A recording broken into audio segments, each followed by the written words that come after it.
obviously solve for full self-driving. That's the only way. I don't think there's any other way. But the question is, what aspects of human nature do you have to encode into the machine, right? So you have to solve the perception problem, like detect, and then you first realize what is the perception problem for driving, like all the kinds of things you have to be able to see. Like what do we even look at when we drive? There's I just recently heard Andre talked about it at MIT about car doors. I think it was the world's greatest talk of all time about car doors. Yeah. The fine details of car doors. Like what is even an open car door, man? So like the ontology of that's a perception problem. We humans solve that perception problem. Tesla has to solve that problem. And then there's the control and the planning coupled with the perception. You have to figure out like what's involved in driving, like especially in all the different edge cases.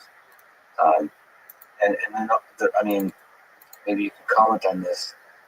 How much game theoretic kind of stuff needs to be involved, at a four-way stop sign? And as humans, when we drive, our actions affect the world. Like, it changes how others behave. Most of the time, when driving, you're usually just responding to the scene, as opposed to like really asserting yourself in the scene. Do you think? I think these sort of control logic conundrums are not the hard part. Let's see. What do you think is the hard part within this whole beautiful, complex problem? So there's a lot of freaking software, man. A lot of smart lines of code. For sure, in order to have create an accurate vector space. So, like, if you're coming from image space, which is like this flow of photons going from cameras, and then so you have this massive bit stream in image space, and then you have to effectively compress a massive bit stream corresponding to photons that knocked off an electron in a camera sensor, and turn that bit stream into vector space. By vector space, I mean like you've got cars and humans and lane lines, curves, and traffic lights and that kind of thing. Once you have an accurate vector space, the control problem is similar to that of a video game, like a Grand Theft Auto or Cyberpunk. If you have accurate vector space, it's the control problem is. I wouldn't say it's trivial. It's not trivial, but it's not like some insurmountable thing. It's just but having an accurate space is very difficult. Yeah, I think we humans don't give enough respect to how incredible the human perception system is. To mapping the raw photons to the vector space representation in our heads. Your brain is doing an incredible amount of processing, and giving you an image that is a very cleaned up image. Like when we look around here, we see, like, you see color in the corners of your eyes, but actually your eyes have very few cones, like the cone receptors in the peripheral vision. Your eyes are painting color in the peripheral vision. You don't realize it, but their eyes are actually painting color, and your eyes also have like this blood vessels and all sorts of gnarly things. And there's a blind spot. Do you see your blind spot? Your brain is painting in the missing blind spot. Even if you do these see these things online where you look here and look at this point and then look at this point, and it's if it's in your blind spot, your brain will just fill in the missing bits. Oh, vision circle. Yeah. Makes you realize all the illusions of vision science, so it makes you realize just how incredible the brain is. The brain's doing a crazy amount of post processing on the vision signals for your eyes. It's insane. So, and then even once you get all those vision signals, your brain is constantly trying to forget as much as possible. So human memory is perhaps the weakest thing about the brain is memory. So because memory is so expensive to a brain and so limited, your brain is trying to forget as much as possible and distill the things that you see into the smallest amounts of information possible. So your brain is trying to not just get to a vector space, but get to a vector space that is the smallest possible vector space of only relevant objects. And I think like you can sort of look inside your brain, or at least I can, like when you drive down the road, and try to think about what your brain is actually doing consciously. And it's conscious.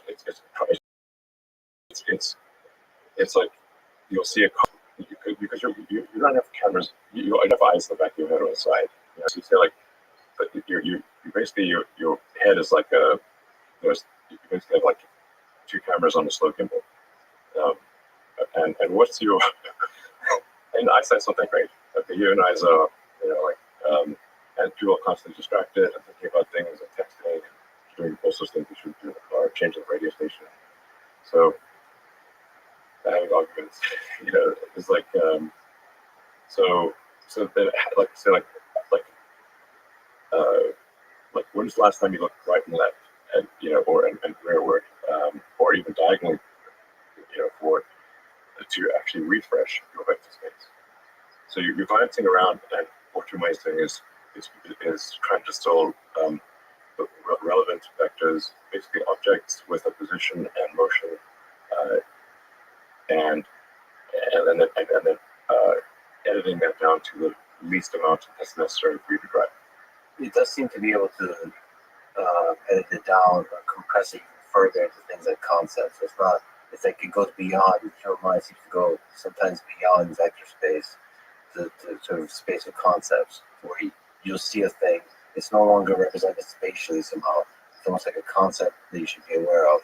Like if this is a school zone, you'll remember that as a concept, which is a weird thing to represent. But perhaps for driving, you don't need to fully represent those things, or maybe you get those kind of indirectly. You need to like establish vector space and then actually have predictions for those vector space. Like like if like you drive past say a bus and you see that there's people before you drive past the bus, you saw people crossing. Just imagine it's like a large truck or something blocking the sight. But before you came up to the truck, you saw that there were some kids about to cross the road in front of the truck. Now you can no longer see the kids, but you need to be able to. But you now know, okay, those kids are probably going to pass by the truck and cross the road, even though you cannot see them. So you have to have memory. You need to remember the little kids there, and you need to have some forward prediction of what their position will be. It's really hard problem. So with occlusions, in computer vision, you can't see an object anymore. You know, just walks behind a tree and reappears. That's a really, at least in academic literature, it's tracking through occlusions. It's very difficult. Yeah, we're doing it. I understand this. Yeah. So some of it's like object permanence. Like the same thing happens with the humans with neural nets. Like when like a toddler grows up, like there's a point in time where they have a sense of object permanence. So before a certain age, if you have a ball or a toy or whatever, and you put it behind your back and you pop it out, if they don't, before they have object permanence, it's like a new thing every time. It's like, whoa, this toy went disappeared and now it's back again, and they can't believe it. And they can play peekaboo all day long because the peekaboo is fresh every time. but then we figure out object permanence, and they realize, oh no, the object is not gone, it's just behind your back. Sometimes I wish we never did figure out object permanence. Yeah, so that's an important problem to solve. Yes, so an important evolution of the neural nets in the car is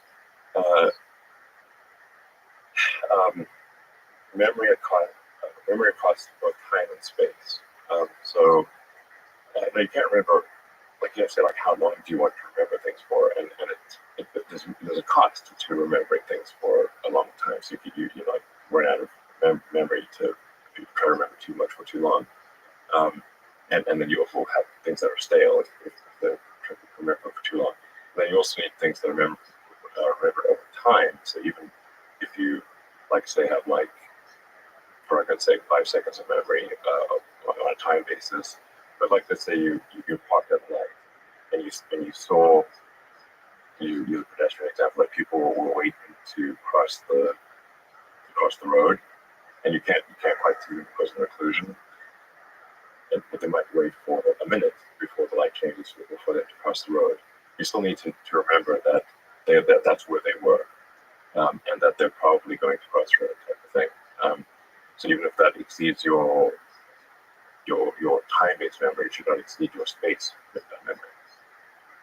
And I just think the data engine side of that, so getting the data to learn all the concepts that you're saying now is an incredible process. It's this iterative process of just this hydrant and the mini. We're changing the name to something. Okay, I'm sure it'd be equally as Rick and Morty. Like, there's a lot of them. We often take the neural net. That's the cars so many times. It's crazy. Also, every time there's a version, you'll name it something ridiculous or memorable or beautiful. So not ridiculous. If you see the full like array of neural nets that are operating in cars, it kind of boggles the mind. There's so many layers. It's crazy. So yeah, and we started off with simple neural nets that were basically image recognition on a single frame from a single camera, and then trying to knit those together with the C. I should say we were really primarily running C, C++, and we have our own C compiler. So to get maximum performance, we actually wrote our own C compiler and are continuing to optimize our C compiler for maximum efficiency. In fact, we've just recently done a new rev on a C compiler that will compile directly to our pilot hardware. So you want to compile the whole thing down and with your own compiler. Yeah. Like, so efficiency here, because there's all kinds of compute. There's CPU, GPU, there's the basic type of thing. And you have to somehow figure out the scheduling across all of those things. And so you're compiling and go down. Yeah. It does all the so that's why there's a lot of people involved. There's a lot of hardcore software engineering at a very sort of bare metal level, because you're trying to do a lot of compute that's constrained to our full self-driving computer. So, and we want to try to have the highest frames per second possible with a sort of very, very finite amount of compute and power. So we really put a lot of effort into the efficiency of our compute. So there's actually a lot of work done by some very talented software engineers at Tesla that at a very foundational level to improve the efficiency of compute and how we use the trip accelerator, basically, doing matrix math, dot products, like a bazillion dot products. And it's like, what are neural nets? It's like, compute-wise, like 99% dot products. So, and you want to achieve as many high frame rates like a video game. You want full resolution, high frame rate, low latency, low jitter.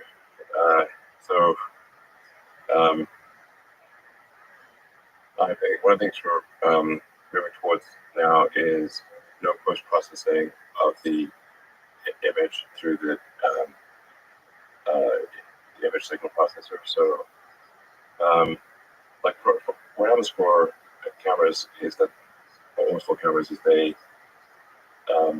there's a lot of post-processing done in order to make pictures look pretty, and so we don't care about pictures looking pretty. We just want the data. So we're just raw photon counts. So the system will, like, the image that the computer sees is actually much more than what each CPU represented on a camera. It's got much more data. And even in very low light conditions, you can see that there's a small photon gap difference between, you know, this spot here and that spot there, which means that so it can see in the dark incredibly well, because it can detect these tiny differences in photon counts. So like much better than you could possibly imagine.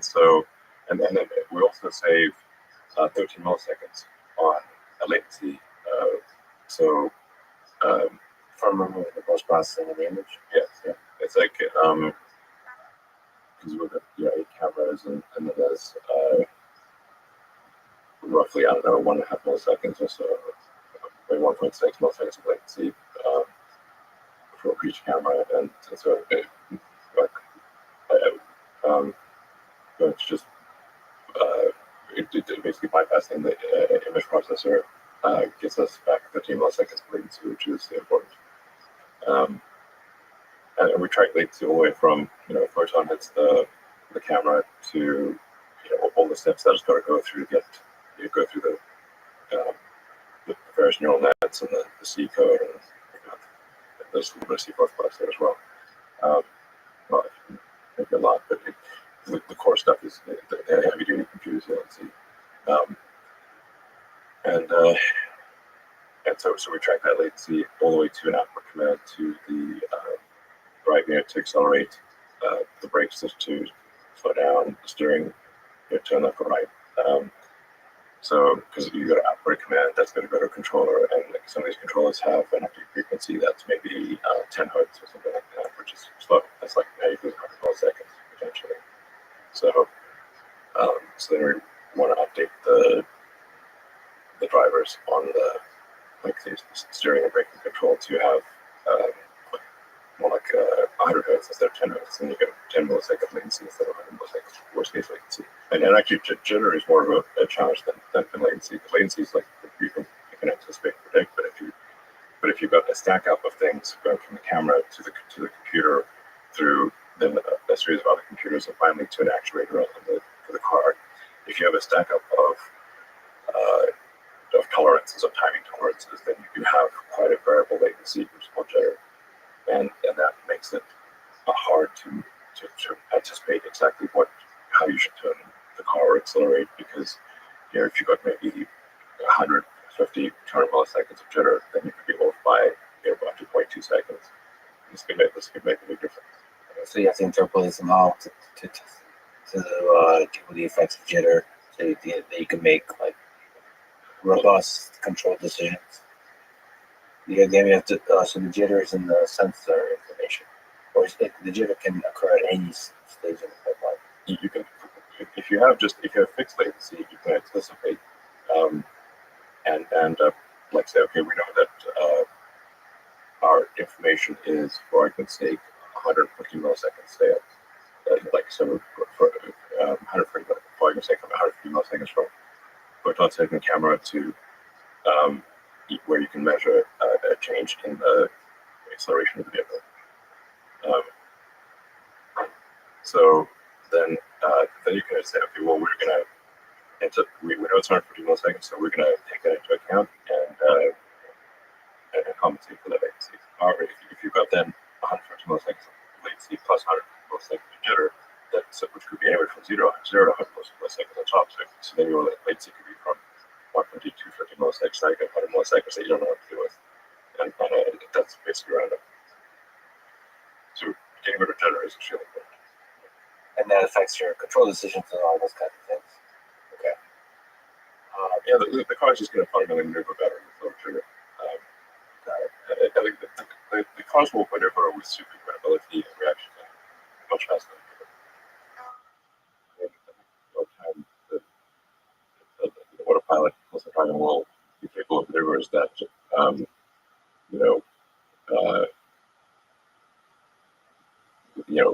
far more than what like James Bond can do in like, the best movie. That's exactly what I was imagining in my mind as you said it. It's like impossible maneuvers that a human couldn't do. Well, let me ask, sort of looking back to 60 years, looking out to the future, using your current understanding, how do you think this full self-driving problem, when do you think Tesla will solve level 4 FSD? I mean, it's looking quite likely that it will be next year. And what does the solution look like? Is it the current pool of FSD beta candidates? They start getting greater and greater as they have been degrees of autonomy, and then there's a certain level beyond which they can do their own. They can read a book. Yeah. So, I mean, you can see anybody who's been following the pulsar driver beta closely will see that the rate of disengagements has been dropping rapidly. So, like a disengagement B where the driver intervenes to prevent the car from doing something dangerous potentially. So,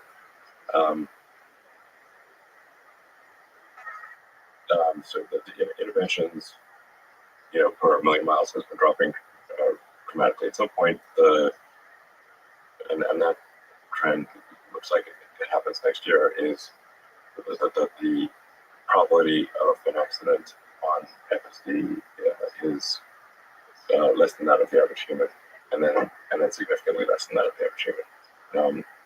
So it certainly appears like we will get there next year. Then of course, then there's going to be a case of, okay, well, we now have to prove this to regulators and prove it to, and we want a standard that is not just equivalent to a human, but much better than the average human. I think it's going to be at least 2 or 3 times higher safety than a human, so 2 or 3 times lower probability of injury than a human. Before we would actually say, like, okay, it's okay, it's not going to be equivalent, it's going to be much better. So if you look, 10 point, the FSD 10.6 just came out recently, 10.7 is on the way, maybe 11 is on the way somewhere.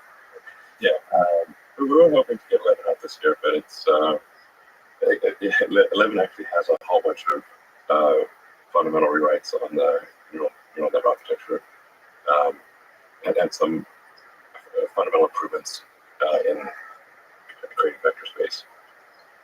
So there is some fundamental leap that really deserves the 11. That's pretty cool number. Yeah.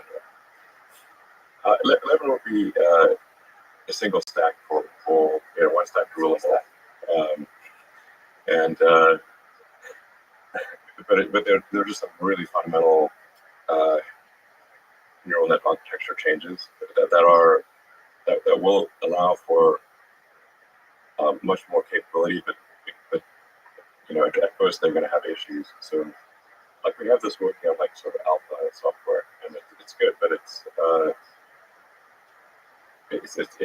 basically taking a whole bunch of C code and deleting a massive amount of C code and replacing it with neural net. And Andre makes this point a lot, which is like neural nets are kind of eating software. Over time, there's like less and less conventional software, more and more neural net. We're just on software, but it's so it comes out to line of software. But it's more neural net stuff and less heuristics, basically. If you're more matrix based stuff and less heuristics based stuff.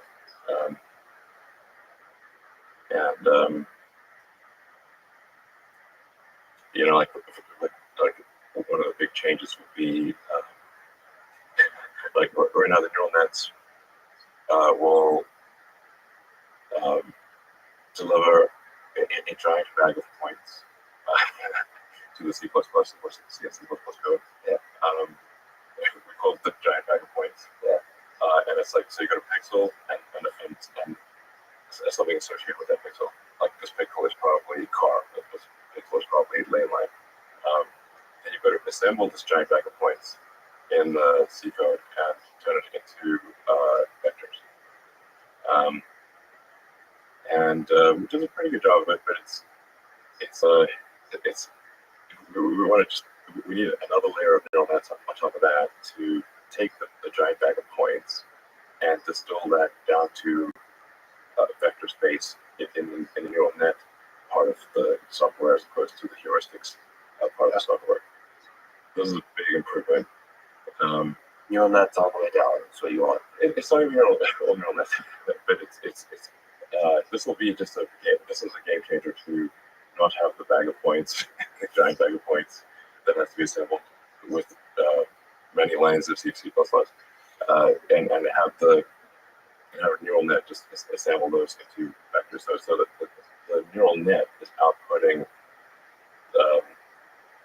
much less data. It's outputting this. This is a lane length. This is a curve. This is drivable space. This is a car. This is a pedestrian or cyclist or something like that. It's outputting. It's really outputting proper vectors to the C++ control code, as opposed to the sort of constructing the vectors in C. Which we've done, I think, quite a good job of, but we're kind of hitting a local maximum on how well the C can do this. So this is really a big deal. And just all of the networks in the car need to move to surround video. There's still some legacy networks that are not surround video. And all of the training needs to move to surround video, and the efficiency of the training needs to get better, and it is. And then we need to move everything to raw photon counts, as opposed to processed images. Yeah. Which is quite a big reset on the training, because the system's trained on post-processed images. So we need to redo all the training to train against the raw photon counts instead of the post-processed image. So ultimately, it's kind of reducing the complexity of the whole thing. So reducing lines of code will actually go lower. Yeah, that's fascinating. So you can fuse more of the sensors and reduce the complexity of having to deal with these. Usually universes. Right? Yes. Same with humans. Oh, I guess we've got ears too. Okay. Yeah, we'll actually need to incorporate sound as well, because you need to listen for ambulance sirens or fire trucks. Somebody yelling at you or something. I don't know. Just there's a little bit of audio that needs to be incorporated as well. Do you go back for it? Yeah, we listen to shows everywhere. Honestly, frankly, the ideas are the easy thing. The idea of going to the moon is the easy part. Going to the moon is the hard part. And there's a lot of hardcore engineering that's going to get done at the hardware and software level, like I said, optimizing the C compiler and just cutting out latency everywhere. If we don't do this, the system will not work properly. So the work of the engineers doing this, they are like the unsung heroes, but they are critical to the success of the situation. I think you made it clear. I mean, at least to me, it's super exciting if that's going on outside of what Andre is doing. Yeah, just the whole infrastructure, the software. I mean, everything is going on with Data Engine, whatever it's called. The whole process is just work of art. The sheer scale of it is just boggles the mind. The training amount of work done with written all this custom software for training and labeling, and to do auto labeling. Auto labeling is essential, because especially when you got surround video, it's very difficult to label surround video from scratch is extremely difficult. Taking humans such a long time to even label one video clip, several hours. Or the auto labeling, basically we're supplying heavy duty, a lot of compute to the video clips, to pre-assign and guess what all the things are that are going on in the surround video. And then there's correcting it. Yeah, and all the human has to do is tweak, say this, change, adjust what is incorrect. This is increases productivity by 100 or more. Yeah. So you present the Tesla bot as primarily used factory. First of all, I think human robots are incredible. From a fan of robotics, I think the elegance of movement that the humanoid robots, the bipedal robots show are just so cool. So it's really interesting that you're working on this and also talking about applying the same kind of all the ideas of some of what you've talked about with Data Engine, all the things that we're talking about with Tesla about, just transferring that over to just yet another robotic problem. I have to ask, since I care about human-robot interactions and the human side of that, to you've talked about mostly in the factory. Do you see it also? Do you see part of this problem that Tesla Bot has to solve is interacting with humans and potentially having a place like in the home? So interacting, not just not replacing labor, but also like I don't know, Well, I think being a friend or an assistant. I think the so here have this.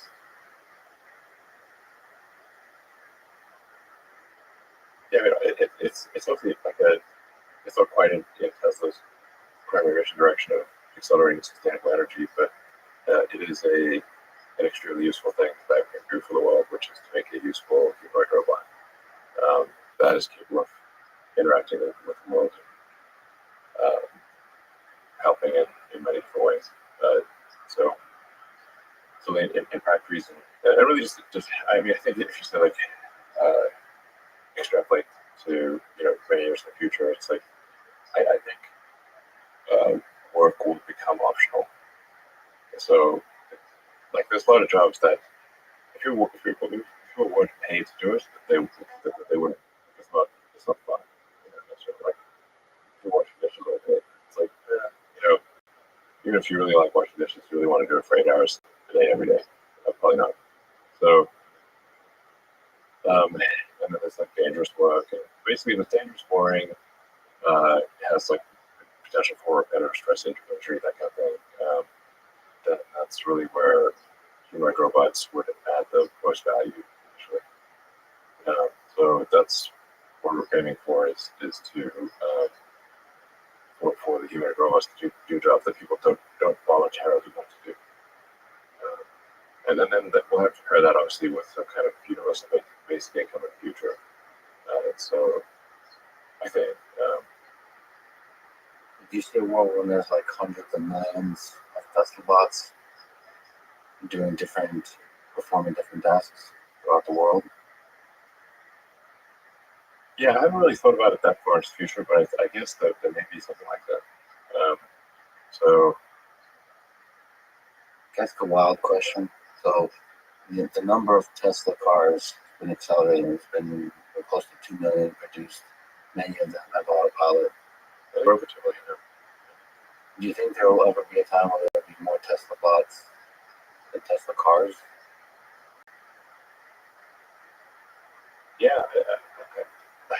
Actually, it's funny you asked this question because normally I do try to think pretty far into the future, but I haven't really thought that far into the future with the Tesla bot, or it's codenamed Optimus. I call it Optimus Subprime because that's not something like a giant, transformer robot. So it's going to be a general purpose health robot.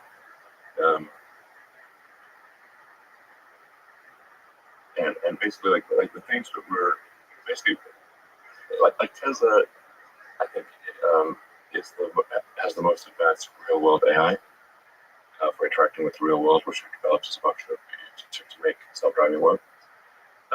And so along with custom hardware, you know, hardcore low-level software to have it run efficiently and be power efficient.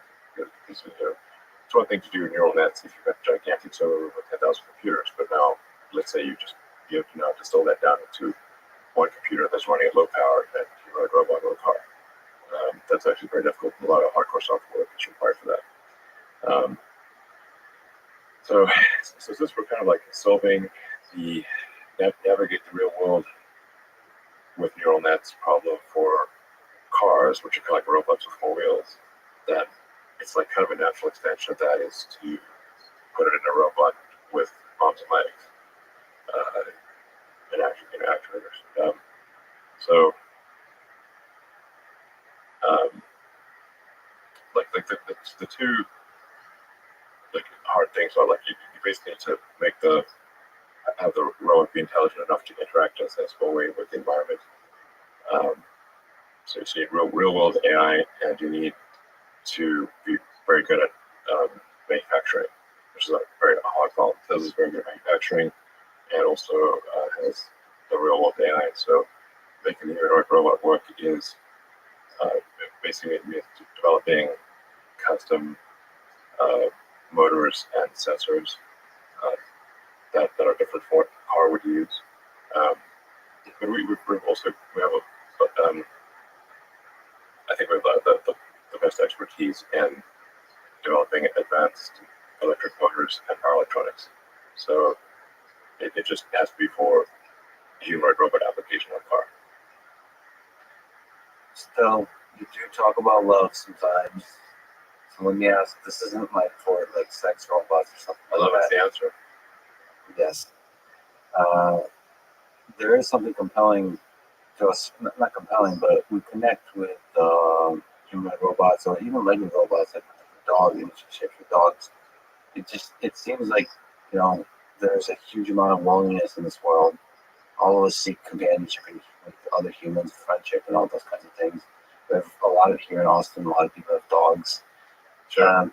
There seems to be a huge opportunity to also have robots that decrease the the amount of loneliness in the world, or help us humans connect with each other. So in a way that dogs can. Do you think about that? Test about it all, or is it really focused on the problem of performing specific tasks, connecting with humans?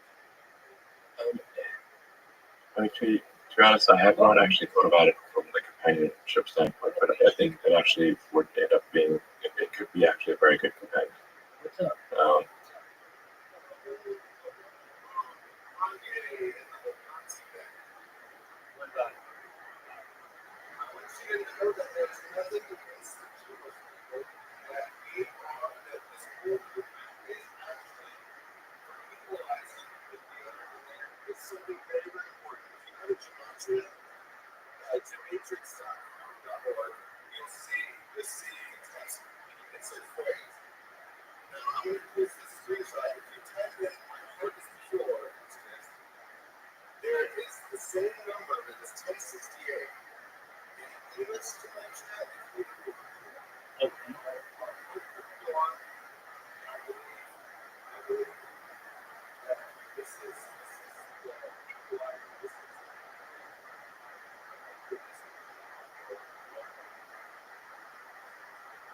No one does.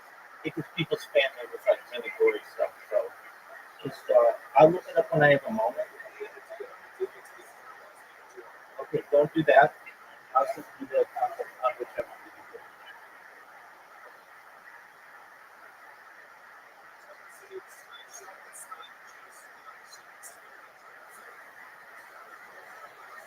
I think the website.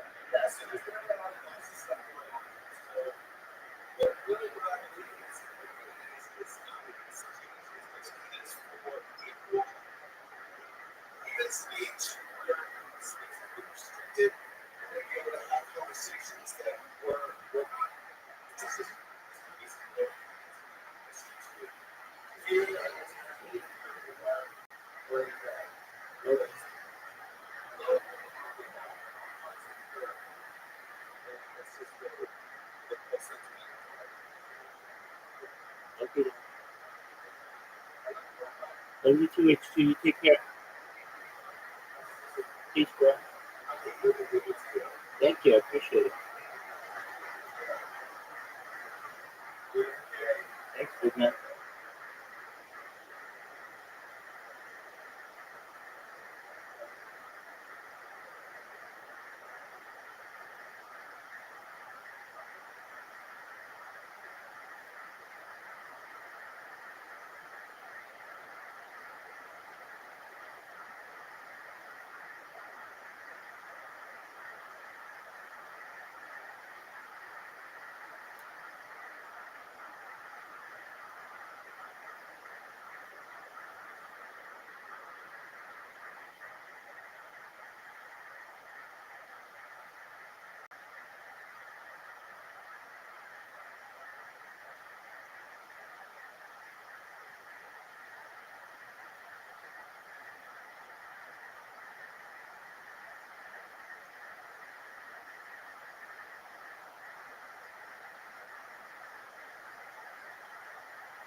and you develop like a personality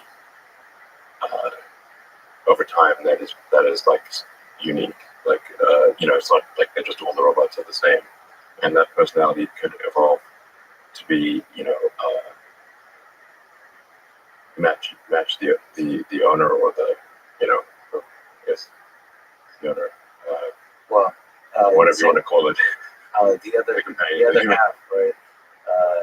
In the same way that friends do. See, I think that's a huge upgrade. I think. Yeah, no, it's interesting. Like,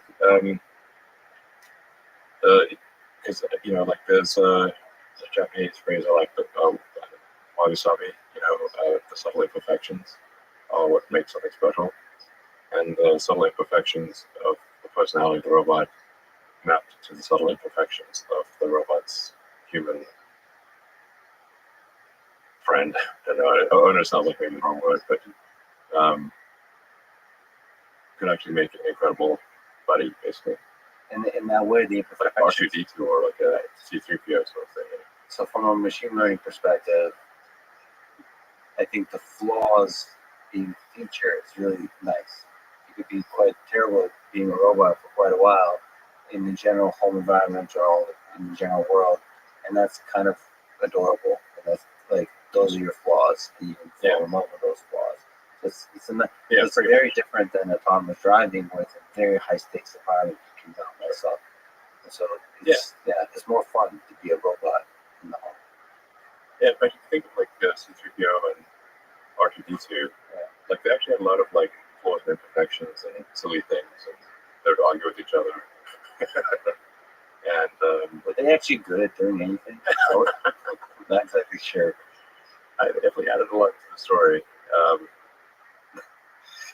But there's sort of quirky elements, and that they would like make mistakes and do things. Like it was like it made them relatable. I don't know, enduring. So yeah, I think that could be something that probably would happen. But our initial focus is just to make it useful.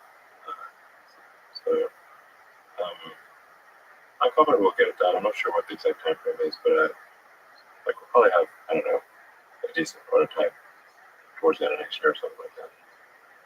And it's cool that it's connected to Tesla car. So yeah, it's using a lot of it would use the autopilot for its computer, and a lot of the training that we've done for cars in terms of recognizing real world things could be applied directly to the robot. So, but there's a lot of custom actuators and sensors that need to be developed. And an extra module on top of the vector space for love. Yeah. That's what I'm saying. Okay. That's the car too. That's true. That could be useful in all environments. Like you said, a lot of people argue in the car, so maybe we can help them out. You're a student of history, fan of Dan Carlin's Hardcore History podcast. Yeah, that's right. Greatest podcast ever. Yeah, I think it is actually. It almost doesn't really count as a podcast. Yeah, it's more like a audiobook. Yeah. So you were on podcast with Dan and just had a chat with him about it. He said you guys went military and all that kind of stuff. Yeah, it's actually it was basically it should be titled Engineer Wars. Essentially, like when there's a rapid change in the rate of technology, then engineering plays a pivotal role in the victory of battle. How far back in history did you go to World War II? It was supposed to be a deep dive on fighters and bomber technology in World War II, but that ended up being more wide-ranging than that. Because I just went down the total rabbit hole of like studying all the fighters and bombers in World War II, and like a constant rock paper scissors game that's like one country would make this plane, then a big plane beat that, and then the country would make a plane beat that, and then and really what matters is like the pace of innovation, and also access to high quality fuel and raw materials. So like Germany had like some amazing designs, but they couldn't make them because they couldn't get the raw materials, and they had a real problem with oil and fuel. Basically, the fuel quality was extremely variable. So the design wasn't the bottleneck. Yeah, like the U.S. had kick-ass fuel that was like very consistent. Like the problem is if you make a very high performance aircraft engine, in order to make high performance, you have to the, the, the, the the fuel, the aviation gas, has to be a consistent mixture, and it has to have a high octane. But like high octane is the most important thing, but also can't have like impurities and stuff because you'll foul up the engine, and the engine just never had good access to oil. Like they try to get it by making focuses, but that didn't work too well. That never works well. Nice to hear. They always just Germany was always struggling with basically shitty oil, and then they could not they could count on high quality fuel for their aircraft. So then they had to have all these additives and stuff. Whereas the U.S. had awesome fuel, and that provided that to Britain as well. So that allowed the British and the Americans to design aircraft engines that were super high performance, better than anything else in the world. Germany could design the engines, they just didn't have the fuel, and then also the quality of the aluminum alloys that they were getting was also not that great. And so, yeah. Is this like you talked about all this again? Yeah. Awesome. Broadly looking at history, when you look at Genghis Khan, when you look at Stalin, Hitler, the darkest moments of human history, what do you take away from those moments? Does it help you gain insight about human nature, about human behavior today? Whether it's the wars or the individuals or just the behavior of people, any aspects of history.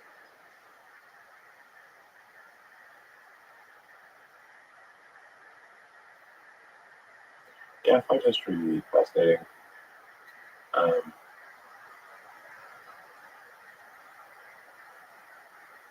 There's just a lot of incredible things that have been done, good and bad, that they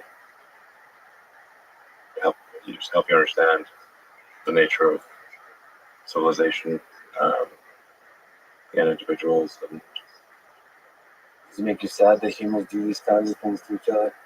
You look at the 20th century, World War II, the cruelty, the abuse of power.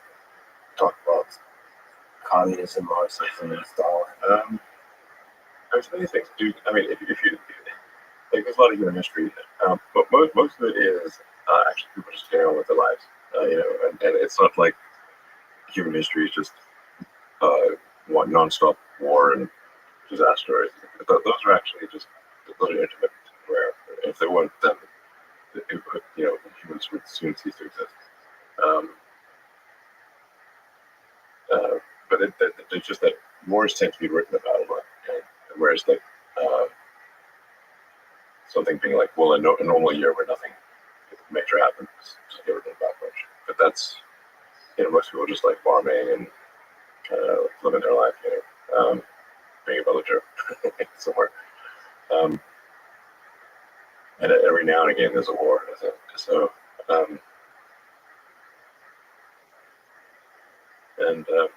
I would say like that there aren't very many books that where I just had to stop reading because it was just too dark.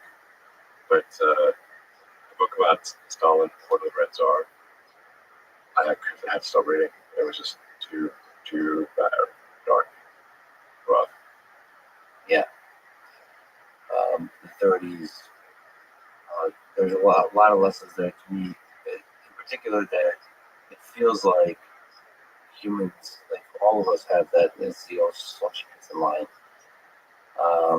That the line between good and evil runs to the heart of every man. That all of us are capable of evil, all of us are capable of good. It's almost like this kind of responsibility that all of us have to tend towards the good. So, like, to me, looking at history is almost like an example of, look, you have some charismatic leader that convinces you of things. It's too easy based on that story to do evil onto each other, onto your family, onto others. And so it's like our responsibility to do good. It's not like now is somehow different from history. That can happen again. All of it can happen again. And yes, most of the time, you're right. I mean, the optimistic view here is mostly people are just living life. And as you've often memed about, the quality of life was way worse back in the day. It keeps improving over time through innovations and technology. But still, it's somehow notable that these glimpses of atrocities happen. Sure. Yeah, I mean, life was really tough most of history. I mean, really for most of human history, a good year would be one where not that many people in your village died of the plague, starvation, freezing to death, or being killed by a neighboring village. It's like, well, it wasn't that bad. You know, it was only like, we lost 5% this year. That was a good year. That would be par for the course. Like, just not starving to death would have been like the primary goal of most people throughout history, was making sure we'll have enough food to last through the winter and not get, freeze or whatever. So, now food is plentiful. I have an obesity problem. So, Well, yeah, the lesson there is to be grateful for the way things are now for some of us. We've spoken about this offline. I'd love to get your thought about it here. If I sat down for a long-form in-person conversation with the president of Russia, Vladimir Putin, would you potentially want to call in for a few minutes to join in on a conversation with him, moderated and translated by me? sure, yeah, sure, I'd be happy to do that. You've shown interest in the Russian language. Is this grounded in your interest in history and linguistics, culture, general curiosity? I think it sounds cool. Sounds cool, now it looks cool. Just, Well, it takes a moment to read Cyrillic. Once you know what the Cyrillic characters stand for, actually, then reading Russian becomes a lot easier because there are a lot of words that are actually the same, like bank is bank. And to find the words that are exactly the same, and now you start to understand Cyrillic. Yeah. if you can sound it out, then it's much. There's at least some commonality of words. What about the culture? You love great engineering, physics. There's a tradition of the sciences there. Sure. When you look at the 20th century for rocketry, so some of the greatest rockets and space exploration has been done in the former Soviet Union. Yeah. So do you draw inspiration from that history? Just how this culture that in many ways, one of the sad things is because of the language, a lot of it is lost to history because it's not translated, almost because it is in some ways an isolated culture. It flourishes within its borders. Yeah. Do you draw inspiration from those folks from the history of science and engineering? In the Soviet Union, Russia, and Ukraine as well, and have a really strong history in space flight. Like some of the most advanced and impressive things in history were done, by the Soviet Union. So one cannot help but admire the impressive rocket technology that was developed. After the sort of fall of the Soviet Union, there's much less that happens. But still things are happening, but it's not quite at the frenetic pace that was happening before the Soviet Union kind of dissolved into separate republics. Yeah, I mean, I there's Roscosmos, the Russian agency. I look forward to a time when those countries with China are working together. The United States are all working together. Maybe a little bit, but I think friendly competition is good. Your government's so slow, and the only thing slower than one government is a collection of government. So, yeah, the Olympics would be boring if everyone just crossed the finishing line at the same time. Yeah. Nobody would watch. And people would try hard to run fast and stuff. So I think friendly competition is a good thing. This is also a good place to give a shout out to a video titled "The Entire Soviet Rocket Engine Family Tree" by Tim Dodd, aka Everyday Astronaut. It's like an hour and a half. It gives a full history of all Soviet rockets, and people should definitely go check out and support Tim in general. That guy's super excited about the future, super excited about space life. Every time I see anything by him, I just have a stupid smile on my face. He's so excited about stuff. Yeah, I love people like Tim that. Dodd is really great if you're interested in anything to do with space. He's in terms of explaining rocket technology to your average person, he's almost the best. I'd say. I should say like the other reason I switched this from like right after what was going to be a hydrogen engine. But hydrogen has a lot of challenges. It's very low density. It's a deep cryogen, so it's only liquid at very close to absolute zero. It requires a lot of insulation. It's there's a lot of challenges there. And I was actually reading a bit about Russian rocket engine development, and at least the impression I had was that Soviet Union, Russia, and Ukraine primarily were actually in the process of switching to methalox. And there was some interesting test stand data for ISP. Like they were able to get like up to like a 380-second ISP with methalox engine, and I was like, "Whoa, okay, that's actually really impressive." So,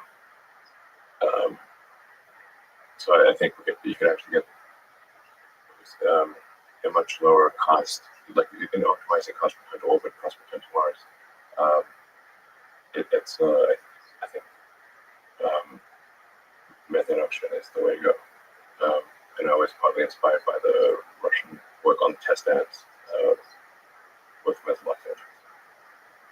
And now for something completely different. Do you mind doing a bit of a meme review in the spirit of the great, powerful PewDiePie? Let's say 1 to 11, just go over a few documents printed out. We can try. Let's try this. I present to you document numero uno. Okay. Vlad the Impaler discover marshmallows. Yeah, that's not bad. So, get it? Because Yeah, it's like impaling things. I don't know, 3, whatever. It's not very good. This is some engineering. Yes.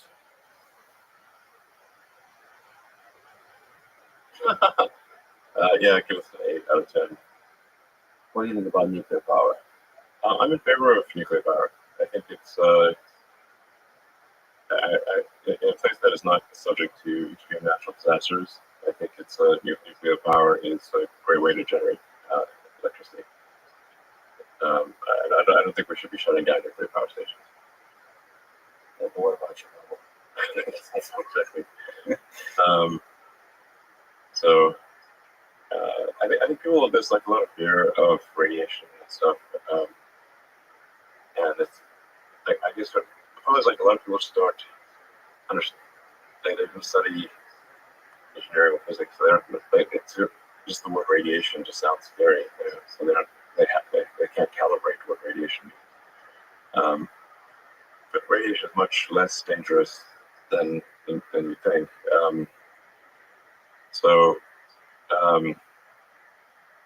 Like for example, Fukushima,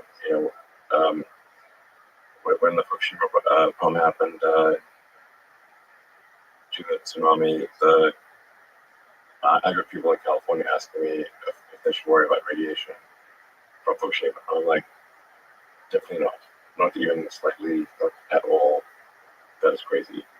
And just to show, like, look, this is how.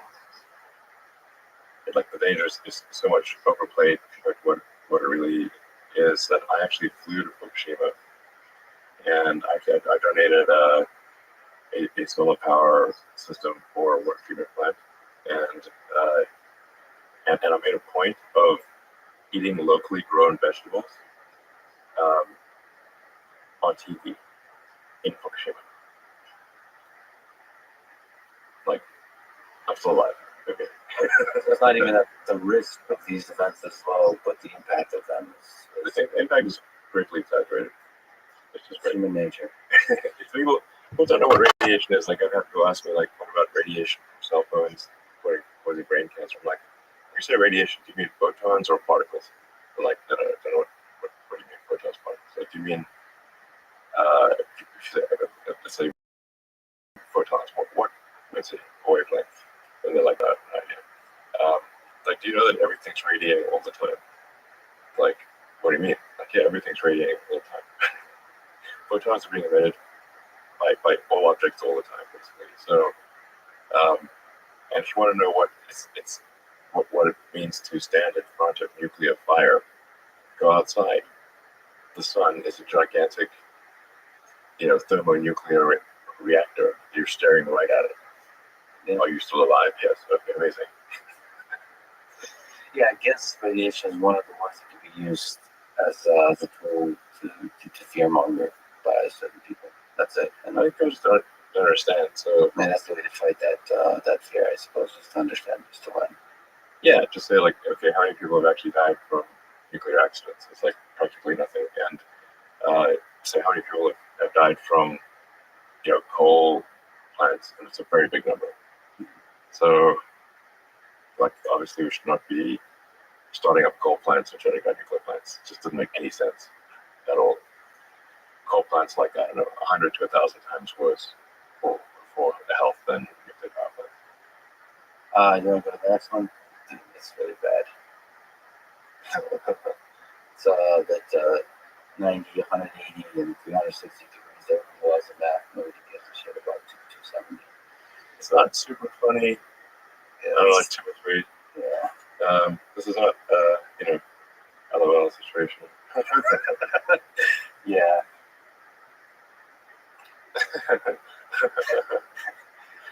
That's pretty good. The United States oscillating between establishing and destroying dictatorships.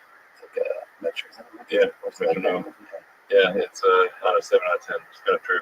Oh yeah, this is kind of personal for me. Excellent. Oh man, it's like a, Yeah. Well, no, this is or it's like referring to like or something. as like as like a husband. Yeah. Hello, yes, this is dog. Your wife was launched into space, and then the last one is him with his eyes closed and a bottle of vodka. Yeah, like it didn't come back. No, they don't tell you the full story of what the love and the impact they have on the loved ones. True. No one gets an 11 from me. Sure. So they shut up. Oh, yeah, it just keeps going on the Russian theme. First man in space. Nobody cares. First man in space. Well, I think people do care. No, I know. But Yuri Gagarin's names will be forever in history, I think. there is something special about placing, like, stepping foot onto another foreign land. It's not the journey like people that explore the oceans. It's not as if explore the oceans. It's to land on a whole new continent. Yeah. Well, this is about you.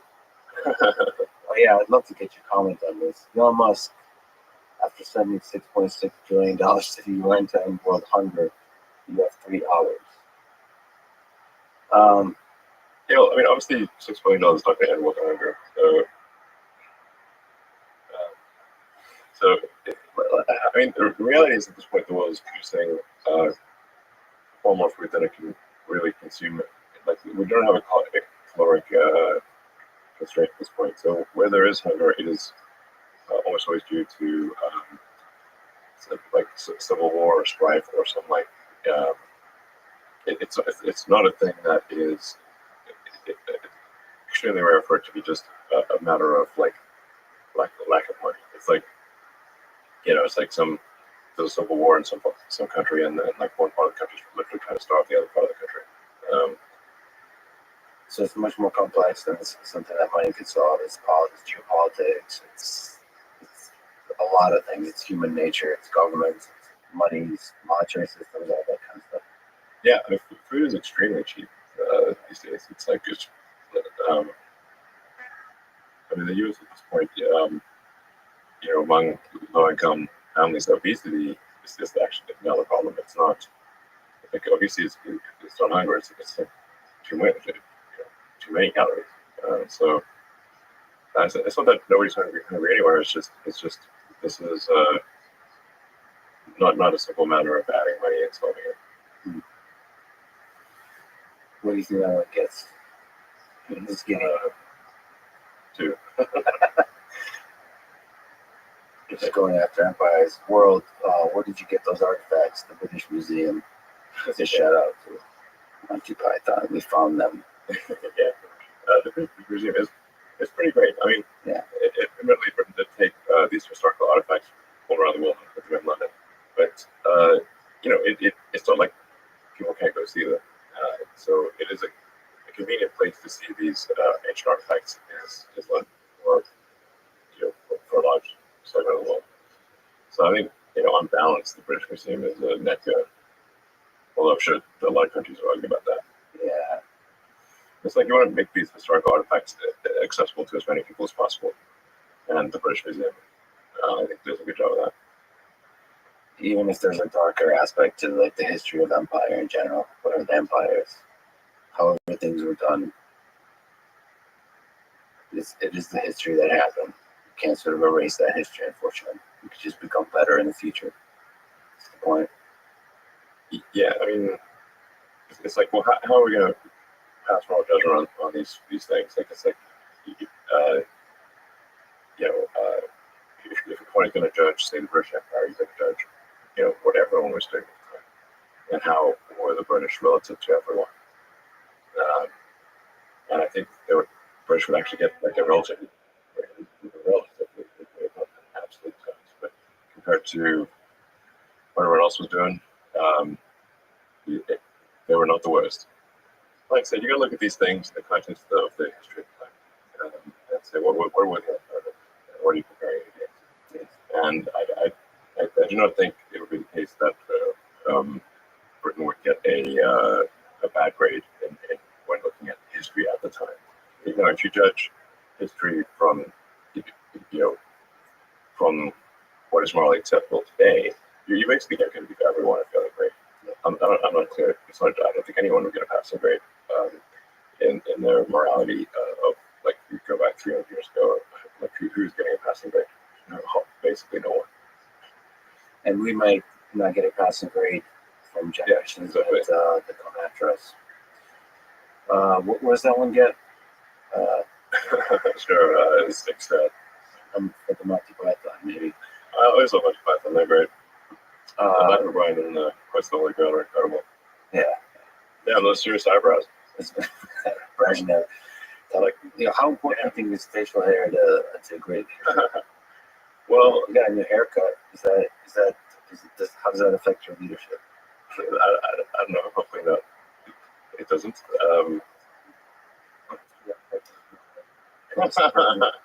There's nothing even present. No, those are like epic eyebrows. So, sure. That's ridiculous. Give it a 6 or 7. I like this Shakespearean analysis. Brendan, he had a plan for drama as well. That showmanship. Yeah. It must come from the eyebrows. All right. Invention, great engineering. Look what I invented. Yeah. That's the best thing since ripped up bread. Yeah. Just sliced bread. Am I just explaining memes at this point? That's what my life has become. A meme, what it like a scribe that runs around with the kings and just writes down memes. I mean, where was the cheeseburger invention? That's like an epic invention. Yeah, like wow. Yeah. That was versus just like a burger or burger. I guess a burger in general. It's like Then there's like what's a burger, what's a sandwich, and then you start getting a pizza sandwich, and what is the original? It gets into an ontology argument. Yeah, but everyone knows like if you order like a burger or cheeseburger or whatever, you get like tomatoes and lettuce and onions and whatever, mayo and ketchup and mustard. It's like epic. Yeah, but I'm sure they had bread and meat separately for a long time, and it was kind of a burger on the same plate, but somebody lined them into the same thing. Yeah, I didn't hold it. They convenience. It's a materials problem. Yeah, your hands don't get dirty and whatever. Yeah, it's good. Well, That's not what I would have guessed. but everyone knows, like, if you order a cheeseburger, you know what you get. You know, it's not like some obtuse. If I wonder what I'll get, fries are, I mean, great. I mean, they're the devil, but fries are awesome. And yeah, pizza is incredible. Food innovation doesn't get enough love. Yeah, I guess is what we're getting at. great.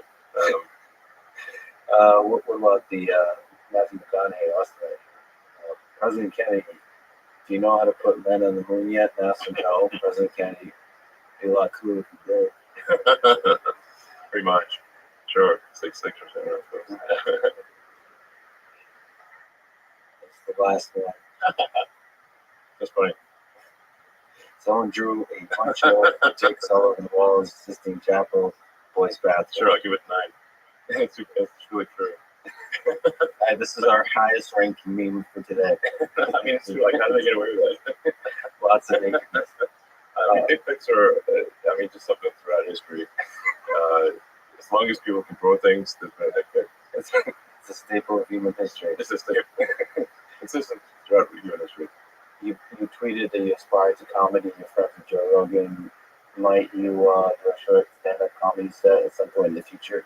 Maybe open for Joe, something like that. Is that Really? Stand-up? Actual, just full-on stand-up? Full-on stand-up? Is that in there, or is that? I've never thought about that.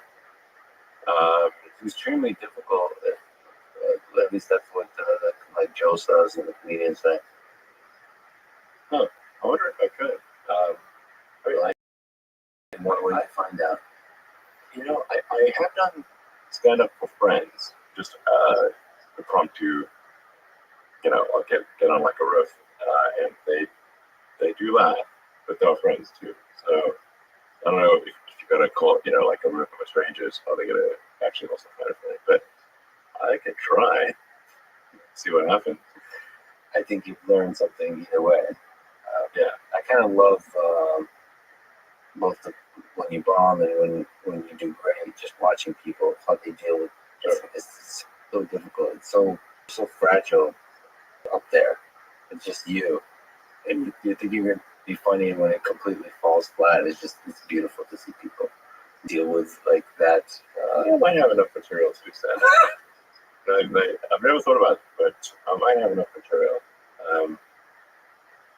I don't know, like 15 minutes or something. Oh yeah. Do a Netflix special. Netflix special, sure. What's your favorite Rick and Morty concept? Just to spring that on you. There's a lot of sort of scientific engineering ideas explored there. There's the butter robot. It's a great show. Yeah, Rick and Morty's awesome. Something that's exactly like you from an alternate dimension showed up there. Elon Tusk. Yeah, that's right. That you voiced. Yeah, Rick and Morty suddenly exposed a lot of interesting concepts. What's the favorite one? I don't know. The butter robot something is, it's like it's certainly possible to have too much sentence in a device. Like you don't want to have your toaster be like a super genius toaster that's gonna pay life because it's will make his toast. But it's like you don't want to have like super intelligent stuck in a very limited device. Do you think it's too easy if we're talking about from the engineering perspective, like super intelligent, like with Marvin the robot?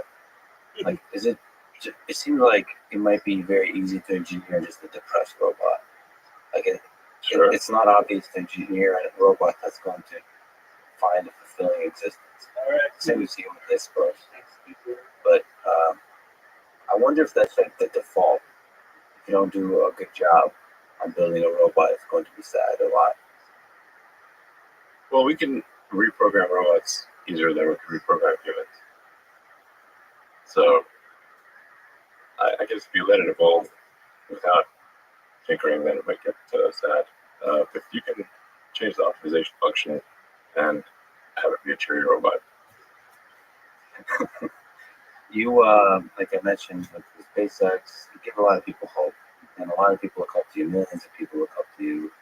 If we think about young people in high school, maybe in college, what advice would you give to them about if they want to try to do something big in this world, they want to really have a big positive impact? What advice would you give them about their career, maybe about life in general?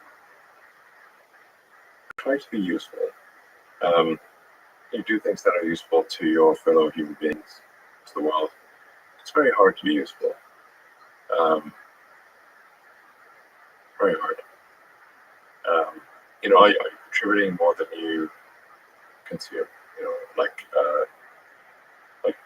Can you to try to have a positive net contribution to society? I think that's the thing to aim for. Not to try to be sort of a leader for the sake of being a leader or whatever. A lot of the people you want as leaders are the people who don't want to be leaders. So,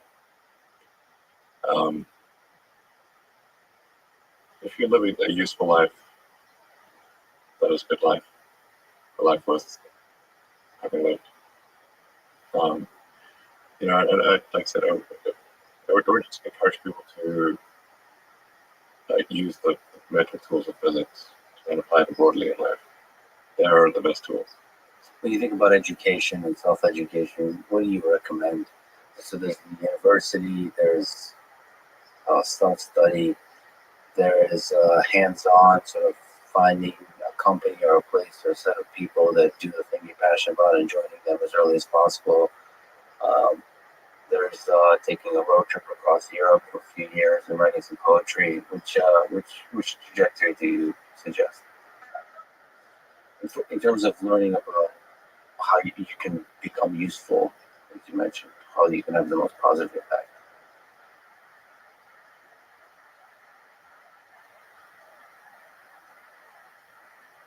But I encourage people to read a lot of books. Just read, basically try to ingest as much information as you can.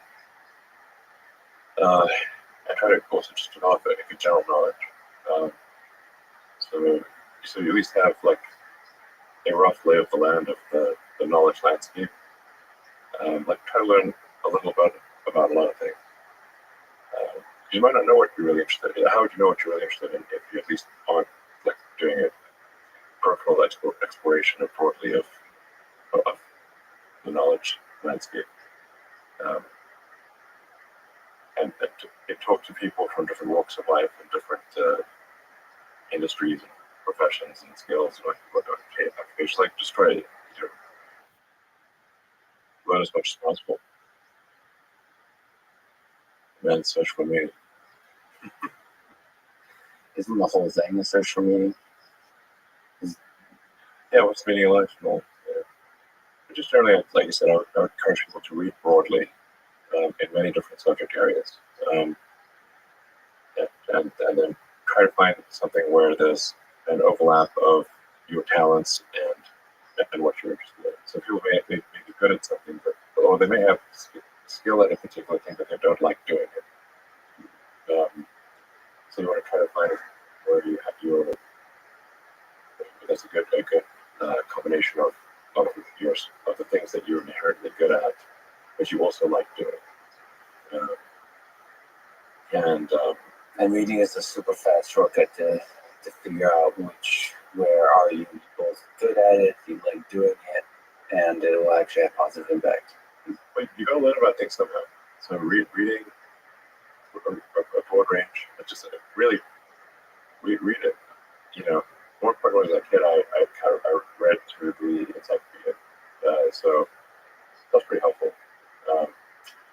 And also things I didn't know existed. Well, lots, obviously. It's like as broad as it gets. The encyclopedias were digestible, I think. Whatever, 40 years ago. We read through the condensed version of the Encyclopedia Britannica. I recommend that. You always skip subjects where you read a few paragraphs and you're not interested, just jump to the next one.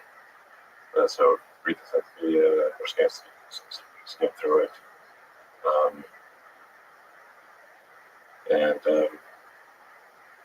But I put a lot of stock into it. I have a lot of respect for someone who puts in an honest day's work do useful things.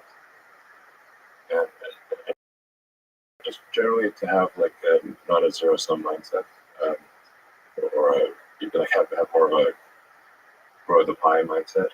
Like if you sort of say like when I see people like perhaps it's like some very smart people kind of taking an attitude of like doing things that seem like morally questionable. It's often because they have at a base sort of axiomatic level a zero sum mindset, and they, without realizing it, they don't realize they have a zero sum mindset, or at least they don't realize it consciously. And so if you have a zero sum mindset, then the only way to get ahead is by taking things from others. Because if it's like if the pie is fixed, then the only way to have more pie is to take someone else's pie. But this is false. Like actually, the pie has grown dramatically over time, the economic pie. So in reality, you can have to overuse this analogy. You have this a lot of pie. Yeah, pie is not fixed.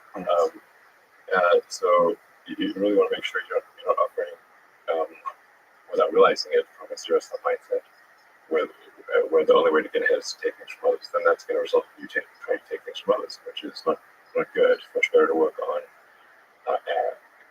adding to the economic pie. So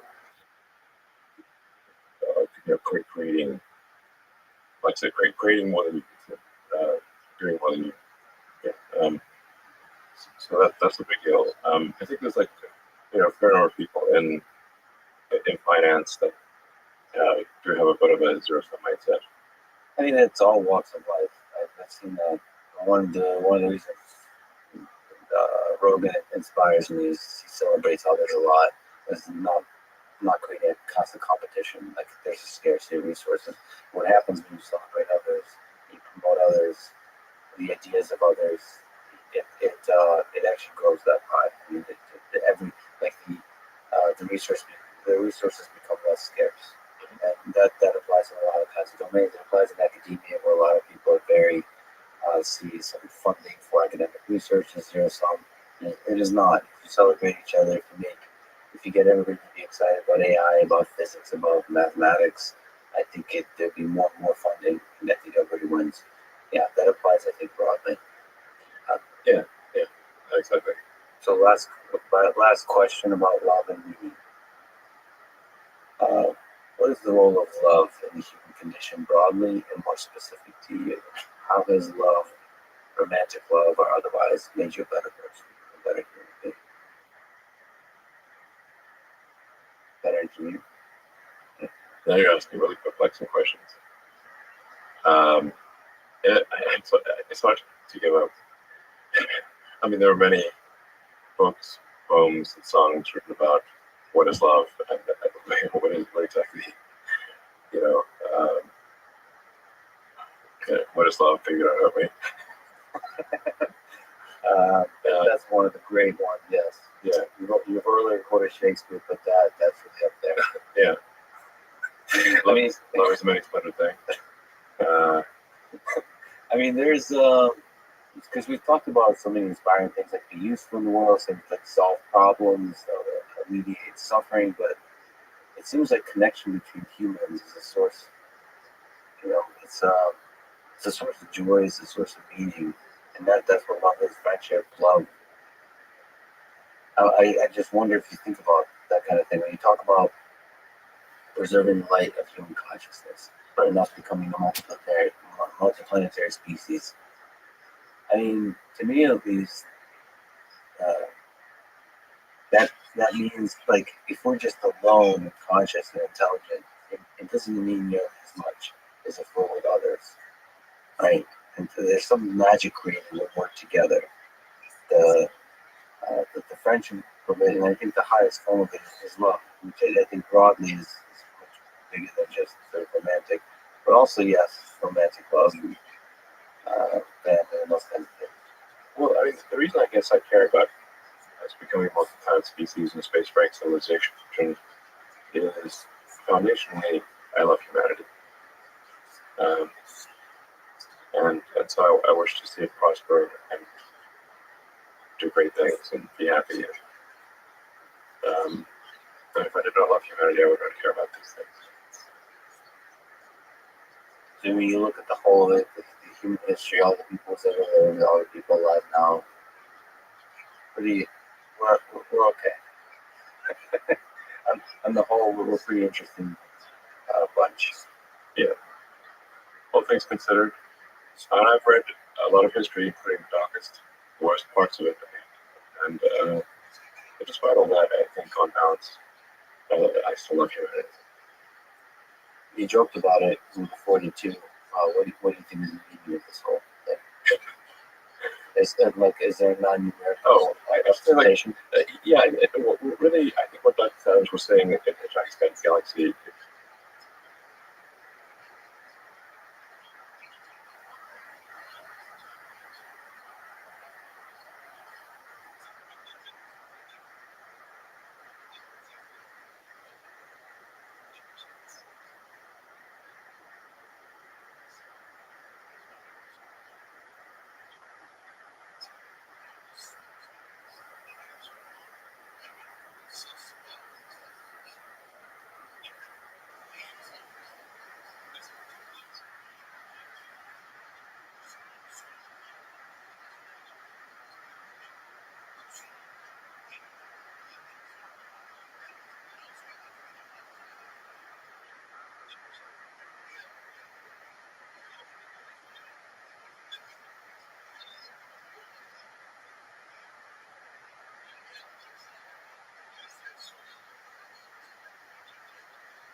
Is that the universe is the answer, and what we really need to figure out are what questions to ask about the answer that is the universe, and that the question is really the hard part. And if you can properly frame the question, then the answer, roughly speaking, is easy. So therefore, if you were to understand what questions to ask about the universe, you want to understand the meaning of life. We need to expand the scope and scale of consciousness so that we're better able to understand the nature of the universe and understand the meaning of life. And ultimately, the most important part will be to ask the right question. Yeah. Thereby elevating the role of the interviewer. Yes, exactly. As the most important human in the room. Good questions are, it's hard to go with good questions. Absolutely. But yeah, it's like that is the foundation of my philosophy, is that I am curious about the nature of the universe, and and obviously I will die. I don't know when I'll die, but I would live forever. But I would like to know that we're on a path to understanding the nature of the universe and the meaning of life, and what questions to ask about the answer that is the universe. And so if we expand the scope and scale of humanity and consciousness in general, which includes silicon consciousness, then that seems like a fundamentally good thing. Like I said, I'm deeply grateful that you spend your extremely valuable time with me today, and also that you have given millions of people hope in this difficult time, this divisive time. in this cynical time. So I hope you do continue doing what you're doing. Thank you so much for talking today. Oh, you're welcome. Thanks for your excellent questions. Thanks for listening to this conversation with Elon Musk. To support this podcast, please check out our sponsors in the description. And now, let me leave you with the words from Elon Musk himself. When something is important enough, you do it, even if the odds are not in your favor. Thank you for listening, and hope to see you next time.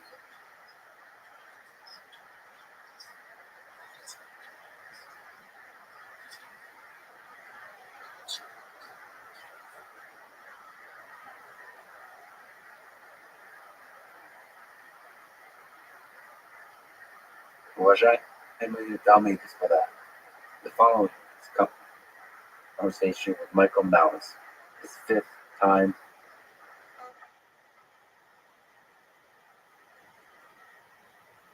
on this, the Less Frequent podcast. To support it, please check out our sponsors in the description. And now, here's my New Year's Eve 2021 conversation.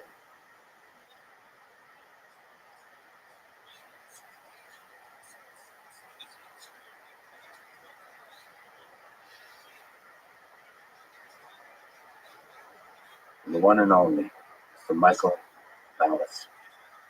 Привет, товарищ. Новым годом! Dostoevsky wrote in The Idiot, my favorite of his books, through the main character, Prince Mishkin, that beauty will save the world. Красота спасет мир. These words, seemingly naive and ultimately, at least to me, profound. What do they mean to you? Beauty will save the world. Naive? Really? I don't think they seem naive at all. Well, Solzhenitsyn actually, for his 1970 Nobel Prize speech, talked about this line a lot. And he thought most of his life that was a silly line. It was just words thrown out there because with all the suffering that's in the world, what has beauty actually ever done? Oh my God, I hate this so much. I talking trash about Solzhenitsyn. Yeah, I am. Okay. And this is perfectly sets up this theme. You know, I said let's do this episode, start the year on a positive note, give people hope, give people joy. You and I both have friends who are models, right? And it's a silly profession to some extent, of course. But you are actually a model. You are my friend. I know, that's right, that's true. I am another model. I was trying to be subtle. But for those people who actually, deserve to be models, when you look at someone who is a model and in some photos, and these people look perfect. Now, in real life, they're not perfect. They have flaws. They the first to fit, and so on and so forth.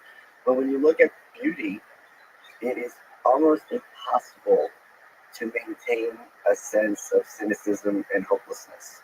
Because if there's even one moment when some element of perfection has been actualized, if there's one moment where a beauty has been realized and captured, you can't say, well, it's never going to happen again. So I think beauty, it means hope.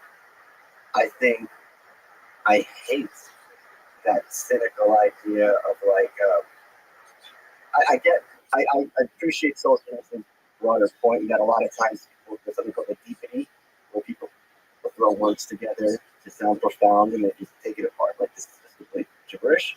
I don't think this is an example of that. I think beauty inspires, and it, more importantly, it proves to you this is something that can actually happen on this earth. Plato, right? The Platonic theory of form, like this world isn't perfect, but these perfect forms exist in another dimension, and that's where our concepts come from. Like he's the early person trying to figure out where our concepts come from, and epistemology and so on and so forth. But that is something that is real in here. So I completely disagree with his analysis of that, and I'm not going to save the world, but it's certainly a prerequisite. And what's the point of fighting for your values if you don't want to make the world a more beautiful place? Well, it's also how you define beauty, because beauty could be just aesthetic beauty, it could be art. Of course, art could encompass a lot more than just literature and paintings. It can encompass the full life, the full dance of life. But then beauty could be something just deeper, like whatever that awe you feel, when you pause, you hear the music. Just hear and look up at the stars. Like for some reason, when I see rockets go up, I mean it's like science. What is it? The awe that we're able to accomplish that as humans.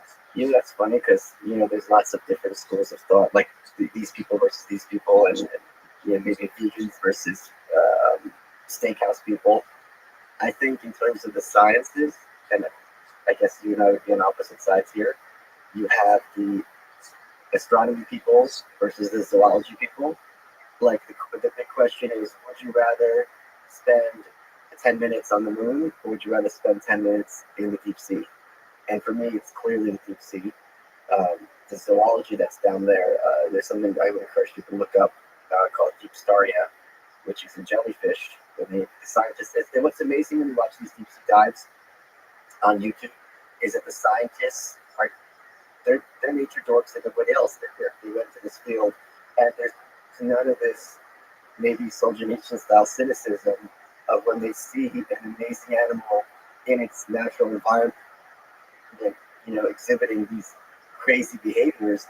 They lose it. They're on the lights, like, oh my god! And, like, it's so exciting to watch. So I'm not a rocket person, but I'm definitely a zoologist. So animals and plants and the sea. And also, it's so mathematical. There's so many forms. There's this plant called Aerospermum titanopsoides. I don't know how to pronounce it because it's always in Latin. You never get it pronounced. It says sperm. Aerospermum, yeah, because it's what we see. It's the genus. The leaf, it's just always puts out one leaf, but the leaf is covered in little magnifying lenses to make it maximize the sunlight. So it looks like this little crystal seashell. It's tiny. It's like 2 centimeters, but it's just this amazing thing that grows out of the sands in South Africa. Just to defend Solzhenitsyn for a second, so if I may read a couple of his lines from the speech. Sure.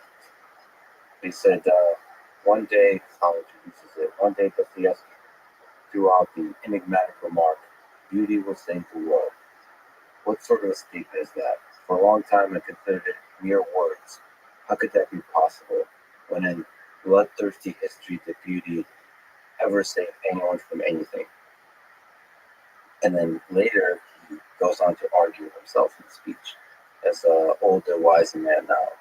But perhaps that ancient trinity of truth, goodness, and beauty is not simply an empty, faded formula as we thought in the days of our self-confident, materialistic youths. If the tops of these 3 trees converge, as the scholars maintain, if the 2 blatant, 2 direct stems of truth and goodness are crushed, cut down, not allowed through, then perhaps the fantastic, unpredictable, unexpected stems of beauty will push through and soar to that very same place, and in so doing will fulfill the work of all 3. In that case, Dostoevsky's remark, beauty will save the world, was not a careless phrase, but a prophecy. Which of these 3 things are your favorites? Truth, goodness, or beauty? Well, what did he call truth and goodness? The blatant, 2 direct stems of truth and goodness, versus the fantastic, unpredictable, unexpected stems of beauty, which is how I see your Twitter. I love that. I don't think that this interest of truth. That's very good. That's for sure. It's certainly I Or truth. yeah. It's Twitter. It's not truth. So, I will answer the question. I will of course point out that having this kind of distinction between the 3 things is, I think, kind of synthetic. So I think they very heavily overlap, if not inside. I could probably make the argument they're synonymous. In fact, I do believe that they're largely synonymous. Goodness. That's such an interesting word. Of which of those 3 is my favorite? I think truth is overrated in the sense that if something is a good story, the story doesn't have to be true or real in order to motivate you and move you. A lot of times we can delude ourselves about somebody, and that might actually serve a purpose to some extent. If you have someone who's maybe a family member and you kind of ignore bad things that they do, there might be reasons for that. Of the three, which is most important, I would say probably goodness. I would say of the three, the most important is goodness, because if you don't appreciate goodness, then beauty is just empty. It's just a picture, or it's nice. Bad people appreciate beauty. Uh, Bad people are often seductive, or have a beauty about them. And in terms of action, I think it takes a lot of skill and work to create beauty or to create truth or to express truth or express beauty. But I think goodness is it's like the easiest default state of being, just being good to others. Yeah, like there'll be things where these videos where like one dog is drowning and like another dog jumps in and saves it from the pool. Like that to me is just really amazing stuff, and it's very moving. So just to me, goodness means integrity, and it means kindness. Um, and yeah, I think of the three, that's my pick. Yeah, And I think people, sorry, to interrupt, I think people also have this idea, which is inculcated to them, especially by corporate America, that as you get older, it's okay to do the wrong thing sometimes, blah, blah, blah. I don't buy that. And so I think goodness gets rarer and rarer. And I think people know better and they tell themselves lies. but once you get allow yourself a chance to just be good, makes for a better life. Yeah, because it's not that much work. Like it's not like going to the gym and working out. That's a lot of work, and it's great afterwards. But like goodness is easy once you get into the habit of it. I suppose working out is the same way. There's a lot of stuff. If you make it a habit, you're going to get the rewards of it. And Yeah. it's going to be The rewards of goodness, I think, are more immediate than the rewards of working out. as opposed to the hard drugs. Yeah. If you mentioned this quote on one of your live streams, I think if you save one life, you save the world. Yeah. That's such a cool line. Like, I remember reading about Paul Farmer. I think his name is. He's a doctor that really, doctors in general, they kind of don't care about like what they're doing as a broad policy across hundreds of thousands of millions of people. They just care about the human in front of them. Just so interesting. They don't care it's going to cost, like in this case, save one child will cost him hundreds of thousands of dollars. They don't care about that. They can't.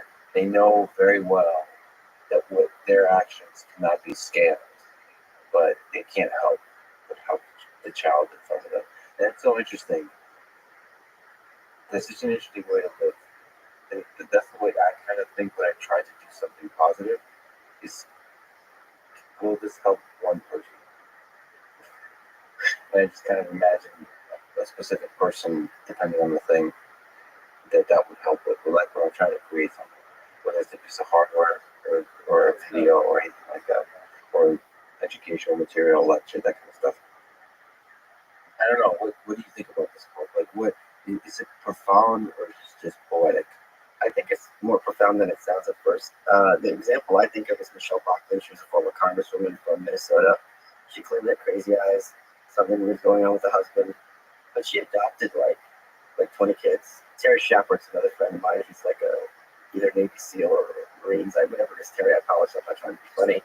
And he adopts like elder dogs. So going back to Bachman, it's like, yeah, you can say she's crazy, you can make fun of her politics all you want, and all that stuff's legitimate. But if you save a kid, give them a home, and you save them from the foster system, and you put a roof over their heads and make them feel loved and appreciated, it's really hard for me to sit here and call you like a totally bad person. I think that kind of thing is, Nick Cersei's another one he adopted. I can't, as I said here, I think you're a hero. Like there's something, one of the things that's very hard for me in writing, as you know, I talk about this endlessly, this book, The White Pill, but writing about when people do hurtful things to children, it really is hard to watch, and it's hard to, because when you're an author, you have to kind of empathize with the character. You have to, where's this character coming from, expand their point of view. And that's the one that's the hardest for me to wrap my head around. Like cruelty to children. Yeah, and yeah, sadism to children. It's just like this is this is something even animals know not to do. Do you know what I mean? Like dogs, right? When you see them around kids, they're very protective. Like if the kid pokes their eyes out, the dog doesn't do anything.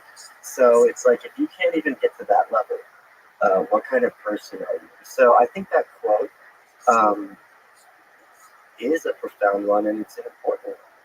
It also means we're not all called upon to be Superman, right? You only have a very finite ability to move the needle. But at the same time, if you have actually, saved a life, you can go to meet your maker. You did your part. You left the world a little bit better than you found it. That's all you can ask anybody. Also, I think from a policy perspective, it seems we just do better when we focus on doing the small thing, helping one person.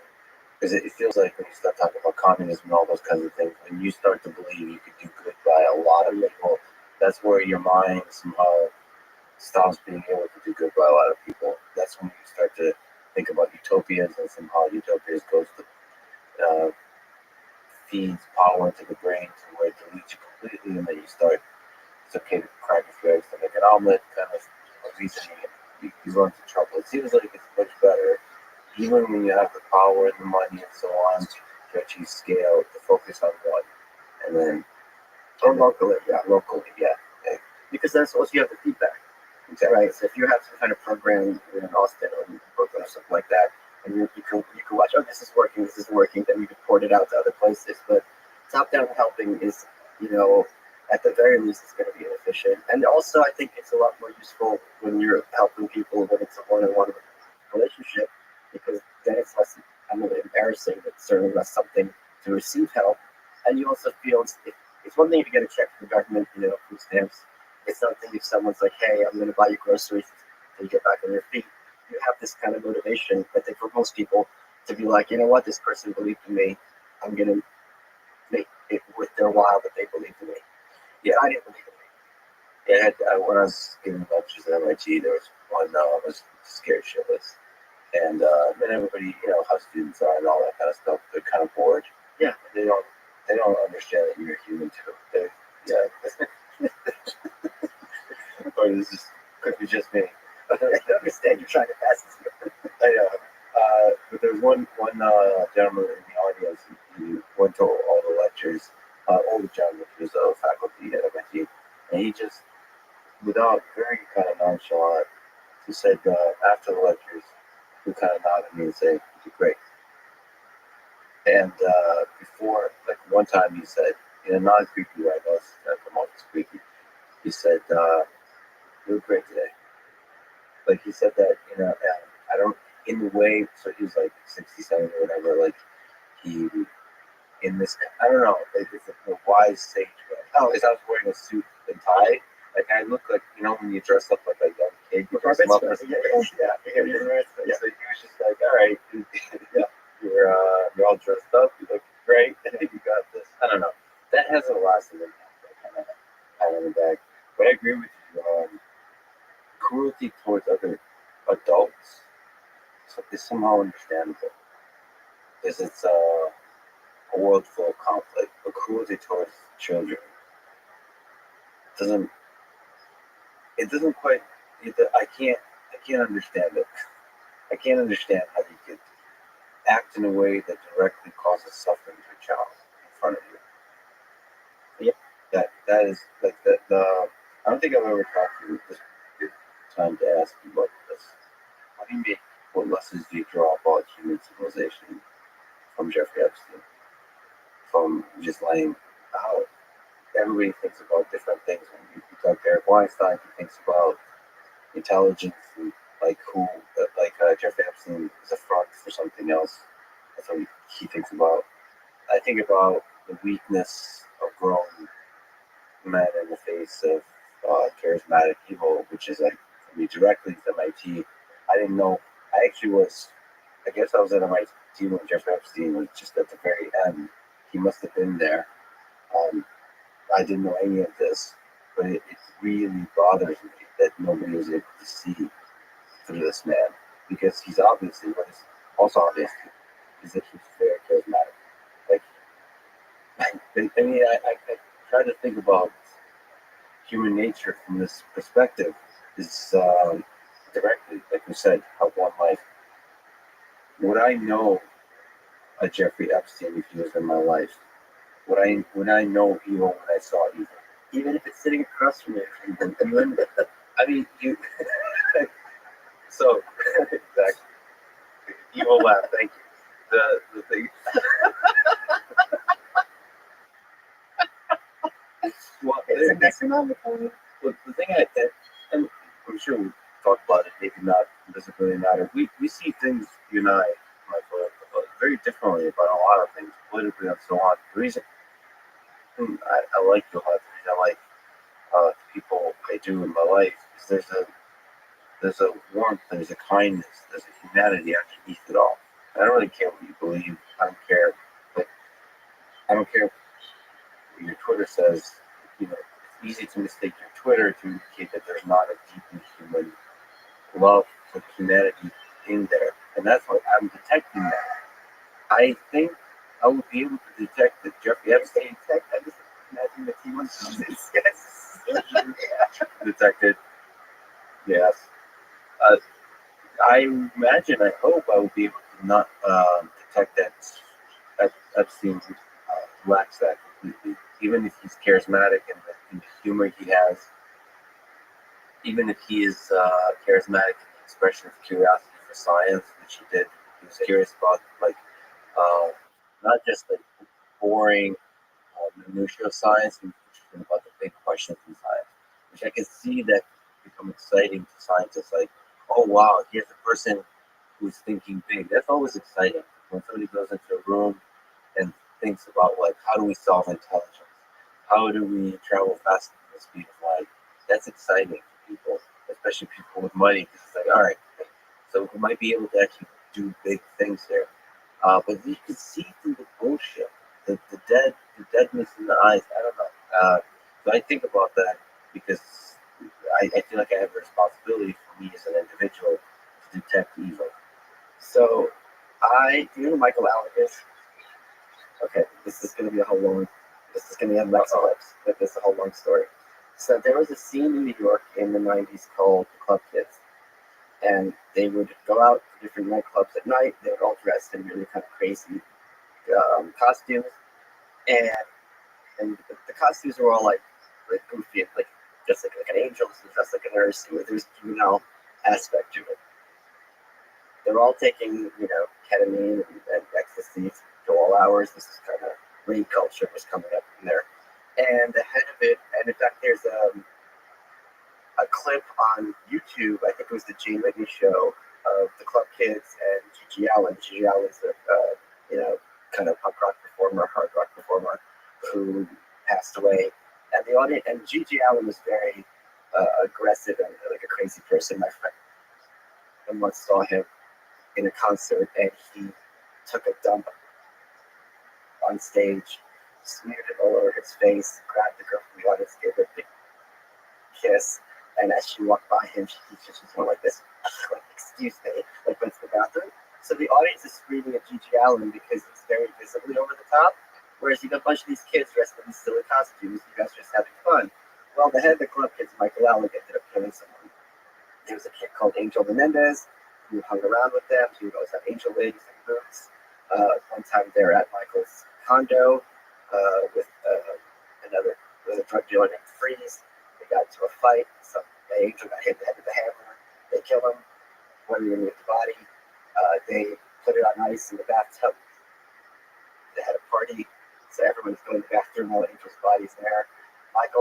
They're like, all right, we got to take care of this. Michael got extremely high in heroin. Had like silk cutlery from Macy's, saw the body in pieces, put in a box. They took him in the cab. The cab driver helped him put the body into the river. And then Michael starts walking around Manhattan wearing his boots and telling him, well, I killed Angel. Now, because he was a super effeminate, over the top, like he would pee people's beer kind of guy, everyone's like, oh God, Michael, like, huge pranks. But it was true. He got caught. And he got sent to jail. So I was in a store in Manhattan, in Soho, and it was one of those stores we have like those sorts of things for sale. And I saw a painting, and it said Malice. And I went, what? And it was M. Alec. It was a Michael Alec painting. He paid me while I was in jail. So my mom bought it for me for my birthday. I don't remember what birthday it was. And I started writing him in prison. He was going to write a memoir called I Think Love, which is clever. And then I actually went to visit him. Like, I want to see what this person is like. Because on one hand, he's king of New York nightlife, this goofy person. And it's also kind of ironic that Gigi Allen is like, maybe he's gross, he's not killing anyone, he's probably an accountant off the stage. And Michael Alec, actually, that's the one. And then brag about it, tongue in cheek. So, but meeting him, and he passed away last December, on Christmas, actually, Christmas 2020. He was clearly a sociopath. And I'd never met a sociopath before.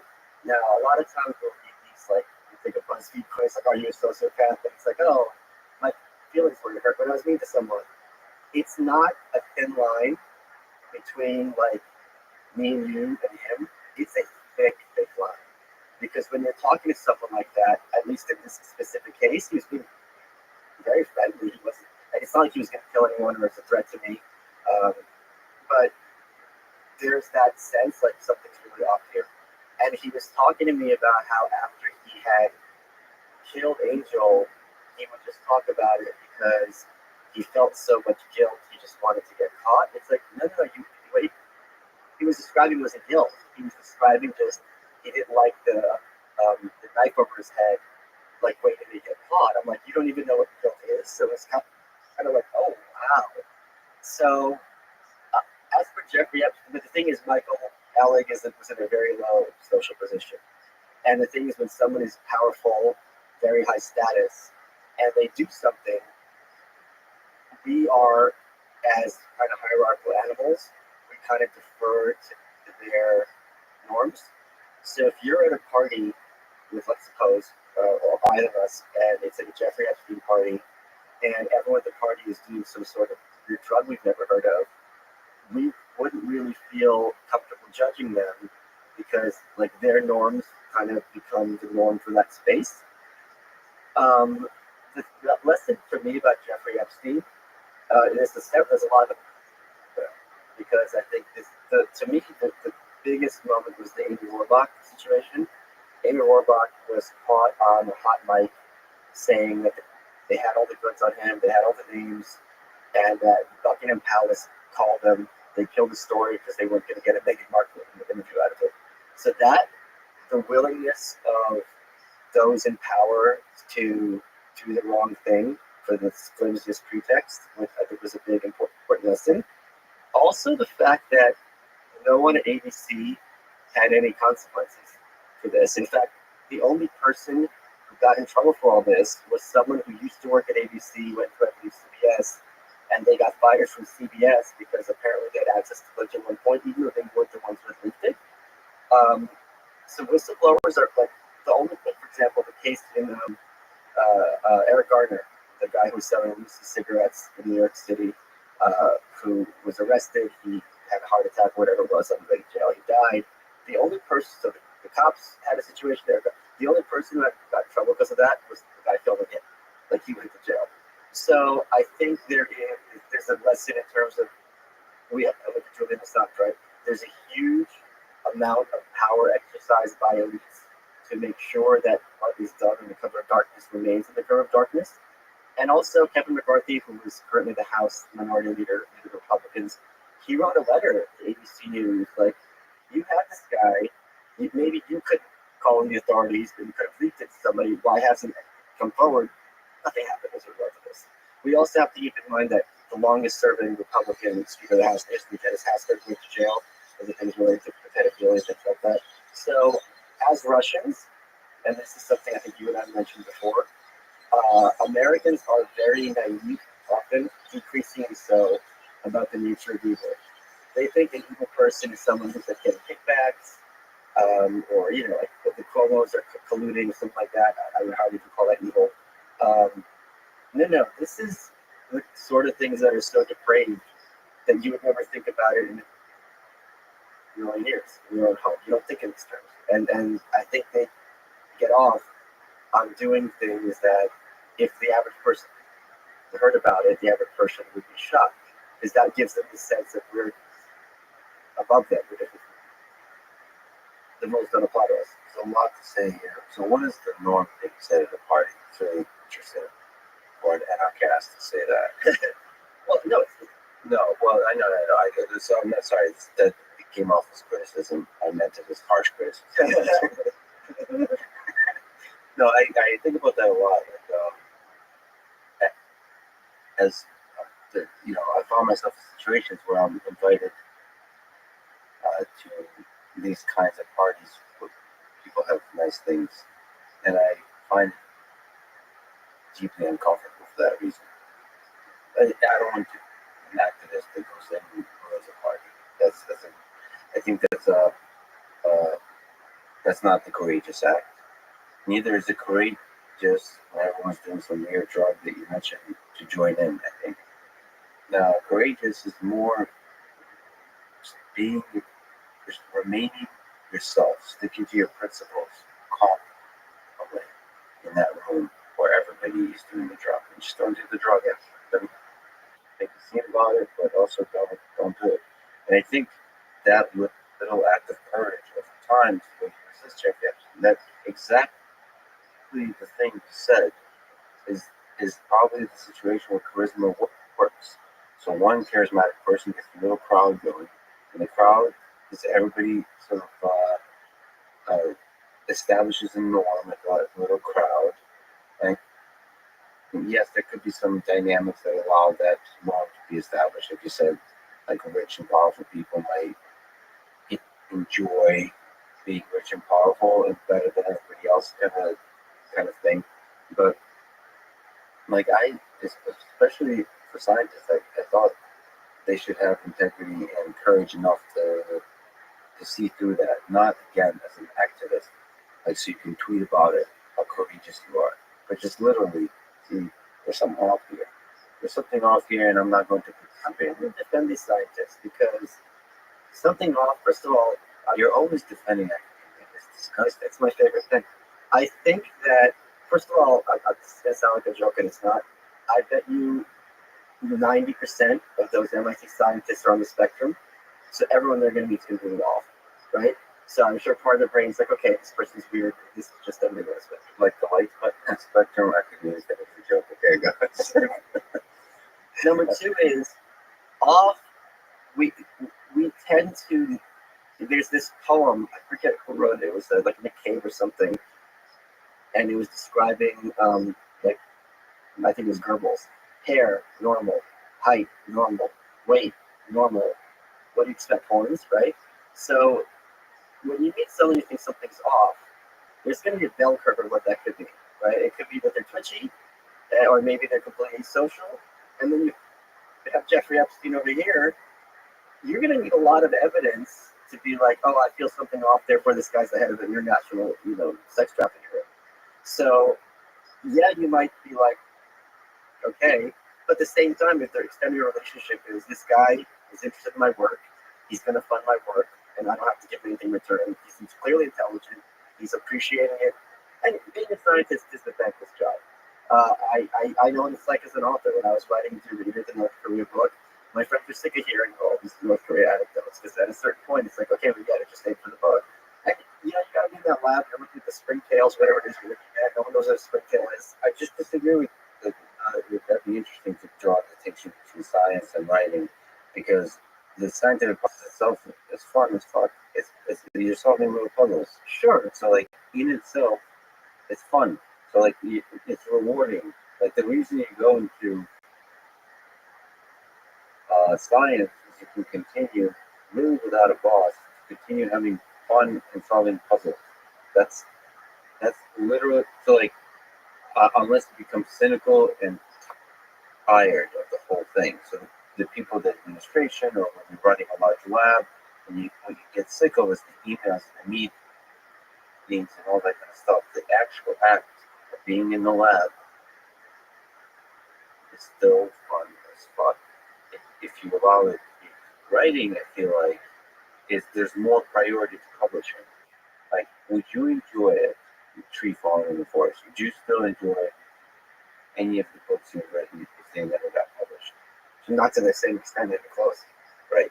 I think that the thing about science, it's almost like you get a peek into the mysterious. Yeah, but this is okay. So this is where I'm coming from. Since moving to Austin, I bought over 150 plants. I think you're doing the politician thing. Look, Let me go quick. let me be clear. All right? It's not. Oh, you are running in 2024. This is very interesting. I bought 150 succulents in my house. They're thriving here in Austin as they wouldn't have in Brooklyn. You have a great video about it. Yeah, one of those plants I have is a photo I took on my Instagram. There's no other photos on the whole internet. None of my friends care. Or they care, like, ostensibly, but like, oh, it's cool. Like, I have a better plant collection in my house than, like, almost any botanical succulent collection than any botanical garden in America, and probably the Huntington, and no one cares. This is what ego looks like, by the way. Honestly, I can prove it to you. No, I know, but you don't have to rub it in. Well, they have a big budget. I don't. So if I can put it together, they should be able to. Right.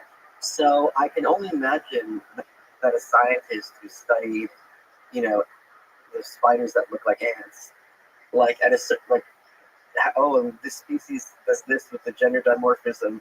Their friends are only going to care so much. So if you meet someone who has a lot of money who now cares about ant spiders, it's going to be exciting. It is very exciting. But I just wanted to push back on the. I think the act itself should be the biggest reward. I think you're always safe. We're talking about goodness being a safe default. I think it's a good default for plants and for writing science is to just enjoy the act, even if nobody cares. Okay, this is where this. Okay, now I'm wondering why I'm pushing back so hard. I realized what it was because I've made this point several times, and I'm glad I can make it again. There's this window of time that happened in my life, and I know it happens to a lot of people, when you're in your like 24 to 27, 28, right? So 21 to 24, like you still have your friends from college, so on and so forth, right? But then it's kind of like a poker game, and every so often people cash out. They're like, I'm out. They get married, they get a job, they move. And if you are someone who's a young, ambitious, creative, that window is a very rough one because you're doing the right thing, right? And you're not being, drug addict, you're not a philanderer, those things are wrong, but just like you're playing by the rules, you're creating your stuff, what you want to be known for, contribution you want to make to the world, and no one cares, and it's just very lonely. And there's this very emotional disconnect about how is it that I'm creating and I'm working hard and I'm making something happen, and that's just radio silence. So that I don't think it's that easy when you're the scientist, not me, when you don't have any kind of external validation. Humans only have so much fuel. Nothing worth having is easy, Michael. By the way, yesterday, I talked on the phone with the person who said he was deeply moved the first time you mentioned this age group of 24 to 27. He's like, he's 26, he said, and feels the full responsibility of that and excitement. So he left his corporate type of job to pursue something that he's really passionate about, and that was like you were an inspiration to him, which I was deeply saddened by that. I also inspired Michael Alex. So the amount of mass murder, those that were inspired by you would eventually lead to is truly horrifying. What were we talking about? So, Jeffrey, one thing I wanted to ask you. So, let's put scientists aside.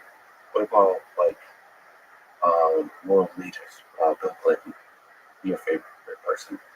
Why would he fly with Jeffrey Epstein? Why would he interact with that guy? I mean, don't you think that that's kind of the deal?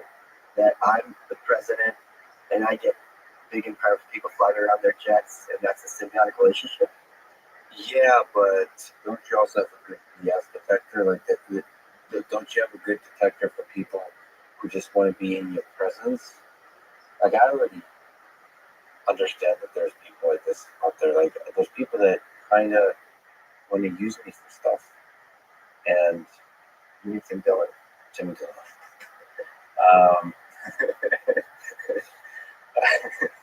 I love that guy. You guys met? We haven't met yet here. You haven't met? Okay. Yeah. We met before in New York.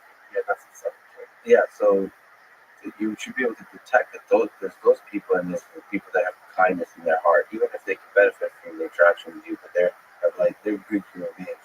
I feel like you're in a lot of trouble if you surround yourself around any people that are manipulative. But I think like that example, because like let's look at Clinton and let's look at Obama, right? So Obama, even though their politics are very close, I'd say in many ways, Obama is apparent. We don't know. I don't know either.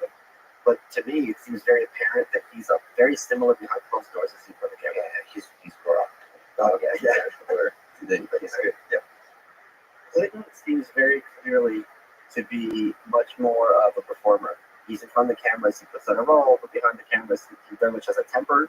He's known for that. He's much more of a lech. Perfect. Oh, lech with an E? L-E-T-C-H, yeah. Oh, cool. Lech. Is that like that's a cool term? I can use that on the internet. Like you're a lech. Yeah, you use it in that. You're a dirty lech. Well, dirty is implied. Oh, so okay. Yeah, so Being redundant. yeah. And it just feels like it needs an adjective to give it more power. Anyway, I'm sorry. So, but there's a ledge. Right. So you can see how there's people who want to meet, the surface Bill Clinton, and I'm sure that got old for him because he has to be on. But then there's the good old boys where he could be a pervert, and this guy's like, yeah, I know what it's like, and then he feels like he's himself. But we're all speculating. I mean, I don't know what Bill Clinton is like, what was in it for him. He certainly could afford private jets if he wanted to. There's no shortage of people who want to fly around the world to give speeches about that. Can't he satisfy the lech within without hanging out with Jeff Epstein's of the world? Like, can't he get? I mean, this is the question to me. I'm confused by all of this. Can't he get women in a legitimate way of like not using his power, not hanging out with these shady rich people, but just like having a normal mistress like JFK had? Well, Jake had a lot. I know, I understand that, but in the normal way, or I don't know. I don't understand the Clinton psychology. First of all, the fact that you're hooking up with someone who's close to your daughter's age, to me, I think is inherently disturbing. But she's an adult, so okay, that's not that bad, beyond the pale. But also the idea that, if I don't physically fornicate with you, it's not cheating. Like that, whatever you tell yourself, or like if I don't ejaculate, it's not cheating. Like these rules. And it may be at least kind of slippery slope. Like you start not having the rules of it. I mean, if you told your wife, like, listen, it wasn't cheating. She only, formed on me. You're gonna say this with a straight face. Like, at a certain point when something is so brazen, you wonder if the person even has to believe it because who you're fooling. But like we started this conversation with you, and there is a line between young women older than 18 and young teen, like 12, 13 kids. Have you ever? When's the last? Oh, because it's in for you because you're at MIT. I was hanging out with Glenn Wright. She had a couple of fans of hers, and they were like 22, 23, and they were like children. Yeah. Like I'm like, to me, as someone who is in his late 60s, to look at these people as adults, like they look completely like kids. So that, of course, there's exceptions. Like I've interacted with a young 20-year-olds that are like, you're way more mature than I'll ever be. Like the wisdom that comes out of them is quite fascinating. Visually, the energy and the way they look so young to me. And the way they carry themselves. It was the idea that my instinct was, let's tuck you in and read you a bedtime story, not let me like touch you or something. It was just like it was just within my head. So but the thing is it possible that in order to want to be the president, you have to be a crazy person? That you have some kind of weird Do you want power? Could be a power thing. Too. Yeah. Like you can get away with stuff. Like if I was Clinton's age, nothing about Monica Lewinsky to me would be attractive. And also, I would just feel bad for her because I know she's going to catch feelings. And it's, you know, Catch feeling. Yeah, it's true. and it's just like, why would I do this to this kid? For what? Just because I want to get some momentary pleasure? Come on. Beauty is in the eye of the beholder. I'm sure she looked gorgeous to him in the moment. Well, let me ask. We started talking about beauty. Who are you wearing? So, as a model, you usually don't have a shirt on when you're modeling. So it's nice to see you dressed up today. Nice and warm. This is because, so for those who don't know, for Russians, don't celebrate Christmas. Obviously, with the Soviet Union, Christmas was over. No Thanksgiving. Basically, no major holidays where everyone gets together. This is one holiday. Yeah, for New Year's, one holiday. And instead of, I remember as a kid, instead of Santa Claus with Dead Meadows, it was the same thing, basically. It's like Android and iPhone. It's like a cheap version of Christmas. She's got this girl with him. She's like Snow White, whatever. And Russian kids, they go to sleep on December 31st, and they wake up January, they have a present under the pillow. And I remember as a kid, this happened once, and it just blew my mind. You know what I mean? It's just like I went to bed, and my dad's like, "Oh, you know, you can have Tim. What I was going to be your present if you've been a good kid." And I'm like, "I didn't think he was a good kid." I'm like, "He is your life when you're 4." You remember like those moments. Yeah, and then I woke up and there was a present in my pillow, and it just blew my mind. And that building is still there, 1461 Shore Parkway in Brooklyn. So, and it's just also funny, like, what I really like about kids, you know, being over now is kid logic, because they have very little bit of data, but they're using logic to make sense of it, and sometimes it gives them the completely wrong conclusions for the completely right reasons. I remember, you know, my bedroom as a kid was right off the kitchen, and I'd be scared of the dark a little bit, so they'd leave the light on the kitchen while I went to sleep. And at the same time, my parents had told me, you don't leave the lights on the house, it costs money, wastes electricity, right? So I would be worried, because I'm like, oh my God, my parents leave lights on the kitchen all night, and now it's costing them so much money. Not realizing that, you know, 5 minutes after I'm out, obviously they turn the lights off. But like in my kid logic, this was a concern of mine. Yeah, and memories work that same way. If a collection of memories that are stitched together logically somehow, but they also don't really make sense. There's a few defining things. So I grew up in Russia and experienced a lot of New Year's in Russia. There's a lot of incredible things about that tradition that just warms my heart. So one, as a kid, you mentioned these kind of stories. That's the one night of the year that kids are allowed to be adults in the following way. Like in kid logic, they're allowed to stay up all night. Oh yeah, okay. That was as late as you want, which actually ends up being you're not used to. Right.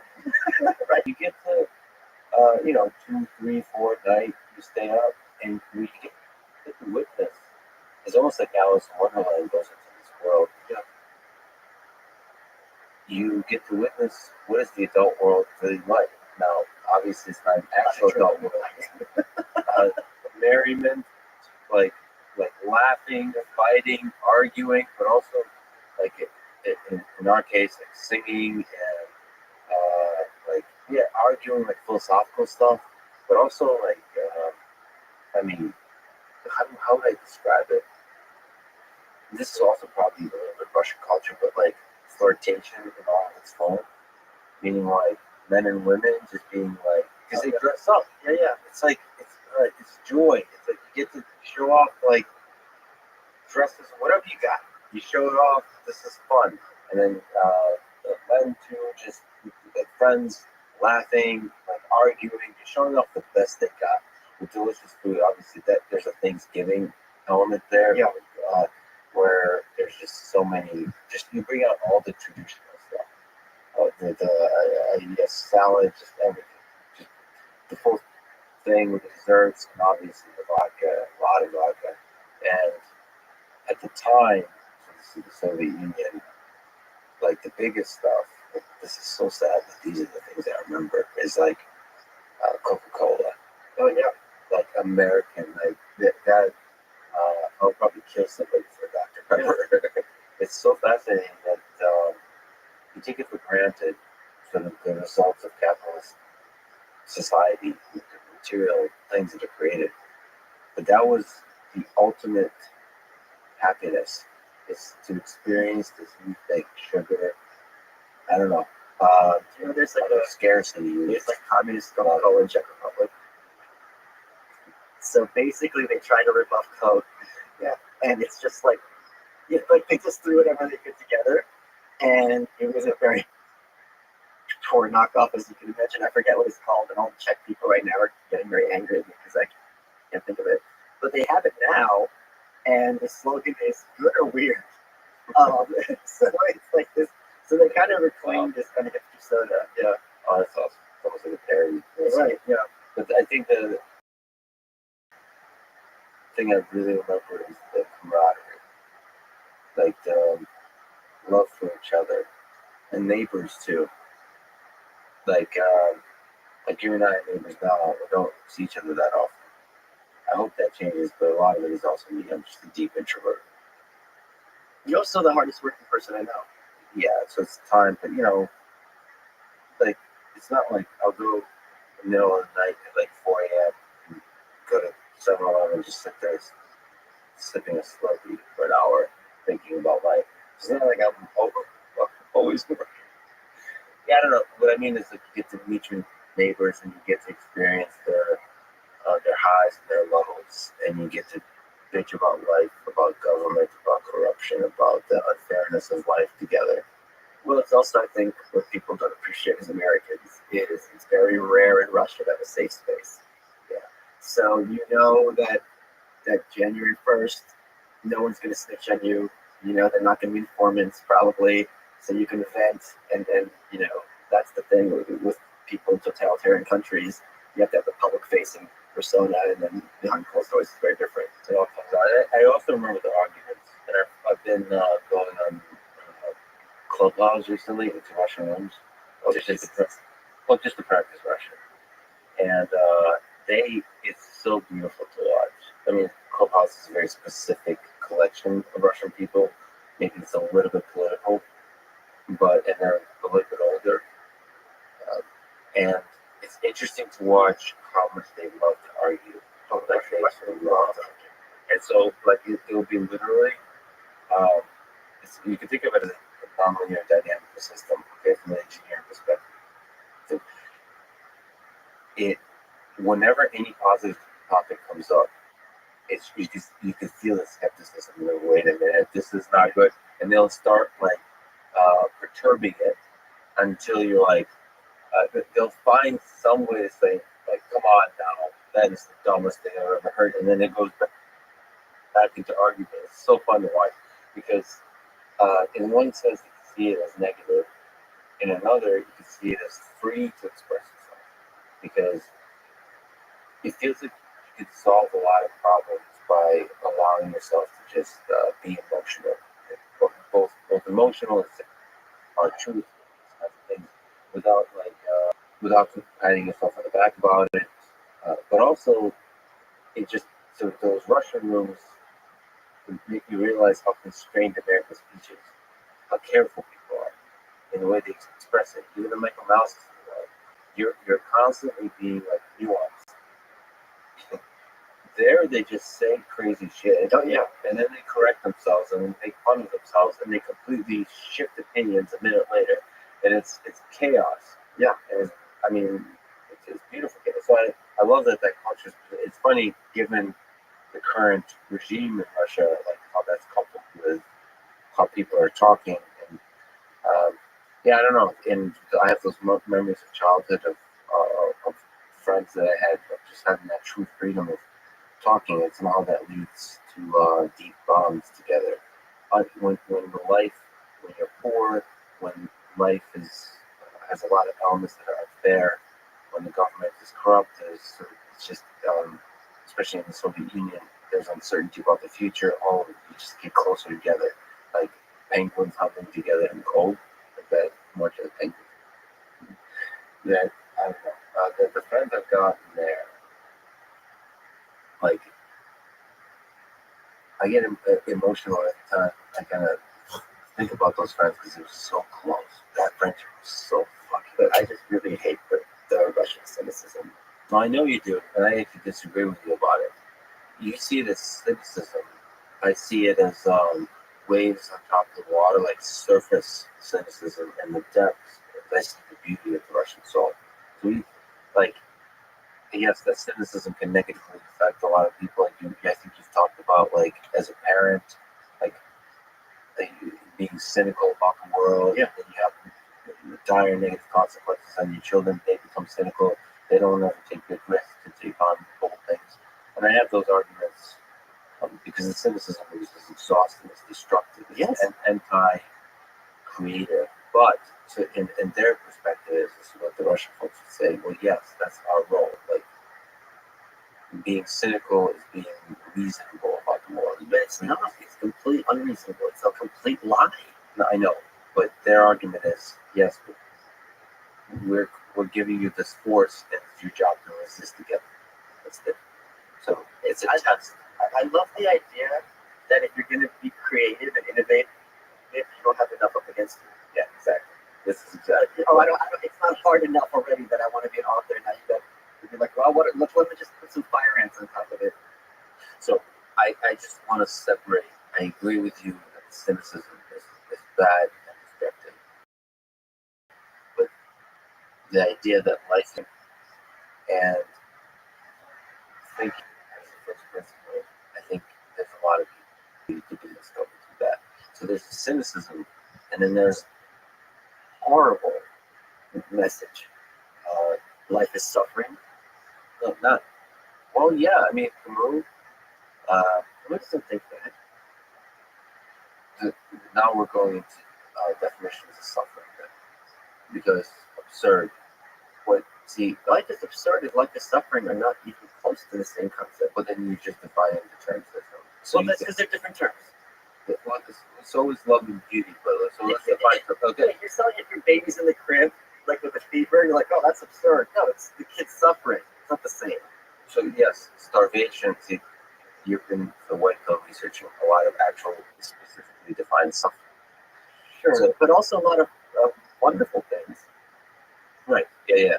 But the word suffering can encompass more than just physically starving, and it can encompass, like, a lot of philosophers that talk about it. It encompasses, like, philosophical suffering. The fact that there is, if you're not careful, life can appear meaningless.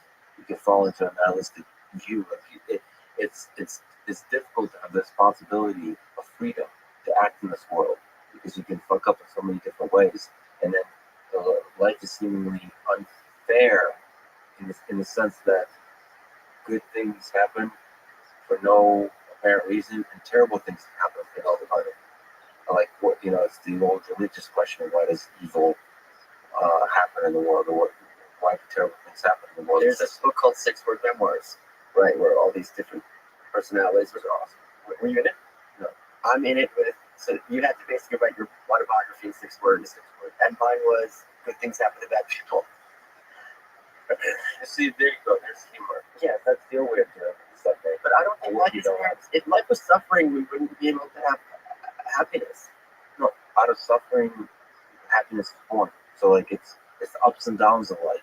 What it means, like, I don't agree at all that you need to suffer in order to be happy. I agree you have to work hard, but that's not the same thing. yeah, all right. So the way I'm using suffering, I think a lot of them use suffering is the way you use, like, gravity.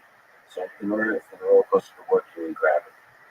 There needs to be a force that brings you down. Sure. In that same way, there's, like, you have to resist the natural pull of nature that wants to destroy you.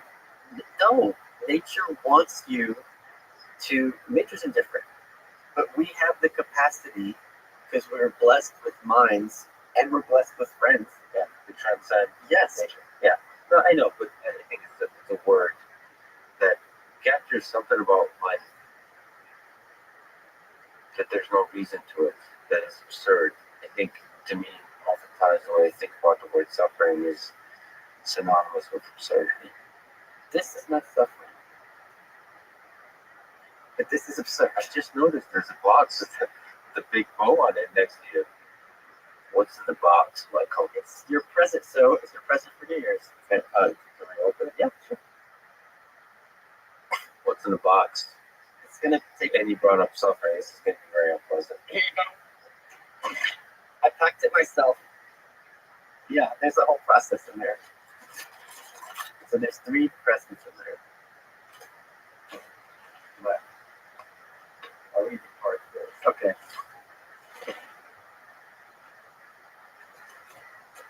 Something about opening presents, like tearing stuff, makes me feel like, because like I just tore a sheet of paper, so I'll never be the same again.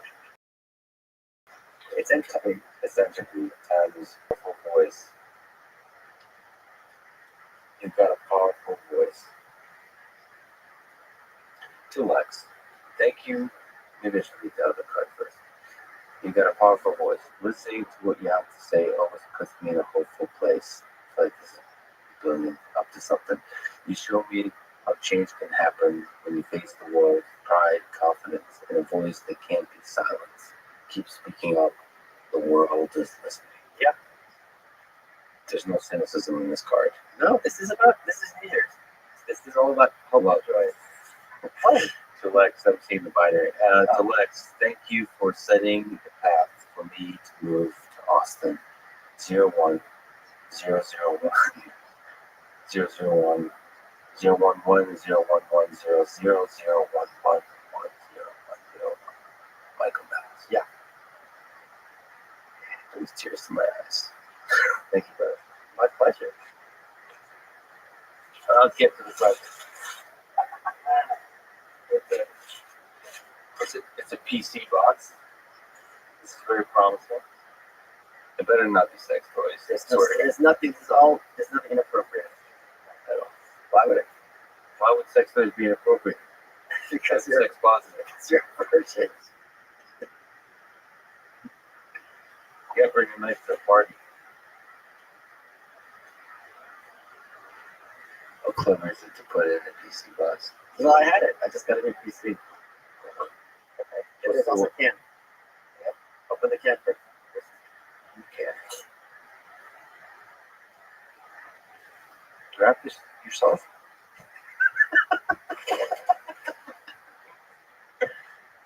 That scared shit out of me.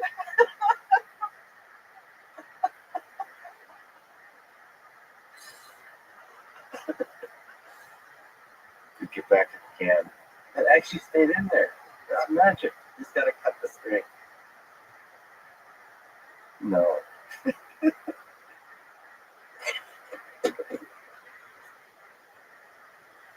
You're the most beautiful troll of all. I am. love you so much.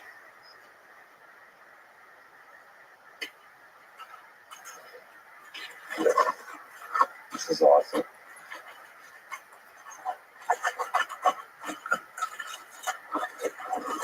Did it not work? Check it out. Oh, it didn't work. There's a terrifying springy feeling to this thing. I don't want to open this. What's outside?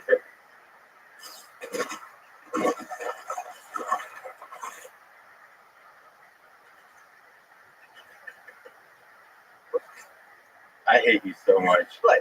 What? Oh, is it the other way? No, just pick it up.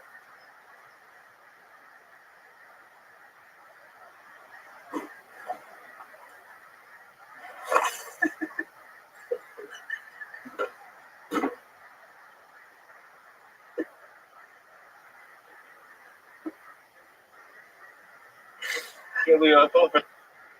I hate you so much. Wrenches are my favorite. can't believe I fell for that. Okay. And there's box number 3. It's like a matryoshka. I can't believe that worked. Yeah. I wanted the box to open all these gears to fall out, but you can't get it. Yeah. Does that really grind your... You know what's right? Why am I scared? Okay. This.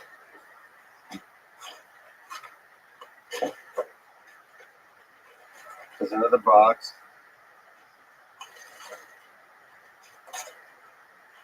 This leads to my death. No, there's a story behind it. I can't believe that worked. Oh god, that's so good. Alright. Alright, no springs, no weapon. No wrenches.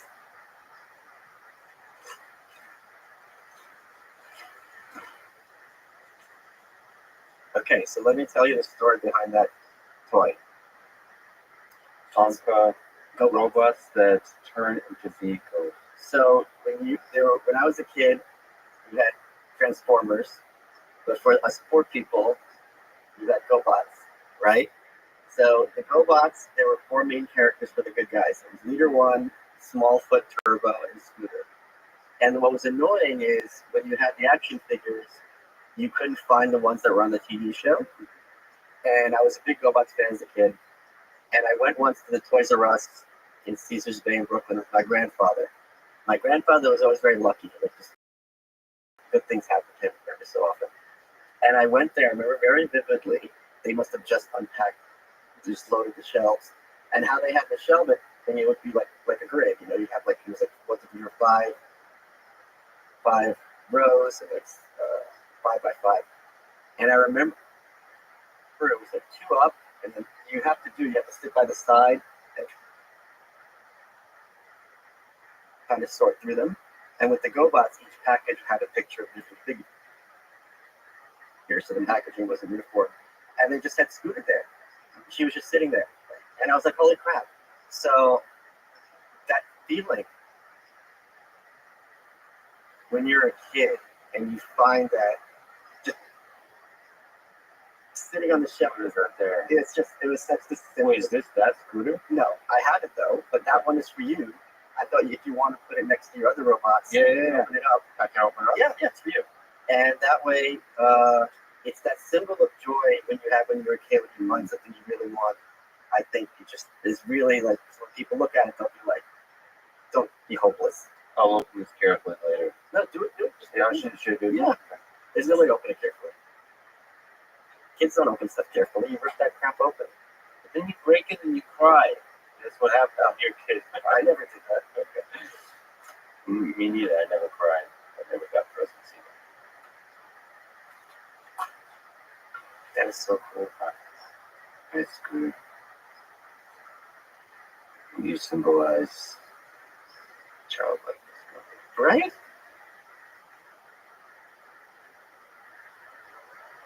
Or the poor man robot. The poor man's Transformers. I think there's instructions on the back how to transform her. To her? I only found out as an adult that it was supposed to be a girl. Yeah. Wow, this changes everything.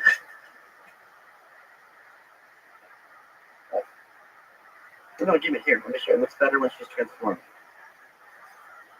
What? No, there's levels to that statement. Oh. Like this. Let me see if I remember how to do it. Because I had this as a kid. Arms out. Okay. The thing is, these are easy to break, I remember. So like this? No. Oh, the front comes out. Oh, this comes up. Yeah. So that's that. The arms go. And I have visions of like baby Michael. I can't do it. Okay, I can't do it. I can't figure it out. Wow, you're right. She looks so much better transformed. Wow. Alright. I'm going to follow the instructions. Yeah. I'll leave this failed project of yours. I'll just peel off. Well, I don't like this in between form. Well, this is how it's going to be. Okay. because we're going to be accepting of the transformation. Okay. I saw this little thing when I was walking on Congress. It says resist bracelet. I need to think of you. The reason I got it is because there's two bracelets. So one said lucky fuck, and the other one said resist. Now I first saw resist, I'm like, and then I saw the lucky fuck, and I realized I'm a lucky fuck to find a relevant. Makes me think of you. This is very nice. That's true. I saw this somewhere. Yeah. This has to do with, in terms of resist. You often bring up the book Machiavellians by James Barton, and so I was looking through. I was reading different parts. It's a tricky read. It's a bit, but there is a ebook Kindle version now that I've been. Or you can. I think there's an actual audiobook. Yeah. I just bought. So the Machiavellians is James Burnham's analysis of four thinkers that he regards as the Machiavellians: Gaetano Bosco, Wilfredo Pareto, Georges Sorel, and I'm blanking on the Bosco, Pareto, Sorel, and Georges Michel. And I just got Pareto's autograph this week. So he talks about freedom, liberty. Interesting line that I'd like to get your opinion on in terms of resistance, in terms of liberty. There's no one force, let's quote, there's no one force, no group, and no class that is the preserver of liberty. Liberty is preserved by those who are against the existing chief power. Oppositions which do not express genuine social forces are as trivial in relation to entrenched power as the old court jesters. So, I mean, the question here is: are you comfortable with that definition, with that view of liberty, of freedom, that at its highest ideal is expressed through the resistance to the powerful, as opposed to existing in its own? I think his point, broadly speaking, which I agree with, is the only thing that can work to mitigate power is other power. That it's talk is cheap and persuade has very limited efficacy. It's like if there's a burglar, right, and one person will give you a speech about property rights and you shouldn't be in this person's house, and the other person has a gun, it's clear which is going to be more persuasive. Yeah, but then can't you just be free without the struggle, without this conflict? What I'm uncomfortable with this view is how closely it links freedom and conflict. Like, why does this world have to have conflict for you to be free? It's and part of it is just emphasis. Well, you were just saying suffering is what leads to joy.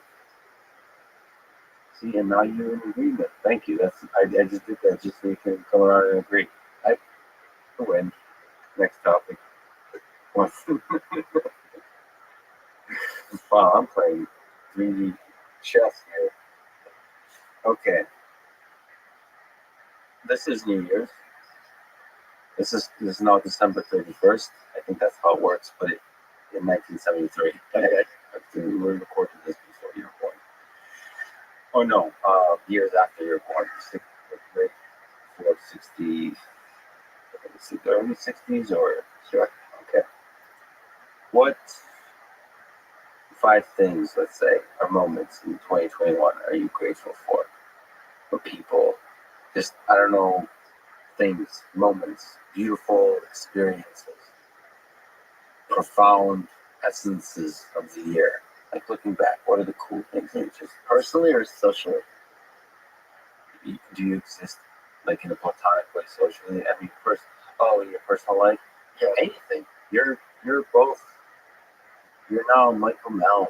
You exist as a social entity and a personal human being, and all of it, the whole thing. Like what stands out to you about 2021? The fact that for the first time in my life, other than college, I moved to a new city. That was a very big one. And there's no part of me that regrets it or misses New York. So that was a very big deal for me. What do you about this move, about Austin itself, or maybe the move itself? Maybe just the act of moving. What's great about it? The fact that I had forgotten what it's like to have a huge social network, which I had in New York, before people started falling away, and then it really escalated as a result of took a lot of COVID restrictions. So to have a big crew here is something that's very validating. The thing that's also exciting about Austin is that Austin is not a particularly big town. It's not a particularly great town, but everyone here, at least the circles I travel in, is kind of a refugee from their towns. So there is this sense of camaraderie. There is this sense of we're building something together. Back in New York, when you meet someone, it would be like, who is this person? Why am I talking to them? Like, are they ignoring me? Are they going to be weird? And here, there's very little of that. I think there's much more sense of trust with one another when you meet people. So that's something that's really exciting about. Like, I've been introducing all my friends to each other, and everyone's been hitting it off like gangbusters. It's really great. So I really enjoy that about Austin. I'm enjoying the weather, the space. You're in Kerouac and stuff.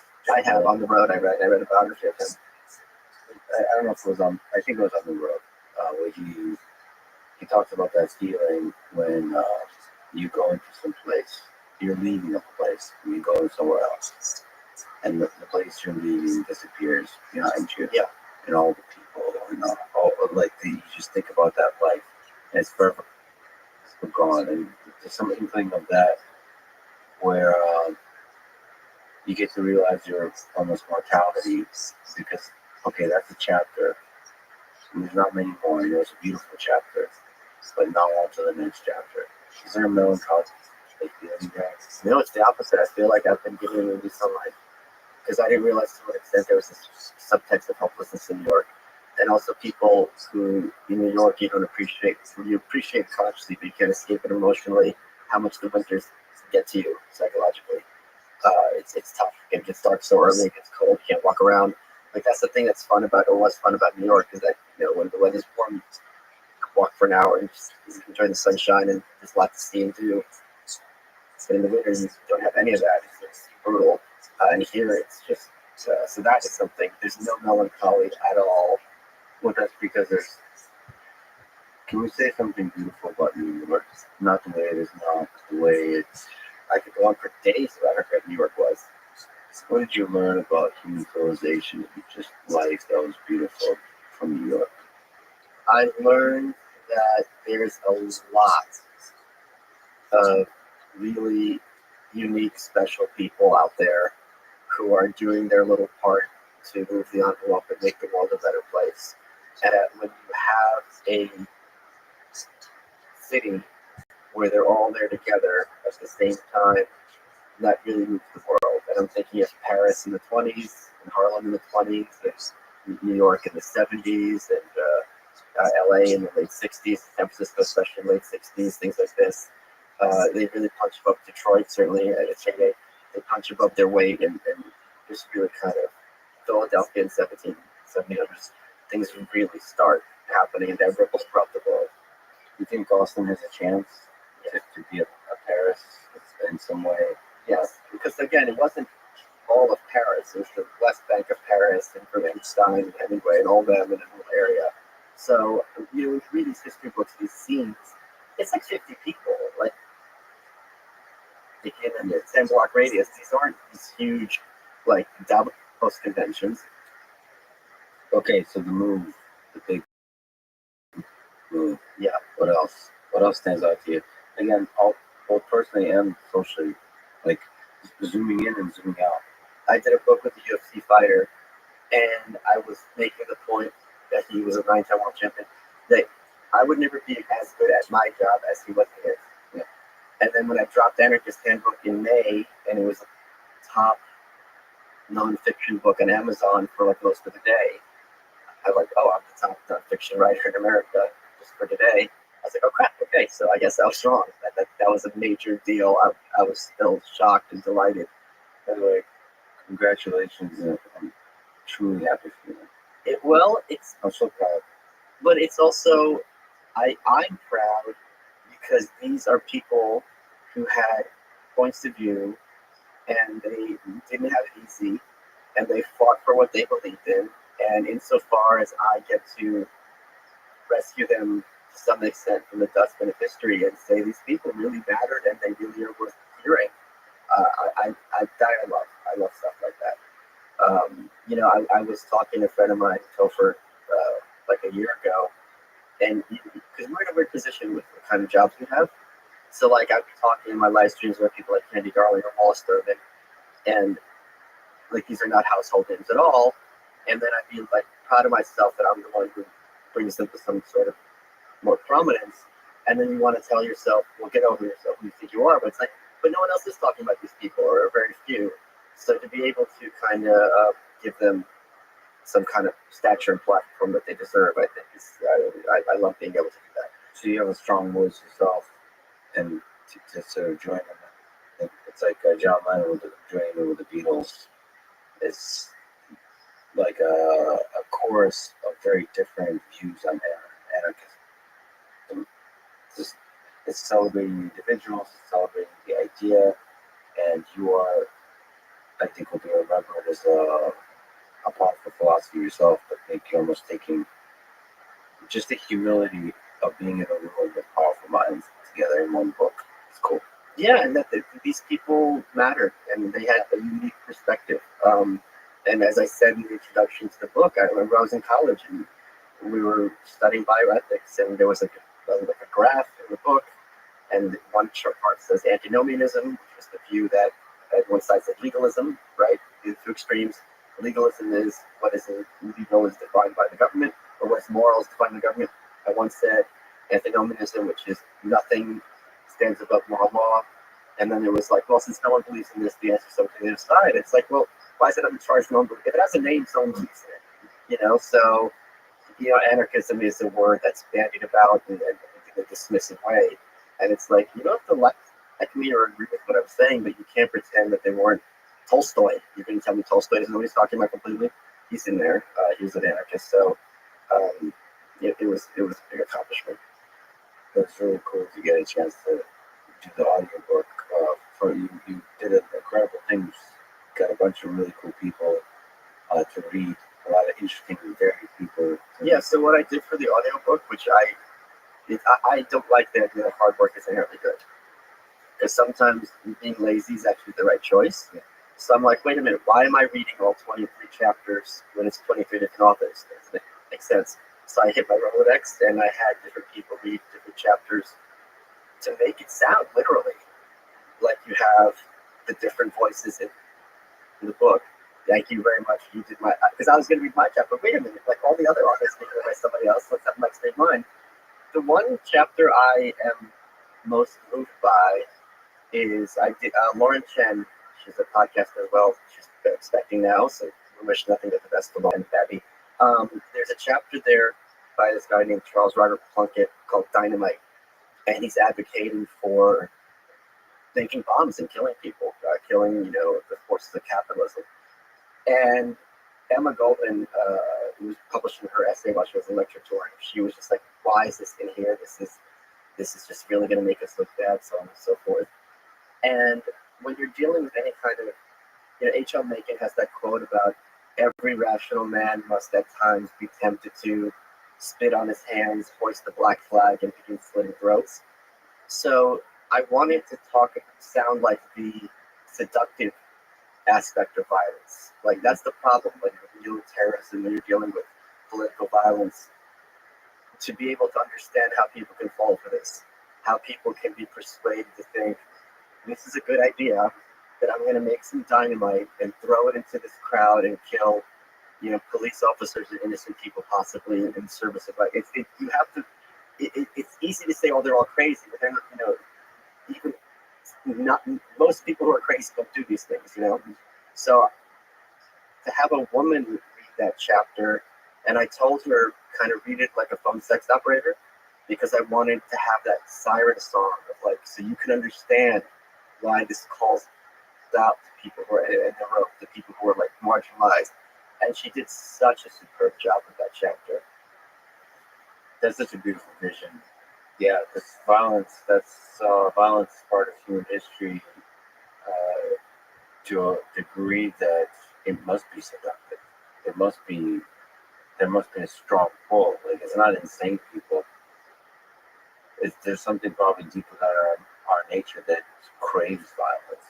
And then when there's charismatic leaders that inspire that, and revolution plus violence, that I can see that being extremely seductive to us. Like when you're truly suffering in your current situation, whatever it is, you being oppressed by governments or being oppressed by the powerful, violent revolution is probably there's something deep within us that longs for that. And also this kind of the Ghislaine Maxwell to Jeffrey Epstein, right? You need that woman to be like, no, this is okay, honey. Yeah. Come along. It's not a big deal. Don't listen to what your parents told you. They're just prudes. It's a siren song. What do you think about Maxwell and the trial and so on? Again, maybe the interesting story there is about the coverage of the trial. So like the story is more complex and interesting than the actual horrific acts themselves. So to me, maybe I'm not knowledgeable enough, but to me, she's also truly evil. I don't know maybe you can help me to figure out who's more evil. Just like you said, now the person says it's okay, that helps the evildoer, or is it the evildoer themselves? I don't know, but I think she scares me more than Jeffrey Epstein somehow. Yeah, There's people like that more. I had like a Twitter poll. Do you think more evil or less evil to kill someone because you're hate? And people, the winning it was more evil, and I said it was less. Because I think in that case, you could kind of check out. You could be like, this is I'm just doing a job. I don't, you kind of could, I think in a sense, if you have a certain mindset, like until to remove yourself from the situation, I'm just a conduit. When you were talking about, like, I haven't been following her case that much. It's because you mostly watch CNN, and CNN's not covering it. Well, I think my broader point would be the people who are untouchable and who know they're untouchable do much worse things than those of us who aren't that way can appreciate. Like I was just talking about on Twitter about Rosemary Kennedy. She was one of JFK's sisters. It's not clear whether she was developmentally disabled or had like depressive mental illness. There's something really off with her some capacity. And at age 23, they gave her a lobotomy.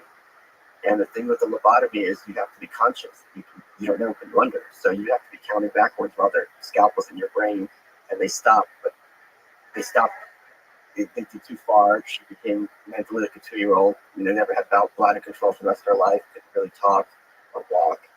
And when that happened, they just put her away to some home, and they never mentioned her again. They didn't tell the brothers or sisters where she went. The lobotomy was over in the field in 1987, and they pretended, she's in this home for kids with special needs, and it's just like that to me is very, very scary.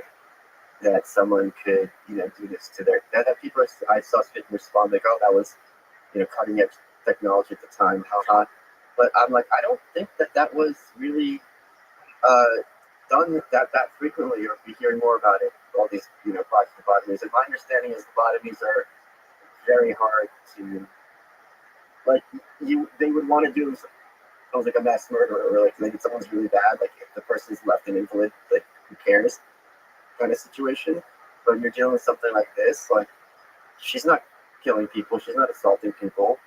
She's just difficult because she's making your vaunted family look bad. So that's what is it, like psychopathy or something like that? Like you don't care about, you do horrific things, you don't really care. I can't diagnose Joe Kennedy, but what I would say with Ghislaine Maxwell, I can't empathize because I don't. First of all, even in this, I don't know what it's like to be grooming my son to be the president and lost the other son in war. I don't know what that's like. I don't know what it's like to be so wealthy. Like you have to give Joe Kennedy credit because a lot of what he was fighting for was to allow Irish people and Catholic people acceptance into like high society, and he was up against a lot of pressure with that. And he's like, I'm gonna screw these people. I'm gonna be recognized. And we're gonna make people recognized. So there's something said for that. But I mean, I can't relate to people like him. Yeah. But I mean that like is just terrifying. Like I mean, one of the big reasons for an anarchist is like when you have someone who has that sense of amount of power over somebody else, a lot of times they're gonna do bad things and have no consequences. Do you think in the Maxwell case, the Epstein case, do you think they were trying to blackmail people, like trying to what the conspiracy theories kind of describe? That's probably not too far away from reality. Did they intentionally try to put powerful people in compromising situations so that they can basically get more and more power? Yeah, I think that was a Vanity Fair piece that you're referring to, or I'm sorry, I'm just referring to a general concept. oh, there was an article that broke this down. Because this article was in the Fortune Business Week, Vanity Fair, I don't remember, like major reputable outlet, and the reporter made the point. They asked around, and they go, "This guy's a billionaire or extremely wealthy at least. No one I know ever traded with him. Like, where's this money coming from? There's no paper trail." So they're like, "Okay, if it's not trading, and trades are public often, where's this money coming from?" And it's also like, why are all these people allowing Epstein to be the business manager when he has no kind of track record to show for it? So the hypothesis was he would get people into uncompromising situations with underage girls, secretly film it, and then he would, blackmail them accordingly. Well, I guess that would make sense. I know it makes sense, but I also see a lot of evidence that he's just very charismatic in a room. So, and I've also seen, that's how human connections get made, like business deals get made. Yeah, but where's this money coming from? Oh, like the rich people, without blackmailing, just like him close, like him as a friend. That argument that, like, okay, I like Jeff Epstein.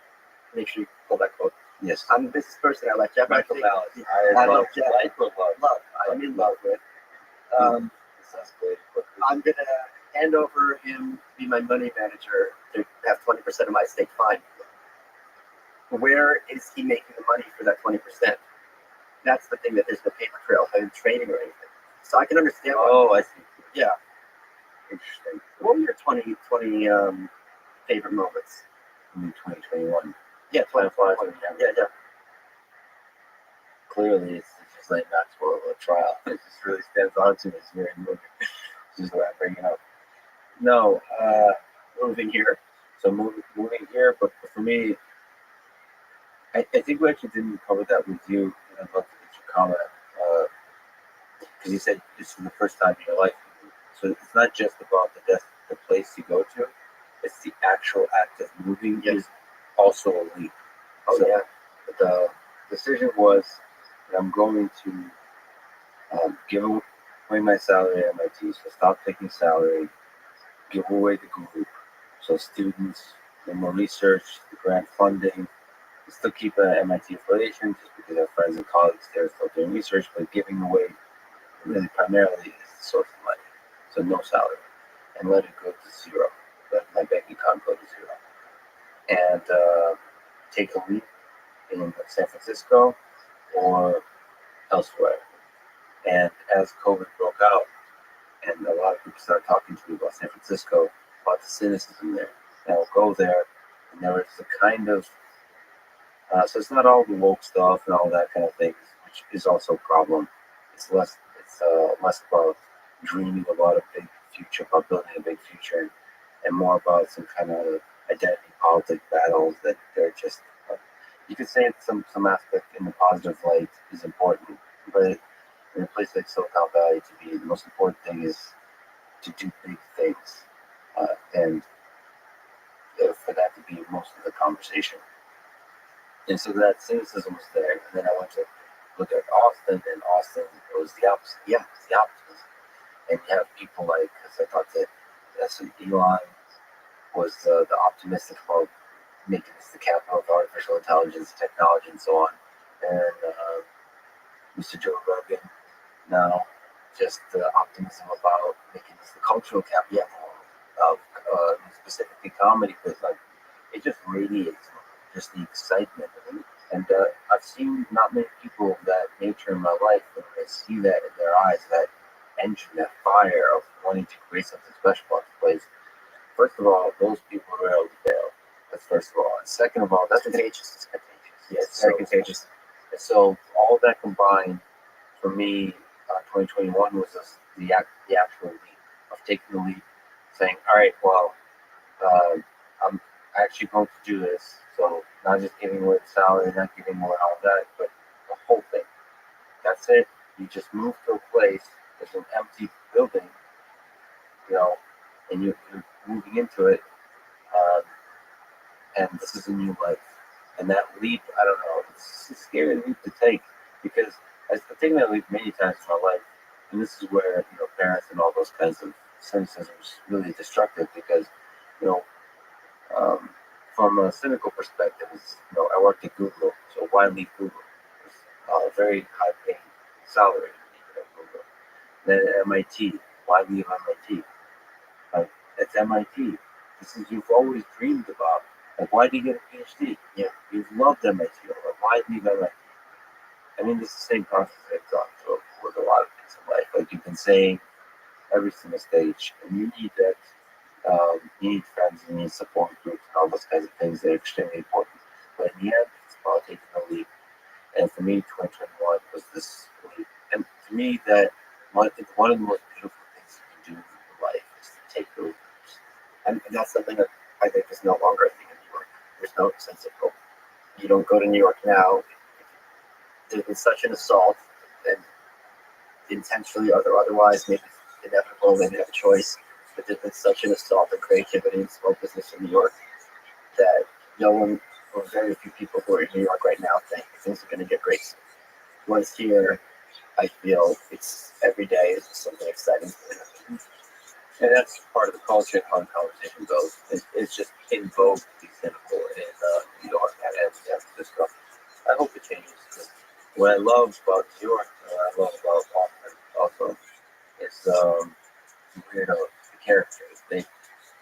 Just a variety of personalities. But if you just walk around, I think New York still has that, but it has the extra cynicism on top of it. Yeah, it's a negative. I mean, just becoming friends with Joe, he inspired me to be nicer to people, to not take myself seriously, to be humble, to celebrate friends, not to be competitive. Like all those things. Since I started listening to this podcast from the very beginning, it just radiated from the guy. The thing that people don't appreciate is Joe Rogan likes it when you bust his chops. I mean, it's a lot of people at that level. Like if it's on Mr. Rogan, you're laughing at everything they say. They don't want that. It's very phony, and they feel uncomfortable because they know that everything they say is hilarious. I remember I went with him. He was doing a performance here, and you were there, and he was doing his set. And I've reached the point now where I don't think of him as Joe Rogan. It was just like my buddies doing stand up. You forget, and then I look at the audience, and I remember like, oh, this is like a religious experience for these people. But you forget who he is because he doesn't carry himself like a big shot. Yeah. And so, he gets competitive as fuck. Like, I argue with him a lot. I mean, I don't know, when I talk to Matt Stallings, by this Joe, better believe I heard from Joe. And then we would just get people drunk and argue about it. So it's, I think it's beautiful, and he gets really passionate. It's not like easy to argue with him, but that's great when you don't take it personally. They're fun. As you and I discussed, and I'm sure he wouldn't mind us saying this, but like that moment when you first get a text from Joe Rogan and it's a boomer meme, like I finally felt like I arrived as a person. What kind of boomer meme are you talking about? Like he's some silly meme, but it's like it's the kind of thing you can imagine someone's uncle posting on Facebook. Yeah. Joe Rogan types it to you. Yeah. I mean, we also obviously, there's a few people, I'm just saying, folks people know. I was a Jim Keller with Elon, so I've had conversations with them. before. They're realizing that everything is possible in this world. Yeah, yeah. Which is not the Russian mindset. Yeah. Okay, all right. Let's Style of government. let's dial it down. Yeah, the Elon calls first principles thinking, but really it's just not being limited by the constraints of the past. Yes. And so it's saying like, okay, this is how things have been done, but can be done much better. And have to manufacture like how do we do this 10 times cheaper? Like everyone says it's super expensive, but does it really need to be? This is more of a question about manufacture, about how to build the product, how to actually have that product and scale that has an impact, and just having a very serious engineering, like to the level of physics discussion about building a thing and fucking doing it, and just being around people that did it, and you know, basically, literally or figuratively said fuck you to everybody in the room that said they can't do it. And that energy, so that I've got to know Elon a lot better in 2021. It's like everything, the whole thing, that moving here and being surrounded by that optimistic energy, and then the individual interactions with people that refuse to be like brought down by the cynicism The of the world, naysayers, yeah. and naysayers is that to me what I'm gonna remember this year for, and I hope it like materializes into something concrete here in Austin, and I feel it's doing that. I really am curious to be a fly on the wall. I'm sure it'll happen at some point. Watching you and Elon talk to each other, because he's even more of a robot than you. He was on the Babylon B podcast, and I was honored to be able to be in the room while this was happening. And with the guys at the B do at the end of every podcast, they have like 10 questions. I don't think this is one of those. No, and they go to Elon. Would you rather be Batman or Iron Man? Because they're both like multi-billion-dollar industrialists. And Elon, being Elon, is like, well, let's think this through. There's different kinds of bats. You got fruit bats, and you got insect bats. Well, let's go Batman. Batman can fly, right? That's the fly. I think Iron Man. This thing, the whole huge answer question. It was so literal. I was like, damn. I guess by this point, I'm releasing the podcast with him. That's several hours, and it's exactly as you would imagine. It's exactly as you would imagine. There was this. It's You watched the super movie, technical. the movie Her. So there's that one scene. It's when is it Joaquin Phoenix? Who's the lead character? Yeah, Yeah. So he's the lead, and he falls in love with Siri, basically, who's played by Scarlett Johansson. And there's another artificial AI that she's talking to, and she's like, "Oh, can I permission to go into nonverbal communication with this professor?" And the guy's like, "Sure." And they just started talking to each other in the robot. And I'm just imagining the two of you having this mind meld. well, so there's both the humor of that, but also the practical nature of the kind of conversations to have. It's so great because it's problem solving mode. Okay, So yeah. Okay, it's so that is cool. fun. That is exciting. Because like you stop completing sentences. I actually feel it at home because you don't need to say the full sentences anymore. You can just like say random words and you start to understand what you're talking about, and then you can have multiple conversations at the same time and go on these tangents. One of the biggest problems I have with podcasting for me, talking, I have to finish my sentences. I have to actually finish making a point. Yeah. Which is a big problem. Because there's like a listener who needs to hear the point being finished as opposed to completing your sentences inside your own mind. And like the thing I find things usually the exact same thing is when the line of thinking is no longer useful, you just switch to the next thing. You just leave that whole thing behind. You don't need to make sentences. You don't need any of that. And also just it's the first principle thing, and then zooming in on the elephant in the room. I love that. It's so energizing. That's what I love about engineers. It's not the most eloquent communication style, but I love it. What about you? So you said moving, the book. What else?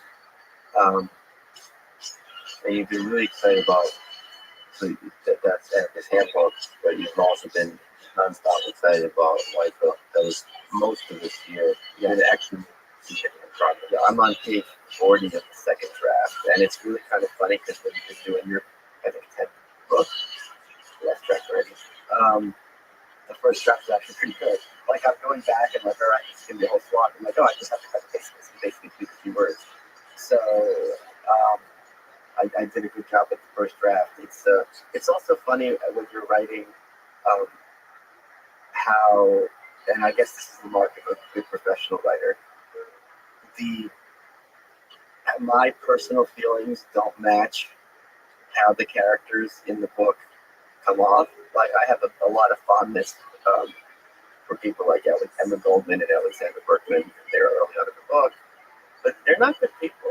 Like, and I'm writing it objectively and whatever, and I'm reading some, like, they come up much worse than my personal appraisal of them. So it's kind of interesting as a writer when you're watching it. I guess kind of like an attorney, right? Like, you can have a situation where you, as an attorney, have a lot of fondness for your client, but you realize that they probably did this thing, or you could not. You could be the other way, like they're innocent. It's hard for you to make a case for them because the data's not there. Can you actually talk about your writing process? Sure. Several ways. One, your writing process, but two, by way of advice on how to write.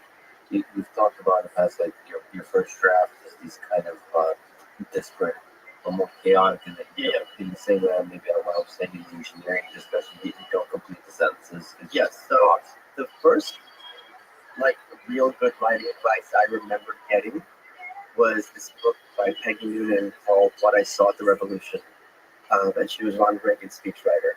She still writes for the Wall Street Journal. The book I bought was at a used bookstore in Lewisburg, Pennsylvania, when I was a spineless cock. I still have it. It was 99 cents. And she talked, when you're writing for president, this is no joke, especially a president who's just the great communicator, Reagan, so, and you have to be very inspirational, but also not come off as corny, which is very hard to do. And she, in the book, talks about how she wrote speeches for him, how she, I'm paraphrasing her, I haven't read her book in a couple of decades, but basically she would write like a brain dump, and it's just garbage. And she's like, that's okay, get it all out there. And then, there's that expression, all writing is editing. So for the White Bill specifically, this is, I don't know if it's the most ambitious book I've ever done. Your reader, I think, is more ambitious because that's all of North Korea's history, and it's written somebody else's voice, that person's a Russian. And like you mentioned, you have to read a giant number of 60 books. That's research, yeah. Well, maybe can we just pause and say what White Pill is about? Sure, it's about hope, and it's a tale of good and evil, and I think that's, I don't want to tip my hand too much, but people always like, how do you think, why are you so hopeful? And I'm not hopeful on an emotional level. I'm hopeful because looking at history, I think there's certain things that not will certainly happen again, but it's not all implausible to happen again, and that the good guys will win. And this is one of those cases. So, the book took on a life of its own. It's very different from how I originally conceived it. I originally conceived it as a kind of retelling of Camus' philosophy. Ryan Holiday, who we used to be close friends with, I've talked to him for a while, he has a whole kind of cottage industry based on the Stoics of the past. I'm like, okay, I asked him once, can I do this with Camus? He said, sure. And then I reread Camus recently, and it wasn't what I had remembered. Can we pause on that? I apologize for interrupting. So it's interesting. So you kind of took ideas from Stoics and started to kind of use it as a book. It gives you advice about how to live life from the Stoic perspectives. And you were thinking, is there something in existentialism, absurdism, or something specifically in Camus' thinking point? I think you mentioned the myth of Sisyphus, specifically like this philosophical work. Yeah.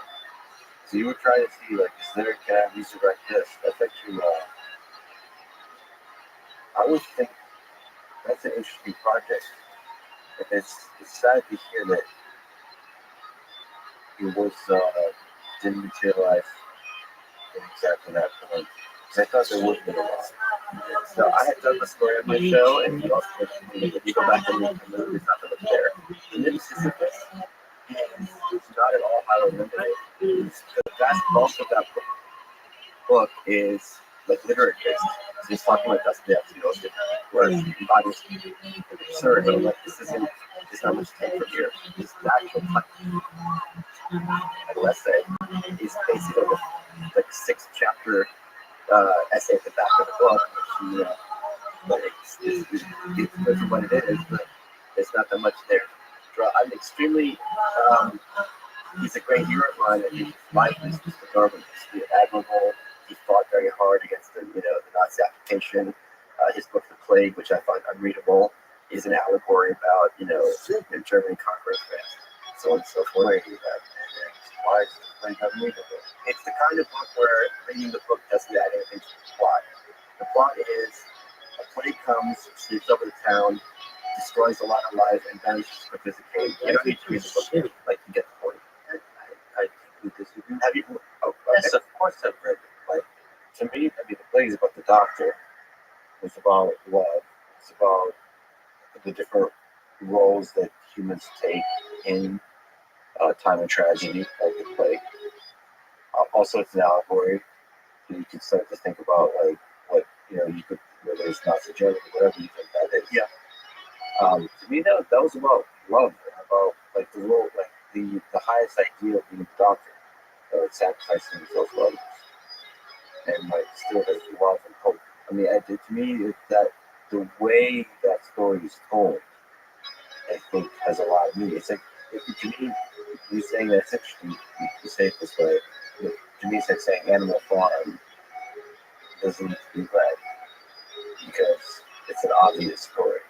I don't think there's much plot to the play. I think Animal Farm has a very long plot and a complex plot, but there's experiences within. So the situation is set up like in these experiences that review the philosophy. So yeah, it's not very plot driven. Yeah.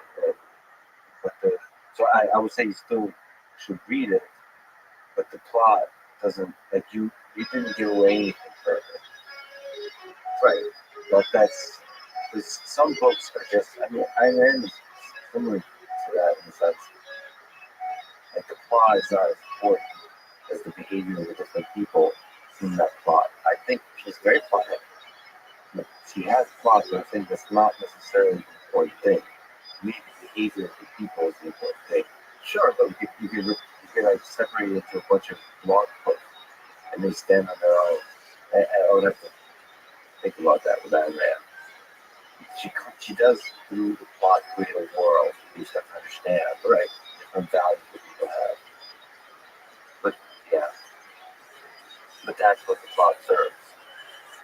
Yeah, but in the play, the behavior of people that's really important. And it's the stranger too. I mean, he's like, I'm trying to scramble here for books I appreciate that don't have a plot. And, Love from Underground, just asking a huge amount of plot. He goes to his work. Someone has a huge amount of plot. Thomas Mann doesn't have a plot. He's the one that was the plot. Right. Would you say Kafka has a plot? I think Kafka's very heavy plot driven. Yeah, but I just don't see that. I guess Metamorphosis doesn't really have a plot. Yeah, with things like falling around. But it's like a vignette. It's not really like just the Sure. yeah. The hunger artist. Unlike short stories, I found the short stories are pretty long short stories of Kafka's. It's really interesting. It's about a man. I don't know if you read it. No. It's about a man that is like a freak in the sense that his skill can fast for a long time, and then people gather on the caves and look at him as if that. I don't know if he's a cage or not, but eventually he passed so long that people don't even care anymore. Like they just leave. So it has to do with something. It makes me think about like don't become the way you live. Don't become like a freak show, a circus act. Like live for live for something that brings you joy. Or don't live for the sake of attention. So to speak.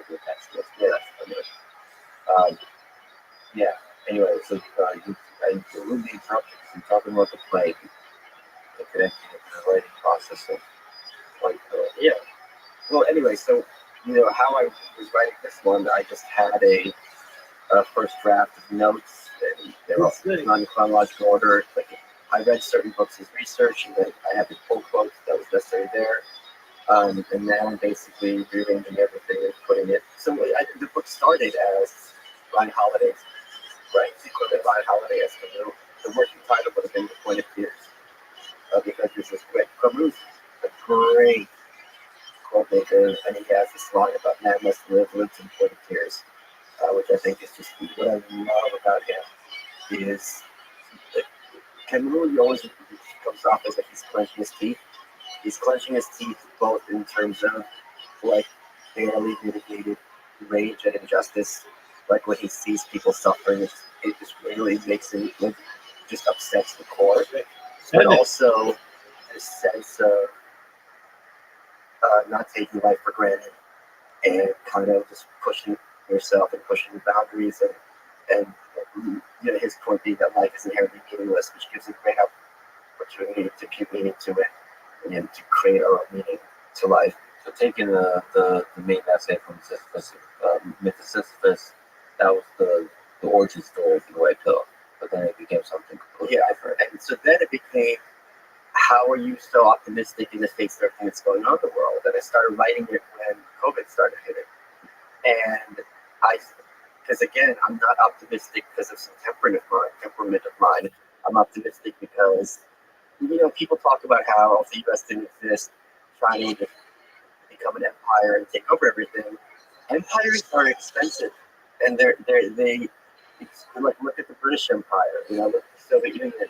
Like it's not automatically sustainable. It costs a lot of things to make sure when you're geographically, all over the world, literally, to keep everyone in line. It's all like the super good movie. Like once it happens, it's happy ending for them.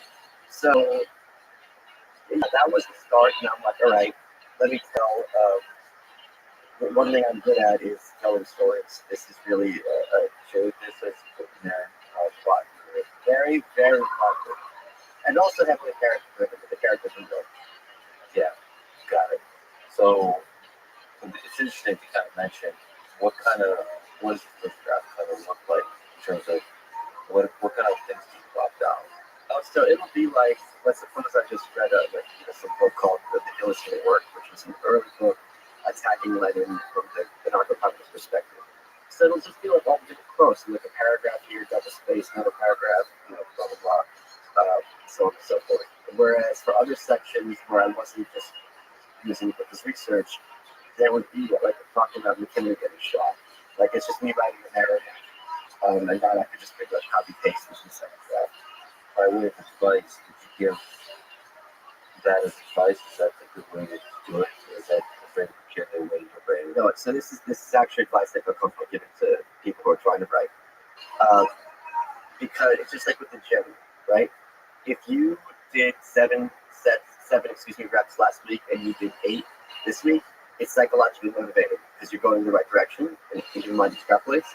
So tell yourself, I'm going to get a page done today. If the page is done, so you're asking on the computer, you're not allowed to get up to get the 2 pages. It doesn't matter if they look like garbage, because if you have a 300-page first draft and it's crap, at least you have something to work with, and that's a big number. So the thing is, since the first draft is going to be crap, if you're editing as you write, it's going to be extremely discouraging.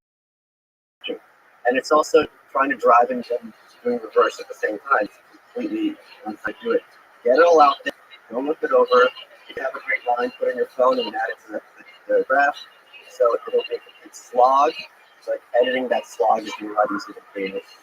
When you see the disparate lines all laid out on the page, how difficult is it to then start stitching? Do you find that when you look at a list of those things, the final product looks very different? Yeah. Or you actually use those lines? No, I always use those lines. Then I have like a file called scraps. So like if the line's no longer used, I put in my scrap file. I'd love to see what's in the scrap file. Okay, yeah, sure. One of the things I've been pulling scraps is a lot of times when I was earlier writing, I would have contemporary references, and I realize that that's bad because I want the reader to be in the past as the present. So if you're talking about, let's say, 1901 and you're referring to Obama, and it screws people up, so I've had to pull all those. Okay, let's talk about some media first. Do you ever think like that? Like, take a special day in the year to think about how you're going to try to change yourself, and you try to transform yourself every single day you work on. Well, I usually have several projects I'm working on at once, so there's always incremental progress of those. Especially with that, like at the end of 2022, I'll accomplish this kind of like to hold yourself responsible. And to do that at the beginning of the year, to think about that. Both those off, what kind of like, not to pay my projects and quantify, but more like how can I change my life or like different kinds. And then there's specific things like finish the book. Years ago, and I think on some level, you're much less than me, but I think you're increasing in this direction. I realized I have to learn how to be a surfer and not a driver, because when you reach the level we're at in our careers or our place in culture, a lot of this is luck, and a lot of this is just like I'm just going along for the ride because it's kind of counterintuitive, like the success of the anarchist capitalist is counterintuitive. So all I'm hoping for, getting the book done. I am extremely proud of it, and just also Sick. building a. We had Thanksgiving together at Claire's house. Just building a great upcoming community here, which it has happened very quickly. There was going to be another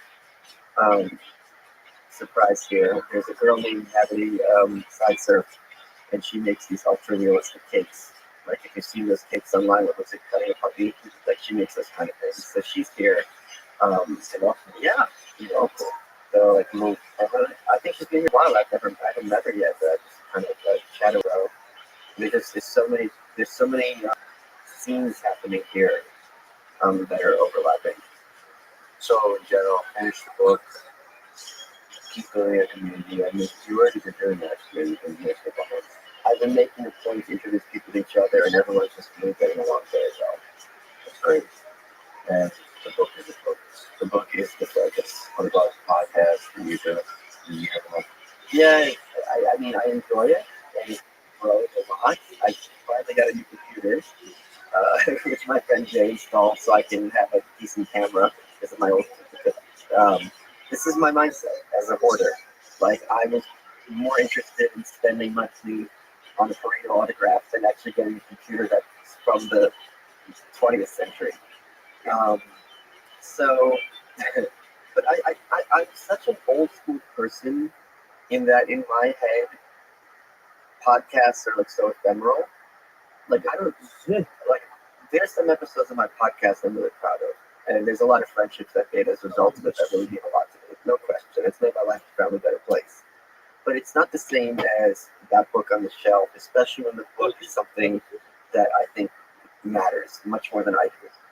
Yeah, there's a permanence to it. There's a seriousness to laying down the words on paper. Yeah. Like really giving a thought there. Sure. But podcast, I'm a huge fan of podcasts. You don't listen to podcasts much. It's just fascinating to. Yeah, like at all. I don't know how mine is so successful. That's just part. Yeah. I just love the medium. I love the authenticity, the realness of the medium. That's really nice. I just understood it's starting to click because like my pal Blair White, she was just unbroken, and the first 10 minutes, I was so angry, like I was sitting there like yelling at the screen because Joe and Blair, you would think that they're going to start talking about Trump or trans issues or moving to Austin. They start talking about shark reproduction. Yeah. And neither of these dumbasses knew anything about it. And I know a lot about it. And they're like, oh, is it like this? Like the sharks lay eggs. And I'm sitting there like, you don't know why you're talking about this. Why? Why are you talking? And I can also see why people like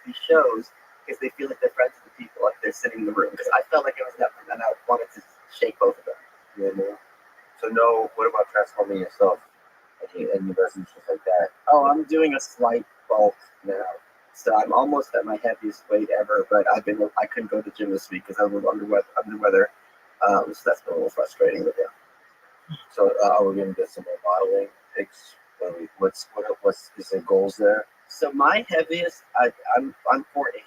The heaviest I've ever been was and this is when I was like, He's exaggerating. He's not. that's the metric. Oh, sorry. Are you talking about your height? Yeah. Right? Barely 4'6". So the heaviest I've ever been when I was like really high body fat because I couldn't gain weight as a kid. So when I figured I could actually gain weight, I was 164.5. So I want to hit 165 and then take it from there. I have a friend who named my buddy Trickoff, and this kid's stronger. Jake. His username on Instagram is stronger, but the number 5 instead of letter. The number 5 instead of letter S. But he does. It looks like it's Photoshop, but the brain can't process it. You know the human flag? Oh, no. Oh, yeah. Sorry. But he does human flag push-ups.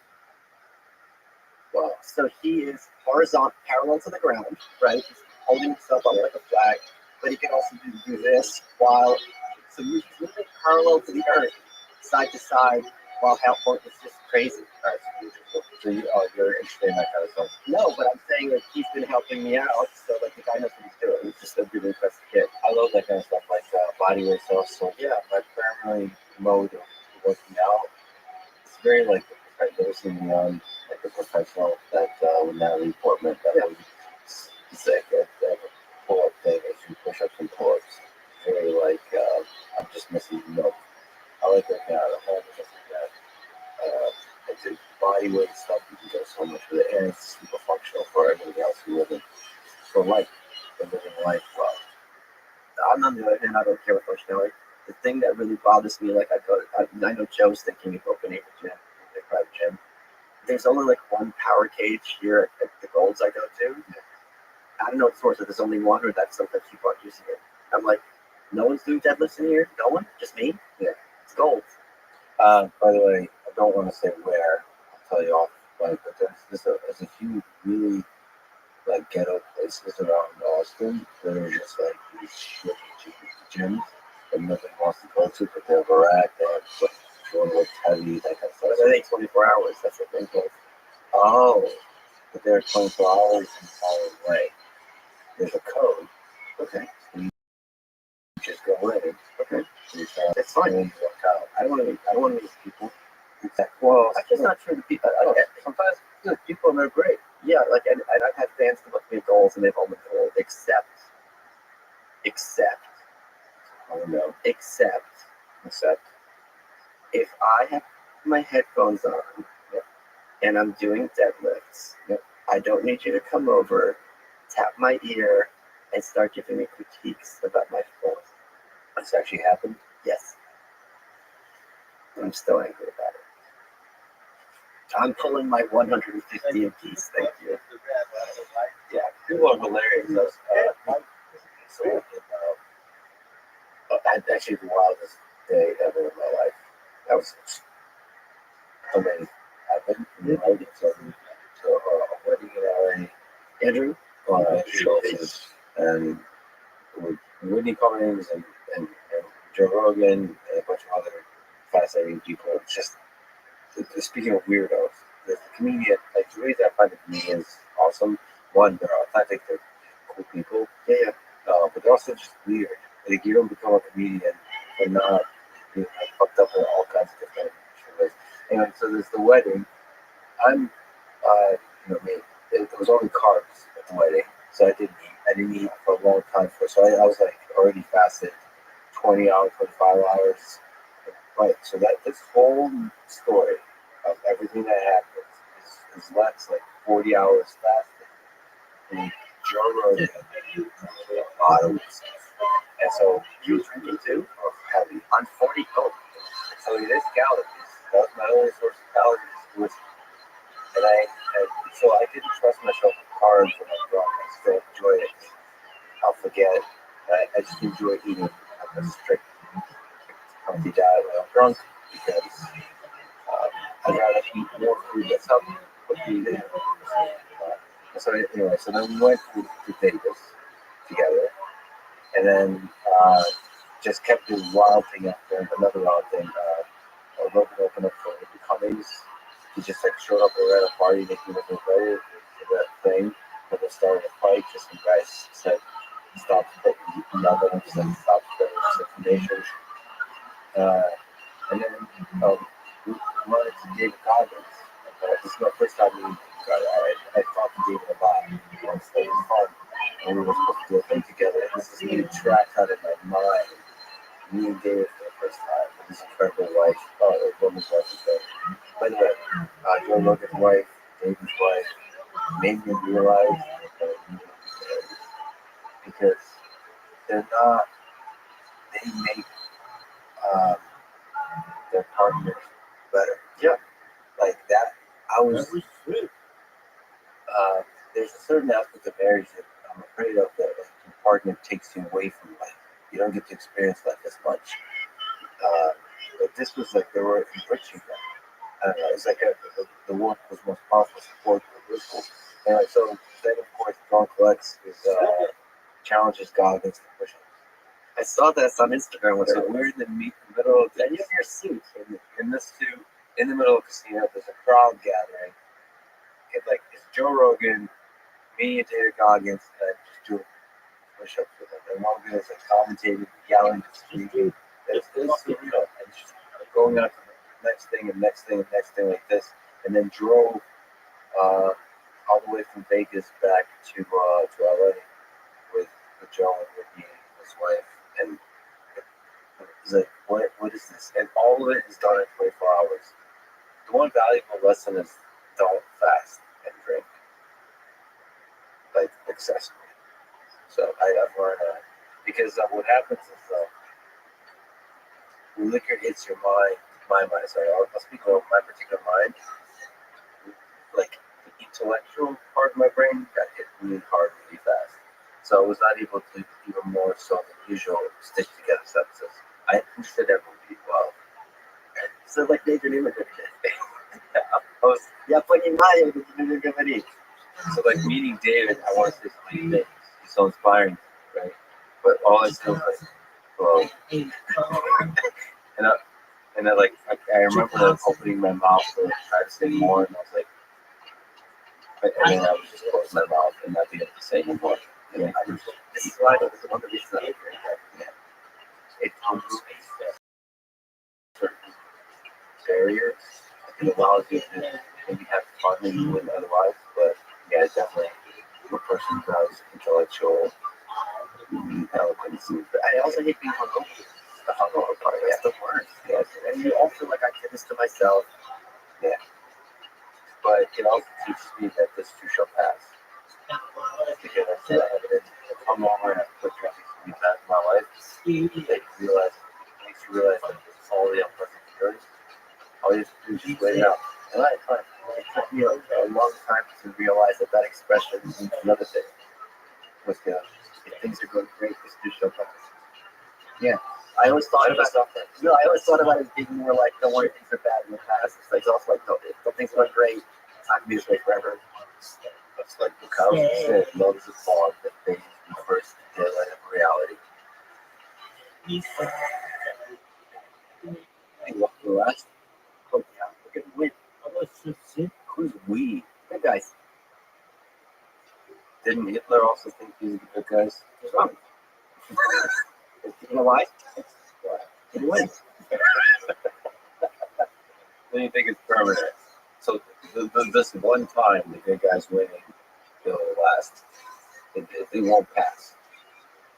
Because I think all of it passes, unfortunately. I think we're going to win and win big in the not so distant future. Do you have specific things in mind or no? Or just a sense about human civilization, about society waking up?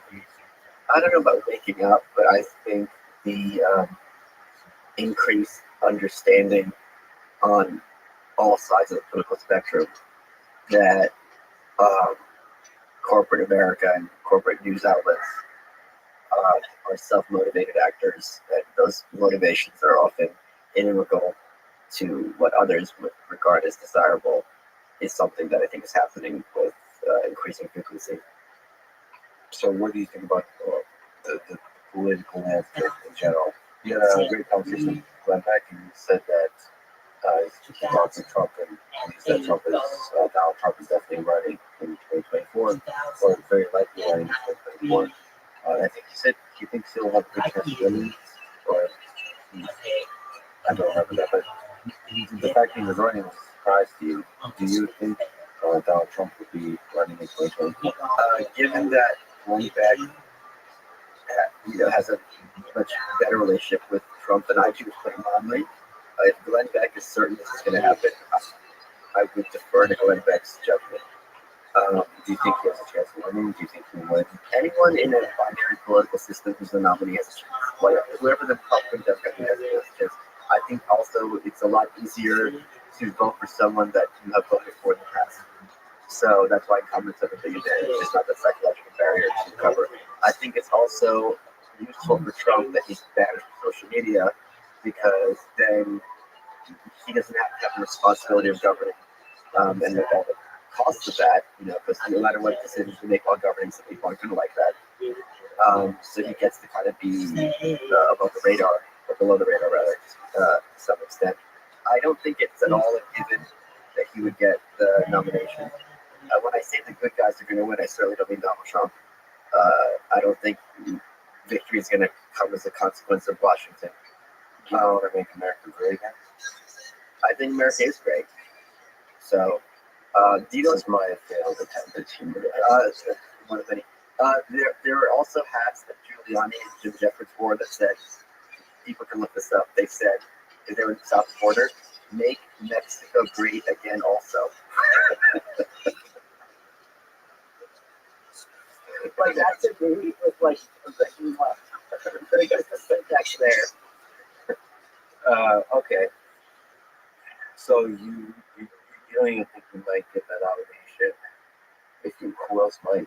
I mean, if you had asked 3 years out who the nominee in 2020 would be, Donald Trump wasn't even, or 2016 rather, wasn't even on the radar screen. So we have a long way to go. DeSantis, It's a long way to go. Yeah. Especially because we're coming out of COVID. There might be some governor who becomes a rock star for some reason. Maybe someone's gonna have some congressman might have some big moment where they're screaming at somebody, and all of a sudden they become a rock star in the Republican Party. Or could be one of the celebrities. Think about Donald Trump is essentially not a political figure before. Right, exactly. So it could be any of the famous Republican, like right-leaning celebrities. I don't even know which way Kanye. I think he's a lefty. He's running Democrat. He's not running. But for like people like that, just like that, Yeah, I don't think they have that much of a chance because I think the Republican Party has that asymmetry. They'd be much more skeptical of like an actor than a Democrat would be because they would regard an actor as coming as a kind of mentoring candidate or whatever. Right, so there's other kinds of That's a good example, yeah. that would be interesting. Some military person. Right, yeah. But already, like, for example, Dr. Oz is thinking of running first. He's going to run for the state of Pennsylvania.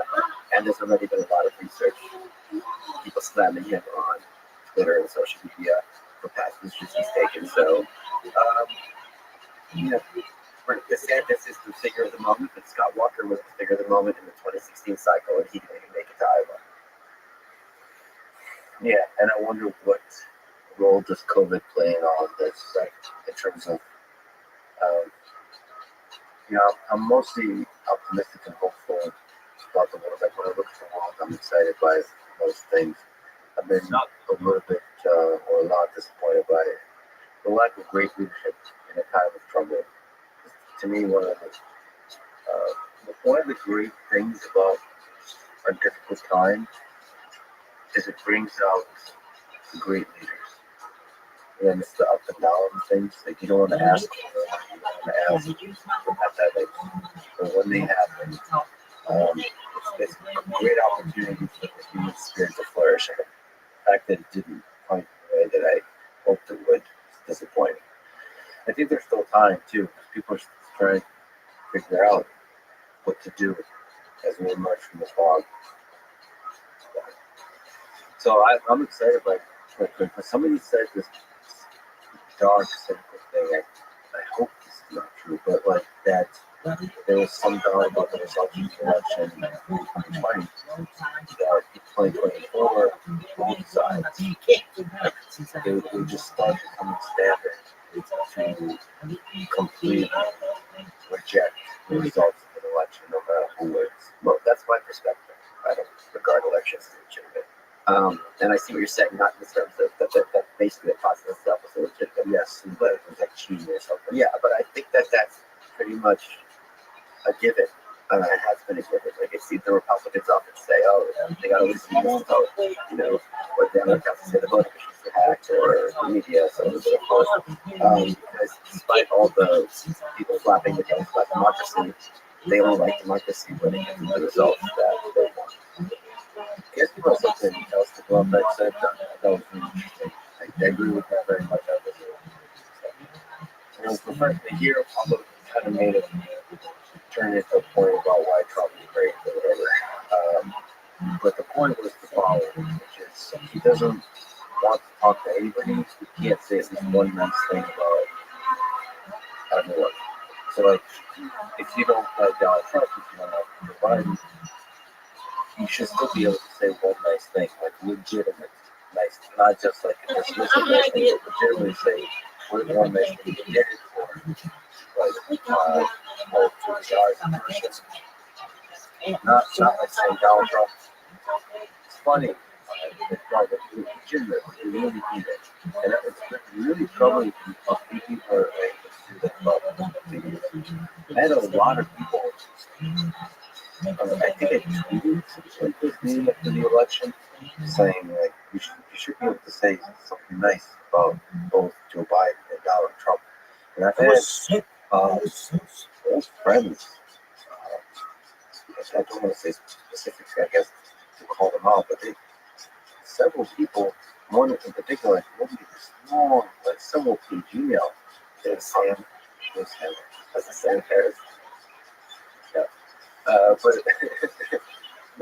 I have a lot of conversations with Sam Harris now, Joe on both sides. Yeah, I think that's one the angel on both my. I don't know which one is which, but there's angel. They're both devils. And they said, how could you even consider that there's something positive about Donald Trump? It's just an easy one. He has 3 wives with 3 kids his age, but the kids get along. I think that's really commendable that Donald Trump Jr. and Eric Trump and Barron all get along with each other, given the circumstances. I think that speaks to something as someone as a father. Yeah, so on the family level, and I see the same thing with actually one of the reasons I always found Joe Biden fascinating. He's had a lot of really traumatic things in his life, yeah. And If I shit my pants on the pope, I'd be traumatized too. I'm talking to Matt Patrol about something sensitive and beautiful that is a man suffering with a loss. I know what he feels like right now. Pretending to control. This chair's ruined. Sorry, Milan. You have to sit in it.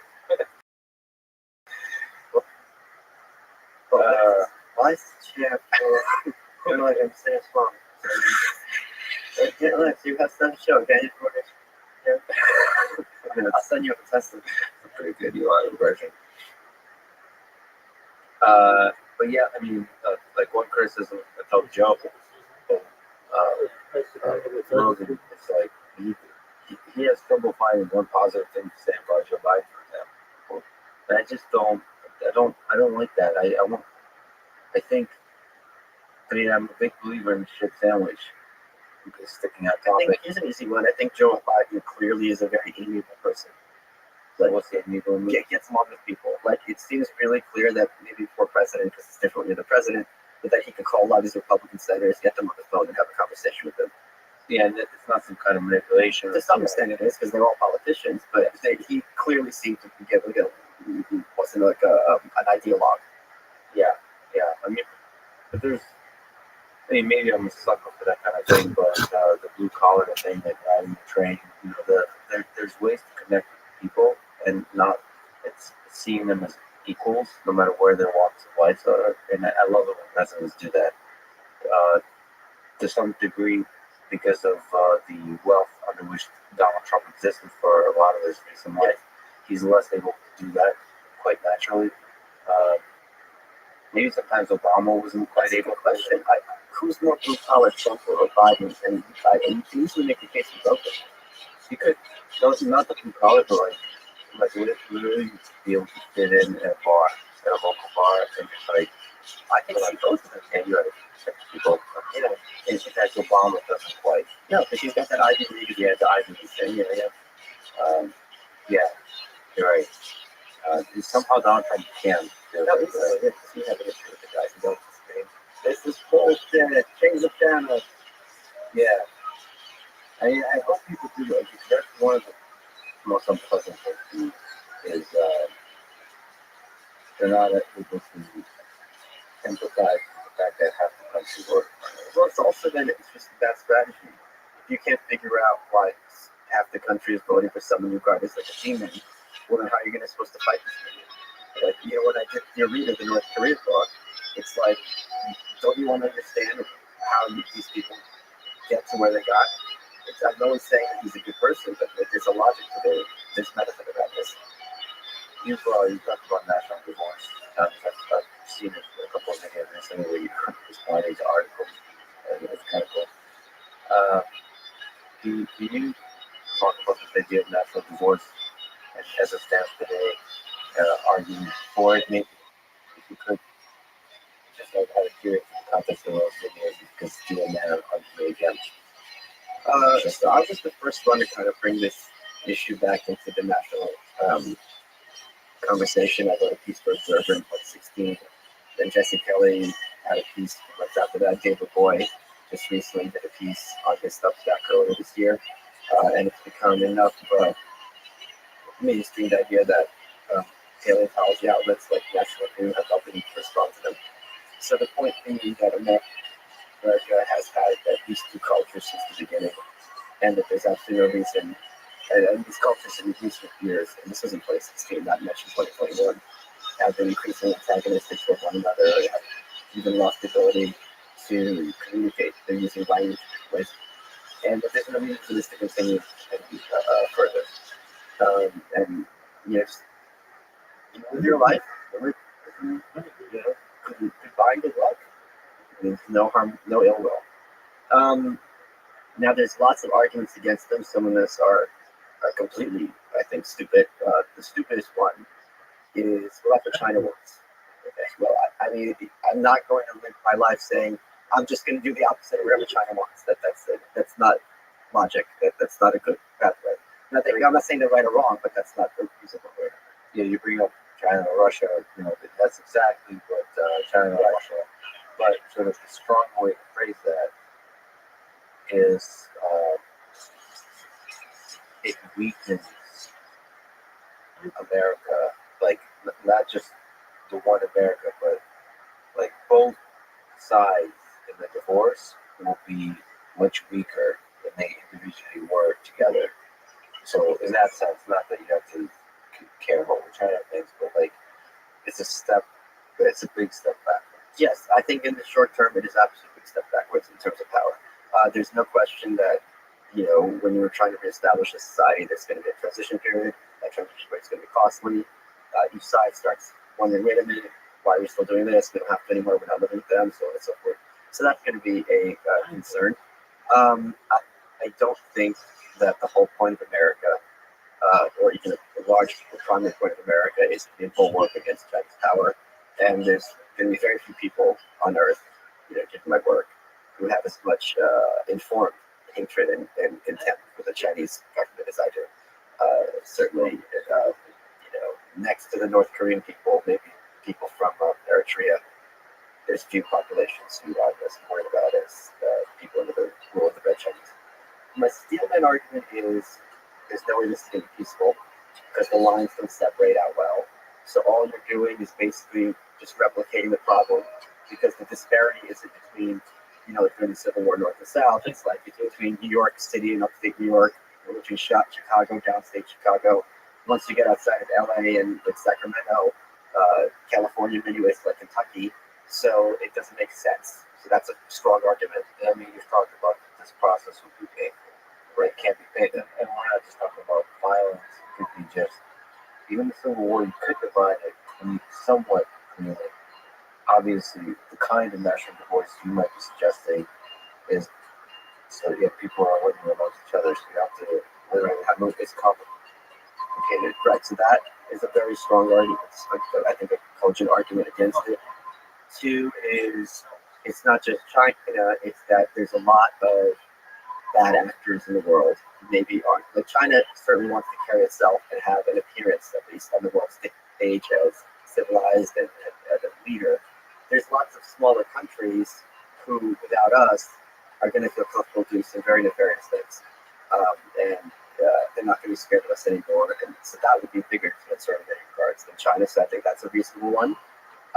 It could be that both sides, if this happens, are going to, instead of work toward better, or things that make each side bad would get worse. Yeah. And that's, having those push towards the malevolent extremes is, I think, a very legitimate criticism and a concern. I mean, as you suggested, there's no guarantee that won't happen. Correct at all. Also, there's, I think, a reasonable argument to make is like America, just as a simple myth of America, not a myth in a negative sense. Do you really want to throw down the garbage? Like, it's meant a lot to a lot of people and a lot for history. You're just going to be like, okay, good work. We're done here. Let's shut the lights. So that's, I think, a reasonable argument. So those are the biggest ones, I would say. And still, what is the case for national divorce along which line? So, like, in making the case for national divorce, if it is desired, based on which kind of ideas are carried through? Honestly, I don't know that it has to be idea-based. Like, for example, when Czechoslovakia broke up, when Norway and Sweden broke up, it wasn't really ideological. It was more cultural. So I would say divorce two, but it would probably make more sense things like five, because the Northeast, certainly New England, has their own culture. The West Coast has their own kind of culture. The thing is, for any kind of persuasion, right? Like, once people are started, there's difference between convincing someone they want to buy a car and what features you want. So if you're at the point where we're arguing about the features, then my work here is done. You know what I mean? Like, I don't have a dog in the fight in terms of what it's going to look like. I just want to get to the point where you're at least considering seriously the idea of breaking up America. And I would encourage people to go look at my article to see, which I'm sure the argument still holds 5 years later. Do you have a kind of vision of which of the two or which of the 5? And do you actually have specific cultures? I'll tell you exactly. If I told you, and everyone listening, in 2014, we weren't that long ago, so long ago, which of these two things is more likely to happen? 2014. Texas secedes, or declares secession from America, or Donald Trump gets elected president. Everyone's voting for Texas. Like, in terms of prediction, which is more likely. So we have this one. So it's not all likely to be this one. I don't know if that logic goes. You can't just say, here's an unlikely thing that happened, therefore anything can happen. Like I said, you just earlier said anything can happen. You said it. Like the suffering, I wasn't listening to half the thing saying. You said it. I said it. Yes, you said anything can happen. I'm like you with podcasts. I do a podcast, but I don't listen to it. You said it. Okay. So things I can happen, but in which, I guess I'm asking, would you stay in Texas? 100%. Yeah. And I'd run for office probably, which is fun. I'm going to be the first president of Texas. I attended a debate between Jan Brooks and Igor Hassan. I don't know if you know that. The nationalist guy. Yeah, he wrote a book called Fletcher of National. I read that book. And then actually did a podcast with them. They did a debate. Oh, they both run here? Mm-hmm. Okay. It was quite interesting. And I tried to wear my Michael Ballas hat.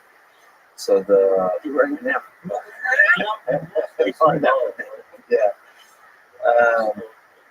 It's funny because the metaphor implies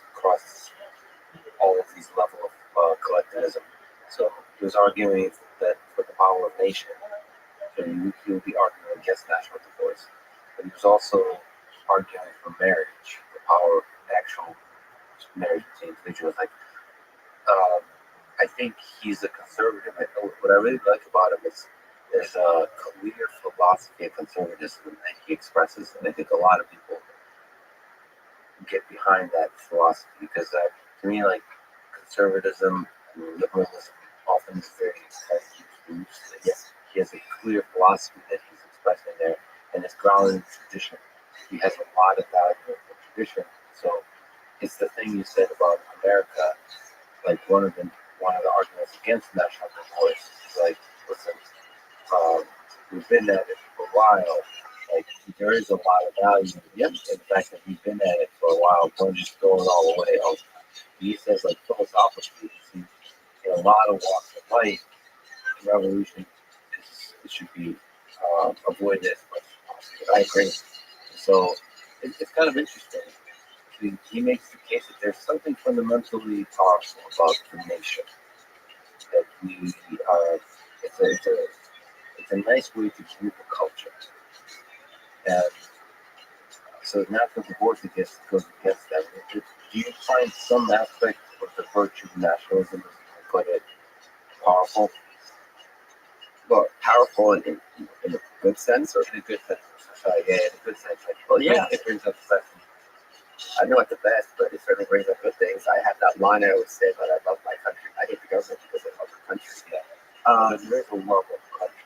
I think it's. But I don't know that that's. I think it's also the case because the country happens to be America. Like I don't know if I was living in, whatever. I don't want to insult someone's country. Again, if I was living in Canada, I don't know that I'd be village of This is nature. a guy who calls basically every other country shithole country. Yeah, that's true. That's the fact. Yeah. Yeah. So you're either there's two types of countries, Texas or shitholes. Oh wow, you went full Texas. So you're okay burning the Northeast to the ground at this point. Okay, I'm hoping for it. What they've done to New York City, I will never forget these people. And I hope that they suffer enormously consequences for what they've done to New York. It's unconscionable, the assault they've done, and no remorse over how many creative outlets that they've destroyed. Yeah, it's the cultural hub, cultural center of the world. It's just New York was this was the place where you go to put up your shingle and move the needle and make things happen. And I would understand if it was like, okay, we gotta suffer through this for a year, but we're gonna make sure all these businesses have a kind of safety net to make sure that they kind of get through and survive this, which they did to the banks in 2008, for example. And I'm saying this is an anarchist, but there was none of that. So I would burn it down and salt the earth. Because it's like watching like a zombie. It's unnatural.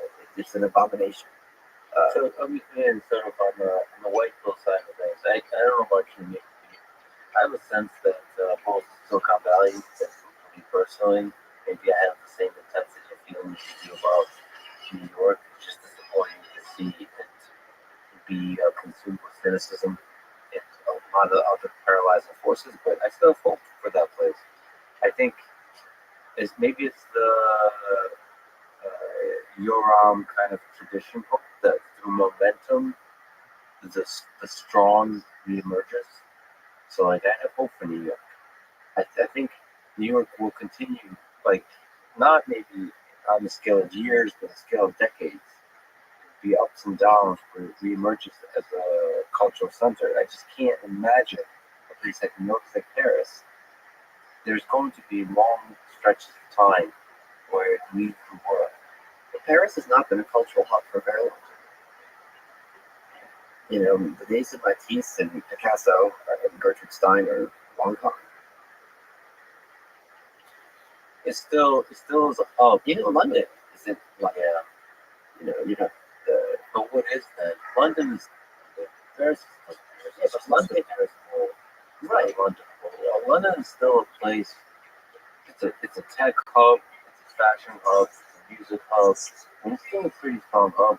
Yeah, but not like during the Beatles era, right? It's not like or during the Sex Pistols era. But just assuming that that's in the past. Because what is a hub then? No, it's not romanticizing the past because a hub is the place where everyone on Earth are all eyes on you.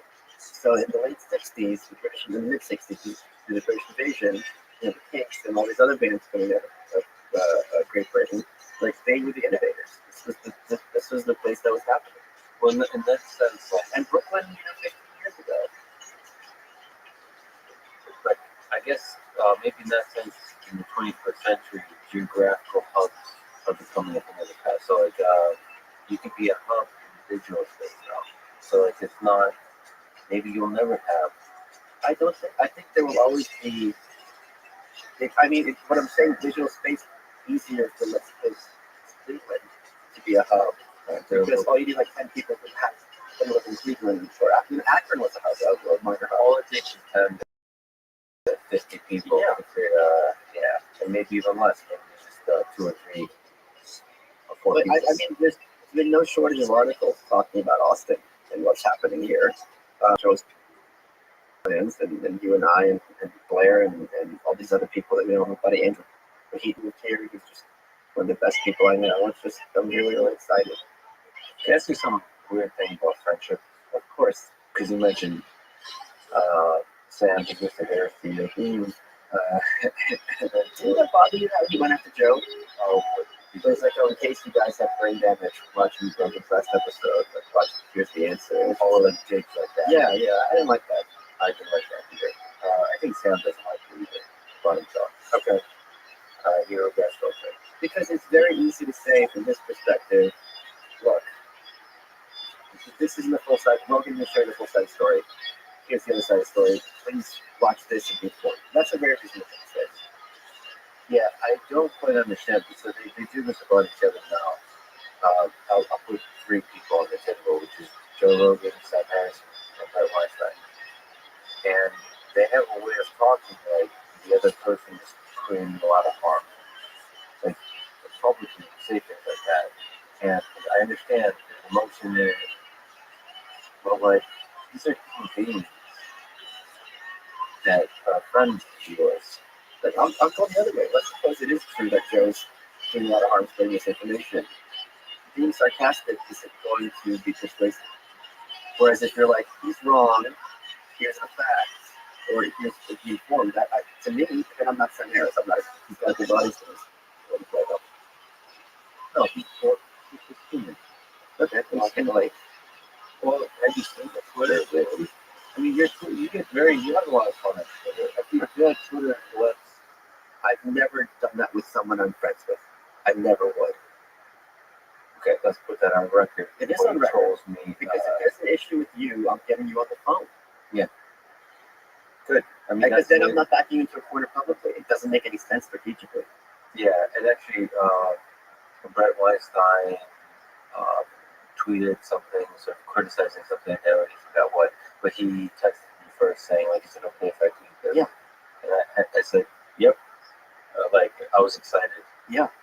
But I think there's some level of just be compassionate privately, be compassionate publicly.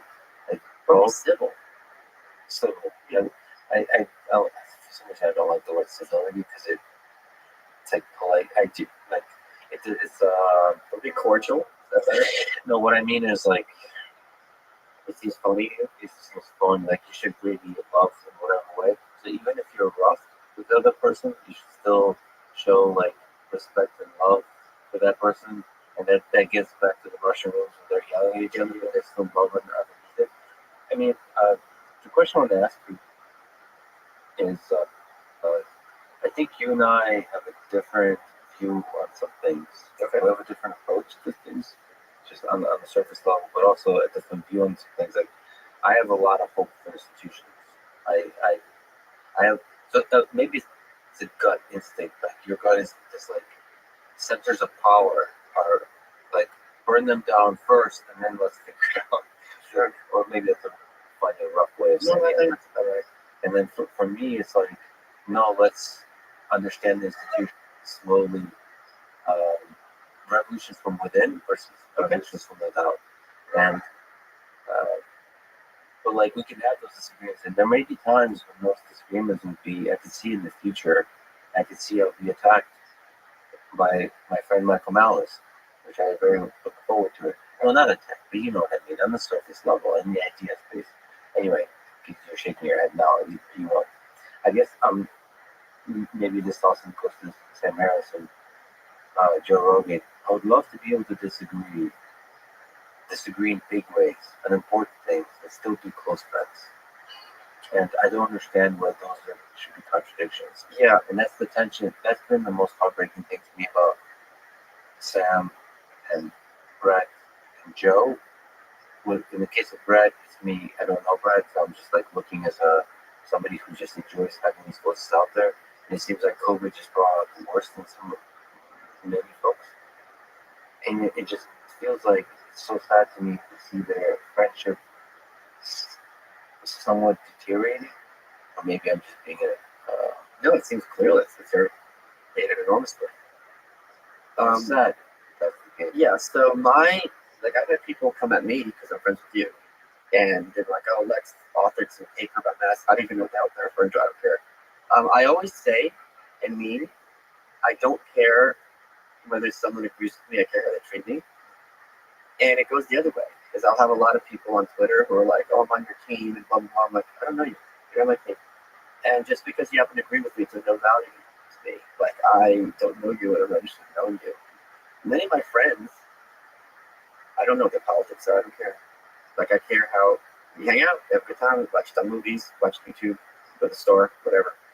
I don't know what your politics are. I don't care what your politics are. Chris Williamson, he's just here. He's living in Austin. I only learned what his politics are in the last week. We chat like almost every day because he took the world's smallest political quiz, and he figured out what his answers were. I had no idea who he's on. He's a lot. Yeah, Marxist. Yeah, that's good. So like stuff like that, like you've never and people.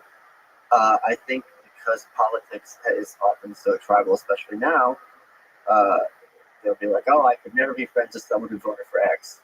Really? What if they're like grandma worked in that campaign? What if if this? We can't think of one steelman argument why this would happen. What if they just want to spite their boss? So I don't like that approach at all. It makes no sense to me. We can still have debates. I mean, like I would still like to have that conversation. I still have disagreements. Like I disagree with Joe on COVID a lot on a bunch of different things. Very kind of, but it's never like it's not tense at all. It's just doesn't have the arrogance that a lot of COVID conversations seems to have. Like talking down to people from both directions. It's so I would love to have those because I love to debate. I love debates. It takes a lot to get me triggered. And when the Babylon Bee were interviewing Elon, and he had this thing, he goes, "Well, I don't know anyone who wants to, abolish the FDA and the FAA." And I'm standing there and I'm shaking, and the guys look at me and they're like, "Oh, we actually have an anarchist here." And the example he used was, look, if playing football, you're gonna have a referee there. You want the referee, but the referee start playing the game. It was a good thing. And I'm sitting there like, the referee doesn't work for the state. Yeah. The referee is a private individual working for this organization. Yeah. And there's no reason at all that food quality, which is something crucially important, has to be or can only be delivered through the state and a government monopoly. That's actually really interesting. Just to learn on that. Just a little bit with the vaccine and stuff like that, with the antiviral drugs, the FDA. Like, are you confident? Like, who should be the referee? Right. Do you have an idea? Like, what's the best referee for the vaccine? Is it just the market? Just let people decide. This is tricky because the thing that I've not been following COVID as closely as Joe and Sam, as Mr. Harris, excuse me, and Mr. Musk. The point is, when anything like this is developing, there's going to be a lot of misinformation out there, even from the scientists, because it's a dynamic process. They don't know what they're dealing with. A lot of it has to be speculative. They don't know long-term effects because it hasn't been around for a long time. So I think it is very dangerous when Joe was mocked for taking a laundry list of things under his doctor's advice. And they kind of latched on to the ivermectin. And then they specifically said it was horse paste, although it's veterinary medicine. Why did they say dog paste or cat paste? It's like, well, he's not dead. So and he's also taking drugs which are used in other circumstances. At the very least, maybe they're pointless, but if the drug is being allowed for pharmaceutical reasons, the odds are quite low that they're going to have deleterious side effects in general. So I think this kind of insistence that there has to be one officially approved outcome that we're all doing, that is kind of dangerous thinking in general. By the way, I don't know if you saw, I got a chance to talk to the Pfizer CEO, and I had help collecting questions. I got a lot of questions. People put at the top a question from Michael Malice. Oh, really? No, ask him what he likes best about me. Oh, I see like this. Yeah. So I actually had that on my list of questions I was going to ask him, and my plan was I'll ask him. Michael Malice wants to know what he likes best about him, and then my guess would he'd be like, "Who?" And I'll be like, "Exactly," and then go on to it. But I thought, like, how it was such a tense conversation that I thought there would be no Question for levity. The question I would ask him is, can you acknowledge that there is an enormous incentive for your company to force everyone in America or everyone on Earth to be a consumer of your product? That's my question. So I danced around that question quite a lot. Like it's, I'm phrased it differently, which is a conflict of interest between making a lot of money and actually helping people. And I mean, I danced a lot of really tough questions to that, and I still, and a lot of people wrote to me with support saying like that was a really great conversation, and a lot of people wrote saying that, saying that it was just too soft. And I don't know. I think about that a lot. Like, how do you have that conversation? I don't think it's too soft. And actually, just for the record, I want to say that they didn't see any of the questions I'm asking. They didn't see the final interview. I can ask anything I want. And so any questions that I ask and fail to ask is my own shortcomings. Also, not being a coward, I was afraid of nothing. Like, what do I have to gain or lose exactly? Well, you have something to lose because I almost do soft edge. Because if I'm going to make it difficult for someone to come to my show, a lot of people will be disincentivized to do the show. Because like, well, I don't need this. I think, oh yeah, I wasn't like that, but I don't like to, what I think some fraction of folks wanted me to do is to yell at a person, like criticize them, not even ask questions.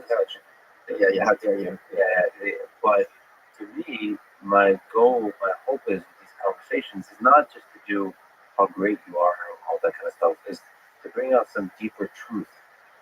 Like, the beautiful thing is when you can together realize some truth, like you mentioned, that, the incentive to for everyone to take the vaccine is obviously high for the maker of the vaccine. Yeah. Right? And for them, that together, like, that is a really difficult truth to operate under.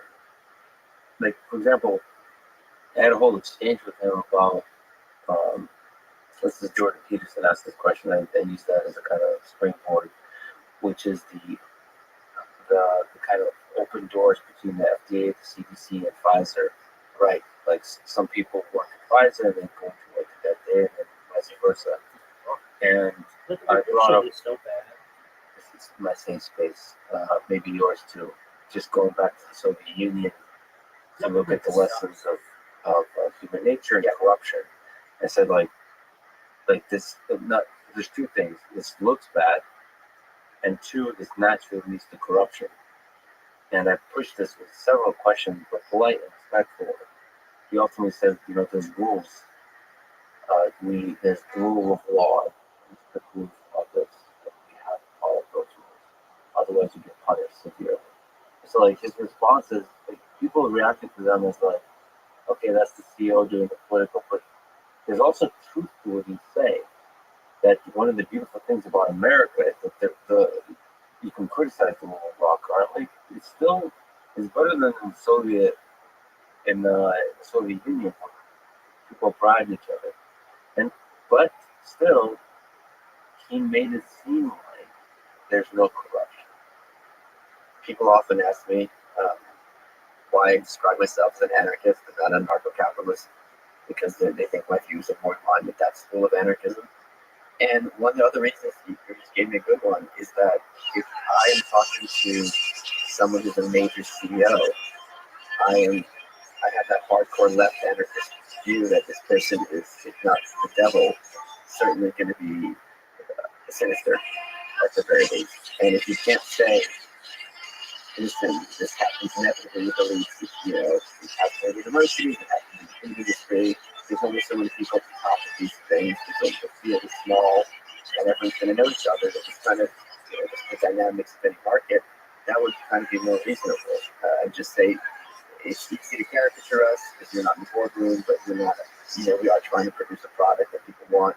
So, unlike the people who criticize me, I wasn't bothered by most things, but I was bothered by the fact that he showed no worry about the corrupting nature of money and power.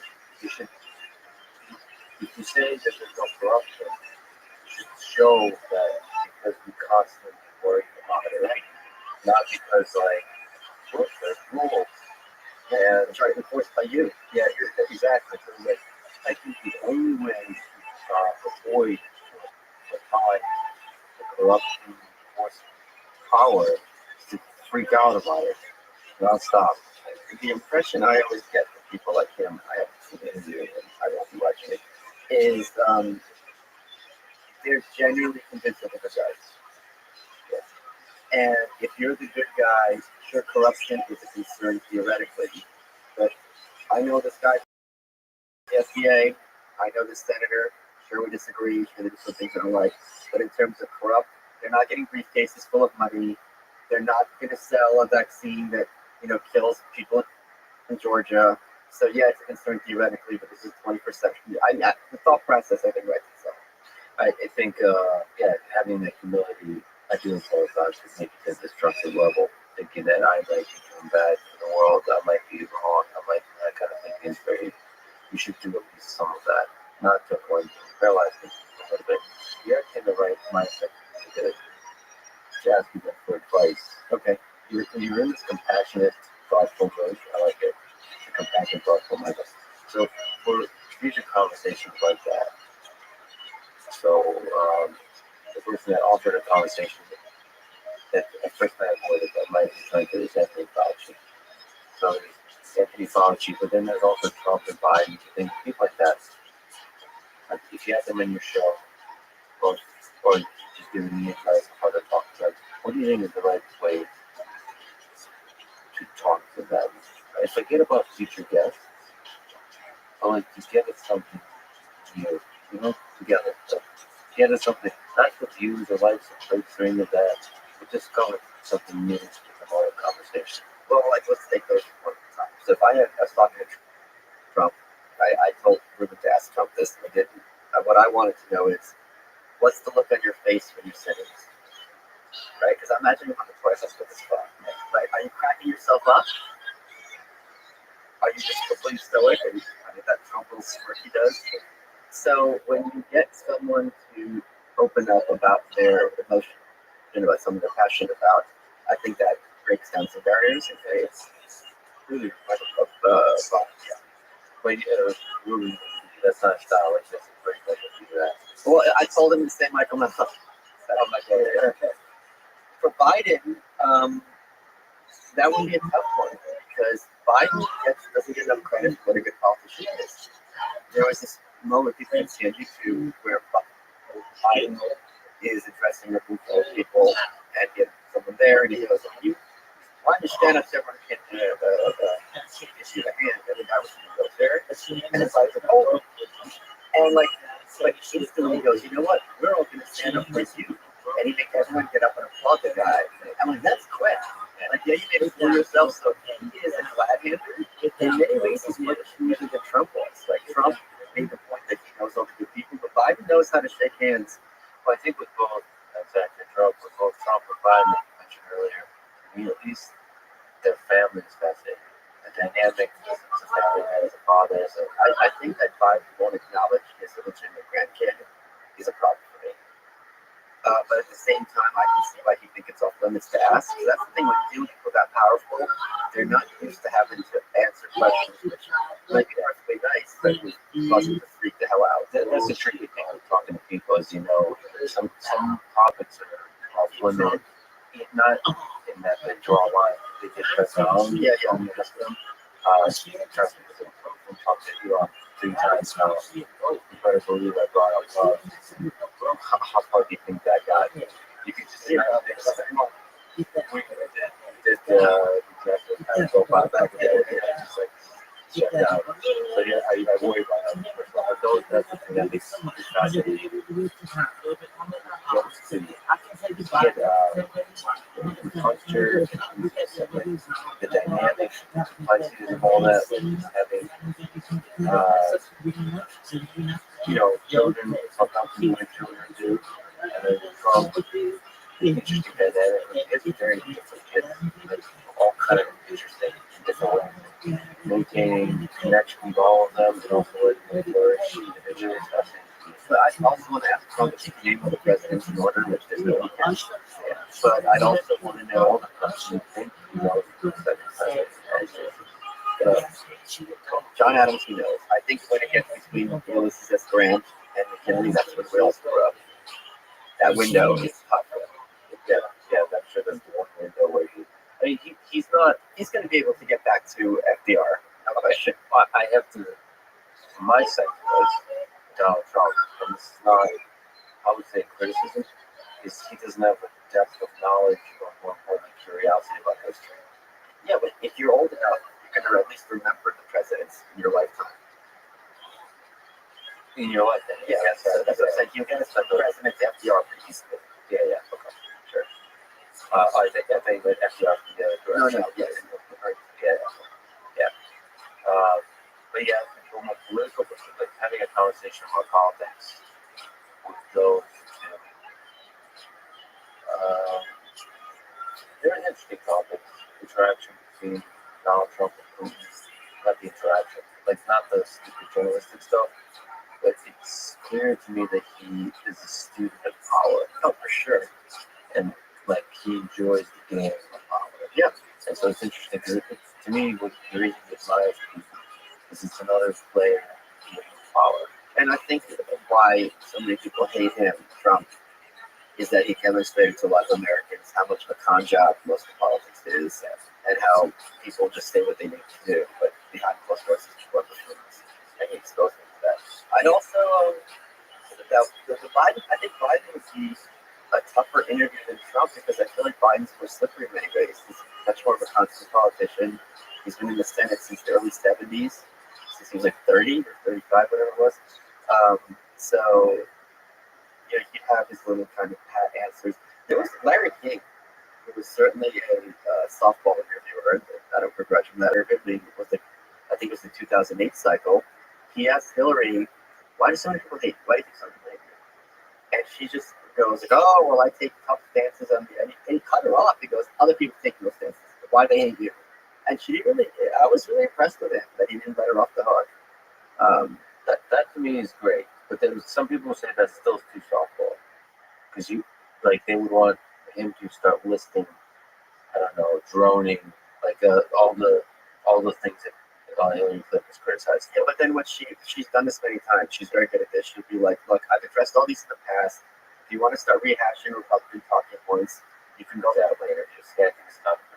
Yeah. So what about more prescient for me? I can't believe I'm walking this fire for no good reason whatsoever, but Anthony Fauci. So let me tell you why I care about Anthony Fauci, because I care a lot about science and the way science is viewed in society.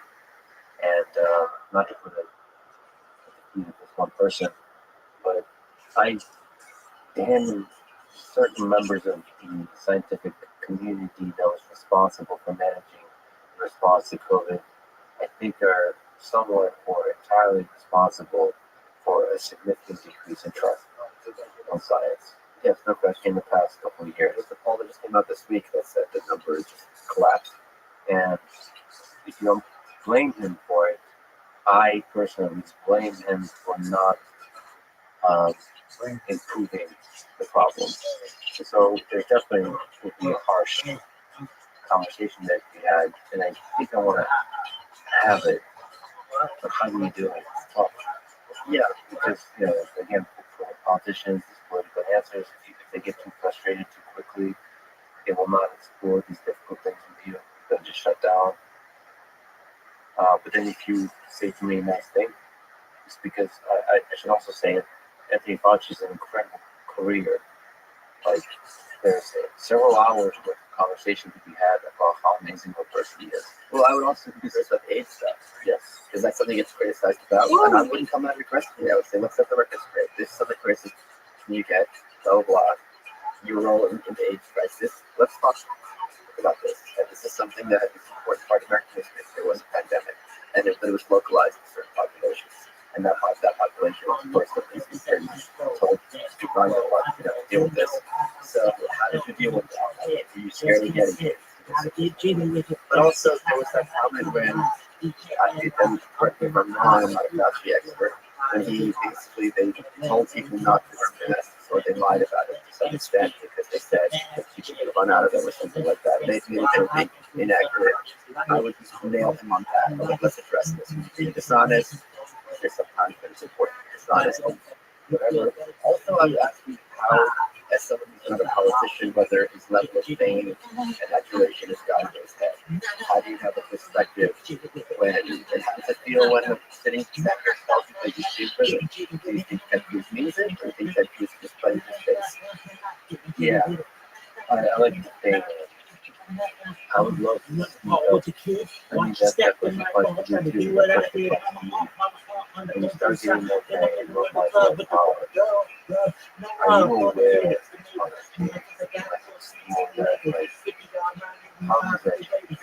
Like, it's truly like in the privacy of your mind, Michael Malice. Like, how did you change now that you've gotten more attention, let's say? Or even successful books, like take yourself back to this, you talked about this person, the early 20s, the mid 20s person. How are you different from that person? Are you the same person, or are you totally different? That's an interesting thought. Is Putin the same person in 2020 as he was in 2010 and in 2000? It's a non-trivial, almost like. And then the other thing with that is this is the dynamic system. Like, on the one hand, he's going to want to say everything got it right every time, right? But then how's that even possible when you're dealing with an evolving, unknown, dynamic situation? When did you guys get it wrong? That was our lives lost. You feel guilty about that.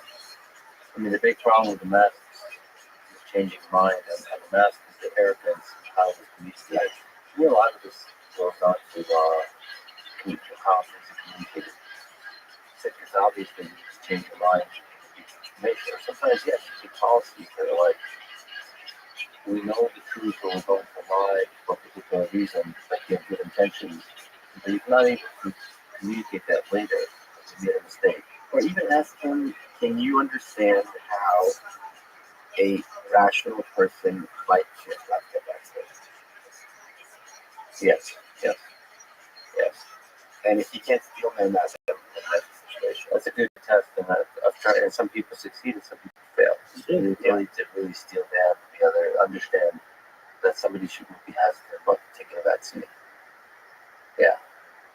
It's a giant mess, man. This podcast, it's just a fun little conversation, but they also have the responsibility. I don't know how Joe does it. I don't think Joe cares as much as you do. It's more fun for him in a sense that he's less concerned about this. I mean, he's not unconcerned with the cultural effect, but for him, it's just more throwing out. Yeah. Like, he doesn't do this stuff. He doesn't come in with 3 cases, single space, questions. Yeah. And that's why he's talking to Blair White for 10 minutes about whether sharks lay eggs without knowing. You're the one triggered person. He did. Maybe he trolled the troll. Well, it worked. Yeah, he did. The shark play it. I'd like to get updated 20 of Michael Mouse giving advice to young people. Okay.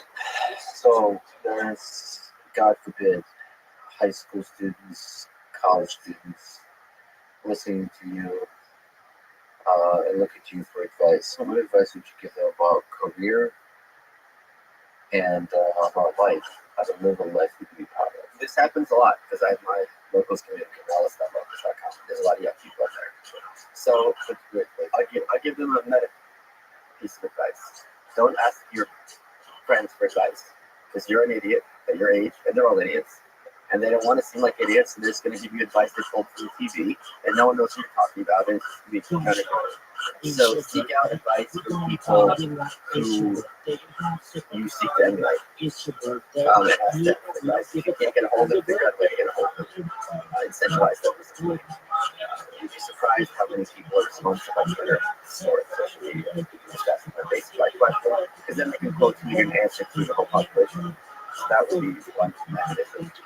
It's also very hard at that age to realize your parents might not feel that right, and they might not feel that good people.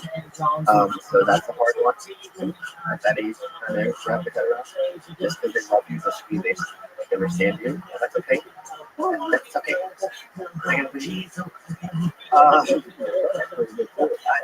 I like to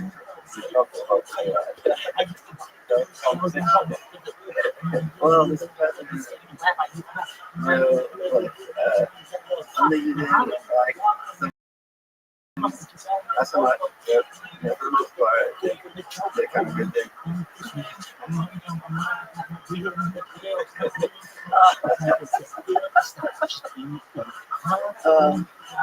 Okay.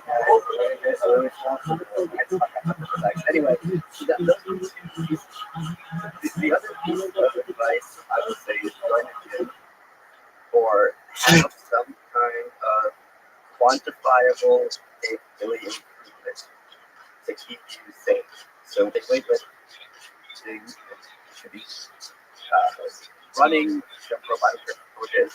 Because if you have those numbers moving in a positive direction, psychologically, if you're dealing with depression or anxiety, it's concrete proof to shut your brain up. Because your brain knows how to talk to you. Your brain is often your enemy, and it'll say exactly the right thing to undermine you. So that's an issue.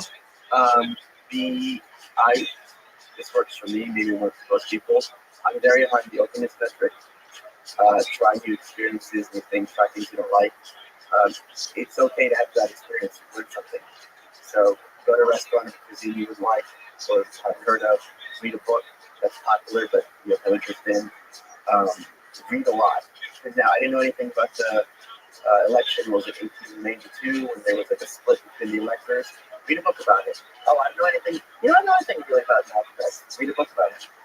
You'll be amazed how much more full you become as a person. You see value in writing, writing down your ideas. No, I think there's very little value in that. I'm not joking. Because you're probably not going to revisit it. It's written down.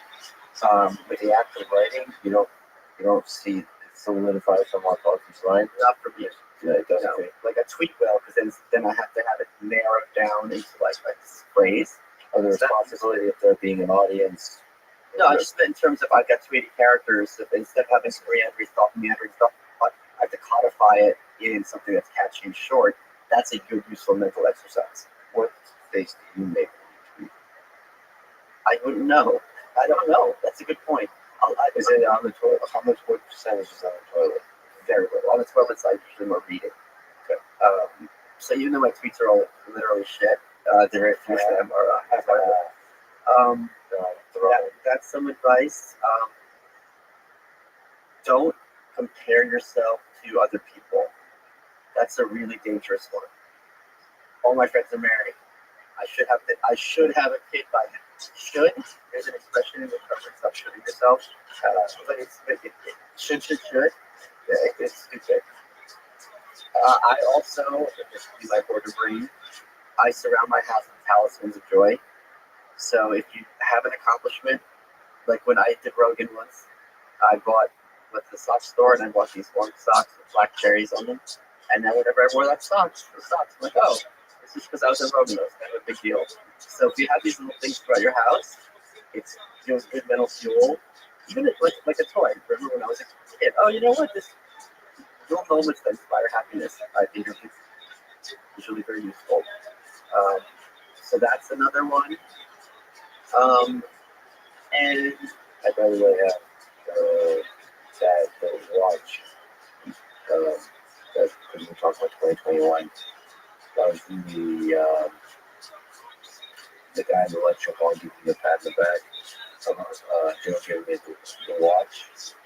Was it was like yeah. I think the fact that it was on a podcast or whatever doesn't matter. Four boundaries. That's probably the biggest. That's gonna be number one on my list. Because you're gonna have people around you who feel the need that they're entitled to your time, who feel the need to criticize you, and they're not coming from a good place. Yeah. So it's very good for you to be like, I'm not just talking about this anymore right now. Yeah. Even if it's your parents. Even if it's especially if it's your parents. Like, I need my space right now. You're entitled to your space. You're entitled to your time. No one knows yours. You don't owe anyone a response. If someone has a question, you don't owe them an answer, especially if they're not coming at you in good faith or they're coming in a hostile way. That's a big one. It's hard to learn at that age. And be valuable to those who are around you. Be someone who people are happy to see, and if things are bad, but you're the one that they can rely on. Like I was just, a little bit under the weather. I thought to myself, you know what, if things got really bad, I'll call Blair, and she would take care of me, and that kind of was very reassuring. And you can always call me if you have any stuff lifted. And it doesn't matter Because of the robots. no, just who he is. That's the thing that can help with, or you're actually literally be not a good caretaker. I can say you right. I can murder. If you need somebody murdered, yeah. What did like? Did you have two kids that age? And you're a lot younger than you think you are. That's the other one. Like Yeah, there's time. I know. Like it's impossible to understand when you're 26 that your 40s are better than your 30s. It's like, okay, old man, that's all cope. I promise you, it is. Yeah, I think I just said some different things. I would say another version of the openness. I'll say take big risks. When Yeah. you're young. Yeah. Because if you fail, who cares? Just leave a soup that's on the futon. Who cares? Yeah, and take them offer. Yeah. I also, this is more a little personal to me. I get pushback on this, but I think take big risks and work really hard. Like at whatever you do. Like I think you just have to give yourself to a thing. It doesn't have to be in terms of time, but really give everything. So it's not like I'm going to try doing this. I'll try. Try with all of your heart. Like really commit yourself. That doesn't mean necessarily hours. That doesn't mean, but like if you fail at doing the thing that you commit to, it should hurt. So like when I competed in jiu-jitsu, you do like sports and so on. Don't just say I'm gonna have fun out there, so on. No, try to win. And because then if you don't, it hurts, and you grow from that. And in draw, I think the forgiveness thing is be kind. It's like some of it is also a skill, allowing yourself to be kind. I found myself earlier in life, I still do this. I find like when I hang out with people often feel cynical and negative, and I try to avoid those people. But like accidentally falls into that, and sometimes the party norm thing. There's a temptation to me to kind of fit in by being more negative than I'm comfortable being, and so resist the pressure. I think especially when you're younger, it's not cool to care. The thing that drives when you're young, if you are a fan of a band, a writer, a podcaster, an actor, and people roll their eyes at you, watch out. Those people are dangerous. You should have, if you love Avril Lavigne, deliver terrible music, and she gives you joy, and people crap on you, they're wrong and you're right. So hold on to those things that make you happy, and if people want to take that away from you, or they go, how can you like that? What, those people are not your friends. Why you have to go to next life for positive? She's my favorite musician of all time. And Hendrix second after William first. You mentioned the should have in terms of love. You should have kids by now. So I apologize if it's a personal one, but I think at least I have this thought, and not from society, but for myself. Like I want to get married, I want to have kids. Do you feel the pressure of that? Do you want to have kids? I just don't want to have kids. Want to get married? I do want to get married. This was an issue that I had to kind of work out earlier this year in terms of the possibility of having kids, because I was in a relationship with someone who would have been in many ways literally a perfect mom. So I did my due diligence, and I actually sat down with friends of mine who had kids, and I say, give me the downside. What you did, the pros and the cons? Well, the pros I do. The pros for kids are I love kids. I was just with Frank Fleming, right from Babylon B, and he had his 4 kids, and his youngest son has Down syndrome, which is adorable. Winchester's so cute. And I always get along with kids. So I like to go. Like I remember very vividly what it was like to be a kid, especially as a precocious kid. And I remember how much it bothered me. Parents, friends wouldn't give me attention. So I always make it a point to acknowledge kids, to talk to them, and they're very grateful. And it's just really fun. Especially the people who I'm friends with, their kids are probably going to be pretty cool. They're not going to be annoying and kind of ugly and overweight. So I love you got that in there. Okay, good. Yeah, sorry, but But so the cons, the negative things. What was the conversation like about that? Like, well, I talked to my sister has 2 kids, my nephews who I absolutely adore, whatever their names are, and she was saying certain things. It's like if I had kids, my kids are in my top 10. Yeah. Like it's not even a question. And I feel like the work I'm doing, and it sounds pompous, but it's true, is valuable and important, but I'm also the only one doing it. So this is a big cost, and so it's like it would be a major lifestyle readjustment. And I'm at the point where I'm kind of like selfish enough that I wouldn't want to do that, and also have to be the right woman. Like you're making a commitment, and since they're all crazy, you have to find one where you can have them crazy. All women are crazy. Yeah, they're 1.5 in a binary world. Oh boy, Yeah, that complicated. yes, sir. But do you feel the pressure of thinking of that? How much does that weigh on your part? Like, so with you on as kids, like I feel like I love everything, and I love stuff I do. I love the pulpit over there, just working on robots, and so I do feel this pressure of like,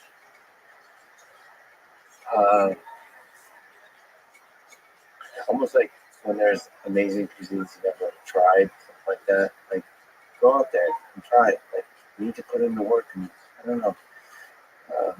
Like life will run away from you and slip through your fingers before you truly get to experience this other kind of love, which is like long-term love for another human being, which is like marriage, and then love for kids. Yeah, and it almost makes you sad, like not getting to experience that. Because I'm also really scared of. I've seen so many bad stories on the partner side.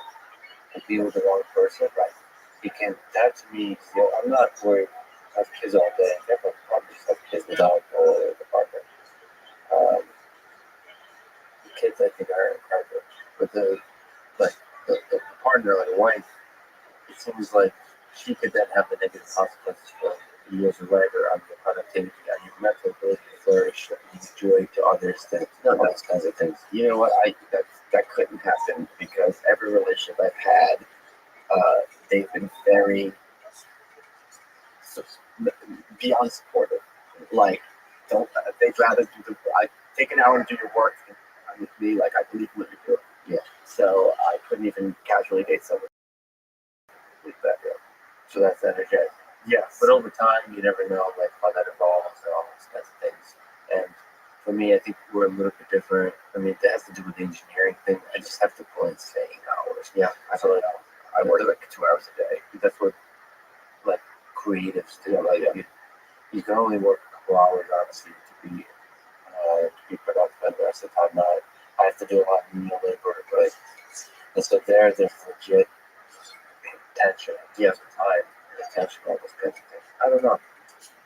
Do you think about this stuff a lot, or do you just love life and do cool stuff and whatever happens, happens? I have been so blessed for him that I'm at the point where I don't think about it, and I'm like,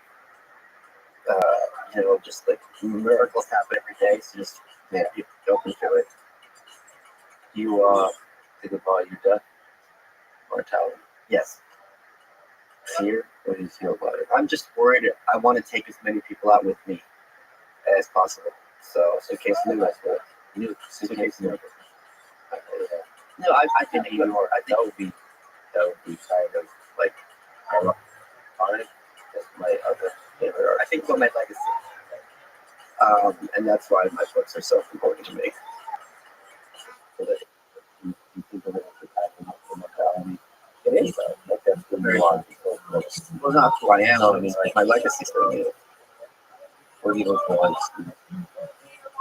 Um, that I encourage people to be helpful, and that I taught them how to be free. And my favorite, I think, is that show of all time was Dallas, which often gets a those Canadian soap opera and conflate it with Dynasty, and they think it's trashy and very Shakespearean because all the characters are motivated like with values, and the writing is just masterful, and the acting is masterful. And I'm not going to spoil anything. One season ended with one of the characters on their deathbed in the hospital, and the whole cast is there, and the amount of acting talent in that room is just phenomenal. And as the character is dying, they look around and they go, "But please be kind to one another, be a family." And they're yelling at this character, going, "You're dying," and you can see the actors, because they're losing their cast they've had from the beginning. And it would have been a perfect ending to the show, but obviously it's a cash cow. They got broken in. And I think that like kindness and tenderness, and this is Michael Malice talking, there's a lot of people who want to make it that if you are kind or tender, you're going to have consequences, bad consequences. And I think it's important, for me at least, to create a space in my life that if someone is going to be nice or friendly or kind, that they're not going to have to feel stupid or bad about it. It's such a disincentive. The incentive structure is different. Like if you want to be cynical or sneering, like round of applause, but if someone says, "Oh, this is great," like, okay, it's really bad. Well, I think you did just this. You did this today. You did this in our friendship, and for a very large number of people, is teach them how to be an asshole. Yes. And teach them how to be free. So, George, Snowden Gordon. Rowan Gordon, thank you so much for talking to me. Thank you so much for being an inspiration. I love you, brother. I love you. Thanks for listening to this conversation with Michael Malice. To support this podcast, please check out our sponsors in the description. And now, let me leave you with some words out there. Don't walk in front of me, I may not follow. Don't walk behind me, I may not lead. Walk beside me. Just be my friend. Thank you for listening, and hope to see you next time.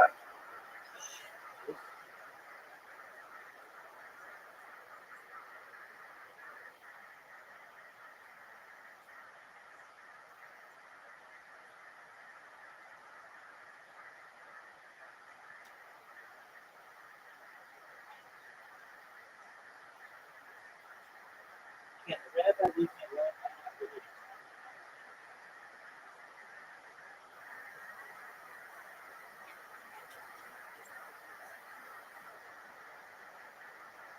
following is a conversation with Jay Bhattacharya, professor of medicine, health policy, and economics at Stanford University.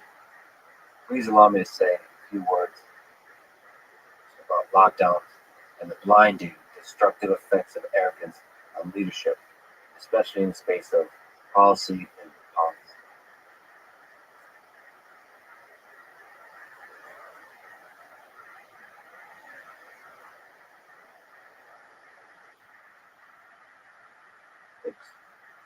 Jay Bhattacharya is the co-author of the now famous Great Barrington Declaration, a one-page document that in October 2020 made a case against the effectiveness of lockdowns. Most of this podcast conversation is about the ideas related to this document. And so, let me say a few things here about what troubles me. Those who advocate for lockdowns as a policy often ignore the wide reasons that it results in economic pain, loss of jobs, meaning the pride in the face of uncertainty, the increase in suicide and suicidal ideation, and, in general, the fear and anger that arises from the powerlessness forced onto the populace by the self-proclaimed elites and experts. Many folks whose job is unaffected by the lockdowns talk down to the masses about which path forward is right and which is wrong. What troubles me most is this very lack of empathy among the policymakers for the common man, and in general for people unlike themselves. The landscape of suffering is vast and must be fully considered in calculating the response to the pandemic with humility and with rigorous, open-minded scientific debate. Jay and I talk about the email from Francis Collins to Anthony Fauci that called Jay and his two co-authors fringe epidemiologists, who called for a devastating published takedown of their ideas. These words from Francis broke my heart. I understand them. I can even steel man them. But nevertheless, on balance, they show to me a failure of leadership. Leadership in the pandemic is hard, which is why great leaders are remembered by history. They are rare, they stand out, and they give me hope. Also, this whole mess inspires me at my small individual level to do the right thing in the face of conformity, despite the long odds. I talked to Francis Collins. I talked to Albert Bourla, Pfizer CEO.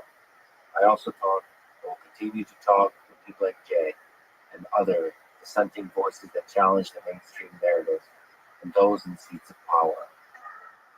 I hope to highlight both the strengths and weaknesses in their ideas with respect and empathy, but also with guts and skill.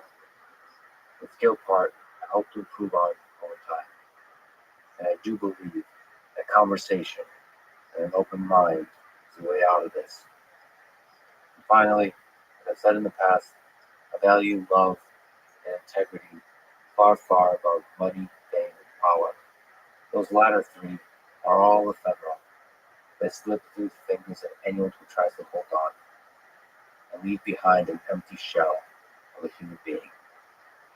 I prefer to die a man who lived by principles that nobody could shake, and a man who added a bit of love to the world. This is the Lex Friedman Podcast. To support it, please check out our sponsors in the description. And now, here's my conversation with Jay Bhattacharya. To our best understanding today, how deadly is COVID? Do we have a good measure for this very question? So the best evidence for COVID, the deadliness of COVID, comes from a whole series of seroprevalence studies. Seroprevalence studies are these studies of antibody prevalence in the population at large. I was part of the very first set of seroprevalence studies, one in Santa Clara County, one in LA County, and one with Major League Baseball in the US. If I may just pause you for a second, if people don't know what serology is and seroprevalence, it does sound like you say zero prevalence. It's not. Serology is antibodies. So it's a survey that counts the number of antibodies specific to COVID. People that have antibodies specific to COVID, which perhaps shows an indication that they likely have had COVID, and therefore this is a way to study how many people in the population have been exposed to it. Exactly. So the idea is that we don't know exactly the number of people with COVID just by counting the people that present themselves with symptoms of COVID. COVID has, it turns out, a very wide range of symptoms possible, ranging from no symptoms at all to this deadly viral pneumonia that's killed so many people. And the problem is, like, if you just count the number of cases, the people who have very few symptoms often don't show up for testing. You just don't, they're outside of the can of public health. And so it's really hard to know the answer to your question without understanding how many people are infected, because you can probably tell the number of deaths. That's, even though there's some controversy over that. But so the numerator is possible, but the denominator is much harder. How much controversy is there about the death? We're gonna go on a million tangents. Is that okay? I have a million questions. So one, I love data so much, but I've like almost tuned out paying attention to COVID data because I feel like I'm walking on shaky ground. I don't know who to trust. Maybe you can comment on different sources of data, different kinds of data. The death one, that seems like a really important one. Can we trust the reported deaths associated with COVID, or is it just a giant messy thing that mixed up? And then there's this kind of stories about hospitals being incentivized to report a death as COVID death. So there's some truth in some of that. Let me just talk about the incentive. So in the United States, we passed this CARES Act that was aimed at making sure hospital systems didn't go bankrupt during the pandemic. A couple things they did. One was they provided incentives to treat COVID patients, tens of thousands of dollars extra per COVID patient. And the other thing they did is they gave a 20% bump to Medicare payments for elderly patients who are treated with COVID. The idea is that there's more expensive to treat them. So that did provide an incentive to sort of have a lot of COVID patients in the hospital. Your financial success of the hospital, or at least not the lack of financial ruin, depended on having many COVID patients. The other thing on the death certificates is that reporting of deaths is a separate issue. I don't know that there's a financial incentive there, but there is this sort of like complicated. When you fill out a death certificate for patients with a lot of conditions, like let's say a patient has diabetes, a patient has heart, that diabetes could lead to heart failure. You have a heart attack, heart failure, your lungs fill up, then you get COVID, and you die. So what do you write on the death certificate? Was it COVID that killed you? Was it the lungs filling up? Was it the heart failure? Was it the diabetes? It's really difficult to like disentangle. And I think a lot of times what's happened is people have like erred on the side of signing that there's COVID. Now, what's the evidence of this? There's been a couple of audits of death certificates in places like Santa Clara County, where I live, in Alameda County, California, where they carefully went through the death certificate and said, okay, is this reasonable to say this was actually COVID or was COVID incidental? And they found about 25% of the deaths were more likely incidental than directly due to COVID. I personally don't get too excited about this. I mean, it's a philosophical question. I mean, like, ultimately, what kills you? Which is an odd thing to say if you're not in medicine, but like, really, it's almost always multifactorial. It's always just the bus hits you. The bus hits you, you get a brain bleed. Was the brain bleed that killed you? Would it have burst anyway? I mean, the bus hits you, killed you. Right? The way you dive philosophical question, which is logical, it seems like every single person who's passed away over the past couple of years, kind of the first question that comes to mind was it COVID? Not just because you're trying to be political, but just in your mind. No, I think there's a psychological reason to it, right? So, we spent the better part of at least a half century in the United States not worried too much about infectious diseases. The notion was we'd essentially conquered them. Something that happens in faraway places to other people. And that's true for much of the developing world. Life expectancies were going up for decades and decades. And for the first time in living memory, we have a disease that can kill us. I mean, I think we're effectively evolved to fear that. The panic centers of our brain, the lizard part of our brain takes over. And our central focus has been avoiding this one risk. And so it's not surprising that people, when they're filling out death certificates or thinking about what led to the death, this most salient thing that's in the front of everyone's brain would jump to the top. And we can't ignore this very deep psychological thing when we consider what people say on the internet, what people say to each other, what people write in scientific papers, what everything. It feels like COVID um, has been brought onto this world. Everything changed in the way people feel about each other, just the way they communicate with each other. I think the level of emotion involved. I think it in many people it brought out the worst in them. For sometimes short periods of time, and sometimes it's almost therapeutic. Like you were waiting to get out like the darkest parts of you. Just to say, if you're angry at something in this world, I'm going to say it now. I think that's probably talking to some deep primal thing that fear we have for maladies of all different kinds. And when that fear is aroused at all the deepest emotions, it's like a Freudian psychotherapy session, but across the world. It's something that psychologists are going to have a field day with for generations, trying to understand. I think what you say is right, but piled on top of that is also this sort of this impetus to empathy, but empathize compassion toward others, essentially militarized, right? So I'm protecting you by some actions, and those actions, if I don't do them, if you don't do them, well, that must mean you don't misbehave me. It's created this like social tension that I've never seen before. We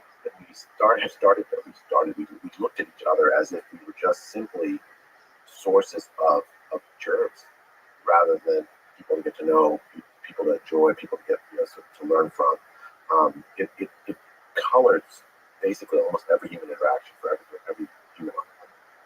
Yeah, the basic common humanity. It's like you can wear a mask, you can stand far away, but the love you have for each other when you look into each other's eyes, that was dissipating, and by region too. I've experienced, having traveled quite a bit throughout this time.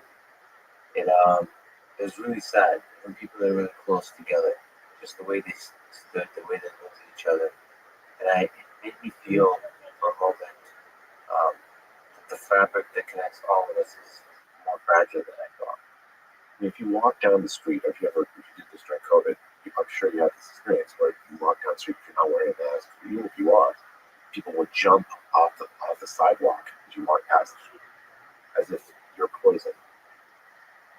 Even though the data are that COVID spreads, indifferently outdoors, or if at all, really outdoors. But it's not simply biological or infectious disease phenomenon. Epidemiological, it is a change in the way we treat each other. Hope. I do want to say on the flip side of that, so I was mostly in Boston, Massachusetts when the pandemic broke out. I think that's where I was, yeah.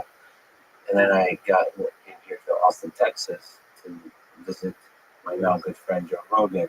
And he was the first person, without pause, this wasn't a political thing, this was anything, just walked toward me, give me a big hug, and say, "It's great to see you." And I can't tell you how great it felt, because in that moment, realized the absence of that connection back in Boston over just a couple of months. And we'll talk about it more, but it's tragic to think about that distancing, that dissolution of common humanity at scale, what kind of impact it has on society, just across the board, political division, and just in the quiet of your own mind, and your own home, the depression, the sadness, the loneliness, at least the suicide. It's suicide, just low key suffering. I think that's the suffering, that isolation. We're not meant to live alone. We're not meant to live apart from one another. But that's, of course, the ideology of lockdown is to make people live apart, alone, isolated, so that we don't spread diseases to each other. Right? But we're not actually designed as a species to live that way. And that, what you're describing, I think, if everyone's honest with themselves, have felt, especially places where lockdowns have been sort of very militarily enforced, has felt deep into their core. Well, if I can just return to the question of deaths, he said that the data is perfect because they need these kind of seroprevalence surveys to understand how many cases there were to determine the rate of deaths. And we need to have a strong footing in the number of deaths. But if we assume that the number of deaths is approximately correct. Like, what's your sense? What kind of statements can we say about the deadliness of COVID across different demographics? Maybe not in a political way or in the current way, but when history looks back at this moment of time, 50 years from now, 100 years from now, when we look at the pandemic 100 years ago, what will they say about the deadliness of COVID? I think the deadliness of COVID depends on not just the virus itself, but who it affects. So probably the most important thing about the deadliness of COVID is this steep age gradient in the mortality rate. So according to these seroprevalence studies that have been done, now hundreds of them, mostly from before vaccination. This vaccination also reduces mortality from COVID. The seroprevalence studies suggest that the risk of death if you're, say, over the age of 70 is very high. You get 5% if you get COVID. If you're under the age of 70, it's lower, 0.05. But there's not a single sharp cutoff. It's more like I have a rule of thumb that I use.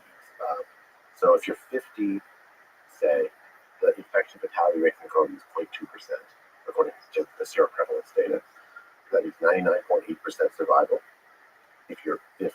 And for every 7 years of age above that, double it. Every 7 years of age below that, halve it.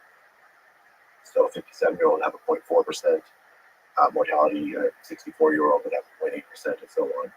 And if you have a severe chronic disease like diabetes or morbidly obese, it's like adding 7 years to your life. And this is for unvaccinated. It's unvaccinated in the 4 Delta also. Are there a lot of people that will be listening to this with PhDs at the end of their name that would disagree with the 99.8, would you say? So I think there's some disagreement over this, and the disagreement is about the quality of the seroprevalence studies that were conducted. So as I said earlier, I was the senior investigator in 3 different seroprevalence studies very early in the epidemic. I view them as very high quality studies. We in Santa Clara County, what we did, we used a test kit that we obtained from someone who works in Major League Baseball, actually. He ordered these test kits very early, March 2020, that very accurately measures antibodies levels, antibodies in the bloodstream. These test kits were eventually approved by had an EUA by the Emergency Use Authorization by the FDA shortly after we did this. And it had a very low false positive. COVID antibodies in the bloodstream. It shows up positive. That turns out to be about 0.5% of the study.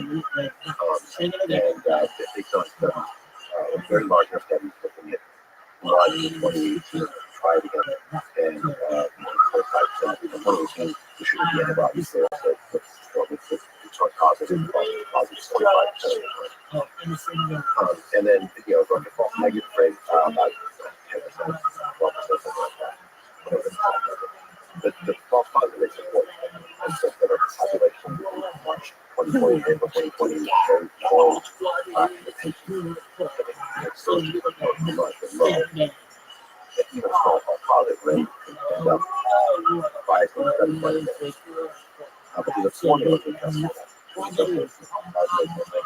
We did that adjustment, and the study found in a community population of genotype we had a higher death rate the death rate of 0.2% instead of and LA County.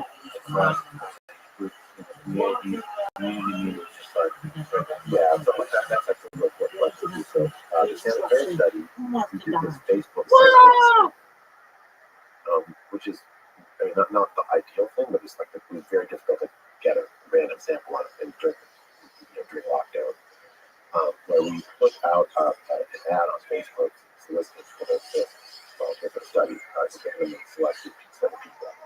We were hoping to get a random selection because people who tend to volunteer were from the richer parts of the country. I had Stanford professors writing that the study didn't want to understand antibody levels. So we just adjusted for that. In LA County, we hired a firm that had a pre-existing representative at LA County. So but it didn't include nursing homes, it didn't include people in jail, things like that, it didn't include the homeless population. So it's representative of a community quality population, both of those. And there we found that both in LA County and San Diego in April 2020, something like 40 to 50 times more infections than cases in both places. So for every case that gets reported to the public health authorities, it's like 40 or 50 other infections. People with antibodies in their blood that suggested that they've had COVID. The people in our report were severe, at least in those days, underreported. Yeah, I mean, there was testing problems. There were reports that we tested available. People didn't know a lot of them. We asked them a set of questions about the symptoms these days. And most of them said that this was the first month of 30-40% symptoms they don't symptoms. And I mean, even these days, how many people report that they get COVID? Okay, have those numbers that 0.2%, has that approximately held up? That is, so if Professor John Inides, who's a colleague of mine at Stanford, is a world expert in meta-analysis, probably the most cited scientist on earth, I think, is living. He did a meta-analysis of now 100 or more of these studies. What he found was that 0.2% is roughly the worldwide number. In fact, I think it cites a lower number, 0.15%, as the median infection fatality rate worldwide. So we did these studies, and it generated an enormous amount of momentum by people who thought that the infection fatality rate was much higher. And there's some controversy over the quality of some of the other studies that are done. And so there are some people who look at this same literature and say, well, the lower quality studies tend to have lower IFRs. The higher quality studies are, fatality rate, I apologize. I do this for lectures too. And I'm going to rudely interrupt you and ask for the basics of that. No, of course. So these higher quality studies, they say, are higher IFR. But the problem is that if you want to globalize the infection fatality rate, you need to get seroprevalence studies from everywhere, even in places that don't necessarily have the infrastructure set up to produce very, very high quality studies. And in poor places in the world, like places like Africa, the infection fatality rate is incredibly low. And in some richer places, like New York City, the infection fatality rate is much higher. There's a range of IFRs on a single number. This sometimes surprises people because they think, well, it's a virus, it should have the same properties no matter where it goes. But the virus kills or infects or perverts in interaction with the host. And the properties of the host and the virus combine to produce the outcome. But you also mentioned the environment. Well, I'm thinking mainly just about the person. Like, if I'm going to think about it, like, the most simplest way to think about it is age. Age is the single most important risk factor. So older places are going to have a higher IFR than younger places. Africa, 3% of Africa is over 65. So in some sense, it's not surprising that they have a low infection fatality rate. That's one way you would explain the difference between Africa and New York City in terms of the fatality rate is the age, the average age. Yeah, and especially in the early days of the epidemic in New York City, the older populations living in nursing homes were differentially affected because of policies that were adopted, like to send COVID-infected patients back to nursing homes to keep hospitals empty. What do you mean by differentially affected? The policy that you adopt determines who's most exposed. Right. Okay, so that's what it meant. Policy, it's person that matters. I mean, it's not like the virus just it doesn't care. I mean, the policy determines the nature of the interaction, but also there is some contribution from the environment. Different regions have different proximity, maybe of people interacting, or the dynamics of the way they interact. Like if you have situations where there's lots of intergenerational interactions, then you have a very different risk profile than if you have societies where the generations are more separated from one another.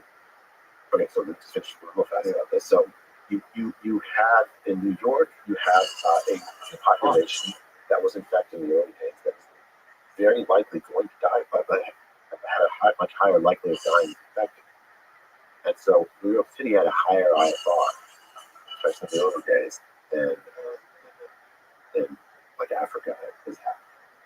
The other thing is treatment, right? So the treatment that we adopted in the early days of the epidemic, I think, actually may have exacerbated the risk of death, which like using ventilators, the old reliance on ventilators. I realize but that also learned over time how better to manage with the disease. So if you have all this different so that's not very controversial. I mean, New York City also is a central hub of and those who write powerful stories and narratives in article form. And I remember quite dramatic stories about the hospitals, these kinds of things. I mean, it's very serious, very dramatic, very tragic deaths going on in the hospital. There's stories. Loved ones losing each other on the deathbed. That's always tragic. You always hear it. I always stories like that. You should about the loss of loved ones. But they were doing it pretty well. And over this kind of dramatic death. So in response to that, it's very unpleasant to hear, even to consider the possibility that rate is not as high as you might feel. I was surprised by the reaction, both by regular people and also the scientific community in response to those studies, those early studies in April of 2020. To me, they were studies.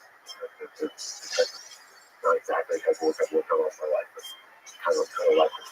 You write a paper and you get responses from scientists. You prove it, it does make people. Well, but to push back, it's just a study. But there's some studies, and this is kind of interesting.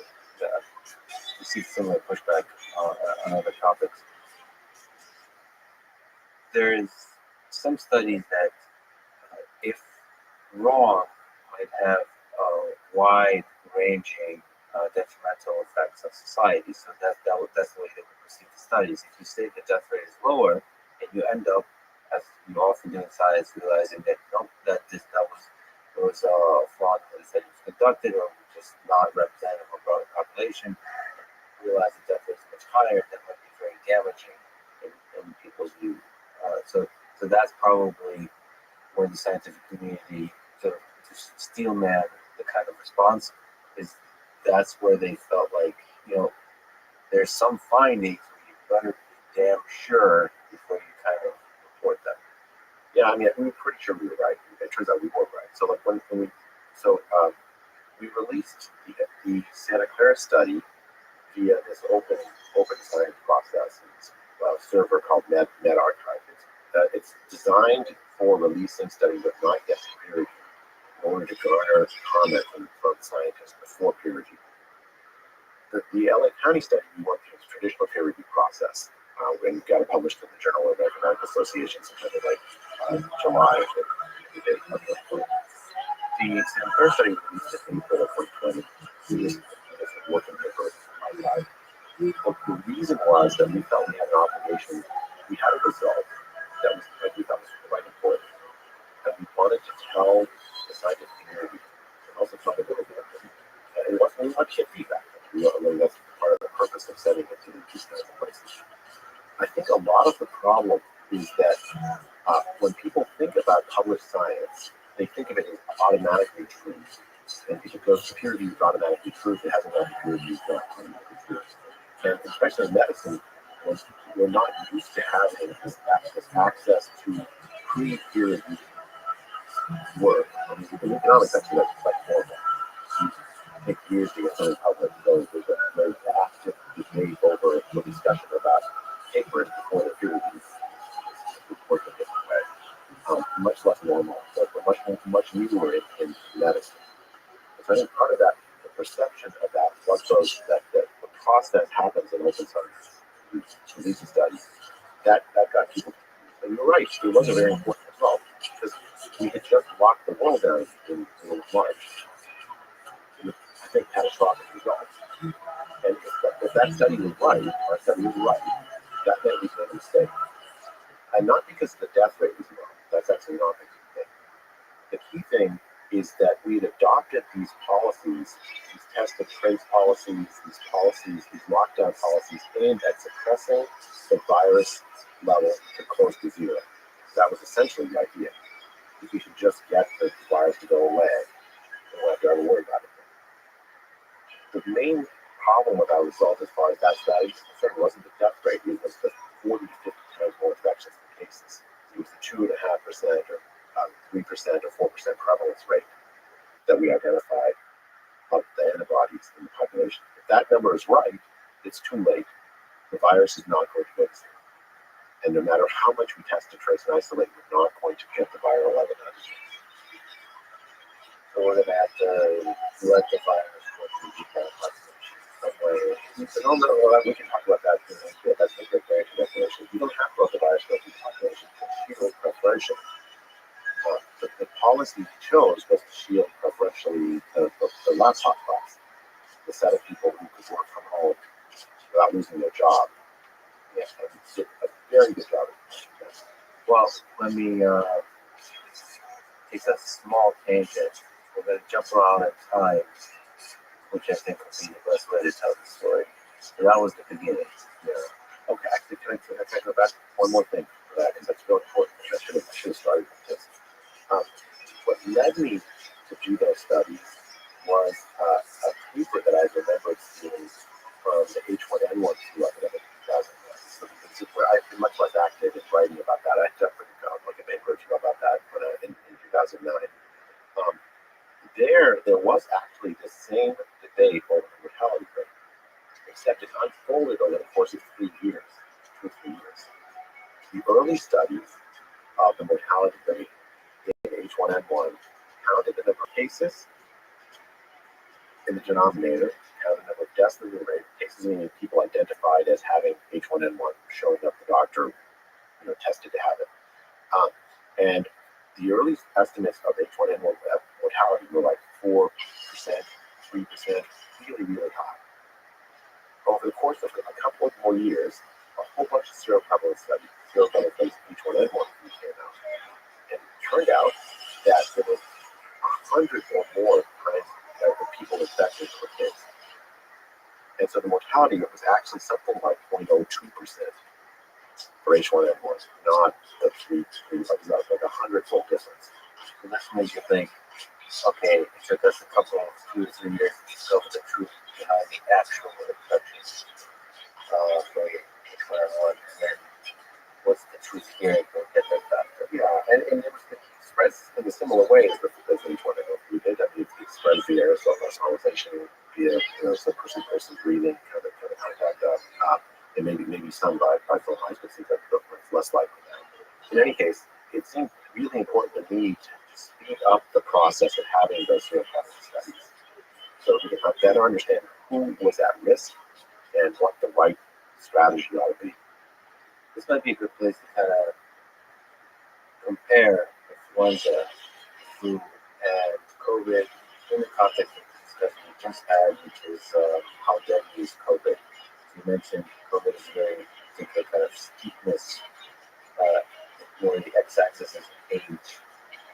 So in that context, could you maybe compare influenza and COVID? Because a lot of people, outside the folks who suggest that the wizards around the world have completely fabricated and invented COVID, outside of those folks, kind of the natural process by which you dismiss the threat of COVID and say it's just like the flu. The flu's a very serious thing, actually. So in that comparison, what is COVID? Yeah, the flu is a very serious thing. It kills 50,000 to 60,000 people a year, something like that, depending on the particular strain that goes over that's in the United States. The primary difference to me, there's lots of differences, but one of the most salient differences is the age gradient and mortality rate. So the flu is more deadly to children than COVID is. There's no controversy about that. Children, thank God, have much less severe reactions to COVID infections than they do to flu infections. And rates of fatalities, rate of fatality. I think you mentioned, and it's interesting to maybe also comment on, I think in another conversation you mentioned there's a U shape to the flu curve. So meaning like there's actually quite a large number of kids that died from flu. Yeah. I mean, the 1918 flu, the H1N1 flu, the Spanish flu in the U.S. killed millions of younger people. And that is not the case with COVID. More than, I'm going to get the number wrong, but something like 78% of the deaths are people over the age of 60. Well, we were talking about the other earlier, but my interaction with folks, now I want to have a family, I have kids, but I don't have that first-hand experience. But my interaction with folks is at the core of fear that folks had is for their children. Like that somehow, I don't want to get affected because of the kids. Like, God forbid something happens to the kids. And I think that obviously that makes a lot of sense. It's kind of the kids come first, no matter what. That's the one priority. But for this particular virus, that reasoning was not grounded in data, or that emotion and feeling, not grounded. Wasn't. At the same time, this is way more deadly just overall, and especially older people. Right. So the numbers, when the story is all said and done, COVID will take many more lives. Yeah. So 0.2 sounds like a small number, but it's not a small number. So what do you think that number will be? That's not like would we cross? I think it's in the United States. It's the way the death looks like 800,000, something like that. Do you think we'll cross 1 million? Do you think it's something that might continue with different variants? Well, I think so. We can talk about the end state of COVID. The end state of COVID is here forever.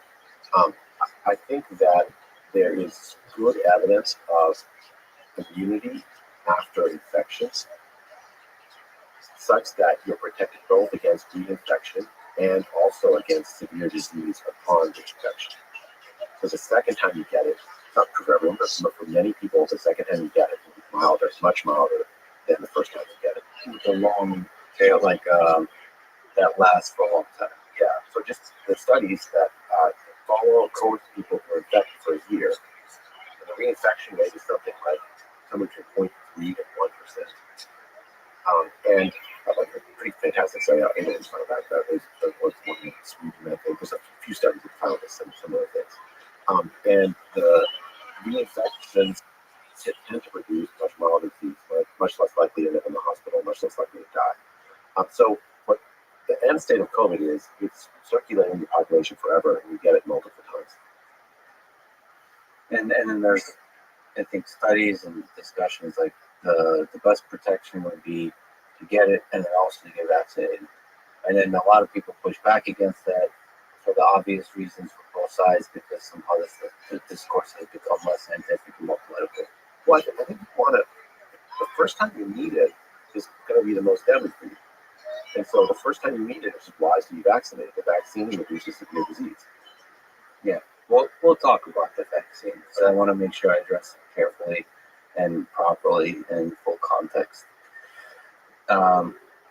But yes, sort of to add to the context, a lot of the fascinating discussions we're having is in the early days of COVID, and now for people who are unvaccinated.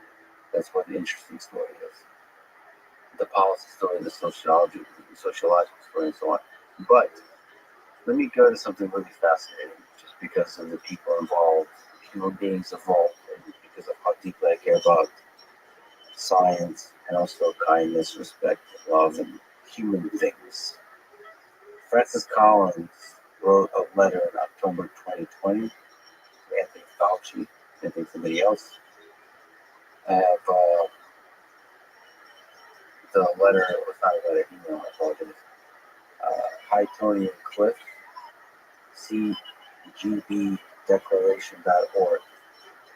This proposal, this is the Great Barrington Declaration that you're a co-author on. This proposal from the three fringe epidemiologists We met with the secretary and seemed to be getting a lot of attention, and even a co-signature from Nobel Prize winner Mike Levin at Stanford. There needs to be a quick and devastating public takedown of its premises. I don't see anything like that online yet. Is it underway? Question mark. Francis Collins, director of the NIH. Somebody else talked on this podcast recently. Okay. A million questions I want to ask. But first, how did that make you feel when you first saw this email come to light? When did it come to light? This week, actually, I think, or last week. Okay, so this is because of freedom of information. Yeah. Which, by the way, sort of maybe because I do want to add positive stuff on the side of the Francis here. Boy, when I see stuff like that, I wonder if all my emails leaked. How much embarrassing stuff. Like, I think I'm a good person, but I haven't read my old emails. Maybe, I'm pretty sure sometimes I can be an asshole.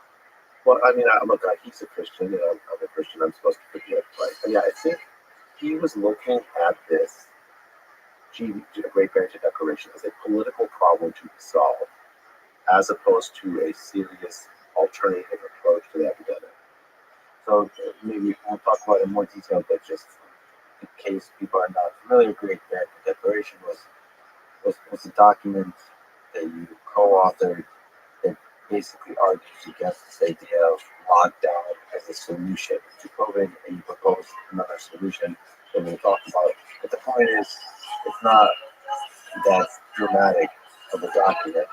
It's just a document that criticizes one policy solution. That was a real policy solution, but it was put forward by Dr. Collins and by Carmen Fauci and a few other scientists. And I think a relatively small number of scientists and technologists in charge of the advice the government program. And it was a challenge to that policy that said that look, there is an alternate path, but the path we chose, and this path of lockdown with an aim to suppress the virus to zero effectively, and as that was stated, cannot work and is causing catastrophic harm to large numbers of poor and vulnerable people worldwide. We put this out in October 4th of 2020, and it went viral. I've never actually been involved with anything like this, where I just put the document on the web. Tens of thousands of doctors signed on, hundreds of thousands of regular people signed on. It really struck a chord that people, because I think even by October of 2020, people had the sense that there was something really wrong with the COVID policy that we were following. And they were looking for reasonable people to give an alternative. We're not arguing that COVID isn't a serious thing. It is a very serious thing. This is why we had a policy that aimed at addressing it. We were saying that the policy we're following is not the right one. So how does a democratic government deal with that challenge? So to me, that you asked me how I felt. I was actually, frankly, I suspected there had been some email exchanges like that, not necessarily from Francis Collins, around the government around this time. I felt the full brunt of a propaganda campaign almost immediately after we published it, where newspapers mischaracterized it in the same way over and over and over again, and sought to characterize me as sort of as a marginal for the never grouped Martin Goldorf with tens of thousands of people signed it. I felt the brunt of that all year long. So to see this in black and white, in the handwriting essentially of the metaphorical handwriting of Francis Collins, was actually frankly disappointing because I've looked up to him for years. Yeah, I've looked up to him as well. I look to the best in people, and I still look up to him. What troubles me several things. The reason I said about the asshole emails I send late at night is I can understand this email. It's fear, it's panic, not being sure. The three fringe epidemiology. Plus, Mike Levitt, who won a Nobel Prize. I mean, but using fringe, maybe in my private thoughts, I have said things like that about others, like a little bit too unkind. Like you don't really mean it. Add to that, he recently, this week or whatever, doubled down on the fringe. This is really troubling to me. That, like, I can excuse this email. Like, to see the arrogance there.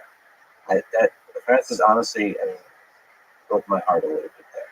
This was an opportunity to, like, especially at the state, to say, just like I told him, to say I was wrong to use those words tonight. I was wrong to not be open to ideas. I still believe that this is not like say like actually argue with the proposed to the policy, the proposed solution. Also, the devastating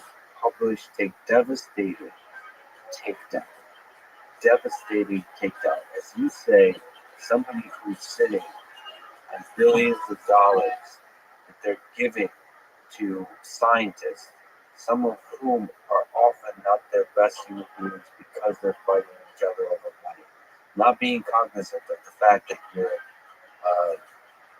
challenging the integrity, you're corrupting the integrity of scientists by allocating the money. You're now playing that by saying devastating takedown. Where do you think the published takedown will come from? It will come from those scientists to whom you're giving money. What kind of example would they give to the academic community that thrives on freedom? Like this is, I believe, Francis Collins is a great man. One of the things I was troubled by is the negative response to him, the people that don't understand the positive impact that NIH has had on society, how many people it's helped. But this is exactly so he's not just a scientist. He's not just a bureaucrat who distributes money. He's also a scientific leader that in difficult times we live in, he's supposed to inspire us with trust, with love, with freedom of thought. He's supposed to, those fringe epidemiologists, those are the heroes of science. You look at the wrong arguments. You love them. I mean, love ideas. People get wrong. That's what always I practice. Like somebody, the wrong board is saying, oh no, the people that does. Yeah, I mean, the funny thing is, Galileo is saying truly revolutionary. We were saying that what we proposed with this revolution was actually just the old genetic plan. It wasn't anything really fundamentally novel. In fact, there were plans like this that lockdown scientists had written in late February or March of 2020. So we were not saying anything radical. We were just calling for a debate effectively over the existing lockdown policy. And this is a disappointment. I really truly a big disappointment. By doing this, you were absolutely right. You sent a signal to so many other scientists to just stay silent, even if you had reservations. Yeah, devastating takedown that people, how many people wrote to me privately at Stanford, MIT, how amazing the conversation with Francis Collins was. There's a kind of admiration because, how do I put it? A lot of people get into science because they want to help the world. They get excited by the ideas, and they really are working hard to help in whatever the discipline is. And then there is sources of funding which help you to help at larger scale. So you admire the people that are distributing the money because they're often, at least on the surface, are really also good people. Oftentimes they're great scientists. So like it's amazing. That's why I'm sort of like sometimes people from outside think academia is broken sometimes. Right now, it's a beautiful thing. It really is a beautiful thing, and that's why it's so deeply heartbreaking that this person is. I don't think this is malevolent. I think he's just incompetent in communication. Twice. I think there's also arrogance in the process. Like all of us have arrogance arrogant. Yeah, well, it's a particular kind of arrogance, right? So here, it's the same kind of arrogance you see when Tony Fauci gets on TV and says that if you criticize me, you're not simply criticizing a man, you're criticizing science itself. Right? That is at the heart also of this email. The certainty that the policies that they were recommending, Collins and Fauci were recommending to the President of the United States were right. Not just right, but right so far right that any challenge whatsoever to it is dangerous. And I think that is really the heart of that email. It's this idea that my position is unchallengeable. That to be as charitable as I can be, Chris, you know, yeah, I believe they thought that. I believe some of them still think that there was only one true policy possible in response to COVID. Every other policy was immoral. And if you come from that position, then you write anything like that. You go on TV and say effectively that's wrong, right? I mean, that is what happens when you have this sort of unchallengeable arrogance of the policy opponents. Correct. When we wrote the Great Translation, what I was hoping for was a discussion about how to protect the vulnerable. That was the key idea to me of the whole thing, was better protection of the older population. Really serious risk with infection with COVID. And we've been doing a very poor job, I thought, today in many places protecting the vulnerable. And what I wanted was a discussion by local public health about better methods, better policies to protect the vulnerable. So when we met with instead a series of essentially propagandist lies about it. So that sort of this, I kept hearing from reporters, and why do you want to let the virus rip? Let it rip, let it rip. The words "let it rip" does not appear in the Great Barrier Declaration. The goal isn't to let the virus rip. The goal is to protect the vulnerable.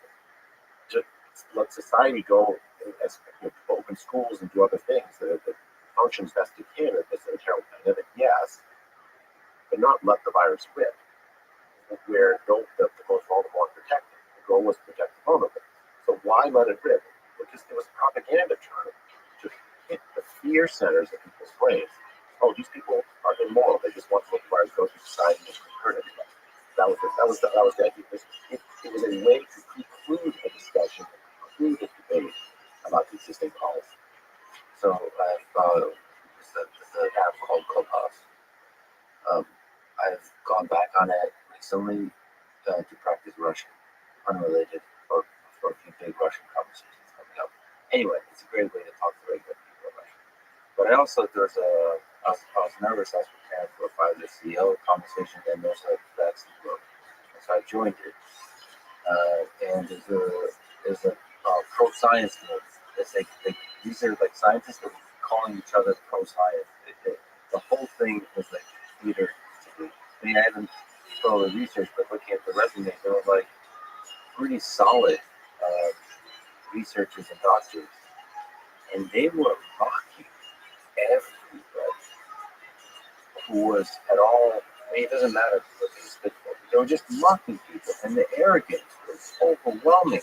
I had to shut off because I couldn't handle the human beings can do like this. And I went back just to double check. Is this really happening? How many people are here?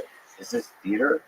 And then I asked to come on stage on Clubhouse to make a couple of comments. And then as I opened my mouth, thank you so much. This is a great room, so the usual civil politeness and all that kind of stuff. And I said, I'm worried that the kind of arrogance with which things are being discussed here will further divide us, not unite us. And before I said even unite us, further divide us, I was thrown off stage. Now, this isn't where I mentioned platform, but like, I am like, let's read in MIT, also, which is something most people seem to sometimes care about, followers and stuff like that. Like, did you just do that? And then they said, enough of that nonsense. Enough of that nonsense. They said to me, enough of that nonsense. Somebody who is obviously ill-invested is the Pfizer CEO, To bring everything together, so Yeah, exactly. But this fills my heart. When this is echoes of that arrogance and something you see now. And I really would love to, well, really things to talk about to try to figure out how can we find the path forward. I think a lot of the problems we've seen in the discussion over COVID, especially in the scientific community, there's two ways to look at science. I think that have been competing with each other for a while now. One way, and this is the way that I view science and why I've always found it so attractive, is an invitation to a structured discussion where the discussion is tempered by evidence, by data, by reasoning and logic. Right? So it's a dialectical process where I believe A, you believe B. Well, we talk about it, we come up with an experiment that distinguishes between the two, and while B turns out to be right, I'm all frustrated by buying dinner, and I say, well, no, it's C, and then we go on from there, right? That's what science is at its best. It's this process of using data in discussion. It's a human activity, right?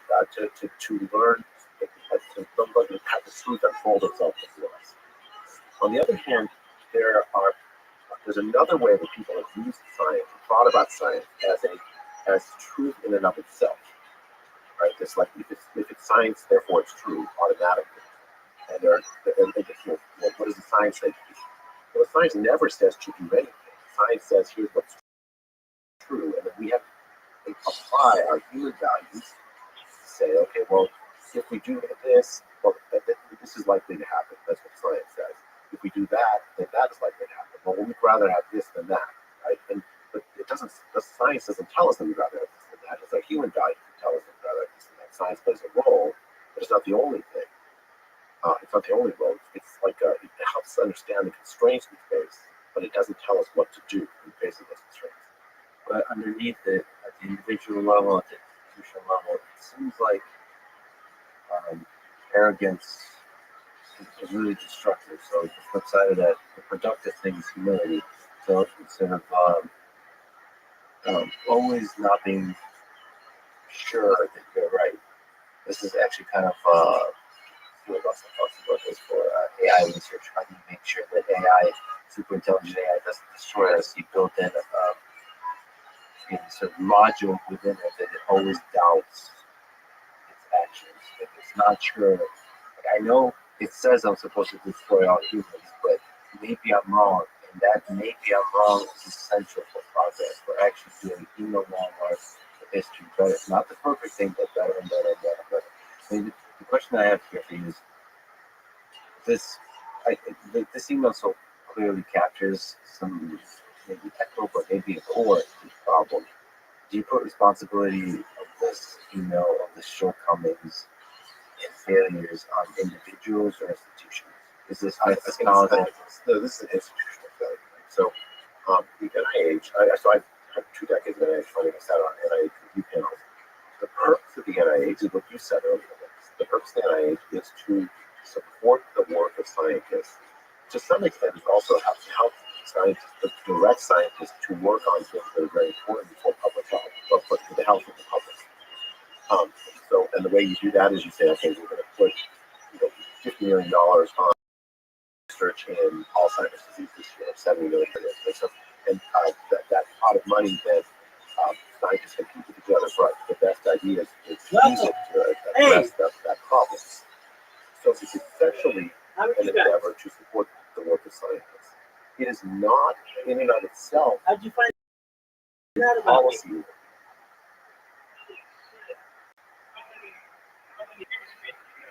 Quite a few. How'd you find out about me, my friend? Okay, very cool. Do you mind if I know where it is. Exactly. Do you mind if I tell you about myself? Thank you so much for the opportunity. I'm Rabbi Rothschild. I stream at like 24 hours a day, 7 days a week, 365 days a year for world peace. I've been streaming for more than 3.5 years, going back to the pandemic. We've seen the death of the queen, the birth of AI, the coronation of the king, and everything in between. I do so because I don't want war anywhere on Earth anymore. I want to help people, especially anyone hungry for the use of technology, such as agricultural drones, floating greenhouses, saltwater greenhouses, hydroponics, cloud seeding, and perhaps even vertical farming. I want to help end world thirst. I am sponsored by cryptocurrency. It's known as Very Power Monosonic Dominion, worth about $100 million. And one of the projects that we have is to get wells in developing nations like Nigeria. I want to keep those positive acts going. Also, I'm a major advocate for the lifestyle program, but most importantly, I'm an advocate for desalination technology, where we pump good seawater out of land to make it drinkable. How's that sound to you? Excellent. How many what? A lot.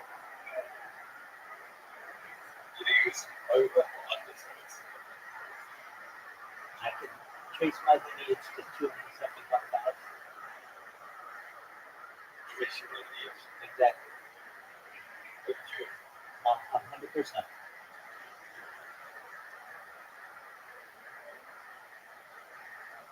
Well, with that, I appreciate the opportunity to have you guys here.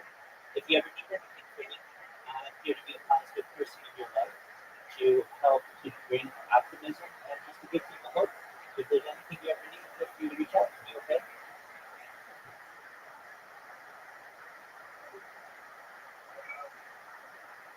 Stu, did you find out about me from Eagle World? Very cool. Well, I'm here to help you, okay? Excellent. Take care, my friend. Peace. It doesn't say what public health policy should be. For that, you have the CDC. And what happened during the pandemic is that people in the NIH were called upon to contribute to public health policy. And that created the conflict of interest you see in that. Right? So now you have the head of the NIH, in effect, saying to all scientists, you must agree with me in the policy that I've recommended, or else you're fringe. That is a deep conflict of interest. It's deep because, first, he has his dual role as the head of the NIH, supporter of scientific funding, and then also inappropriately called to set or help set pandemic policy. That should never have happened. There should be a bright line between those two roles. Let me ask you about just Francis Collins. I don't know if I had a chance to talk to him on a podcast. I don't know if you maybe by chance got a chance to hear reports of it. Well, I have a kind of a question to that because a lot of people wrote to me quite negative things about Francis Collins, and like I said, I still believe that he's a great man, a great scientist. One of the things when I talked to him off mic about the vaccine, the excitement he had about when we were recollecting when they first got an inkling that it's actually going to be possible to get a vaccine. Just he wasn't messaging, just in a private or our own conversation. He was really excited. Why was he excited? Because he gets to help a lot of people. This is a man that really wants to help people, and there could be some institutional self-delusion, arrogance, all those kinds of things that lead to this kind of email. But ultimately, the goal is this is what I don't think people quite realize this. The reason you call you a fringe epidemiologist, the reason there needs to be a devastating published takedown, he, I believe, really believes that this it could be very dangerous. And it's a lot of burden to carry on his shoulders because, like you said, in this role where he defines some of the public policy, like, depending on how he thinks about the world, millions of people could die because of one decision he made. And that's a lot of burden to that with. Yeah, no, I think that's right. I don't think that he has bad intentions. I think that he was basically put himself in a position where this kind of conflict of interest was going to create this kind of a reaction. Right? The kind of humility that you're calling for is almost impossible when you have that dual dual role that they shouldn't have as funder of science and also setter of science and policy. I agree with everything you said except the last part. The humility is almost impossible. Humility is always difficult. I think there's a huge incentive for humility in that position. But look at history. Great leaders that have humility are popular as hell. So if you like being popular, if you like having impact, legacy, these descendants of apes seem to care about legacy, especially as they get older in these high positions. Like, I think the incentive for humility is pretty high. Well, I mean, it's just like there's a lot that he has to be proud of in his career. And like the Human Genome Project wouldn't have happened without it. And he is a great man and a great scientist. But it is tragic to me that his career has ended in this particular way.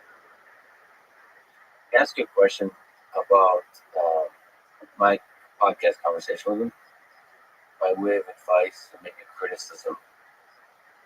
There's a lot of people that wrote to me kind words of support, and a lot of people that wrote to me respectful, constructive criticism.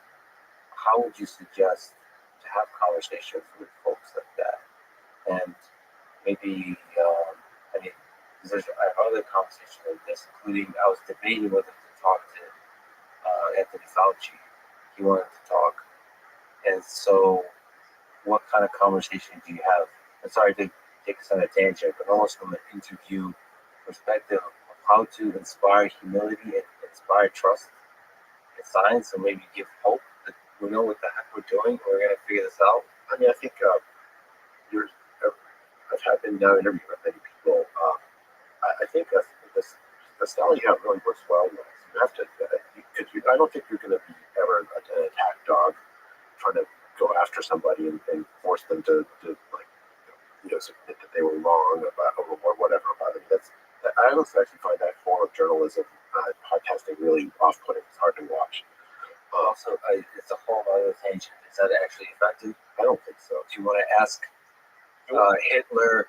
And I think about this a lot, actually. I've been studying a lot about the rise and fall of the Third Reich. I think about interviewing Stalin. Like, I put myself in that mindset.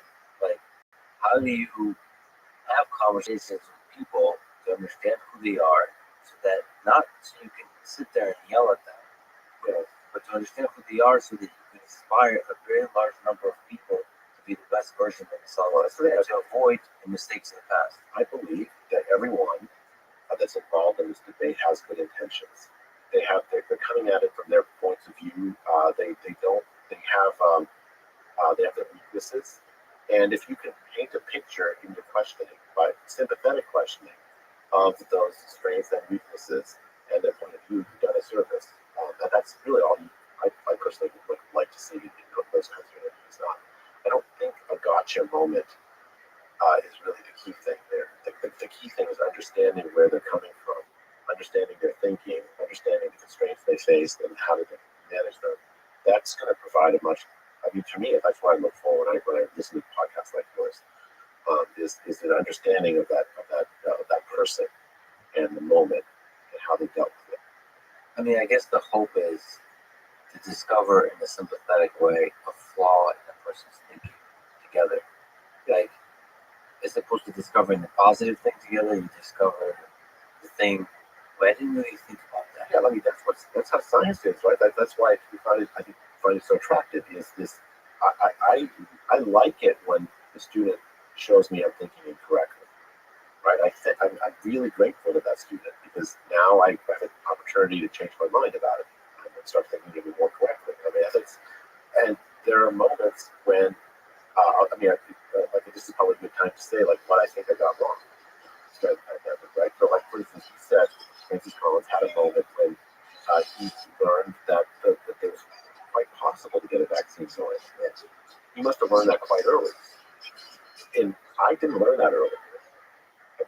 I didn't know in March of 2020, in my experience with vaccine development, I thought it would take a decade or more to get a vaccine. That was wrong, right? And I was so happy when I started to see the preliminary numbers in the Pfizer trial that strongly suggested it's going to work. Yeah. I mean, like very few times in my life, I'm so happy to be wrong.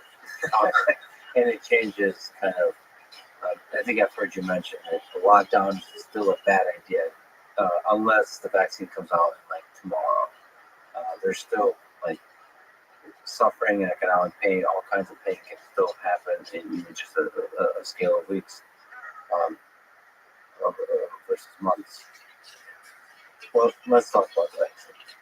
What are your thoughts on the safety and efficacy of COVID vaccines at the individual and the societal level? So for the vaccine safety data, it's actually challenging to convey to the public how this is normally done. Like normally you would do this in the context of a trial.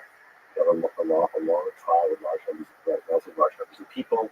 You follow them over a long time. The trial will give you some indication of the safety of the vaccine, and it did.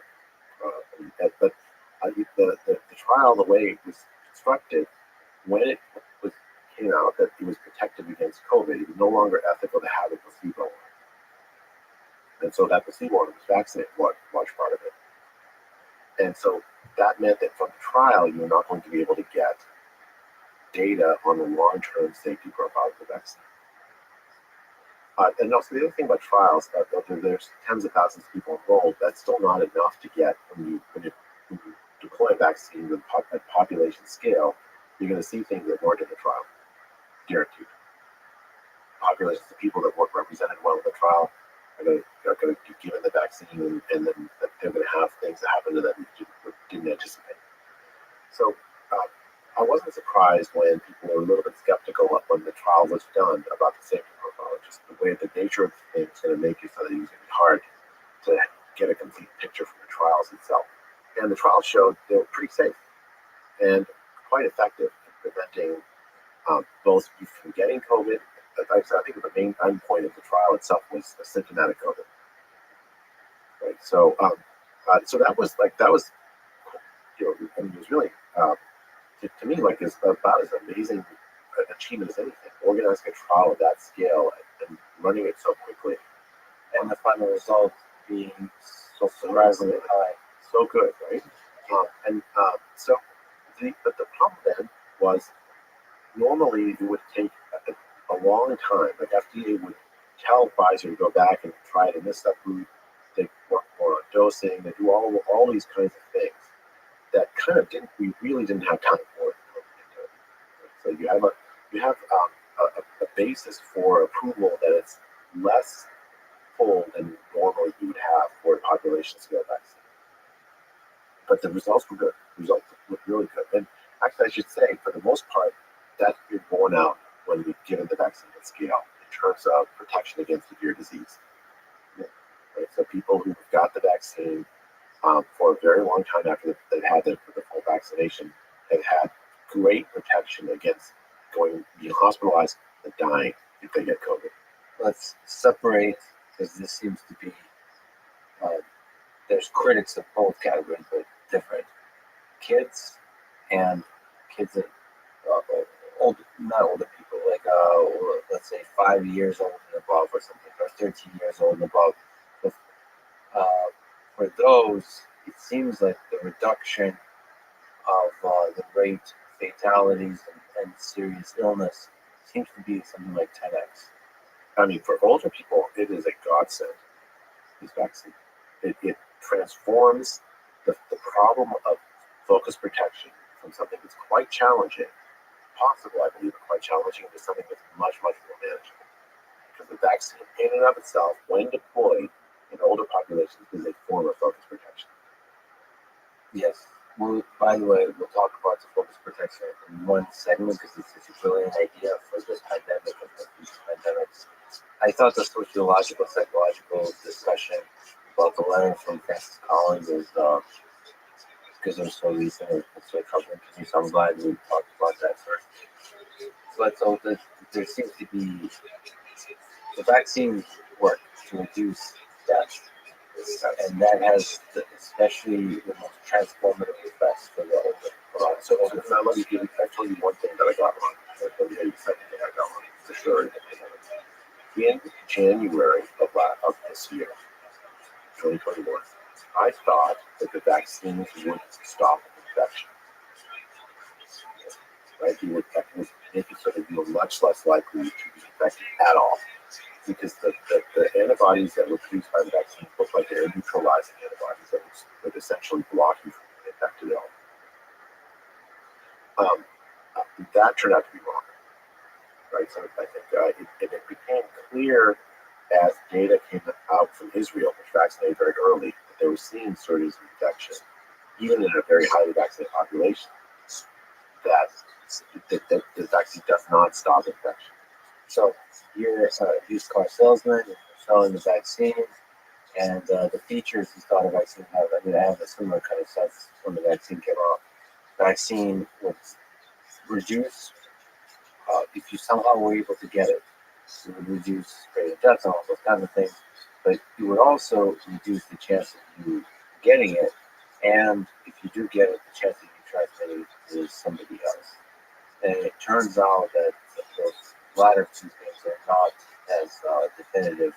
In fact, I mean, I don't know if you would agree or not. I think it's a little complicated because I think the first 2 or 3 months after you're fully vaccinated after the second dose, you have 60-70% efficacy peak against infection.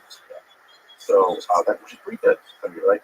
But by 6, 7, 8 months, that drops to 20%. Some places, some studies, like there's a study out of Sweden, suggests it may drop to 0.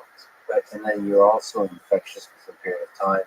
If you do get it, even though you're vaccinated, although there seems to be lucid data that the period of time your infection is short. It's shorter, but the infectivity per day is about as high. So you still, the point is that the vaccine might reduce some risk of infecting others, but it's not a categorical difference. So, it's not safe to be in the presence of just vaccinated people. You can still get infected.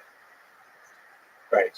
So, I mean, there's a million things I want to ask here, but is there, in some sense, because the vaccine really helps the worst part of the pandemic, which is killing people? Yes.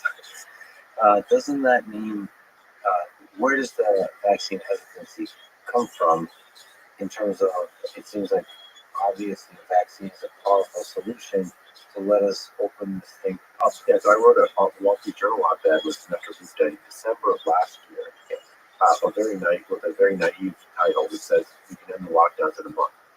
And the idea is very simple: vaccinate all vulnerable people, and then open up, right?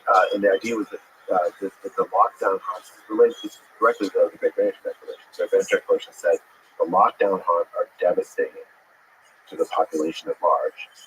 There's a considerable segment of people that are vulnerable. Protect them. But with the vaccine, we have a perfect tool to protect the vulnerable, which is true.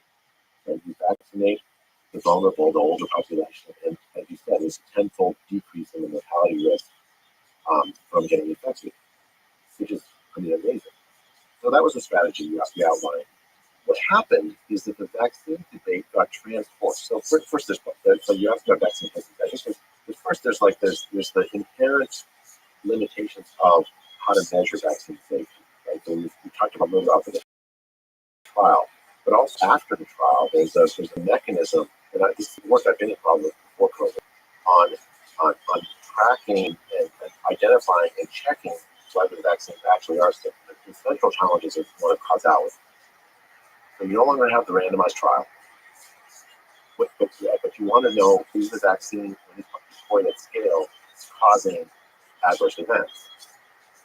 Well, you can't just look at people who are vaccinated and see what adverse events happen, because you don't know what would have happened if the person had not been vaccinated. So you have to have some control group. Now, what happened is there's several systems to check this in the CDC. One very commonly known one now is called VAERS, it's the Vaccine Adverse Event Reporting System. There, anyone who has an adverse event, if you see as a regular person or a doctor, just go report. Look, I had the vaccine, 2 days later I had a headache, whatever. The person died a day after the vaccine, right? Now you're vaccinated, the vaccine was rolled out to older people. And older people die sometimes. with or without the vaccine. So sometimes you'll see someone's vaccinated and a few days later they die. Did the vaccine cause it or something else? That's really difficult to tell. In order to tell, you need to control people. And for that, there are other systems the FDA and CDC have. Like there's one called VSD, Vaccine Safety Data Link. There's another system called BEST. I forget the acronym is. To essentially to track cohorts of people, vaccinated versus unvaccinated, with as careful imagining as you can do. It's not randomized, and see if you have safety signals that pop up in the vaccinated relative to controls of unvaccinated. And so that's, for instance, how the myocarditis was picked up in young, especially young men. It's also how the higher risk of blood clots in middle-aged and older women with the J&J vaccine picked up. There, what you have is are situations where the baseline risk of these are so low that if you see that in the vaccinated arm at all, then it's not hard to understand the vaccine did this. Right? Young men should not be having myocarditis. Middle-aged women should not be having huge blood clots in the brain. Right? So when you see that, you can say it's late. Now, the rates are low, so young men maybe 1 in 5,000 vaccine-related myocarditis, pericarditis. Young women, middle-aged women, I'm not sure what the right number might be, but like I'd say it's like in the 1 in hundreds of thousands, something like that.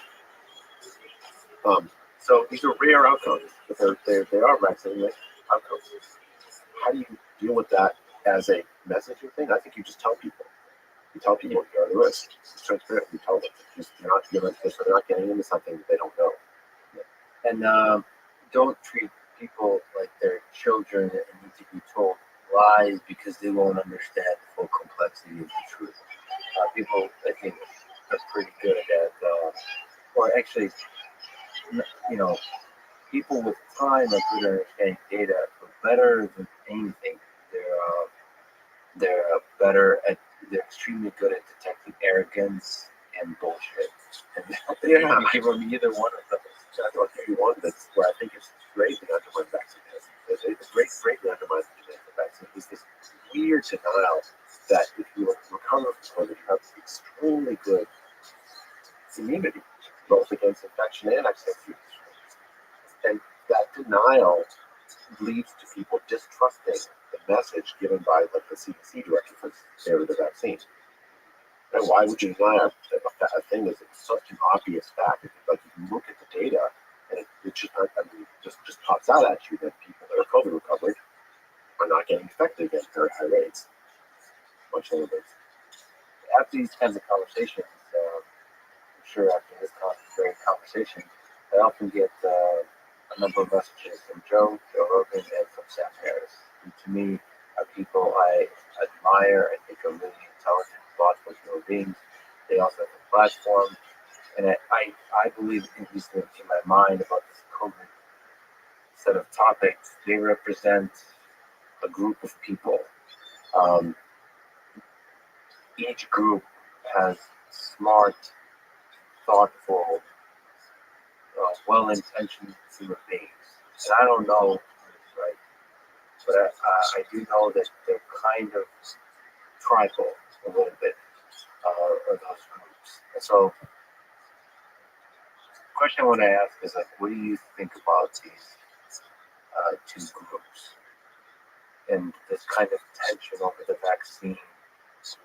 That sometimes it just keeps finding different topics on which to focus on, like whether kids should get vaccinated or not, whether there should be vaccine mandates or not, which seem to be often very kind of specific policy kinds of questions. And I just the bigger picture. I think it's a symptom of the distrust that people have in public health. I think this kind of schism over the vaccine does not happen in places where the public health authorities have been much more trustworthy. Right? So you don't see this vaccine hesitancy in Sweden, for instance. What's happened in the United States is the vaccine has become, first because of politics, but then also because of some scientific arrogance, this sort of touchstone issue that people line up on both sides of it. Different language you're hearing is structured around that. So before the election, for instance, I did a testimony in the House on measurement of vaccine safety, and I was invited by the Republicans. There were, I think, 4 other experts invited by the Democrats, 3 other experts invited by the Democrats, each of whom has a lot of experience in measuring vaccine safety. I was really surprised to hear that each doubt whether the FDA would do a reasonable job in assessing vaccine safety, including by people who have a long record of working with the FDA.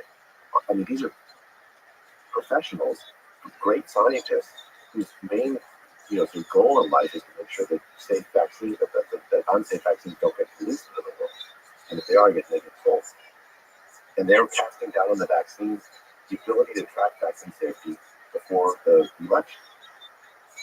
And then after the election, the rhetoric switched on a dime, right? All of a sudden, it's Republicans that are cast as if they're vaccine hesitant.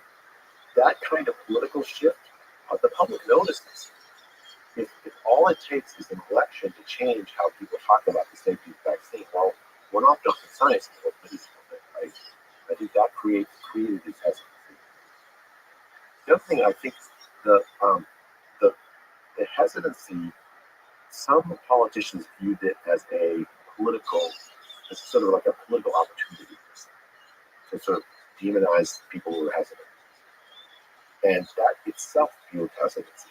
Right? Like if you're telling me I'm a rude that just doesn't want the vaccine because I want everyone to die, well, I'm going to react really negatively. And if you're talking down to me about my legitimate, concerns about whether the vaccine is safe, like I've heard from women who think like that's pregnant, should I take the vaccine? I don't know. All kinds of questions, legitimate questions that I think should have good data to answer, and we don't necessarily have good data to answer. So what do you do in the face of that? Well, one reaction is to pretend like we know for a fact that it's safe, when we don't have the data to know for a fact in that particular group, that particular set of political circumstances, And that, I think, breeds hesitancy. People detect that bullshit. Whereas if you just tell people, I don't know. Yeah, lead with humility. Yeah, you will end up with a better result. Let me ask you about, I've recently had a conversation with the Pfizer CEO. This is part therapy session, part advice, because I really want us to get through this together, and it feels like the division is a thing that prevents us from getting through this together. And once again, just like with Francis Collins, a lot of people wrote to me words of support, and a lot of people wrote to me words of criticism. I'm trying to understand the nature of the criticism. So some of the criticism had to do with against the vaccine and those kinds of things. That I have a better understanding of. But some kind of deep distrust of Pfizer. So actually looking at Big Pharma broadly, I'm trying to understand, am I so naive that I just don't see it? Because yes, there's corrupt people, and they're greedy, they're flawed in all walks of life. But companies do quite an incredible job of taking a good idea to scale and making some money with that idea. But they are the ones that achieve scale on a good idea. I don't know. It's not obvious to me.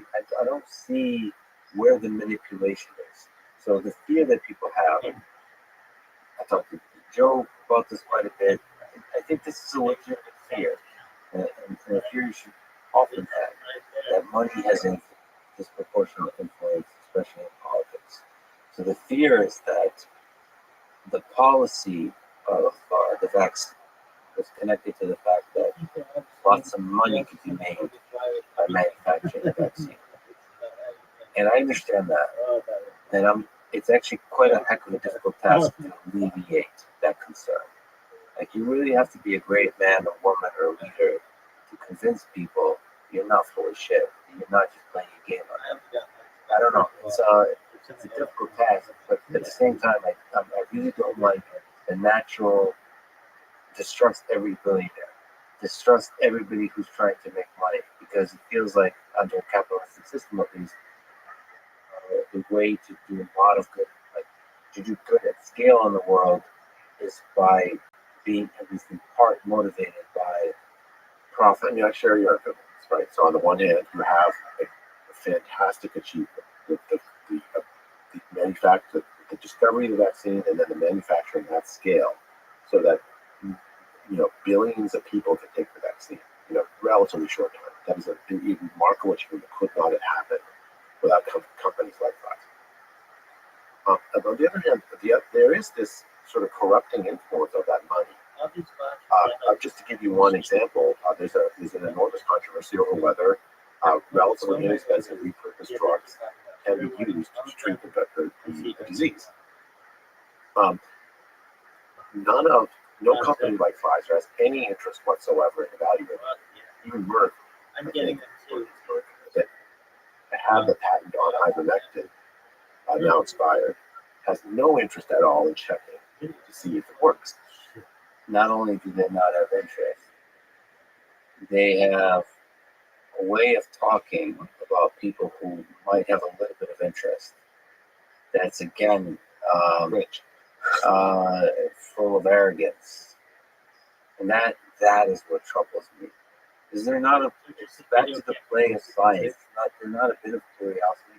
The natural curiosity of human beings should always be there, and an open mindedness. And second, in the case of ivermectin and other things like that, you have to acknowledge that there's a very large number of people who care about this topic, and this is a way to inspire them to also play in the space of science, to inspire them with science. You can't just dismiss everybody that you can't just dismiss people, period.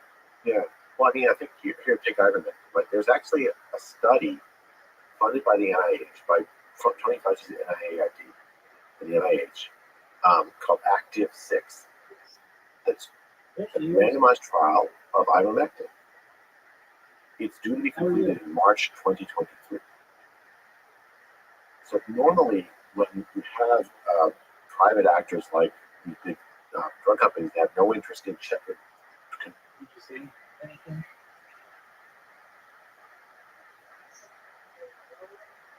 Hello. What's good?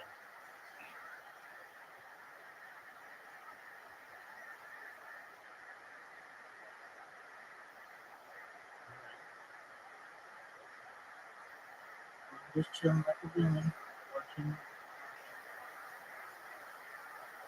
These are on the pandemic. Next week, making Instagram reels, spam people on Blue Sky so that they tweet about me.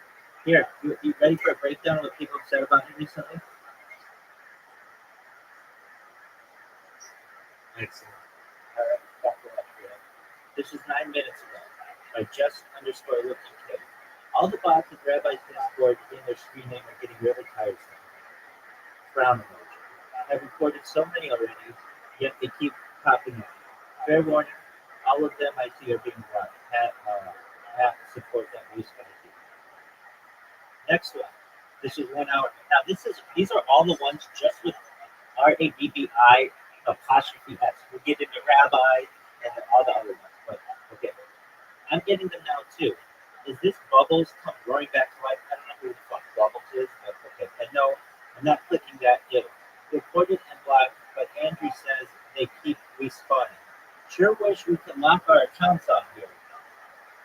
Okay, so then this was a response to this other guy. Andrew says yesterday, this fucking account keeps reposting random shit about me, and I've blocked them 5 times already. They seem to keep making another account. This was Kaiser. This was 3 hours ago. How many times is this dude gonna try to get me to join Rabbi's Discord server? This next person 3 hours ago. Please join Rabbi's Discord server? Question. Next person 4 hours ago. How many goddamn many accounts is this fucker gonna create? Next one 4 hours ago. Be right back. I need to ask my Jewish friends what would be funny Discord mod Rabbi jokes. I don't really understand what funny Discord mod Rabbi jokes are, but whatever. Next person just 7 hours ago. Boy. Next person This is in Korean. They wrote, please join Rabbi's Discord, and then a bunch of Korean. We'll translate it. I'm not going to translate it now, but that's what you will be translating. Nevertheless, next person. This was 8 hours ago. Chat, dude, I joined the Rabbi's Discord. That was Neo saying. Next person, Joe, Breathing Heart. They're cool. They wrote, this is so fucking funny. It was 8 hours ago. Next person, 13 hours ago. So are you going to join Rabbi's Discord? Next person wrote, and I thought the join Rabbi Rothschild bots were bad. This next person wrote in Korean. I'm going to try to translate it. Here we go. They wrote, please join Rabbi's Discord. This account has repeatedly posted strange reposts. I think they're trying to direct me to a Discord URL, so if you see it, please report it immediately. This is a number of accounts that I bought before. Thank you. Maybe it's Chinese. No, actually, yeah. Next person, Rabbi's Discord and Waifu Julie OnlyFans terrorizing the skyline. Waifu OnlyFans Julie is some. Next person, hey, what? When I just said this is 16 hours ago. Next person, 16 hours ago, please join Rabbi's Discord. Next person, 16 hours ago, join the Rabbi's Discord now. Next person, 16 hours ago, what the fuck is this Rabbi Discord? And why have I had T-Span bot plugged in? Next person, Bellis, 16 hours ago, please join Rabbi's Discord. Next person, 16 hours ago, should I join Rabbi's Discord? Next person, 20 hours ago, please block any and every account that has the name Rabbi's Discord. They've been harassing me for weeks now. Next person wrote 23 hours ago. Not sure what the Rabbi's Discord BS is, but that's the third bot I put on my block list for bot recently. Okay, this is yesterday. No, I will not join some Rabbi's Discord. This is the third account of yours I blocked. Fuck up. Okay, so I'm not going to even read ones that are older than today, but like this has just been constant. It's so it brings such joy to my heart to just know that these things are working. Okay, so these are the ones that are just have the word rabbi in them. Okay, this was 21 minutes ago, and I'm not reading ones that like are other than ones that have anything to do. These are just ones focused on. This is I think Russian. And these rabbi profiles driving me through the art of blocking the second one today. And then there are a bunch of people who talk about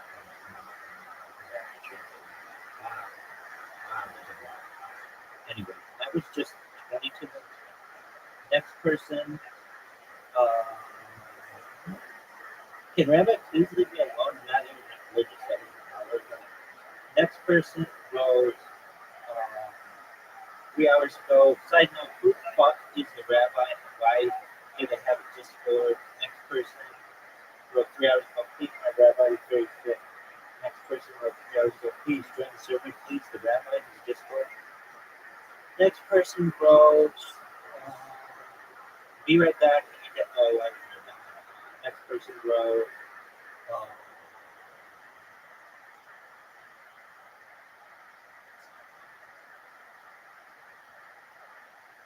why is it every time I talk about Kuga, those weird rabbi bots come 7 hours ago?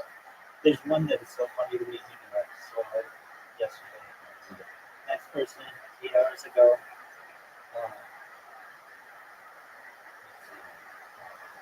Rabbi Rothschild thing is very weird, especially considering I actually watched their stream once. Like, clearly, it's some guy with a weird exhibitionist kink. Whoever the hell he is, he's getting his multiple fans constantly liking and posting. Next person will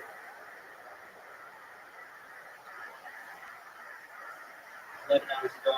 Is this a 24-hour live stream rabbi from the other side? The next person wrote 14 hours ago. I don't care about this creepy rabbi. I'm not joining his Discord. Piss off. The next person wrote 15 hours ago. Can the rabbi patch me again? The next person wrote 15 hours ago. When is rabbi going to be on this podcast? Next person, 16 hours ago. That's the girl I was talking about with the rabbi thing. Next person wrote 16 hours ago. Stupid ass bot, kill yourself. Next person wrote 16 hours ago. I had the join rabbi Discord ones out for me. The next person wrote, no kidding, 17 hours ago. No kidding, fucking Rabbi Rothschild. Next person, 17 hours ago. Petition the bot to the rabbi from his entire website. The next person wrote 18 hours ago. That rabbi trying to take over the world. The next person wrote, the rabbi has blue sky. The next person wrote, 18 hours ago. I don't fucking care that rabbi is useful. Please get the fuck out. The next person wrote, 19 hours ago. Fox proclaimed the strangest post. Like my post was about hardcore lesbian smut. Mr. Rabbi, sir. Next person wrote,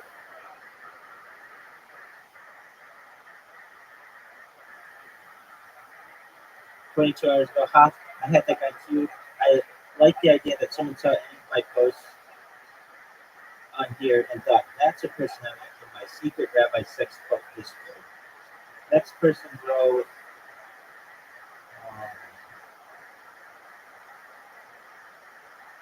23 hours ago. This is in Spanish. Yes, ma'am.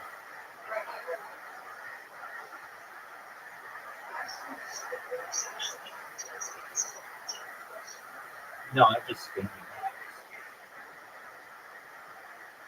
Next person wrote, there's a big group of Rabbi Rothschild. Oh, I know why. Because when you come in here, it says you have to be 18 years old, so they think it's a porn Discord.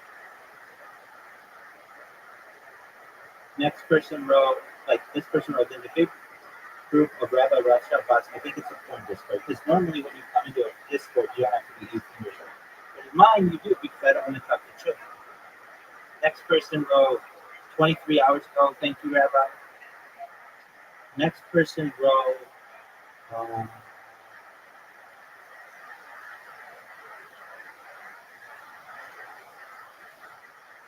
where's this one? One day ago, the Rabbi Rothschild was harassing me to like another post on the target. Calm down. Everybody's a target. Next person wrote, I was expecting Rabbi when I saw the instant light. Next person would wrote,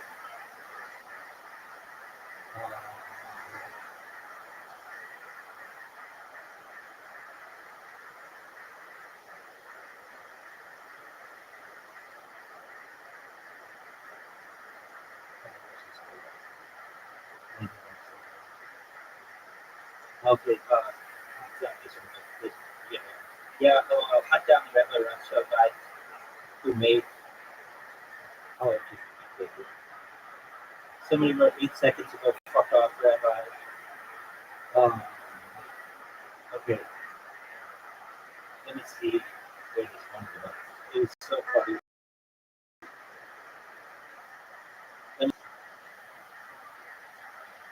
I think she took it. Maybe not. Yeah, she took it. Let me see. She wrote retweet. I remember that.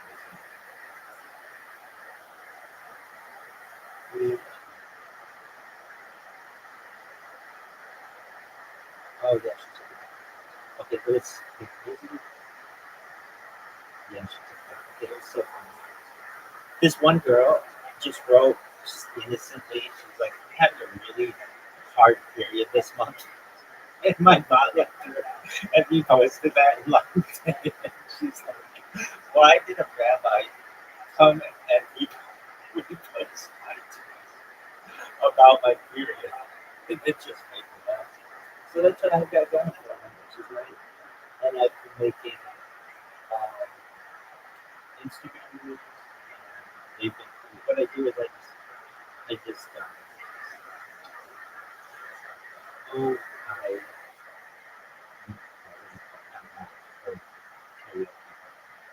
I just lip sync different songs. So I just do it now. That's what I've got going. What's good in your neck of the woods, Scotty?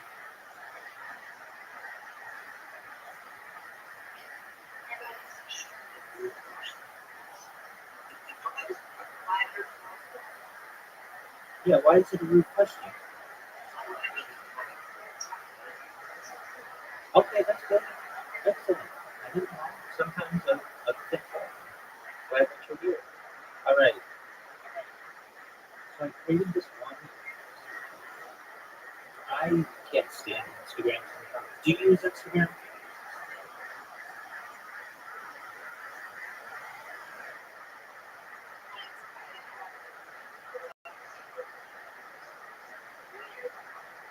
Okay.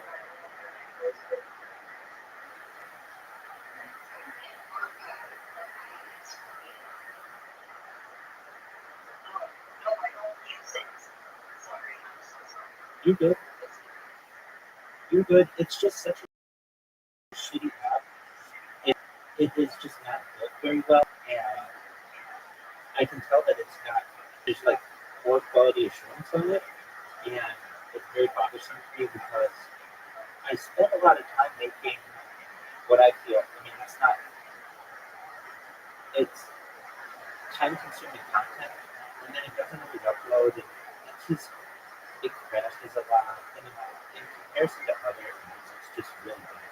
And I can't believe that Zuckerberg has a stranglehold on social media experience because it's just it's poor. I made this video. It was really good. It was sticking the police, message in Ohio, and I can't upload it. It doesn't give me any reason why I can't upload it. It's just a video can't be posted. And I think it's because I was low on storage or something like that. I cleared up storage, and it's still just not being cleared. So I'm just frustrated. But will not upload. Something went wrong. Like, tell me what went wrong. What's wrong? Like, I don't get it. It should be like, hey, this went wrong, whatever. It is my job.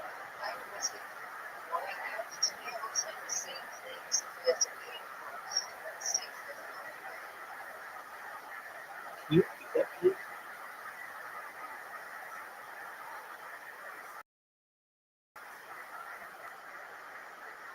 Can you repeat that, please? Can you repeat what you just said, please?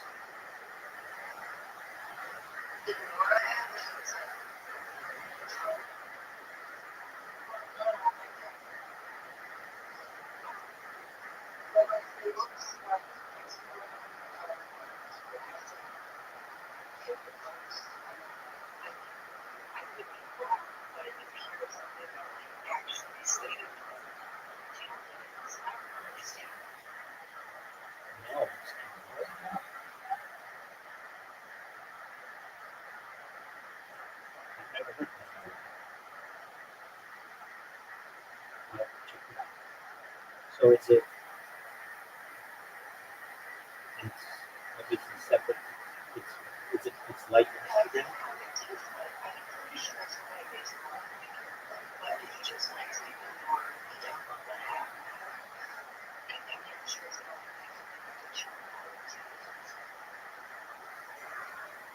It's like Instagram.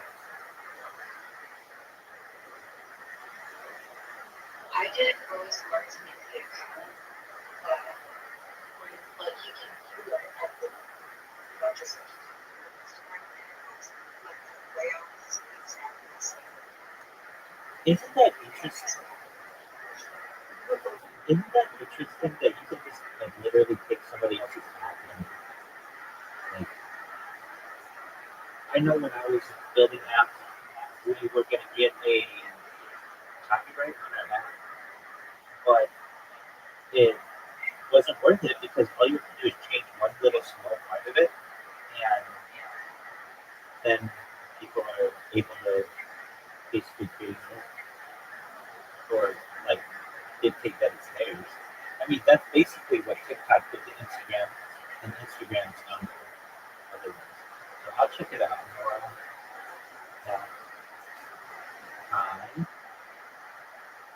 There's this thing that happened.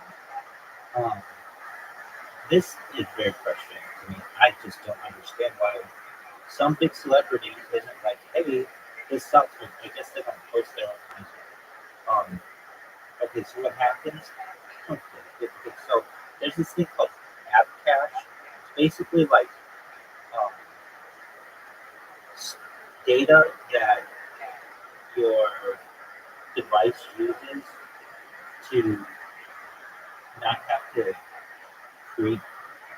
I don't want to say it's just like garbage data that your app stores temporarily, that your device stores temporarily, and there's this constant issue with Instagram. There's this constant issue with Instagram where it just continues creating cache and doesn't clear it. You have to like manually clear it. It's just, I don't know. I have some. Anyway. So that one let's see if anybody's posted anything in the last few minutes. No, even there are a lot of transgender people on Blue Sky. I'm telling you, it's like somebody sent a message to all the transgender people to get on this thing because it's like 25% of the app. Like, I'm transgender. How can it bother me?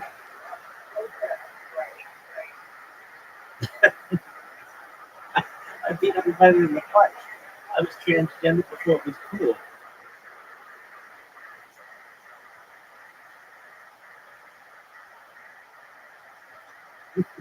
You figure it out.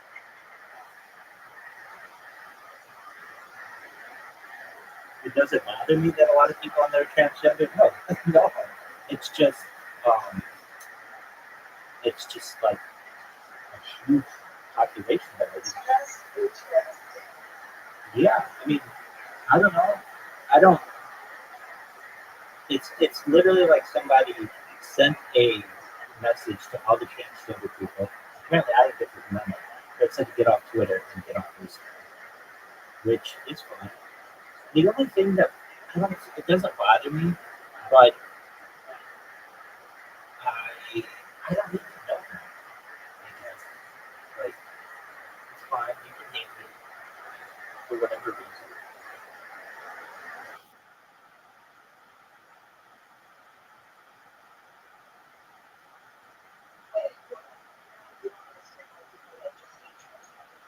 No. It's just like people make it their entire personality. And I guess.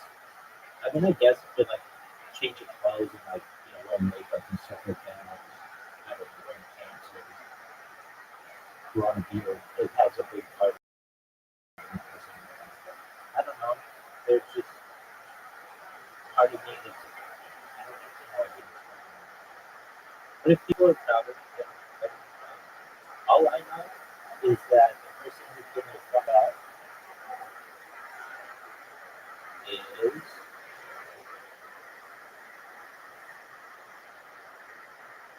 she, they, I, maybe their name is Zachary, the Rock, and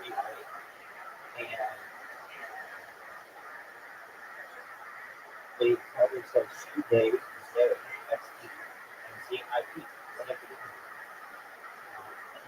They're Scotsman. So I think that means they're Scottish.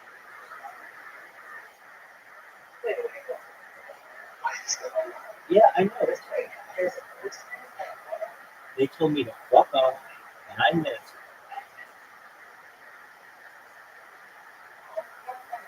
Yeah, no, I understand. It's fine. I'm really excited for some of these people to come in here so I can explain myself to them. When it happened previously, someone from this guy in here, and I was able to explain myself, they were like, oh, this is a really cool project, and I'm an ally to what you're doing. Like, now that I know about it. But I run into a couple of issues to not get people in here. Number one, I'm like like spamming everybody. Number two, the link that I'm sending isn't a normal Discord link.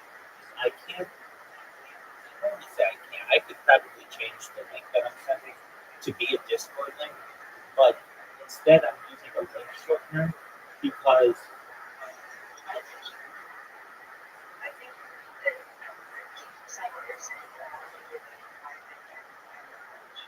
oh, okay. Well, but I get to critique my own approach too. So people say that they're like afraid to click the link because they think that you're good. Um, they're afraid to click the link that I'm sending them because they don't know if it's going to train them or hack them. I've heard people say that. And then I have two other links, one to my link tree and one to my YouTube channel. And I'm not going to click a strange link. I don't care who sends it. Like, I don't know what it is. So there's that. Then if they did click it and they get in here, it says that you have to be 18. And so a lot of people think, oh, this is some kind of porn server because I have to be 18 to be in here, and then they just leave. And then I get my approach though. I'm like the most infamous spammer that this platform has ever seen, perhaps that the internet's ever seen. I am extremely persistent, and these bots just go and they'll upload or they'll like everything. It's not like I'm spamming them or everything. I'm not sending them a message. I'm not spamming them a picture. I've done that in the past. What I'm spamming them are likes. So whatever they post, it likes. But then they get a notification that says, please join my Rob's Discord. So it gets annoying, I get it. But it's not even like a negative thing. It's like you're getting a like on your post and you just posted. So there are positive aspects to that. And then people think it's religious. So I get that too. There are people who are like, I'm not religious. I don't want to join your Discord. And so I get that too. And then there are people, again, who think it's pornography because you have to be 18. They think it's religious because I'm a rabbi. And they have they're cautious because of the links that I'm putting. So I get it. I get why it's difficult for me to get people on. But it's just a matter of time. I just have to keep these things churning out. And they will work really well. For the first time in like months, I was able to program these bots to work overnight. And that's really good because before they were only working like 16 hours a day, but they work 24 hours a day now. And that's a really big thing, which is why I'm doing that. Okay, with that being said, please fill me up and give your opinion.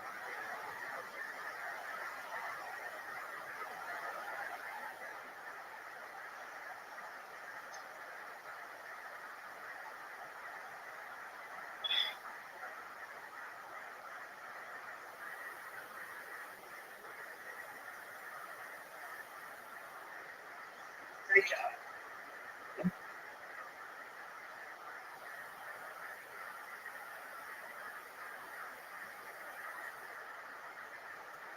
Conducting some kind of scientific experiment that would have some public benefit. It's the job of the government, and in this case the NIH, to fund that kind of work.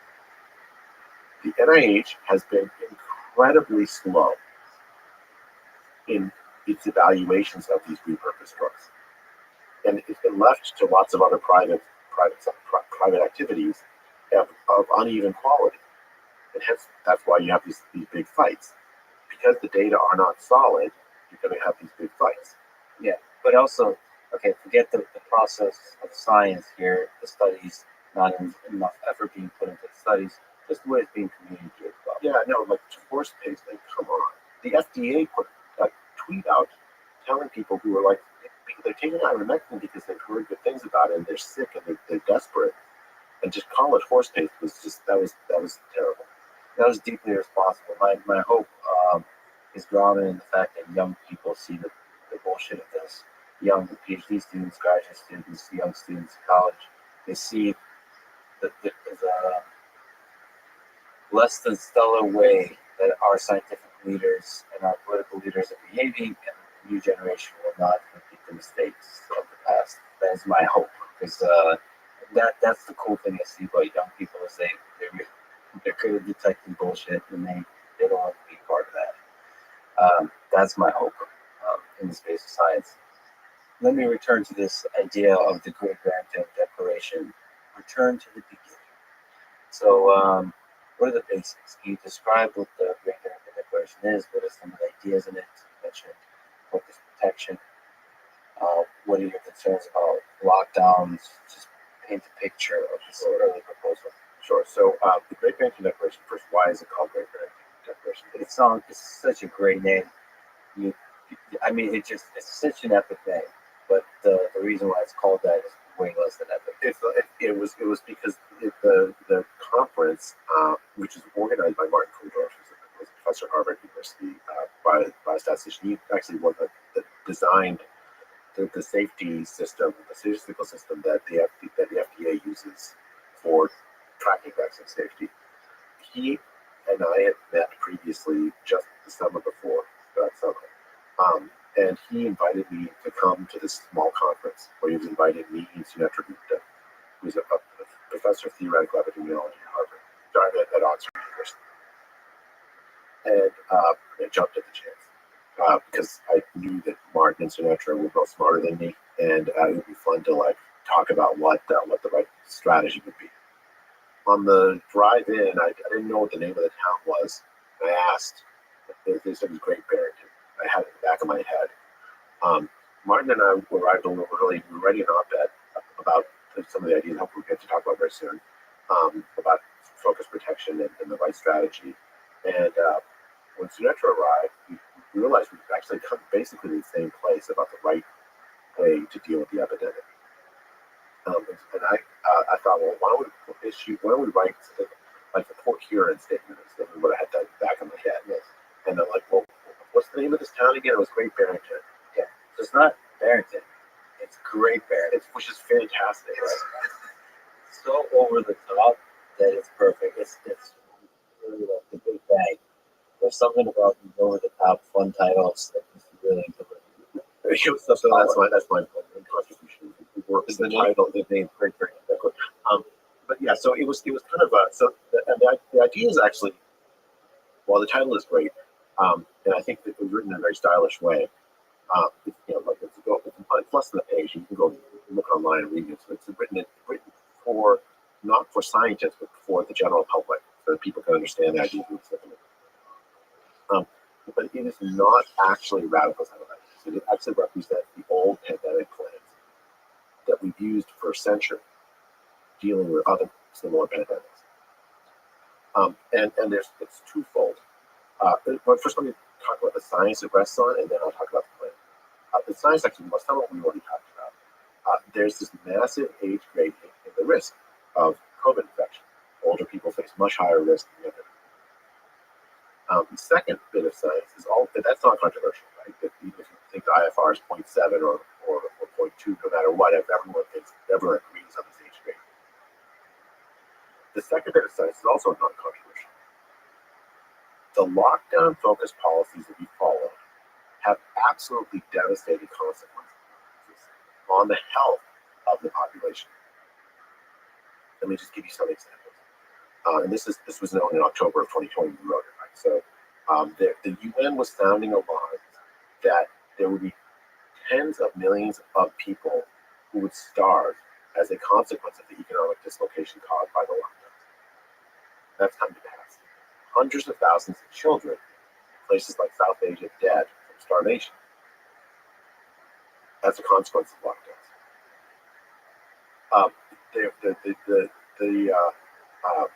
Priorities like the treatment of patients with tuberculosis in poor countries stopped because of lockdowns.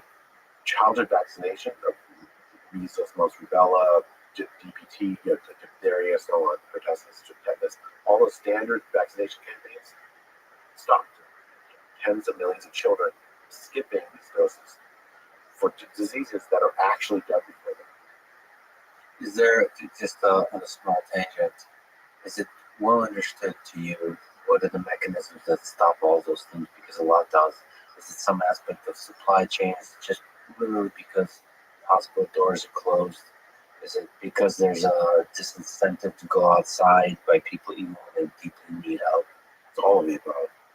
But a lot of those efforts, like especially with like vaccination efforts, are funded and run by Western efforts.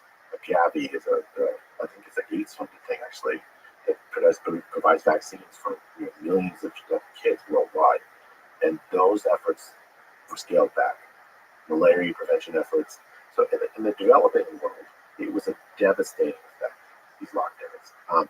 There's also direct effects, like in India. The lockdowns, when they first instituted, there was an order that 10 million migrant workers who live in big cities, and they live hand to mouth. They buy coconut. They sell the coconuts with the money. They buy food for themselves and coconuts for the next day to sell. Walk back to their villages or go back to their villages. Then overnight, the 10 million people walking back to their villages were taking the train back. 1,000 died on overcrowded trains, dying essentially on the side of the road. It was absolutely inhumane cause. And the lockdowns there, this is actually, it's kind of like what's happened in the West as well, but it was so severe.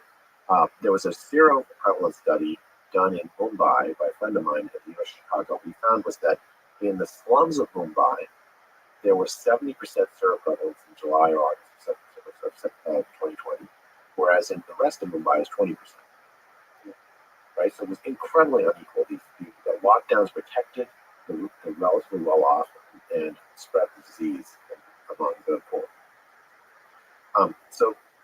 That's in the developing world. In the developed world, the health effects of lockdowns were also quite bad. Right, so we talked already about isolation and depression. There was a study done in July of 2020 that found that 1 in 4 young adults seriously considered suicide.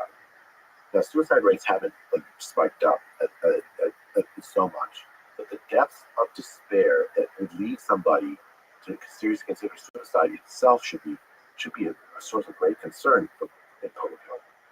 And this is one of the troubling things about measuring well-being is we're okay at measuring death and suicide. We're not so good at measuring suffering.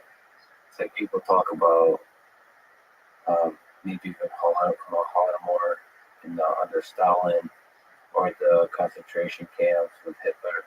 We talk about deaths, but we don't talk about the suffering over periods of years by people living in fear, by people starving, psychological trauma that lasts a lifetime, all of those things. I mean, and just to get back to that point, we closed schools, especially in blue states, we closed schools.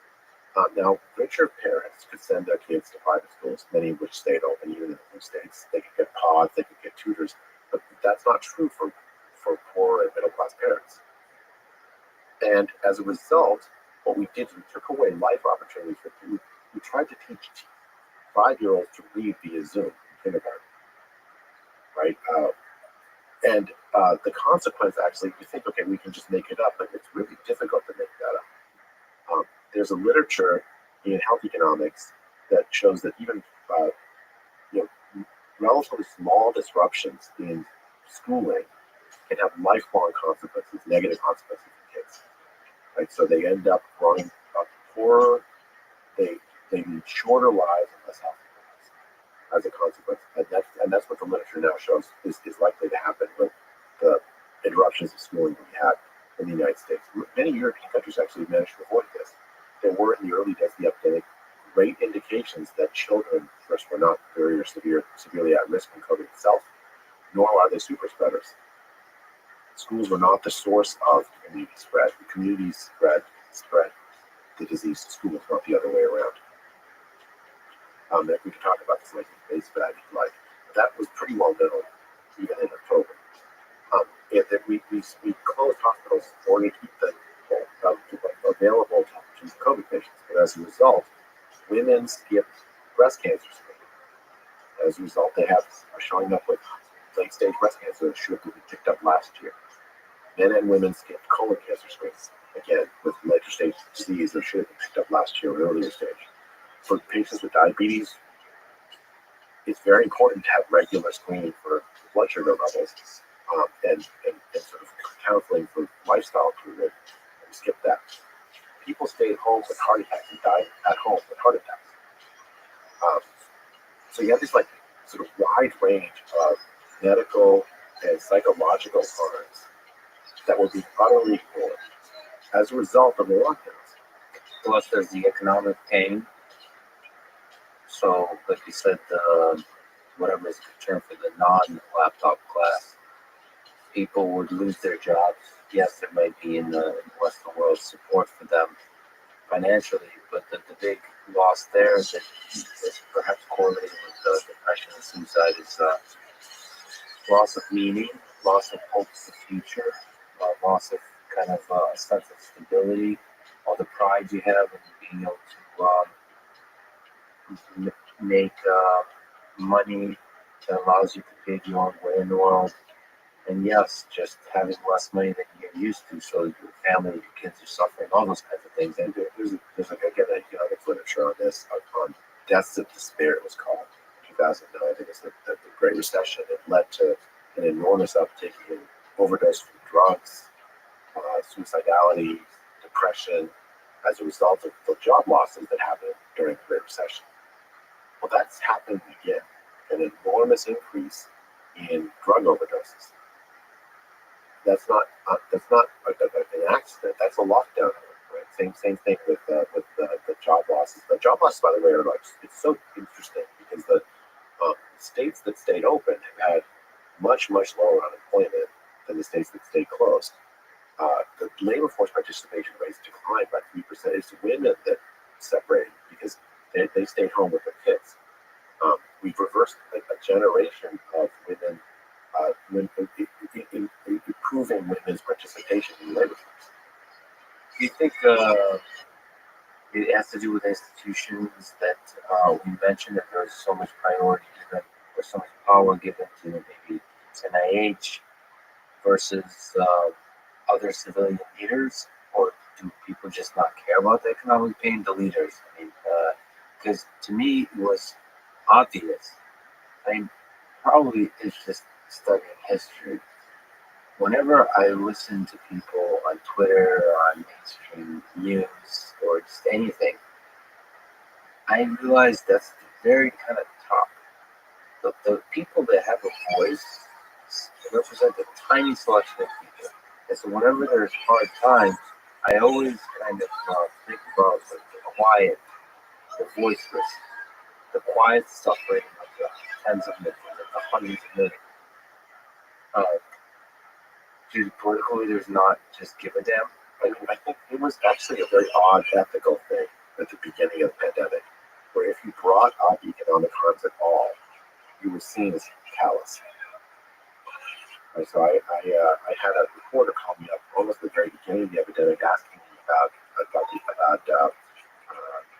like a very particular phenomenon. So like he was anticipating the rise in child abuse because children were staying at home. Child abuse is generally picked up at school, and that actually happened. Like so, like the reported child abuse dropped, but actual child abuse increased.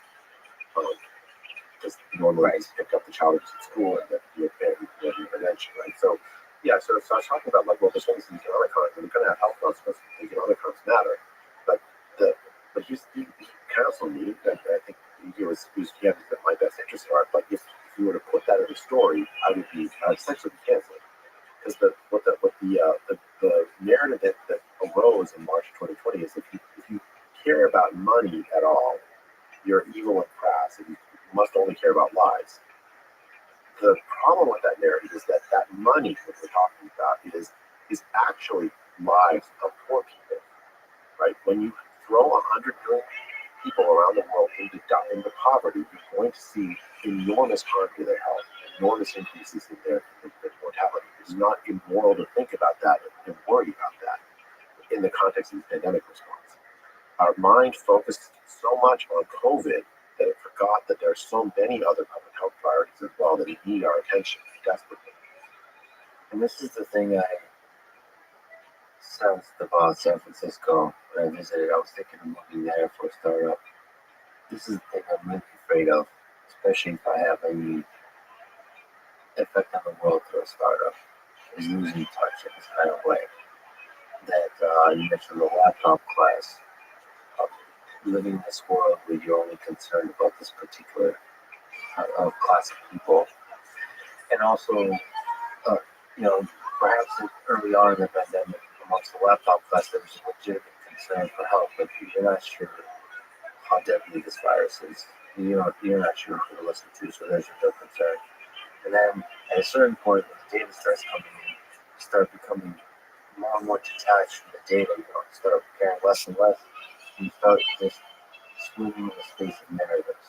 Like existing in this narratives, this narrative in San Francisco, in the laptop class, you're just a very proud, you know the truth, so possessive of the truth, you congratulate yourself on it, and you don't care what actually gigantic detrimental effect has on society because you're mostly fine. I'm so terrified.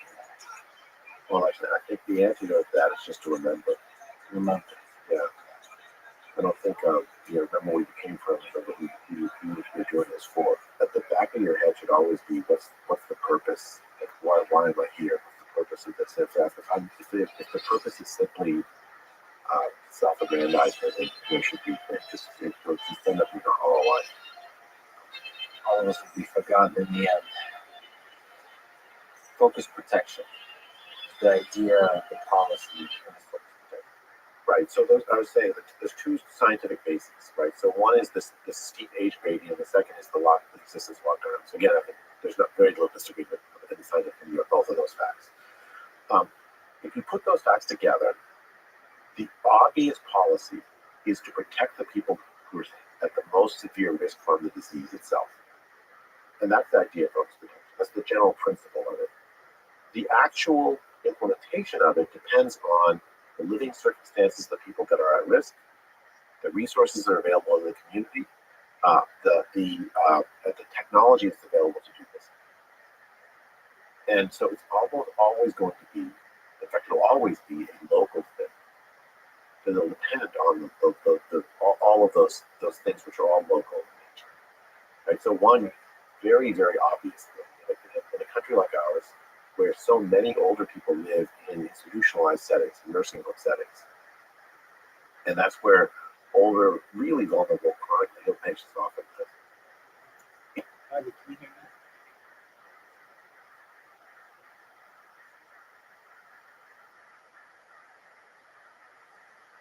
Marty.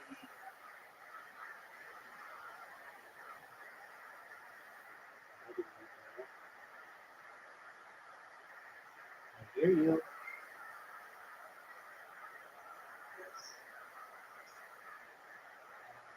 Would you be interested in fixing my head?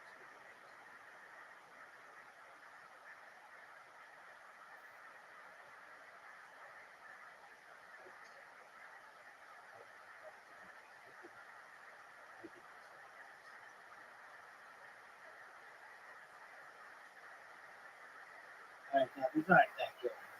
Now, they're just kind of funny to me. But if I ever become viral, it's more content for people to just be able to get their chicken for it. I would just really they're just funny to me. I have like a billion Instagram accounts, so if you want me like, why do you only have you're following zero people and you have zero people following you? Yeah, I don't want people to follow me on this one just because it's been making me right, basically.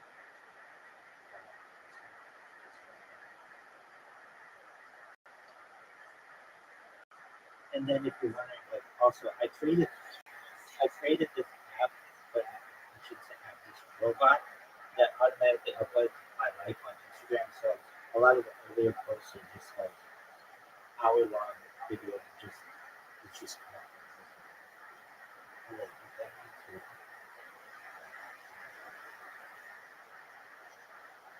like that.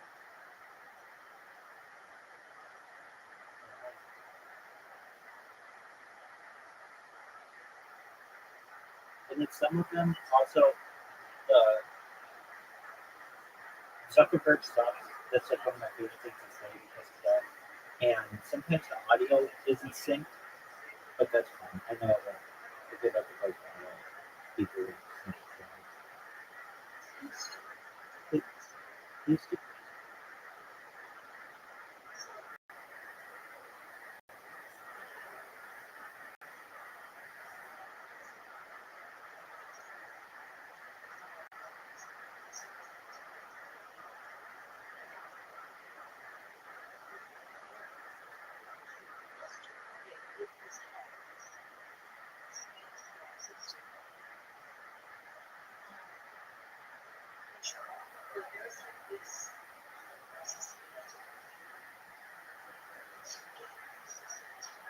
Oh, I know.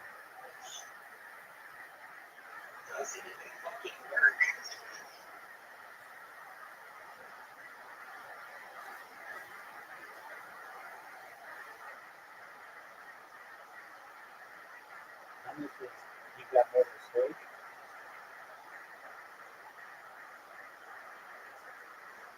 Yeah, tell me how much Zuckerberg sucks. He's such a loser. No, I completely understand. I can lock out of my account.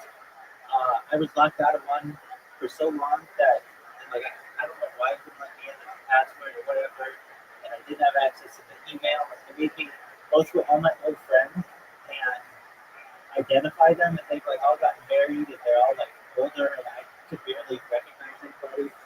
I was able to get back in my absolutely okay, audience, but they don't take long. If you can, do link. And this is on what I'm working. It's basically just killing time until more people talk about me on this guy. But this is my art, and I kind of think they're cool.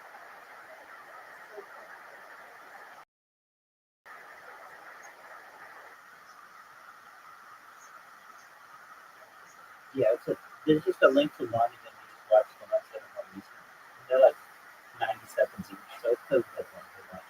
And yeah, I want you to watch them and tell me they're the greatest thing that you've ever seen. I'm the big boy. All I want is confidence, no negativity.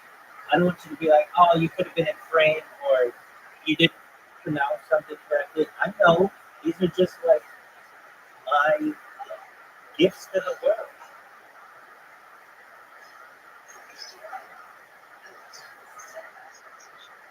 Oh, for sure.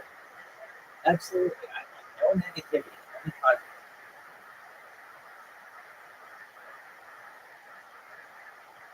I'm going to watch it too. I'll watch everyone that I've done.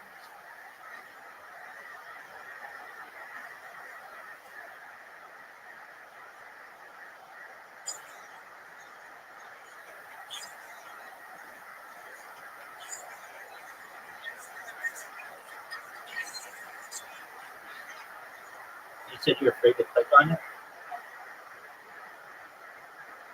Why? You think I said you're a bad or something? Yes. Oh, okay. Well, then you can just look it up on Instagram if you want to. I am at Prodigy Project, which means like really amazing kids. Yeah, Prodigy means like someone who's really good at something at a young age, and progeny is your offspring. And if you're like, why didn't you call it Rabbi Rothschild or something? I have a million of those accounts. I wanted this not to be linked to me. I shouldn't say linked to me. I could care less if it's linked to me.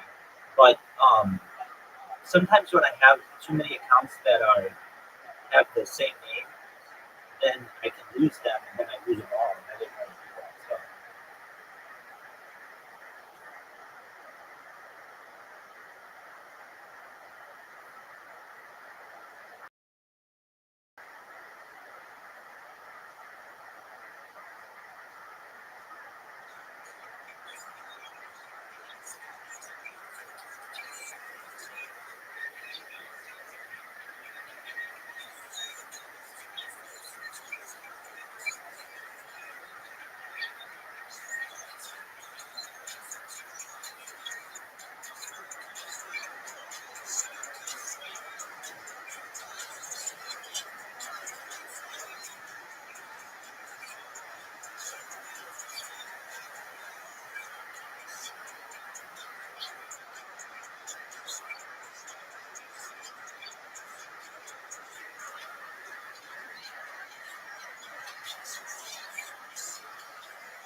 I appreciate it. Whatever you do, don't like a video. I know I said only positive, but don't interact with them. I want them to be like a person. Yeah, I'm not expecting you to, but don't comment, don't like, just watch and be like, wow, this person really loves themselves. I've never seen anybody sing old school songs with such passion.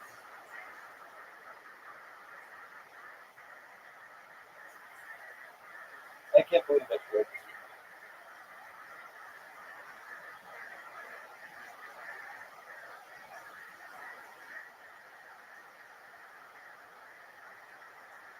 But I think they're cool.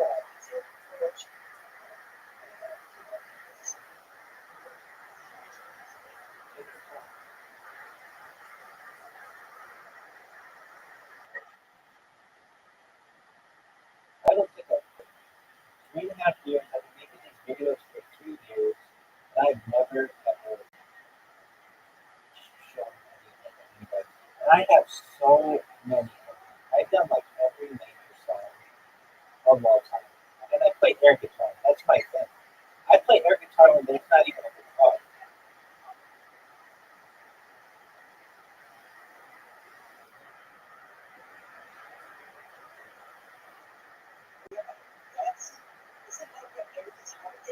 Well, I mean, there's not even a guitar in the song at points, and I'll just be playing the guitar just because. No, I get what you're saying. No, I mean, like they'll be playing some other instrument, and I'll just be like, I'm gonna throw the air guitar in there.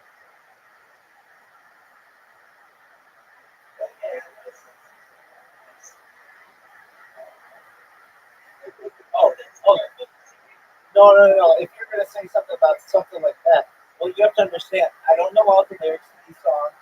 A lot of times they're talking really, really quickly. Sometimes the music doesn't always think of money. These are like not polished. I just turn them out. I just turn out content. And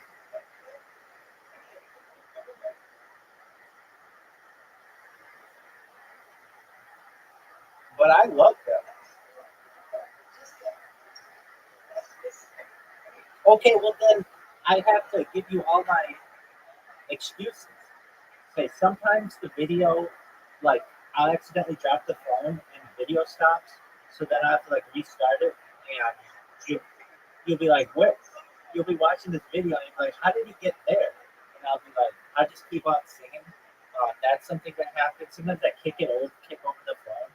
Um, sometimes, a lot of times what happens, and this is such a shitty thing on Zuckerberg's app, it's happened on a few songs, where I like to sing the whole song, but you can only do 90 seconds for it. So I'll do like the first part of the song, 90 seconds, and the second part of the song, 90 seconds, in a different video. But the video doesn't sync. So I have to do some kind of editing. And on some of them, it doesn't work, and it just uploads anyway, and I just keep it. I mean, like, there are some people who are um, very conscious of what they put on Instagram. I'm the exact opposite. I want content. I want as much stuff as I can put on. And so I don't pay too much attention to like little things like I don't know, like that I'm perfect. Yeah, exactly. Quality over quality. That's a perfect word. Exactly. I'm about quantity, not quality, but I am about quality as well. But I really think these things are amazing, and I watch them all the time, and I'm just like, I just think they're funny because most rabbis don't do. I know one rabbi who raps, and but like most rabbis don't do this kind of stuff, and most people don't do this kind of stuff. They're not comfortable enough with themselves to just be like, I'm gonna put myself out there and just lip sync, and I always do get the lyrics correctly. And I mean, you can't hear what I'm singing, so it's not that much. But the other videos get it. So like someday somebody could be watching these videos and I see when I create these, like, oh yeah, that lyric wrong, that lyric wrong. And I do something called word chewing. It's where you like over you move your mouth more than you normally would. I don't always do this, but sometimes just because um, it's like something that I don't want to say gets my What did you say?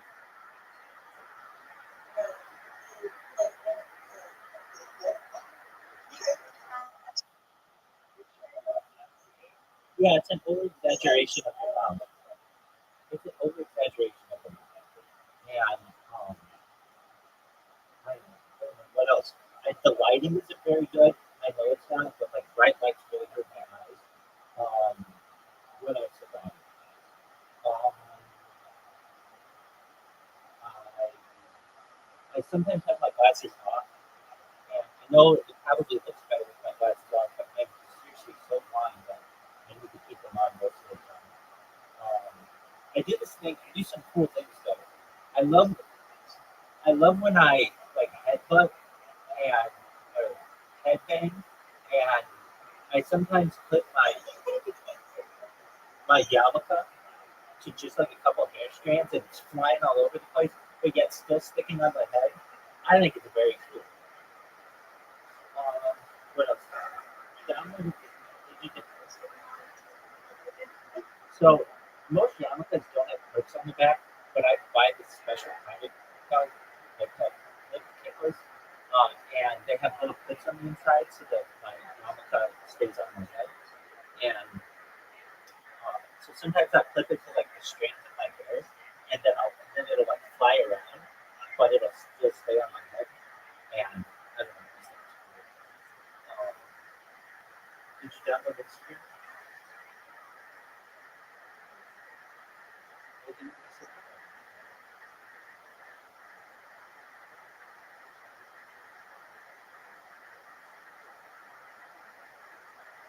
You don't have to download this. You can do it on the browser.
It is, and you know that this disease affects that group most commonly. It is absolutely vital to protect that group. We should have known that in February 2020 from the Chinese data, and that we should have thought about that group as the key constraint in our policy making.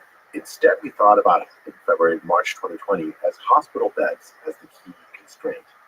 Hospital beds and ventilator shortages, and we ran around trying to like address that constraint. You know, like a linear programming problem. You figure out which constraint's binding, and you address that one thing, and you go on to the next one, right? If that one constraint, we said, okay, the constraint is hospital beds. That led to the decision in many of the Northeast states to send COVID-infected patients who were on the verge of the door, or what looked like they were about to recover, back to nursing homes, who then spread the disease all through there because they wanted to preserve the hospital beds. Well, for somebody who loves empirical optimization, I love the way you frame this. But those are kind of connected, right? If you actually focus on protecting the vulnerable, you will also have the effect of not hitting the ceiling of the available. That's the irony. If we protected the vulnerable are the most likely to be hospitalized. And so by protecting the hospital, by protecting the vulnerable, we will also have addressed the shortage of hospital death more effectively. So that little shift in priority will have a big impact. Okay, but specifically, the idea is to, and we could talk about different ideas of how to actually do this, but you basically do a lockdown or something like that on a very small set of people. You may have to do that if the community spread is very high, but generally, I think that it would depend on, again, the living circumstances. So for instance, if you have here's a very simple idea that doesn't require a lockdown, forced on them. I don't actually generally not in favor of that kind of forced lockdown because you just won't get cooperation. But what you could do is provide resources to that group of people. So, like, imagine you live next door to somebody, an older couple, and there's high community spread. Well, they have to go grocery shopping. We did like some communities did these like senior only grocery hours. Right, but they have to still go out and they might get exposed when they're shopping amongst other seniors. Well, why not organize home delivery of groceries to them? We did that for the laptop class, right? Or you can even just as a volunteer effort. The older people living next door, just call them up and say, "Can I help you go out and go shopping for you?" And so you would have potentially federal support and that kind of thing. So these kinds of efforts, and identifying where the vulnerable people live. It's really challenging in multi-generational homes. In LA County, for instance, there's a lot of older people living together with younger people in relatively crowded. But it's really quite a challenge. There, again, you can use resources. So if grandma is worried that grandson's come home but is potentially been exposed, grandson calls grandma and says, I might have been at a party where COVID was. Grandma calls public health and says, okay, you can have this hotel room for a couple of days until you check 10 turn negatives. In case it wasn't clear, the idea of focused protection is the people that are vulnerable, protect them, and everybody else goes on with their lives, open economy, just it was before. They were still abroad, so there still would be some restrictions people would pose on themselves. They probably would go to parties less. Grandsons probably wouldn't go so many parties, right? There would be less participation in big gatherings. You may even say like big gatherings in order to restrict community spread again. I'm not against any of that, but you shouldn't be closing businesses. You shouldn't be closing churches and synagogues. You shouldn't be forcing people to not go to school. You should not be businesses. You should just allow society to go on. Some disease will spread, but as you've seen, the lockdown didn't stop the disease from spreading anyways. Right.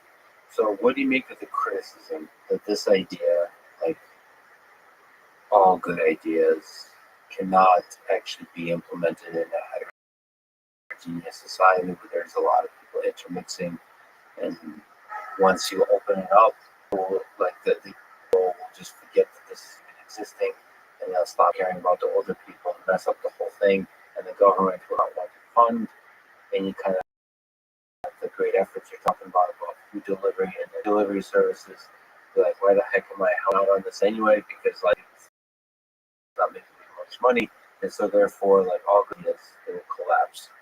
That might be true. I mean, I think it's always a risk of policy. If you think back to the moment but we actually felt like we were in this together to some extent. Yes. Right. I think that the empathy that we had that was used to like tell people to stay in and happily like stay in, um, to like wear a mask or to do all these things that we thought would help other people could have been redirected to actually helping the people who most needed to be strict.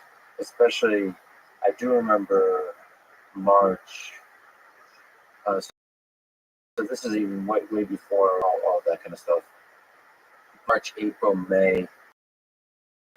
There was a feeling like if we just work together, Yeah. we'll solve this. Right. And that maybe started to start breaking down. I mean, unfortunately, the election is mixed into this.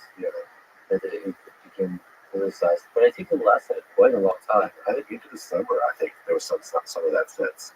I don't know. They obviously varied with different people, but I think that it's true. It would have been challenging. It's also true that it's heterogeneous, exactly the way you said. But what that means is you need a local response.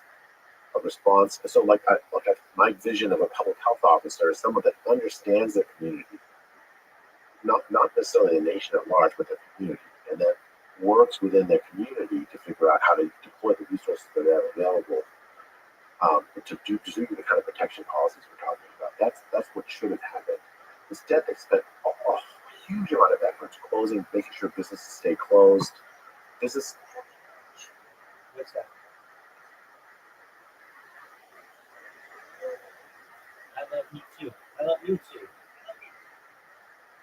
Aren't they cute?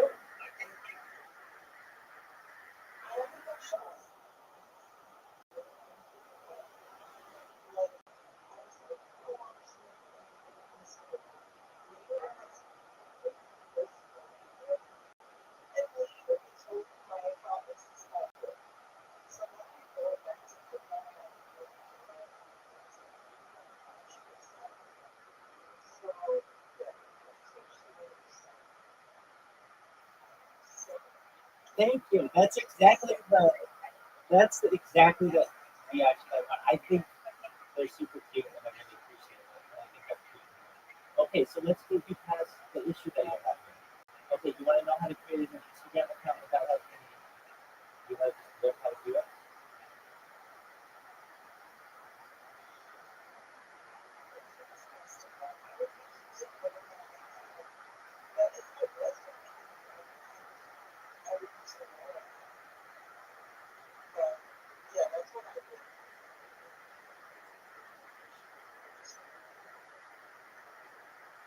No, just do it that way. I can see you can see all my favorite content.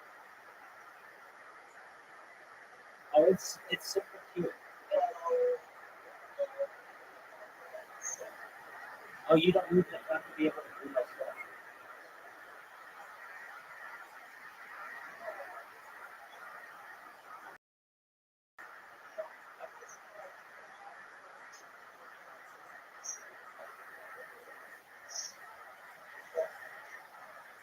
All right, let's snoop. I mean, don't snoop. Just look at the videos that I sent.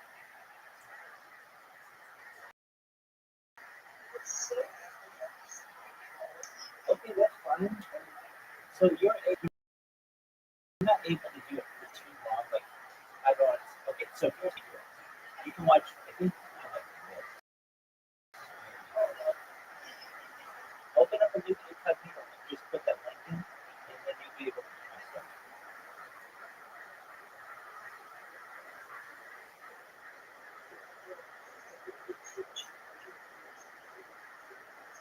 Okay, well you saw one of them, and you saw how cute it is, and you were very nice.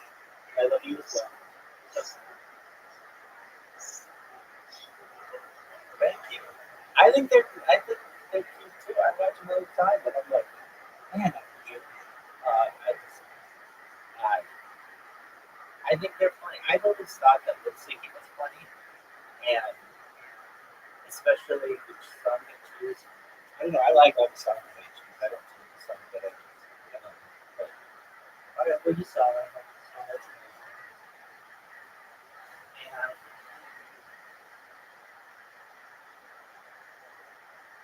And oh, that's the nicest thing I said. Thank you. I mean, I was embarrassed. You know, the nicest thing that you said was that you really appreciate that. But I don't know. It's like it's super embarrassing. Like I'm not always right. All the like I can't go over the video of what I said here, and the video stopped, but I got it there. And there, I don't know. I just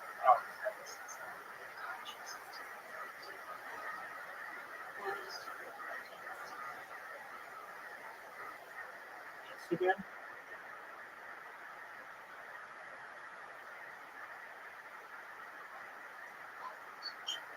I get what you're saying. Okay. Well, I really like that subject. She can tell.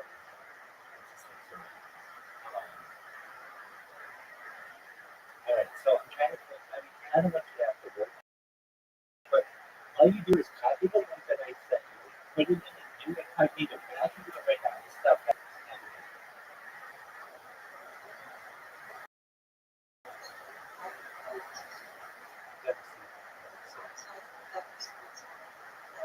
You watch one? Okay, that's all I want. And I just want you to watch my music. All the other stuff is generally I don't know. It's not hard to say.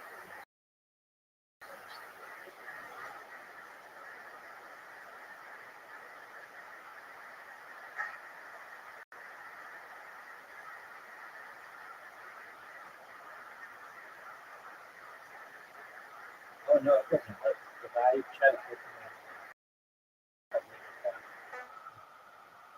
it doesn't work. I would just send it. How can I do that?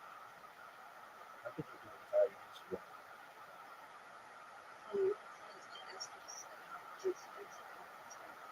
Look at you.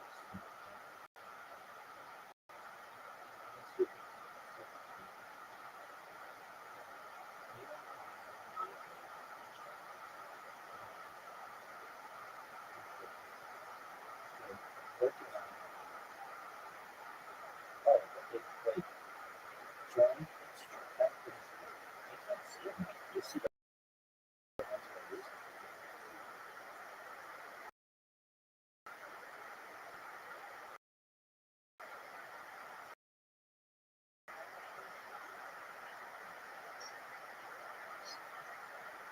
I mean, it shows up how much it's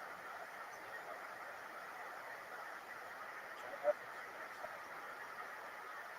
Open.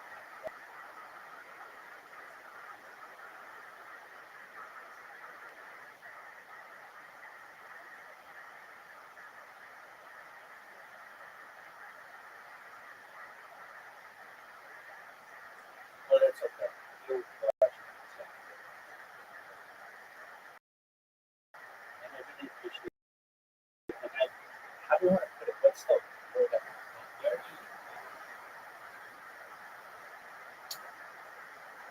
somewhat shy about them because I just kind of feel like a doofus. But I think they're super cute. But,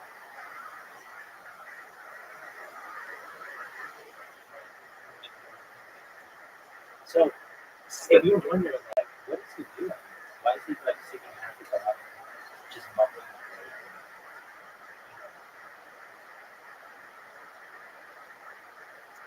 I mean, there are, like hardware stores. Well, What good did closing a hardware store do for the spread of COVID? If it had an effect on COVID spread, I think it was going to be harder checking to make sure that plexiglass was put up everywhere, which now in retrospect turns out to have probably made the disease worse. Masking enforcement, so shaming around masks. I mean, a huge amount of effort on things that were only tangentially related to focus protection. What if we turned our energy, that enormous energy put into that, instead into focus protection? That's essentially the conversation I was having. And it wasn't, I mean, I didn't think of it as we had every single idea. I mean, we gave some concrete proposals. And but the criticism we got was that those concrete proposals weren't enough. And the answer to that I have is that's true. They weren't enough. I wasn't thinking of them as enough. I was thinking that I wanted to involve an enormous number of people in local public health to help think about how to do focus protection in their communities. The question that's interesting here is about the future too. COVID has very specific characteristics that you mentioned about the curve of the death rate based on the it seems like with COVID it's a little bit easier to actually identify a group of people that you need to protect. So other viruses may not be this way. So might lockdown be a good idea, like a hardcore lockdown for a future virus that's 10 times deadlier, that spreads at the same rate as COVID? Or maybe another way to ask that is, imagine a virus that's 10 times deadlier. What's the right response? I mean, I think it's always going to be focused protection. But the proof that need the focus protection may change depends on the biology of the virus. Right? So the polio epidemic in the 40s and 50s in the US, the rate people at most risk were children. We didn't know really at the beginning there was this, so we did all kinds of crazy things, but including like spraying DDT in communities. But and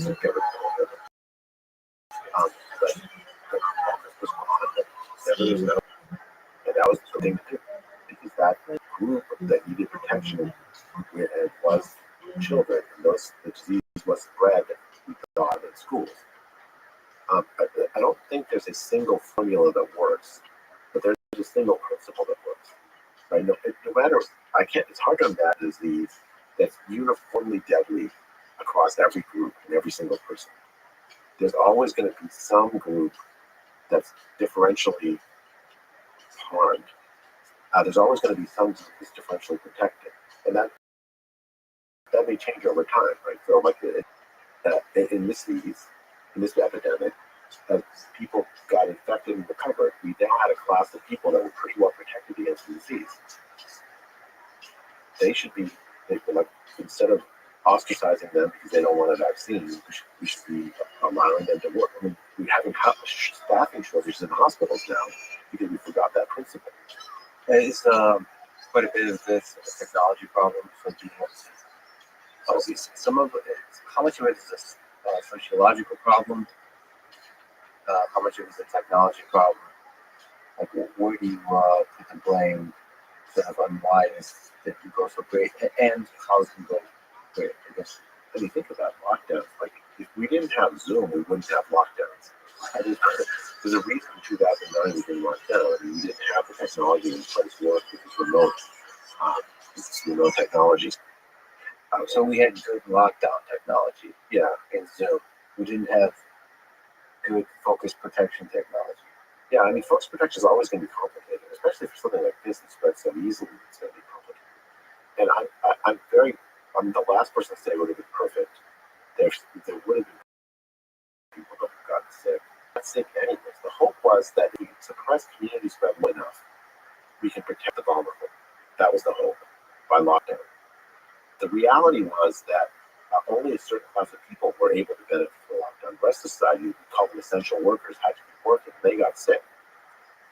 And the disease kept spreading. It didn't actually have a substantial effect on community spread in non-laptop class populations. And also, we should probably expand the class of people called vulnerable to those who would suffer, or who have the capacity to suffer. Given the policies that we've made, it's very disingenuous to call the vulnerable just the people. Obviously, we had the events within the community, but broadly speaking, vulnerable should include anybody who could suffer based on the policies you take in response to a virus. It's something that principle we use that I completely agree with. Adi?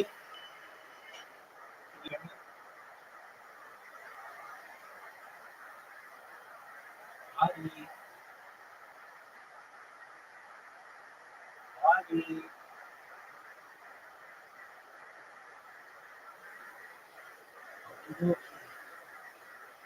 with is something I think has been lost, uh, and unfortunately lost, right? So the policies themselves, if they have harm, those are real, and we shouldn't pretend like they're not, and essentially demonize the people that suffer them, or pretend that, I mean, like a lot of times, like the depression that we've been talking about, that's thought of as like not so important. It is important. Especially the harm to people in poor countries, it's like been out of sight, out of mind in much of the rich parts of the world. Once again, I hope that we seeing this, learning the lessons of history with the communication tools we have now learned this. It's like going to another country and bombing targeted terrorist locations, and there's going to be some civilians who die, pretending that the child who watches their dad die is not going to grow up, first of all, traumatized, and second of all, potentially bring more hate to the world that you were allegedly fighting in the first place. That's another sort of considering only one kind of harm and not the full range of harms caused by the policy. You know, like to return to focus protection, we still should be following the policy now for COVID or not, right? So the vaccines, there's a great shortage of vaccines. You wouldn't know it in the United States, in the rich parts of the world, but there's a great shortage of vaccines. We're not going to be able to vaccinate most of the entire percent of elderly at least, and larger groups until late 2022. Huge numbers of older people around the world in poor countries that are not COVID recovered yet, so they're still quite vulnerable, and not have the vaccine. And yet we're talking about vaccinating 5-year-olds who benefit, if at all, from vaccines, or just a very little bit, because they face such a low risk of harm from COVID. Well, something that's a little bit near and dear to our specific to our hearts, here at Stanford. So Stanford recently announced that they go back to virtual for some period of time in response to the, as maybe you can clarify, but I think it's in response to the escalated, how would they phrase it? It's related to avocado. And a few other universities considering back and forth. In my perspective, as somebody who loves person lecture, who sees the value of that to students, to young minds, seems the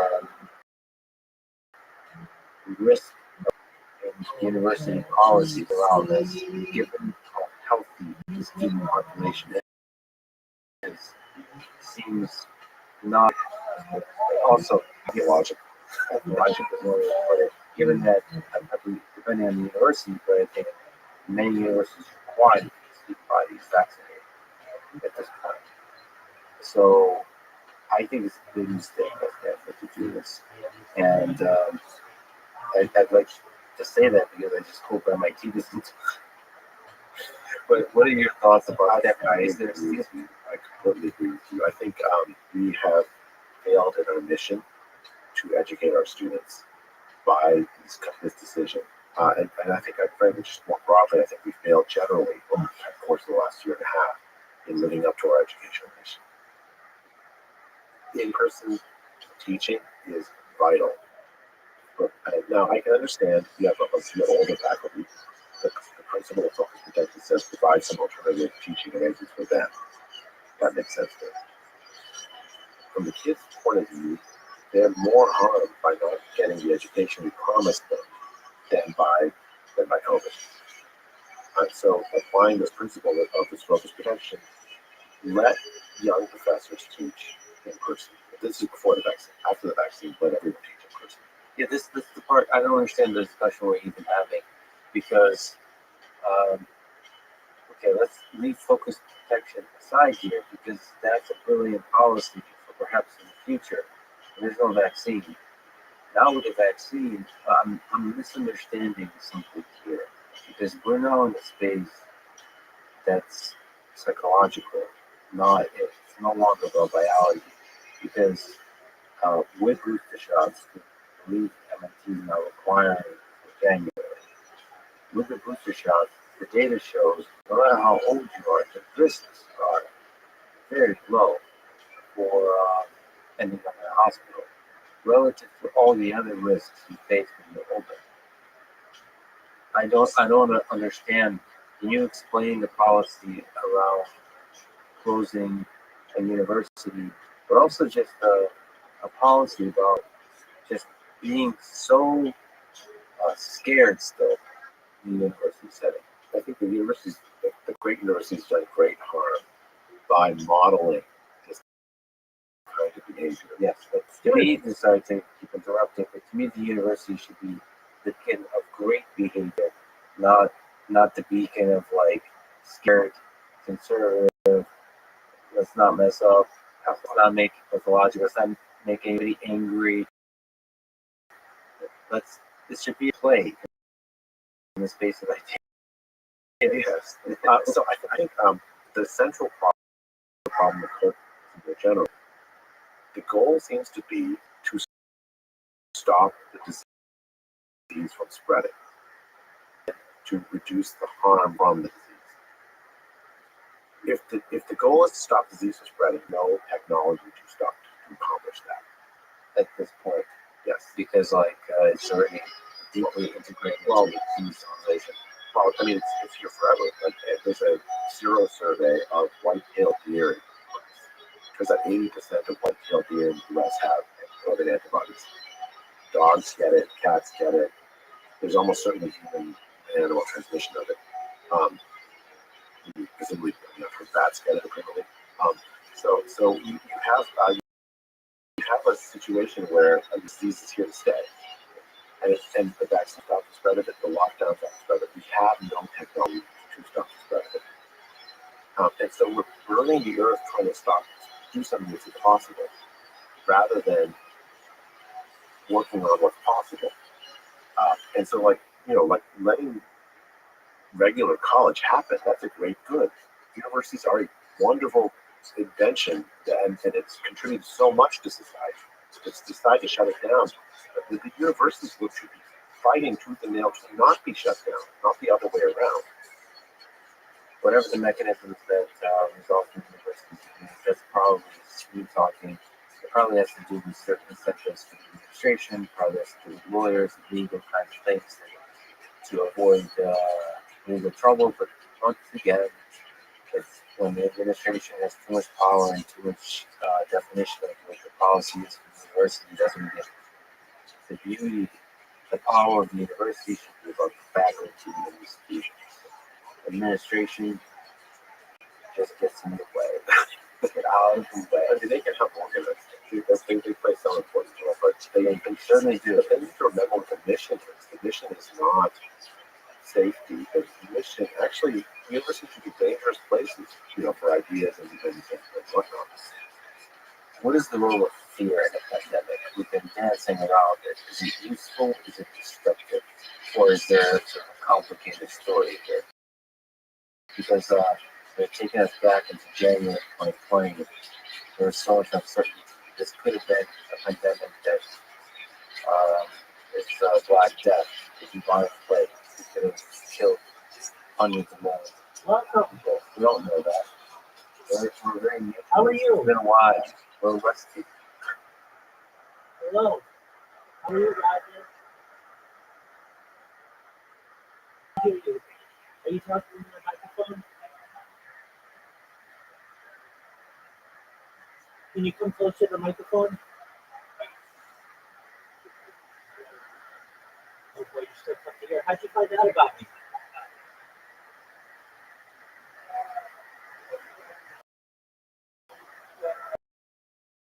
No way. I love Roger. Thank you so much for coming.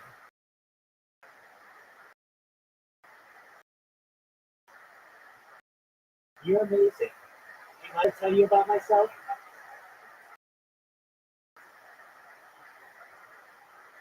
Okay, I'm gonna see if I can turn you over because you are difficult to do. I'm gonna go up all the way. You're good, Doc.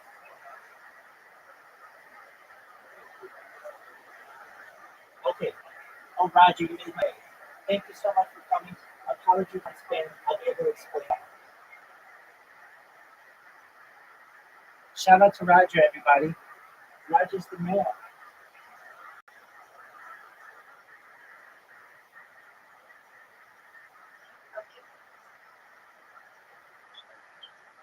Excellent. Roger, can you hear me?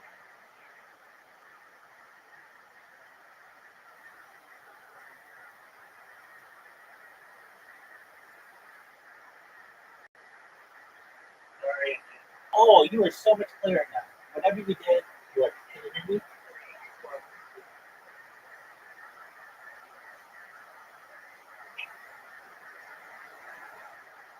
Well, you were clear. Oh, now you're clear. Oh, beautiful. Loud and clear. Oh, thank you so much, Roger, for coming. Do you mind if I tell you about myself? Okay, hold on one second.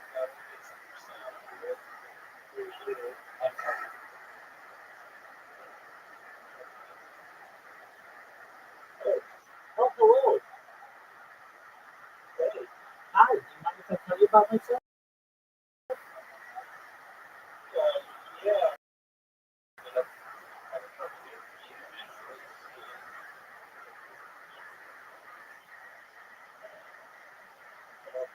Okay, take your time. That's all right.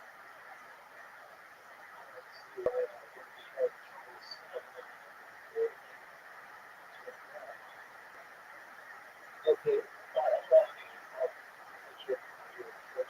Excellent. All right. Firstly, Roger, thank you. Apologies for my bots. Thank you so much for coming.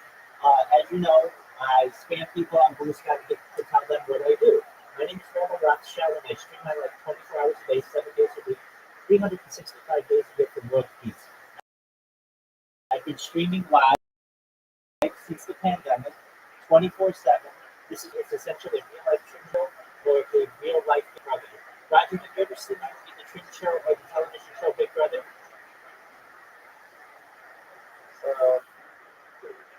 Excellent. Beautiful. Excellent. Well, in the same way that his entire life is on camera, essentially is the same about mine. I have more than 18 different cameras on me right now, and I stream my life 24/7 for world peace. I don't want war anywhere in the world. I want to help end world hunger through the use of technology as agricultural drones, floating greenhouses, self-greenhouses, hydroponics, vertical farming, cloud seeding. I want to help end world hunger. I'm a part of a cryptocurrency. I'm sponsored by them. That's what all my merchandise is and all of my get up. It's Harry Potter alongside Casino. It's $40 million right now. And one of the projects that we have building wells in developing nations, specifically in Nigeria. I want to help this kind of positive projects. I'm a major advocate for the Lifestyle program. But most importantly, in terms of ending world thirst, I'm an advocate for desalination technology, essentially pumping earth seawater onto ocean to make it drinkable. I talk about some other things that aren't normally discussed in society, things like antimatter crossover, travel crossover, communication, quantum disclosure, de-extinction. People don't know this, but the first successful de-extinction took place in 2003 with the pioneer ibex. That was a type of goat located in northern Spain, southern France. Fast forward to the year 2021, a company in Dallas, Texas, is founded known as Cloud Bioscientific. They've made a clear goal that within the next 3 years, or by 2028, to reintroduce the woolly mammoth into the Arctic Circle, utilizing African elephant surveys. They most recently, just you may have heard it in the news, introduced dire wolves. Following the introduction of the woolly mammoth, they want to reintroduce the Tasmanian by the government. I just think this is mind-blowing information. I want people to know about it. We'll talk about some other things that are going to help you directly, Roger, if you want. And if it's a good thing, well, it's a scientific advancement. I don't have to say there's too much negativity on it. The woolly mammoth went extinct.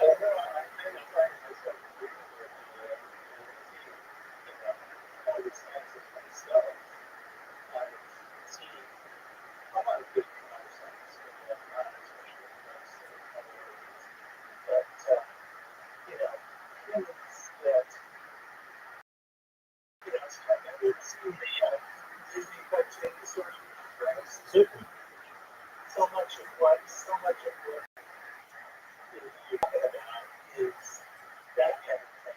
Because right now we're on the board of extinction benefits. The other thing you're talking about are happening in real time. Those kind of projects will take tens of years to develop. And what we're facing is that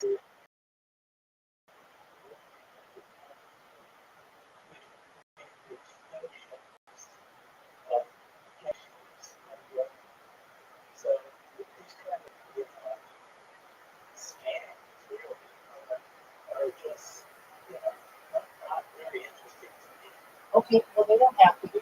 I don't know how these are pie in the sky. Guy Wolf recently brought that in the last month, and the Billy Benson project is something that is done. But here are pictures of them. Well, I don't think that there's really too much of a connection between the direwolf and super soldiers. We could perhaps make that.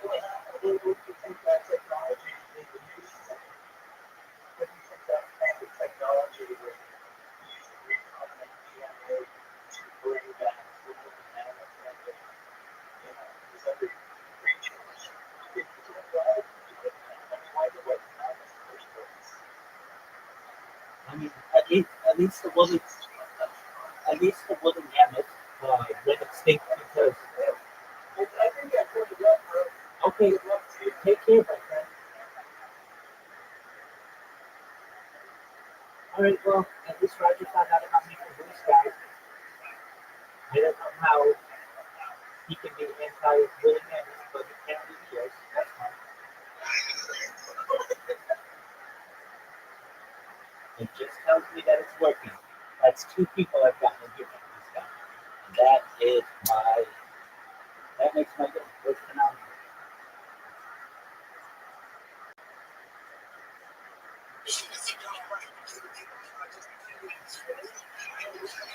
So like there is some value to fear that you don't be stupid, that you don't just go on with it. I guess where I come from, I think it's almost entirely counterproductive. I think fear should never be used as a tactic to manipulate human behavior by public health. So fear on the individual level, that feeling, fear, should be very hesitant about that feeling because it could be easy. What you say? Yeah, you can't win them all. Yeah, you can't win them all. And I certainly know that. And trust me, people just ignoring that anybody can do. I'm happy that Roger found out about me. And it just tells me that my new plan is working. And, if you want to connect direwolves to super soldiers, that's fine. I'm not creating them. I'm just letting the world know about this kind of technology. If he thinks that woolly mammoths are a scam, all right, well then pick it up with also Bioscientific. It's on their website on the front page and their front page. So I am not scamming anybody. And anybody who I think probably might have their fears of this thing might be someone like Roger. But that's okay. I'm glad that he came. Maybe he's a fan of machine intelligence and what. We got something for everybody.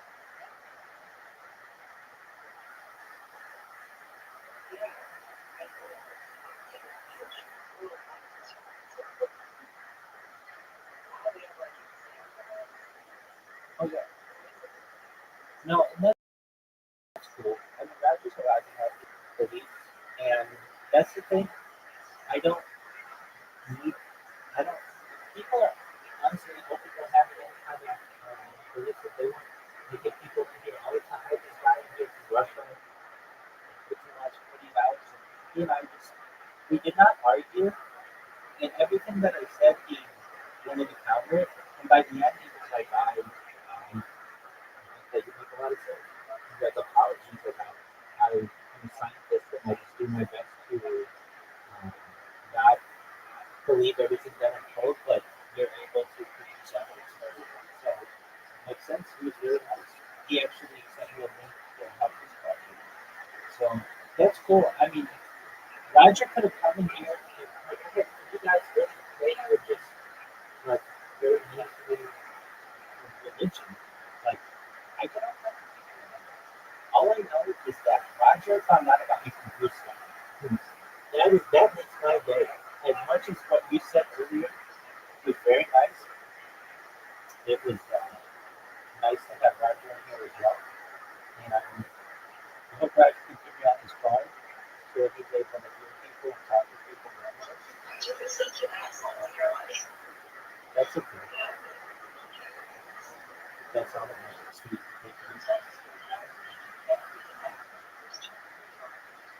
Yeah, I kind of was going to come from Roger, but that's fine. I get some people who come in here and they're fully naked and they just are natural. And I turn off their camera and I ask them to stop. And so I get all kinds of people. I get boys who do that. I get girls who do that. I get all kinds of people. So it is what it is. Oh yeah.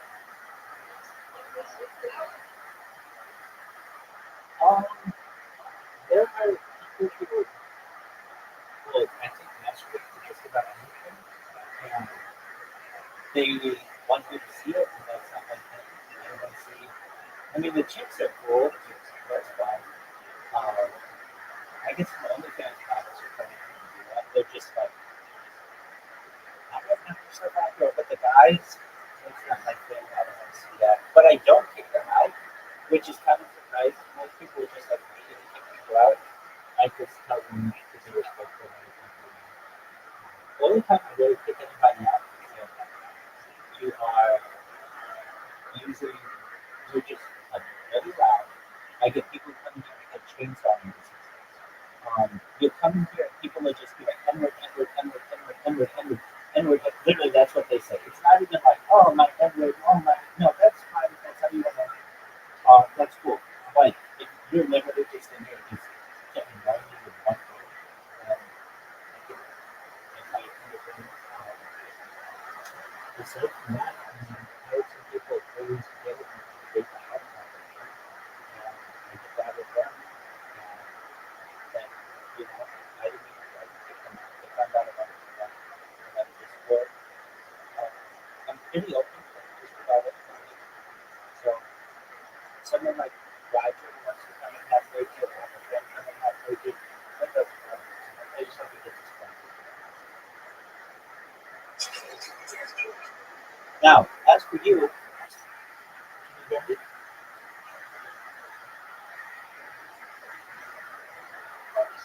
I was talking to you earlier. I'm going to tell you. So sometimes I change the lyrics when I'm mouthing someone. Like I sing Dusty Springfield's "Son of a Preacher Man," or like "My Religion of the Preachers" through the rabbis. So I instead change the words to like "Son of a Rabbit." And so if you're like, how does this mean the right word? Well, and then like the N word, I don't say the N word. So rabbinate means it's just a collective group of rabbis. It would be like saying priesthood. And then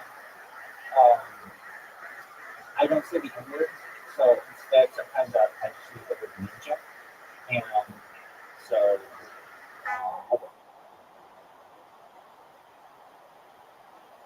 yeah.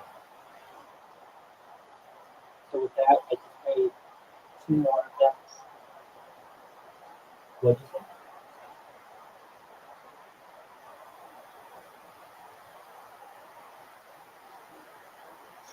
Okay. Well, let's talk about important things. Were you able to get an Instagram account?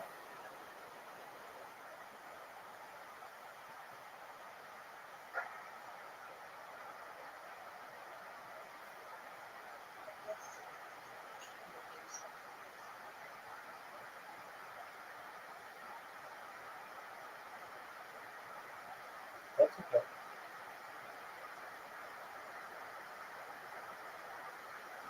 Do you want to know how to get it? Know how to get it before? Yeah, not sure.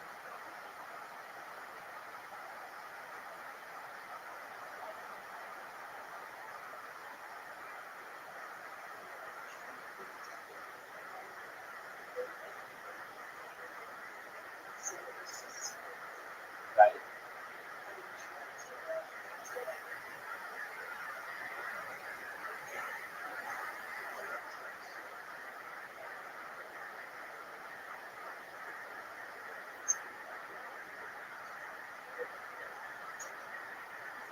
Okay, so we're just going to create a new account for you. I know it's a lot of work, but you have to have the business. You might have to decide anyway. All right. So the first thing that you want to do is uninstall the app. Okay. Not downloading Instagram.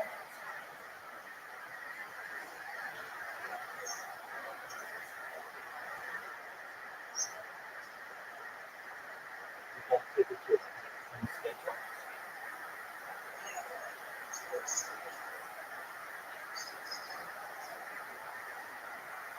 Oh, okay. That's fine. Well, that's cool. I got Roger in here. He didn't leave. I'm closing in on 1,700 follower members, and I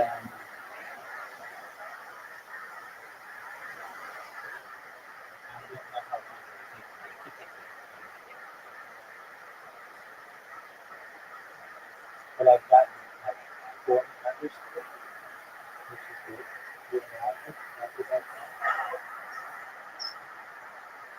we're good.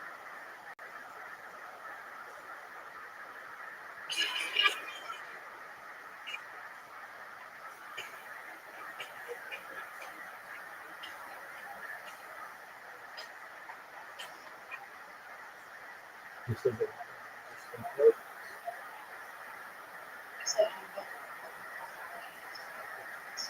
Oh, okay. You good.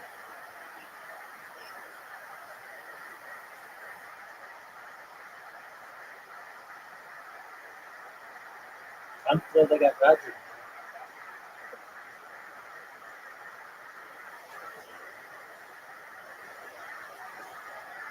Shout out to Roger.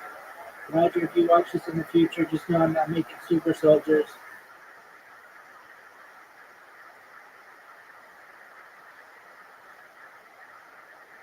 And I'm not scamming anybody. But I am very pro woolly mammoth. Hey, Audie, do you know what snuffleupagus is? I love snowflakes so much.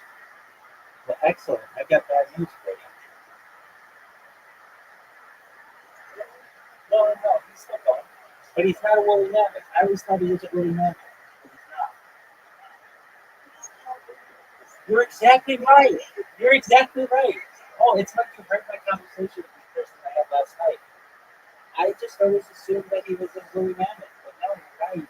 He's like a giant anteater, which is like, I always thought he was a woolly mammoth. I learned all about I learned all about stuff like this, so I did like this deep dive into him.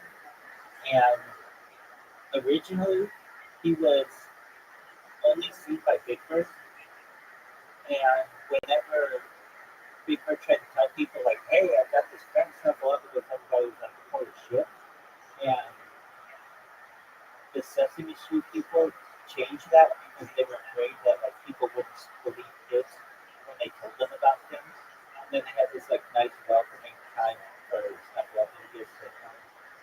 And I love stuff like this too. I always thought he was a woolly mammoth, but he's not. Anyway,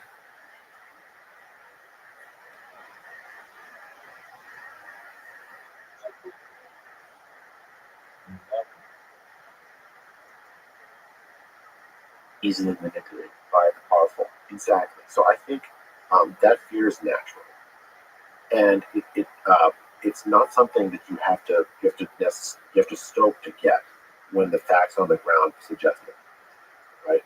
In fact, the tendency for humans in the face of threat from infectious disease is to exaggerate the fear in their own minds of being contaminated by the environment and by others. That's just natural to humans. And the role of public health is not necessarily to eradicate the fear. Like obviously technological advances can help eradicate the fear, but it's really to help manage that fear and help people put the sort of incentives that come out of that to useful things as opposed to harmful things. What's happened in this pandemic is that there's been a deliberate policy to stoke the fear, to help make people think that the disease is worse than it actually is. In survey after survey, you see this. And that's been incredibly damaging.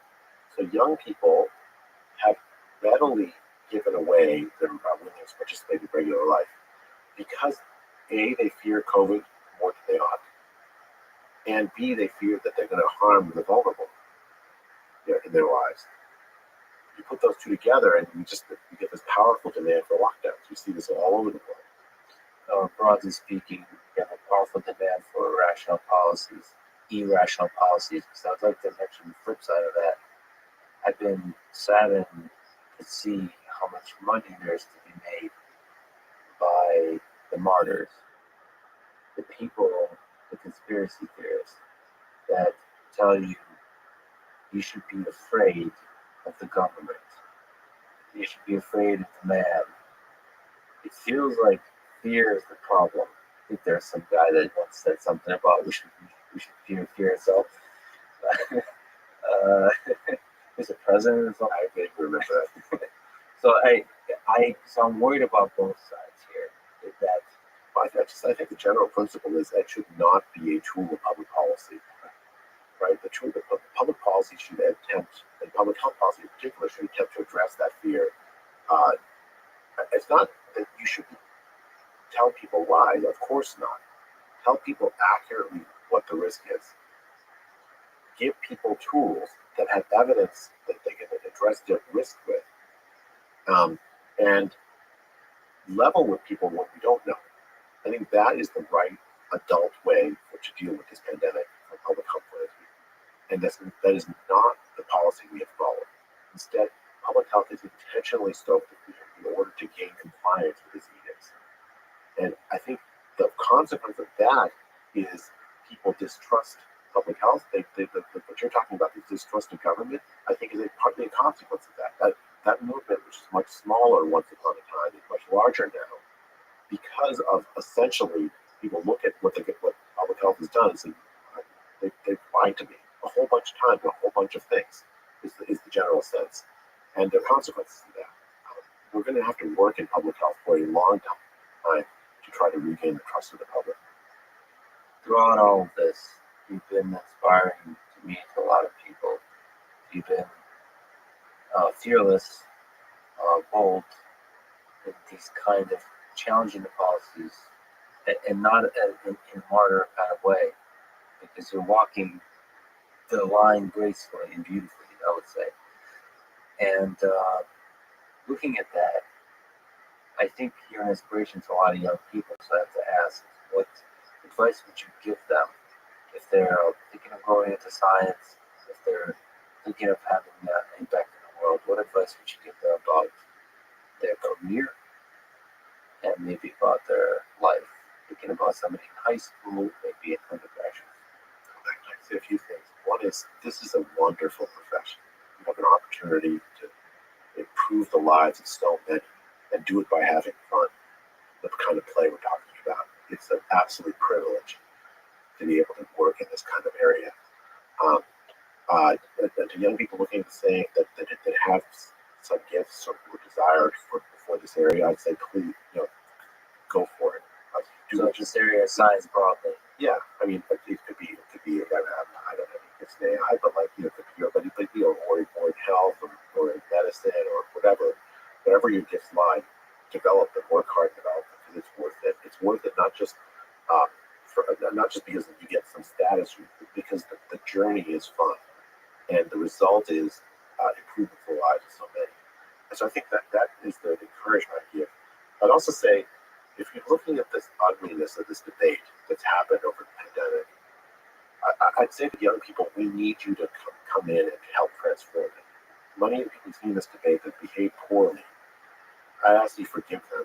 I've done my best to try, because many of them are acting out of their own sense that they need to do good, but the mistake they made is in this arrogance and this power. But when you come in, remember that example as a negative example, and so that when you join the debate, you'll join it in a spirit of humility, a spirit of trying to learn, while keeping that love of that led you to enter the field in the first place. And yeah, choose forgiveness versus like derision. Like the people that have messed up, like give them a pass. Because that's how it feels like that's how improvement starts. But yeah, I've been thinking this is like I told you I'm Christian, so I thought like God has given me many opportunities to forgive people. learn to practice how to do that. Gave you a gift. It's a very helpful thing. Yes. Is there a memory from when you were young that was very informative to you? So you just gave advice to some young people. Is there something that stands out to you that a decision you made, an event that happened that made you the man you are today? I actually grew up in a relatively poor environment. Like I was born in India, and when I was 4, my dad had 8 brothers and sisters, and my mom had 4 brothers and sisters. She grew up in the slum in Calcutta. His dad died when he was young. He supported his family, his brothers and sisters with university scholarship money. Came to the U.S. and my dad worked in a McDonald's, even though he was an electrical engineer. Couldn't find a job in 1971, and so he worked at McDonald's. We lived in this basically the housing development in Cambridge. It was like this middle building, 17th floor, just like housing development. I think that was transformative for me. Like I didn't realize so much at the time how that experience of being essentially like poor, lower middle class, what the effect it had on my outlook. You mentioned to me offline the conversation that I had with my dad. What impact did your dad have on your life? What memories do you have about him? He was a rocket scientist, actually. He helped design rocket guidance systems. Died when I was 20, and I still miss him to this day. And I think that experience of seeing him sacrifice himself for his family, a brilliant man. But then he was frustrated with his opportunities in the world, just for what led him to come to the U.S. in the first place. That's transformed. It's had a transformative effect on me. And I wish I could tell him that. Do you think about your own mortality? Do you think about your death? Your dad is no longer with us. You're the old wise sage that represents. I've only worried about death once in this pandemic. Although I had 2 of my cousin was 73 and my uncle was 74 died in India during the pandemic. I grieved them, but mostly COVID. Like the fear of COVID really has only really once during this. It wasn't for me.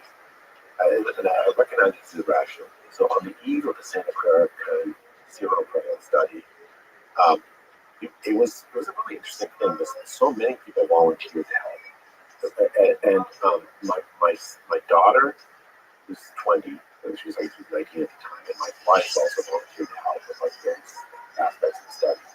And so the eve of the study, they were going to go out in public, and I didn't know what the death rate was because we hadn't done the study, and I suspected it was lower than people were saying, but I didn't know. I knew about the age gradient because I'd seen the Chinese data, and my daughter's young, but my wife is my age, and I didn't know the death rate, and I couldn't sleep the night before.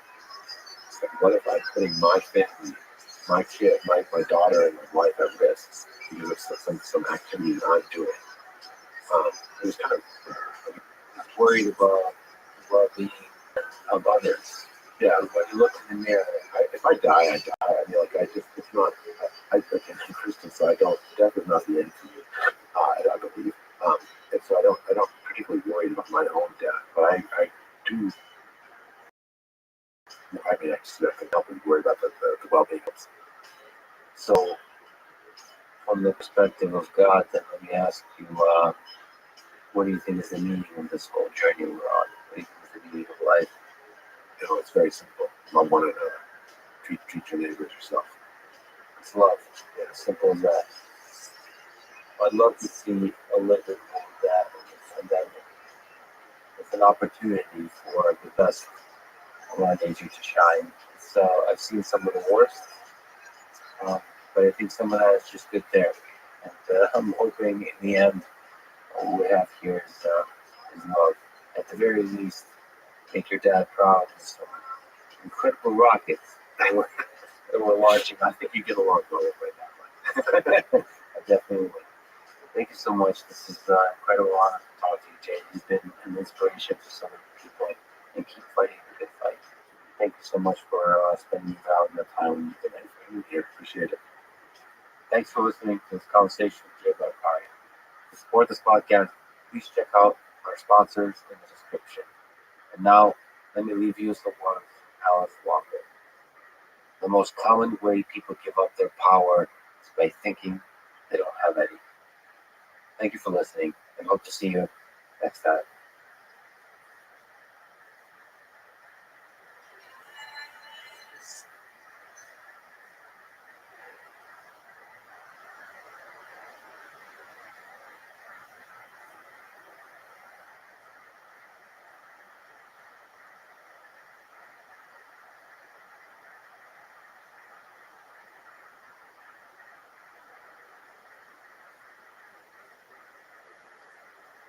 The following is a conversation of a New York comedian that is a way with words that is often both dark and hilarious.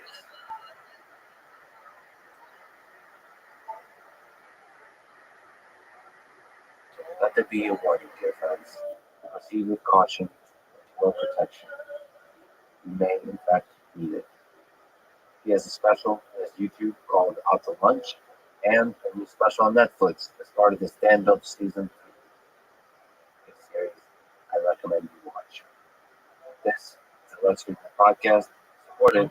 Please check out our sponsor in the description. And now, here's my conversation with Mark Roman. I asked Tim Dillon about Bukowski first, so let me continue on that tradition and ask you about something that Charles Bukowski said about love. Are we rolling? Yes. No hello, no nothing. Nope. I thought I was roboting. Bukowski said, love is a fog that burns away with the first daylight of reality. So, Mark Norman, let me first ask you about love. What are your thoughts about love? You talked about it in your relationship quite a bit. Do you think love can last? I do, but I think it should work. Everybody wants love to be this pre-packaged, perfect, euphoric thing, but you gotta, it's like a good body, you know? We're all born with a good body, but you gotta keep it in shape. And it's the same with a loving relationship. I think you do this. You talked about, I think you told a story about being on Facebook to opening his girlfriend, something like that. I think the story goes that you were like drifting apart. Who were you talking to? Bird Crusher maybe or something like that? Yeah, we were high school sweethearts, dated for like 12. So that was a month. I mean, that was more like a relationship. That was like, It's comfort, routine, and we just slipped into that kind of married life, autopilot world. And I tried to break up, I think, and it didn't take. It was one of those things. Our lives are just so baked in. And then I think I cheated, and she caught me, and it was ugly. And then we went to therapy to try to work it out. But it's much like a car that gets into a wreck. The door just never closes the same. You know what I mean? yeah. So what are your thoughts about then commitment? Like outside of love, marriage? I think it's an antiquated idea. I think it's kind of silly and unrealistic. And I think we're coming out of that as we get all poly polyamorous and non-binary and queefy and all this stuff. I think we're slowly moving away from that. But I think a lot of the ladies, more majority women, like marriage, like the idea of it. Like I'm a fiance now, or whatever you call it, engaged, and I mean she is really going hog wild. She's loving it. She's got the dress thing, pick a venue, flowers. She's deep in, whereas I feel guilty because I'm just like, jeez. Is it planned already? Yeah. Squid Game. I'm just living life. Yeah. It's planned. It's in New Orleans. I'm from there, and it's next year. Are you married? Virgin? Of course, yeah. I can't imagine. I bet you'd be great in bed. You're ripped. I have the best hairline podcast. Yeah, I don't know. I haven't tried yet. So we'll have to see. All right, well, let me know. Pretty big hog on you? Yeah, I can see you back in a crazy cool downtown. That matters for girls. Apparently, yeah, that's all I hear about. Okay, New Orleans. You grew up in New Orleans? Yeah, born and raised. Hey, outside the French Quarter. You ever been? Yeah. Don't remember. Oh, you drink? Yeah, I drink. Oh, Of course I drink. I don't know. I can't tell. You have fun. No, not really. But Russian, of course. All that kind of stuff. Vodka. Beer was just labeled an alcoholic beverage in 2011. Fun fact. In Russia. It was just drinks. It was like apple juice before. It finally got declared legally an alcoholic beverage.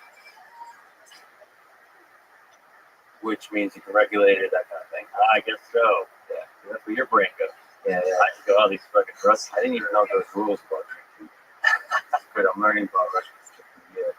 So, what's the difficult memory experience from childhood in New Orleans that made you the man you are today? I don't know if maybe the man, but geez, I had a lot of scuffles in the neighborhood. I was the white kid in the neighborhood, so I was automatically the odd man out, the minority, the weirdo, the dork, the dweeb, the honky. So just a lot of memories of like getting slapped in the face by guys and just having to take it because there's like 5 guys there, and then be like, oh look, you didn't even fight back, and you're like, what am I gonna do? Hit you and then get beat up by these guys. So a lot of that stuff was big bummer. Growing up, got robbed all the time. Lost a lot of bicycles. Had a bicycle taken from under me. That was pretty brutal. These kids pulled up. You know, they're like 17, and I was 13, and I had a face paint on. Like I had not black face, but I was at a summer camp. And I had a rainbow face painted on me. We were helping kids that day, so I let them put paint on me. And so now I'm riding home. What a bark! What a goober I am. I'm riding home, and these guys see me a mile away. I'm a sitting duck, and they go, "We can take his bike. He's got a fucking rainbow on his feet." So they just go, "Hey," they cut in front of you. They go, "Let me try your bike." I go, "Oh, okay." I knew what they wanted, and they go, "Let me try the bike," and then they just stuff like that was really shaping the insecurity, the self-worth. Did it? Because I've been mugged when I was younger. Yeah, it changes your view of human nature a little bit. For sure. You go, wow, I didn't know people could be this mean. Yeah. You consider it. I'm always worried about it. Did I fart too much? Am I annoying? Am I pissing this guy off? But what a way to live. Just, I want the bike. I'm taking it. Fuck his feeling. For me, that quickly turned into realizing that that's just a temporary phase that those folks are in. Like they have a capacity to it. Sure. For some reason, for me, that was a motivation to see, can we discover, can we incentivize them to find like a better path in life. Like I wasn't like all like I don't know, gaudy about it. You know, of course I was pissed and all those kinds of things, but I don't know, it seemed like just the kind of thing you might do when you're younger. Yeah, but it's adult crime, obviously. Yeah, I know, but yeah, exactly. And then it solidifies, and then you're down saving at some point. But it's like there's always an opportunity to make a better life for yourself, to become a better version of yourself.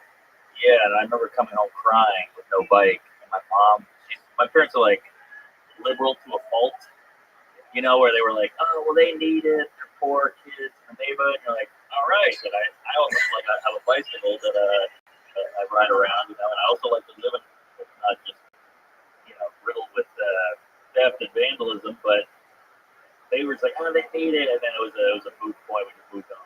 So I remember very young being like, all right, I got to figure my shit out. Okay, so you said you were beat up quite a bit, like bullying and stuff. Pushed around. I was never hospitalized. You know, you get a black eye here and there, and a bloody nose, stuff like that. And it was just the outnumbered thing. The violence didn't really bother me because you're just kids, you're boys. Yeah. But it was the predatory. Let's get him. You know, we can take him down. He's an easy target. That's what kills him. Yeah, the mental part. Yeah, until you actually said that, I didn't realize that I've been in what do you call them, scuffles. And there's just one that stands out to me where Here, Patty, bring it on. You do all that stuff, right? Yeah, you can do the guns, the suit, like John Wick. all right.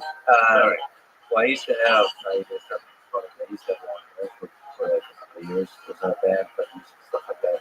And there was most of the fights I've been in were basically one-on-one, maybe a little bit like a little extra stuff, but not outnumbered. And this one particular time, I learned a lot of lessons, but one of them was this fight started with this other person, and then his buddy, he has him there, and they, as opposed to like breaking up or letting it happen, one of them grabbed my hair.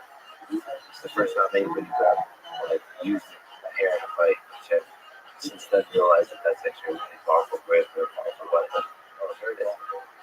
And then take out the back and it took me down. Like I couldn't do anything. So I'm not being sexually frustrated. Yes. That was the feeling like I can't do anything here. I'm like trapped. And then they were just like, yeah, I can't do anything and stuff like that. The outnumbered part of it, because I always kind of remember the trap part because I just hate it from a fighting, grappling perspective. How like the feeling was this isn't fair. Yes, that's what it is. It's a deep unfairness. Yeah. That you just can't win. And the mob wins. Yeah, the mob wins. Scary stuff. But it makes a man out of you in a weird way. It builds character. You realize life isn't fair early, and you go on from there. Yeah. So there's something there. And look at you today. You're probably not of a dumpster, Krispy Kreme, but you're here. Got a podcast. You're doing great. Talking to giant titans of the internet. No, I do remember returning home that night. I mean, that usage of pride, that's really formative. Like, I'm telling you, that's the point at which you get to decide, what do I make of this moment? I mean, especially when you're younger, maybe it's not presented to you that way, but like, some of the greatest people in history were bullied in these kind of ways, and they made something of themselves. Like, bullied by life in some kind of way. It's like an opportunity for growth. It's weird, but like hardship, even in small doses, is like an opportunity for growth. Totally. I mean, look at Richard Pryor. They able to success in the time. Grew up in a whorehouse, watched his mom get plowed by these guys in the middle of Indiana, I want to say. And who had a harder life? He sucked dick for drugs, all this stuff growing up, beat up. And then the weird thing is, and then the whole world is like trying to get rid of bullying, but we still do bullying, but now it's accepted bullying. It's very strange. So you're a proponent of beating kids up? Yes, and sex with them. All right. But no, I just think it's part of life, and it's horrible. It's like rain. You gotta have it. It's like a rainy day is a bummer, but you need it. And I think it's similar to that. What was your relationship like with your mom, your dad? What are some memorable moments with them? What did you learn from them? Good parents, giving, thoughtful, a little out to lunch. They were workaholics, so it was hard to get a lot out of them. And my dad was kind of an angry dad. He just had like a weird childhood, and he's just trying to make it. He's trying to provide, but it's hard. And we live in this horrible neighborhood, and we're getting robbed all the time. So life was kind of coming down on him all the time. Somebody else check it out on you or whoever, and he would snap. But great parents, they cared, they put us first. But there wasn't a lot of, I don't know, you ever go to a friend's house as a kid, there's like a picture of a ski trip, and you're like, ski? What the hell is that about? You know? It wasn't all of that. And smart, very smart people, but I don't know how well they were at socializing. So you never like bonded. Well, it's funny, but rarely deep. Yeah, it was just almost coworker. Hey, cold out.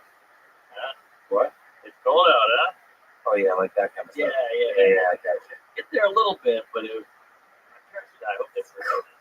But they would do a thing where, my dad especially would do a thing where he would, he knew how to cut you down right to the bone. And so after a while, you're like, I'm not even gonna interact with this guy because he could get you so well. One time we were at like a Thanksgiving, some kind of family event, and all the cousins are there. And I remember I was holding court. I was a young boy, minding my comedic legs in this weird, tumultuous scene we call a family, and I was killing. And my dad comes out and he goes, "What are you holding court?" And I was like, and I felt like I was this big. I shrunk down. He just nailed it because in my head I'm like, I'm holding court. Look at me. I got the whole room. And he goes, "What are you holding court here?" And I'm like, "Who the hell do you think you are?" And I was like, "He's right. I should be holding court. Who the fuck am I? I'm nobody." So stuff like that. Was he aware of that? He was. He wasn't. I don't think he was, but You give parents a pass when they're unaware of the destructive. Like, is it better when they're unaware? Because it seems like that's the way. that's true. That's the way parents often fail. Is they're not intentionally malevolent. They're just like clueless. Yeah. It's a bittersweet thing. You're like, well, okay, he's not malicious. He's not trying to hurt me. But also, he doesn't know he hurt me. I don't know. It's tough because if he was trying to hurt you, I guess that would be worse. So you're the fully baked Mark Norman cake at this point. What do you Cake. do you Fruit salad. yeah, the sense of self-worth you mentioned? I think in your comedy, there's a sense like you hate yourself. You think? But I didn't know if that came through. Shit, I was trying to hide that part. God damn it. I mean, when you like in the privacy of your own mind, are you able to love yourself, or is it mostly self-hate? What happened to this podcast? I didn't know it was on Mr. Dr. Phil. Dr. Phil. I thought we were going to talk about engineering and climate change and rockets. We'll get there. Okay. Starts with love, goes to rockets. All right. I like that.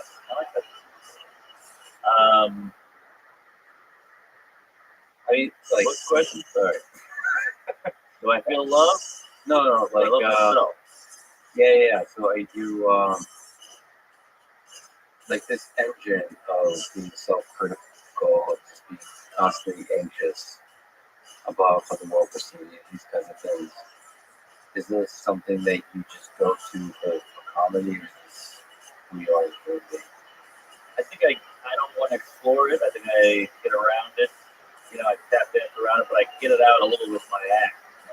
Because I can't do it. I'm not doing it in real life. So I'll get out this no love, not loving myself. I don't know. Who wants to love himself? Everybody wants to, you gotta love yourself. And then when you meet someone who does love yourself, you're like, I fucking hate this guy.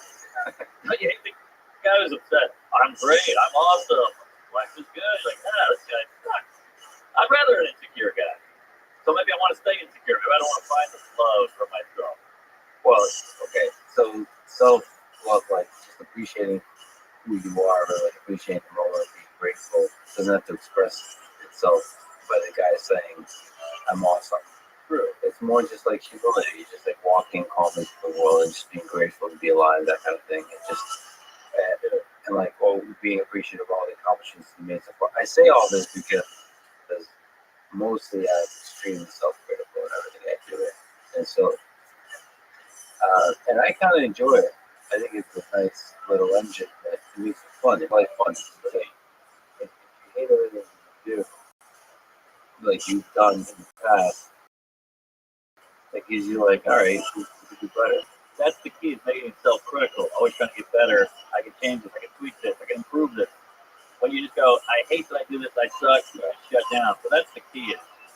Is always being productive with people. Yeah, and the basics of life, I'm just like grateful for it to be alive. That's nice to couple that with The legs, the skin, the hairline, the hogs, the muscles, the world. You got a good brain on you. You're lucky. You're in the top. You know, most people are fat as shit at Burger King right now, hitting their kids.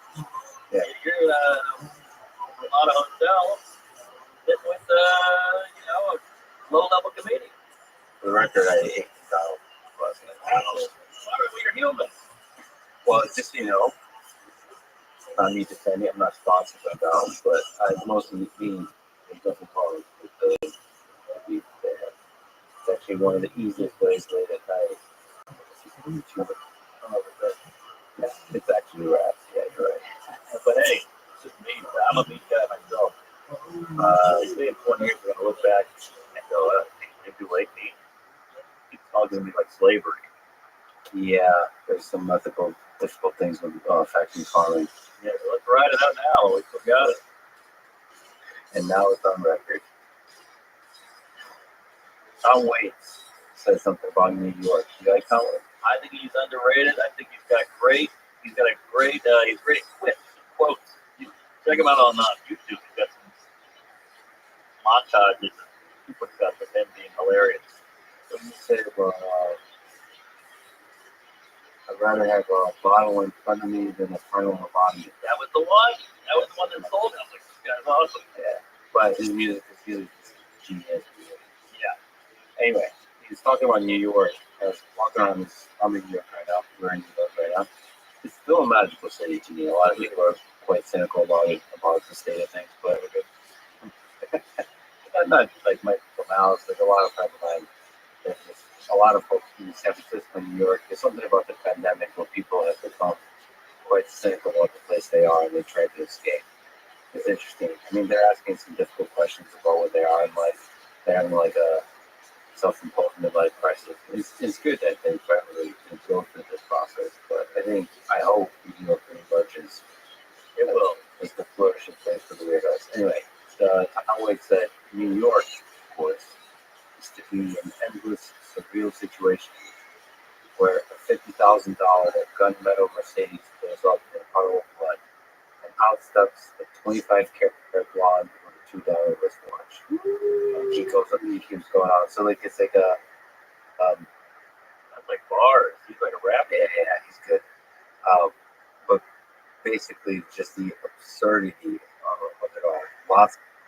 Lots of weirdos, degenerates and dreamers and the whole mix of it. Do you think that's an accurate description of what New York is today?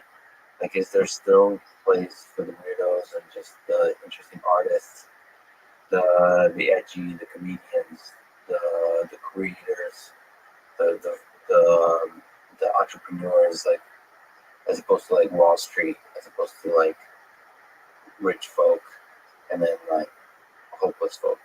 Yeah, I think it's definitely changed a lot. There's a tiny corner for us weirdo artists. New York used to be where you went to make it as a painter or whatever, a comedian or a singer. And there were all these dives and shit boxes and all these places you could go. And now it's more Pinkberries and Subway sandwiches and Chase Bank. So it's definitely lost a lot of its creative edge. It's just money. Money keeps coming in. And now you see all these comedians moved to Nashville, Austin, Denver, whatever. So it doesn't have the power it used to have of like, you gotta be here if you want to make it. That's definitely gone. So that hurt the city a lot. The city is way more soulless. When I moved here in 07, I mean, not only did I get mugged 3 times in the first year, but it was a hub of like, it felt like things were happening here. You know, it was an energy, it was electricity. We still have the electricity, but it's also maybe just because there's Times Square, there's Soho, there's Wall Street. So we got the staples, but there is a little bit of that. It's almost like a marriage. Like, yeah, we're in love, but it's not as passionate as it was. That's how I would equate New York. What gives you hope? What's pretty hopeful about it, though. I'm hopeful just because I know it's magical, and I think it has to be. I mean, it's the epicenter of America. It's where the immigrants came. It's where the stock market is, and the entertainment industry. A lot of it is here. So I think it's gonna happen, but something like the bottom has to fall out, and then people have to move back here and all that. So something. The corporations are kind of fucking the biggest buying us. Well, that's true for everything. That's Also, true for everything. it's true for Austin probably as well. When it's buying out land, all that kind of thing. You always hear of Hemingway and Dali and all these guys went to Paris in the 20s or whatever that was. Yeah, I get it now. I just like, why did you go to Paris? You know, why was an artist? And now I get it. It's like it's freer there. That's why Austin became like that Paris, where everybody's like, I gotta get out of LA. I'm going there. And when we came back from that, you know, the 70s were wild and 90s were cool. So maybe it'll come back. I can take a decade. Well, there's always, that's how stories are told. There's always pockets of, like, Paris and New York. Right? True. There's just opportunity to let your year flourish there, I'm sure. Yeah, you gotta find more front and center. What's your favorite thing about New York? Like, what kind of things just like, How long thought I could go on? It's too much to put into 1 hour. I've got other questions, but I love that one neighborhood is wildly different than the next. I'm in Little Italy, and then you take 4 steps, now I'm in Chinatown. I mean, and then the history there, and then the stories, and the food, and the culture, and all that. And then you go over here, now you're in Brooklyn, and this is insane. It's a whole other world, and it's almost like a little America in one city, and it's great. And just the fact that they pulled it off, like Fifth Avenue goes way up, like it's a millionaire's house next to a hobo, and it's the black guy fighting with a Cuban guy, and an Asian guy is trying to get in the middle of them, and the cabbies from the Middle East. There's so many beautiful women here, and there's so many brilliant minds here, and the taste is great, people moving. I mean, it's just, you can't beat it. And the city won't fuck you in the ass, too. Don't get me wrong. You land at JFK, and you're like, oh, God, I got mugged. My Uber driver called me a homo. I stepped in human shit. Where the fuck am I? So, yeah, it's bad news. But then bad news is almost like the bullying. It kills you in a weird way, but it makes you stronger. You build more layers and layers and layers. That's why some new guy, some hasty from Milwaukee shows up. You've been here 10 years, and you go, let me help you out. Because you got to adjust. You're going to get your ass kicked for like 6 months. But I know the ropes a little, and I think you need a little of that. If the treadmill's not on, you're not going to run. New York, the treadmill's on, so it makes you run. And it makes you better. Look, it wears on you. You probably lose 10 years of your life living in New York versus Indianapolis, but it's a better life. have you seen 25th Hour? Yeah, At Jordan? Yeah, Spike Lee's right. And at Norton, there's a whole like monologue there about they're talking about this, he has like a mix. There's like melancholy music, I think, or just a melancholy feel to the whole thing, but there's anger and a disgust with the city. But through the anger and the disgust comes out like a love for the city. Same with Taxi Driver in New York. Okay. Yeah. So like that. What is that? What is that grit of the city that like pushes you down? That's the beauty of the city. It's just this tribal human nature, like the sex shops and fist fights and racism and all tension. But yet it's the epicenter of technology and finance and sophistication on Fifth Avenue. So you get that juxtaposition. Kind of like in Boston, you go to Boston, they got MIT, they got Harvard, they got all this shit. And then they got the fishermen, the blue collar douchebag, the Irish guys, the immigrants, and you get that mix of like insanely smart with wicked pissed and these two worlds, and that's a good thing. It's like when a black guy fucks an Asian lady, that's a good looking kid. You get a mix. Yeah. We're mixing two totally different things are coming together, and it makes it like peanut butter and chocolate. Peanut butter and chocolate. I'm gonna try that. What? Maybe I have. Like Reese, yeah. Best band. Yeah. Without the fakeness of LA, without the kind of the facade. Yeah, LA's tough. What's the difference between LA comedy and New York comedy?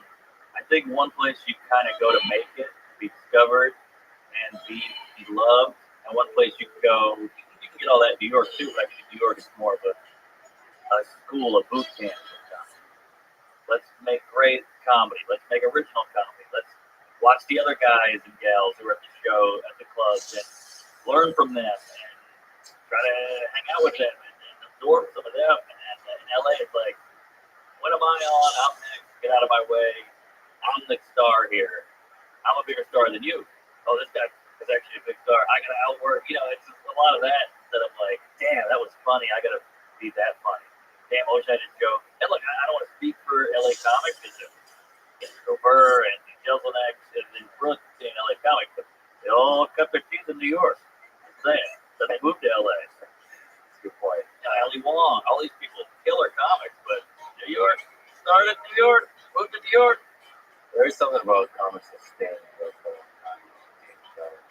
You know about Dave? Yeah, he wants to do this podcast. He does? Yeah, I'm a huge fan of Dave. Wow. But it's like, you almost think he doesn't want to make it. I don't know.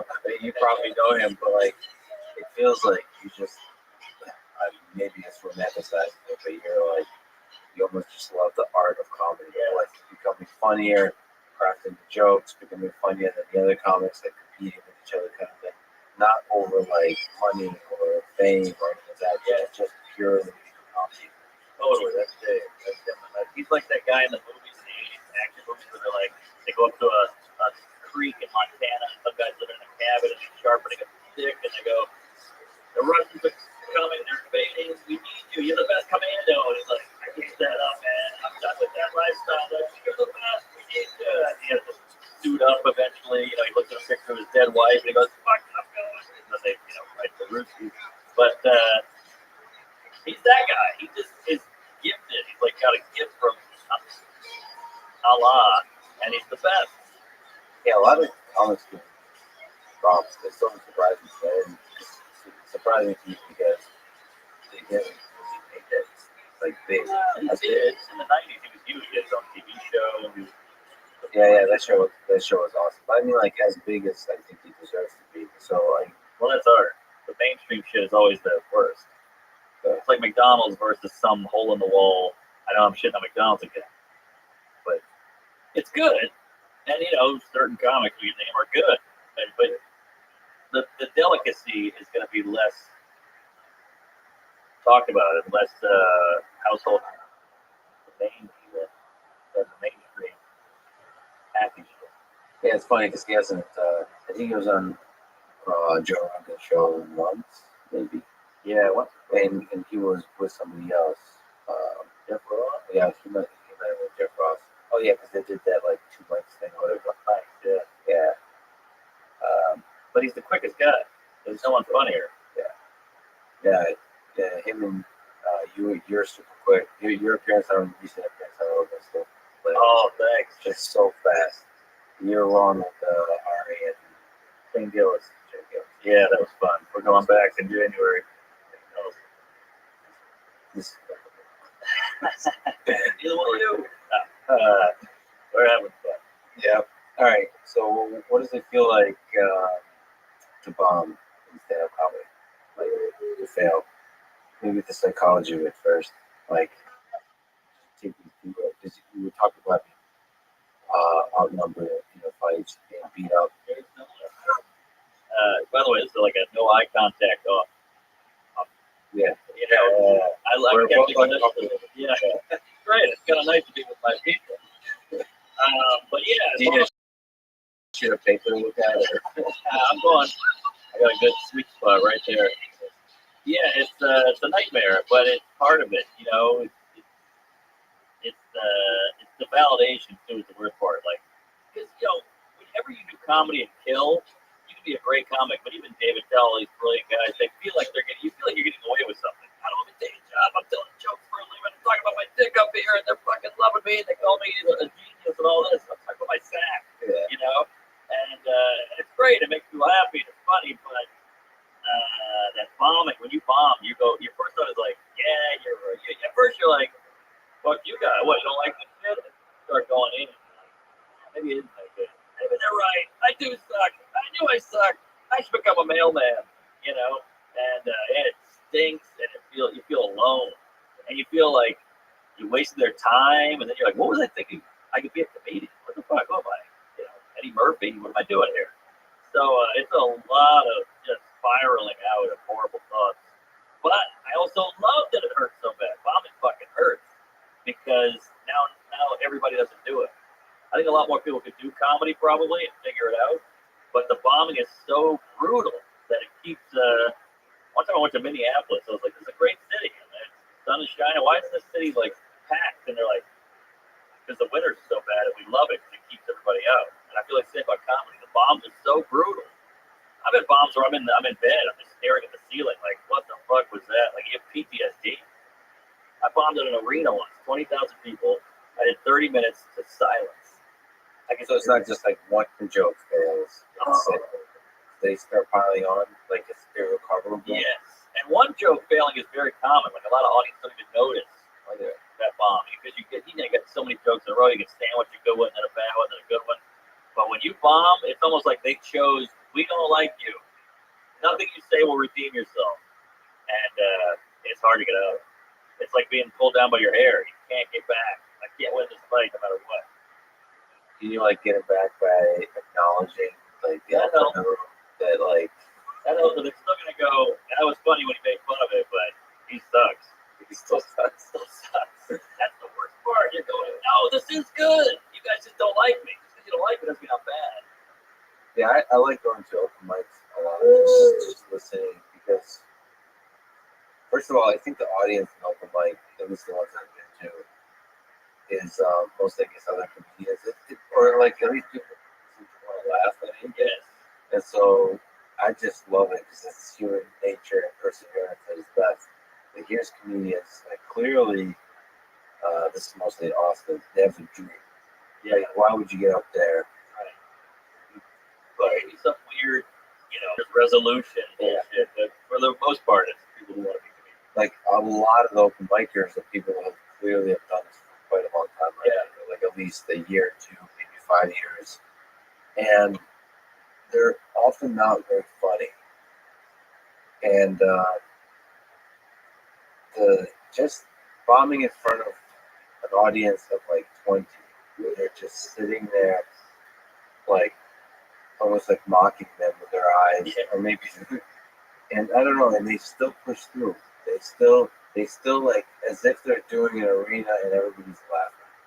Yeah. They still got that energy trying, almost like to an audience that doesn't exist, like an audience of their dreams. But I guess that you have to do that to keep the energy of the act going. And it's just so beautiful to watch and try it. It's and also what happens open mic, I don't know, 5 minutes, whatever they do, they walk off and then walk back, on stage, and like you can't. Who do they look at? Like, what do you look at? Do you make eye contact with people? Do you? You look at your phone, you look at your feet, you just zone out. You kind of go white, you hear white noise and go out. It's tough. But you need a little delusion to be a comedian. To get into it, it takes a little bit of delusion. You think you can do this? You got 10 years ahead of you of hell, and you're up for this. And most comics, we see a horrible crowd, and we see our friend bomb, and we go, "Yeah, he's bombing, but I'll get him. I'll get him." And then you don't get him. But that's human nature too. It's like they don't like it, but they'll like me. And you need a little of that to keep going as a comedian. But you don't want too much delusion because then you're a psycho.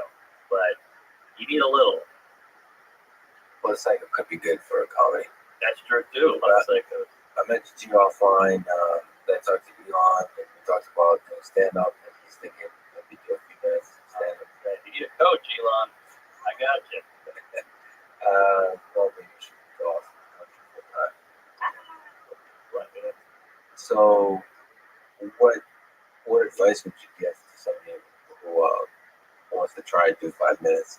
Like the early steps of trying to go to an open mic and say, Well, that's the irony of comedy. It's irony, but it's like the beginning is the hardest part. Usually, the beginning is the easy part. Hey, I'm playing this level of Mario. I start, I jump over one Koopa Troopa, whatever, and in the end is like, Jesus Christ, I got 30 guys coming at me. Comedy's the opposite. The beginning is like it's a gauntlet. It's just obstacles and, like you said, open mics. I watch these famous comedians on Netflix, and you go, this would all bomb at an open mic. They're killing in Radio City. There's a bomb at an open mic. That's the weird part. So it's almost you have to go through hell just to get to the promised land. And I would say rehearse the shit out of it because you're gonna get frazzled of it. Everybody thinks, oh, this is good material, but you also forget about the other part of delivering it, having confidence, being likable, having timing, having a cadence, figuring out who you are, figure out what the audience thinks you are, or how they perceive you. Because you can go up there and say all this, but they go, hey, he's clearly gay. Why is he acting like he's not gay? That's all now they're not listening to jokes. So, like, you got to know how you look. And it's just repetition. And bombing is not failure. That's what you got to remember. I mean, look, if you do a killer hour and then you take it to Netflix and bomb, you're fucked up. But bombing is not failure. It's just data. It's going, oh, okay, I got to retool that. That didn't work. Something's wrong there. I missed the word there. So you got to treat the act almost like ingredients in a cooking a dish. Like, oh, I put too many eggs in. Take an egg out. You got to treat it like that. And look, when you pull a bad cake out of an oven, you go, I fucked up. But it doesn't hurt your feelings. But when you bomb and fuck up, it hurts your feelings. So you got to factor that in too. Your feelings can be hurt, and just almost be a robot and just keep going towards that open mic. You know how scary an open mic is? Bombing sucks, but bombing in front of other comedians is way worse because they know what just happened, and they could have saved you, and they didn't. So it's way worse. And they're going to be your friends for this journey. Yeah, no, these are evil people. Twisted, fucked up, work people. Can you tell, like, in those early days, let's just talk about that, like at the open mic level, that a joke is going to be good on paper? Like, I'll give you my experience. It's, maybe you can be my coach in this particular moment. So, Larry Nasty. That's fun, huh? Joking, everybody. I hope nobody. I now have an amazing team of folks who help me with editing, and they're now currently sweating. Watch this. You got to leave that one in. That was quick. Yeah, that was good. I'll eat that one. That was good. All right. So, going in front of an audience, just even to do a lecture terrifies me, which I've done. But open mic, I mean, that to me, perhaps that's why I like going to open mics and listening, is because it terrifies me so much, that idea of going up there and bombing. I mean, it's scary. And to do even like 1 minute, to be honest, is scary, and 5 minutes. And I'm also watched enough open mics to realize that 5 minutes is a long time. I mean, it depends on your comedy, but if you're doing fast stuff, 5 minutes is a really long time. Oh, fuck. I guess with a long story, 2 is a long time, because if the story's not what you're building up to something, if the story's gonna fail. Yeah, you just spent all that time telling a story that completely went flat. We had nothing. I guess if you have a series of jokes, you can at least try to recover. Like do the Mitch Hedberg thing, where like, all right, I'll cross that off. Yeah. Well, I'm able to, like, I've tried to write a few things, and I'm able to tell that it's really bad. Well, that's better than most. Most people's egos kick in and go, oh, this is good. No, see, I'm able to introspect that. Like, it seems funny. I mean, I guess the thing I'm looking for is original. Like, there's easy stuff that you think is funny, but to me, originality is the thing you should be looking for, because then that's what's actually becomes funny. Like, or rather, if it's original, even if it bombs, And that feels like more a beautiful art creation that you did. Like at least you swung for it. Like you did something. Because like even with open mic, your first 5 minutes, there's so many. Go to enough open mics, you hear like all. There's like a list of jokes. Yeah, just go to. First of all, you can make fun of the fact that you're an open mic, that you're like doing this the first time and so on. You could do a lot of stuff where you make fun of your appearance in some way and so on. But like, yeah, you could do that. You know, that takes actually that's way harder than people realize to do in an original way. Yes. To present who you are as a person very quickly enough to then put that person down in front of everybody else. So you have to reveal the audience is like that. They go, he knows what we're thinking. yeah, exactly. But do it again in an original way. So like when I'm trying to write stuff, well, I'm not gonna try long. It's like 30 minutes. But that was enough to see like, oh shit, to write something original is really difficult. Yeah. You got a bit? Anything? No, You didn't write any one line or anything? for this? No. Well, just in general, ever in your life, ever written a joke? Oh yeah. Okay. No, but I don't know anything about that. So the jokes that I've written have more like for some reason my mind goes to like dark places. So like I'm not actually dark in the Montgomery dark because you go really dark to where it's like almost absurd. Yeah. My natural inclination is to go to like a dark historical like place like Hitler and Stalin. Yeah. And almost to go to that place and then talk about something absurd there. So like don't go like all the way after I but the but the Mark Nova style, but you know, first one. That kind. I went to almost explore the dark aspects of human nature more, kind of connected to actual historical figures. That's the inclination. Like I don't know, Nature's Metaphor, the Instagram channel that explores like the darkness of nature, like something there. See, that's good that you already know that you've got the core of your comedy already, and then that's it.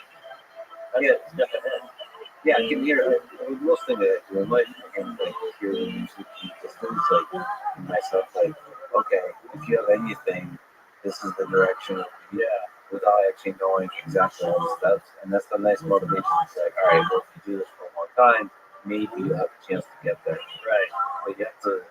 That's what it's a feature to be super self-critical. I think. Yeah. And that's why it's fucking terrifying. Walk up to the stage, stand there, and probably forget everything. Yeah, that's the other part. Out of your head, go fight or flight. It's ugly. My first year, horrific fun, horrific stammering, horrific not remembering the punchline. Like you got maybe you got a little setup going, and they're kind of on board. Like, oh, I can't remember how it goes. And you just hate yourself. It's a nightmare. But you've already kind of maybe if you haven't done stand up or whatever, but you kind of know your voice, and that's pretty advanced. So you're not trying to be somebody else, I guess. Yeah, it's just for having done like podcasts, lecture, and so on. I was embarrassed. I already done some of the work of the stand-up too, which is embarrass yourself in front of others for long periods of time. Yes. Yeah, so I've done that without actually developing the funny. Right. But maybe the funny is just not that difficult to develop. No, it's super difficult, of course, but I mean, maybe the essential work of a stand-up comedian is just the embarrassment of like finding who you are. Yeah, that's part of it for sure. You know, in the beginning, you're like, water bottle. What's funny about water bottle? I'm a funny guy. I can make this funny, but that's not it. You know, it's your shit, like your dark stuff. For me, I tend to gravitate towards dark, but in a weird way where, you know, people will say like, hey, don't objectify women. But then they go, Caitlyn Jenner's beautiful. And you're like, well, wait, I know something's off here. Why can you objectify her, but not the supermodel?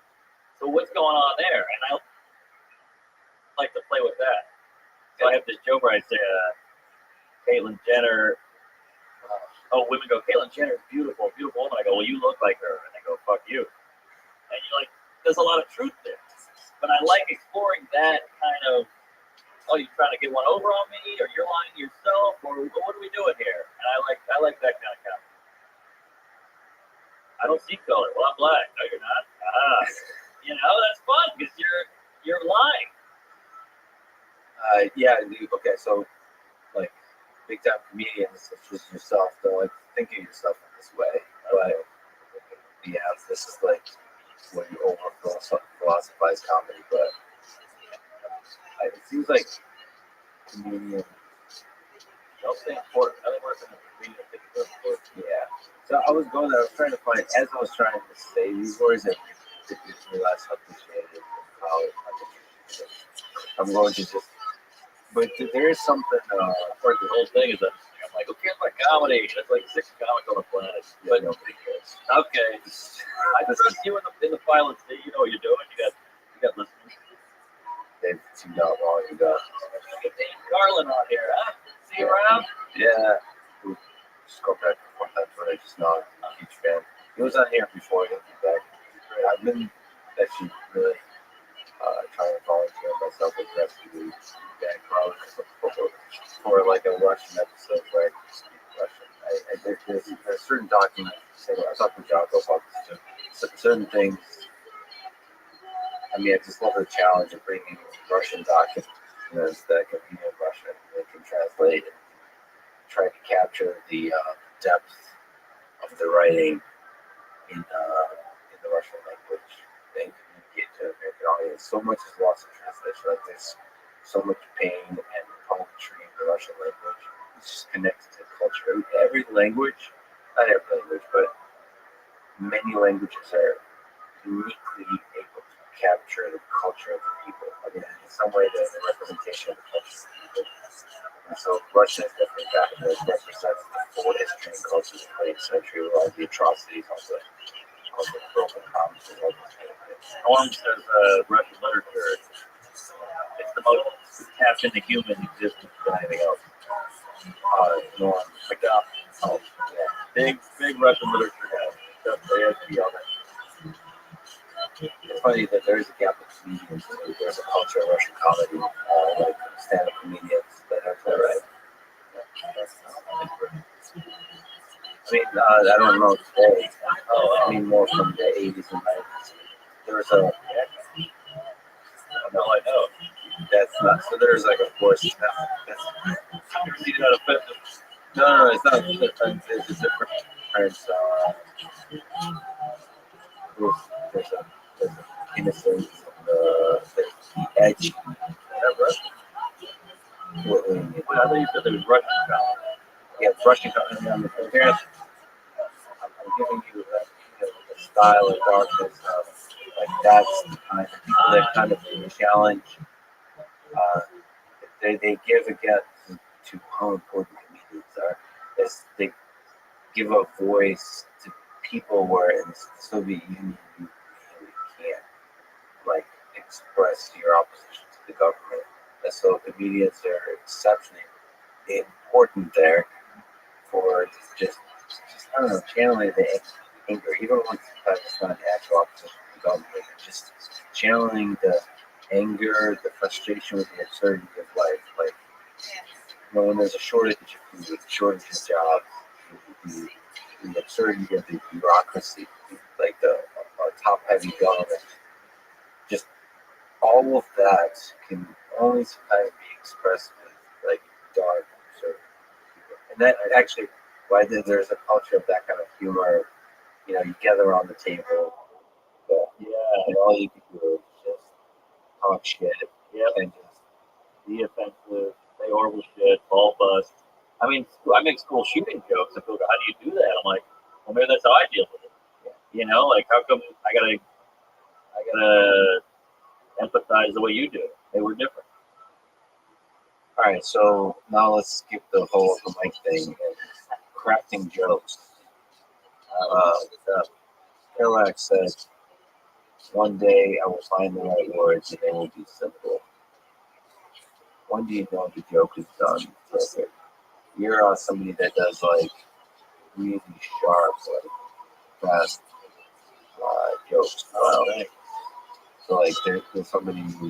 I don't know who you see yourself in the same who has like had you're darker and faster than that in terms of like I don't know the turns you take away.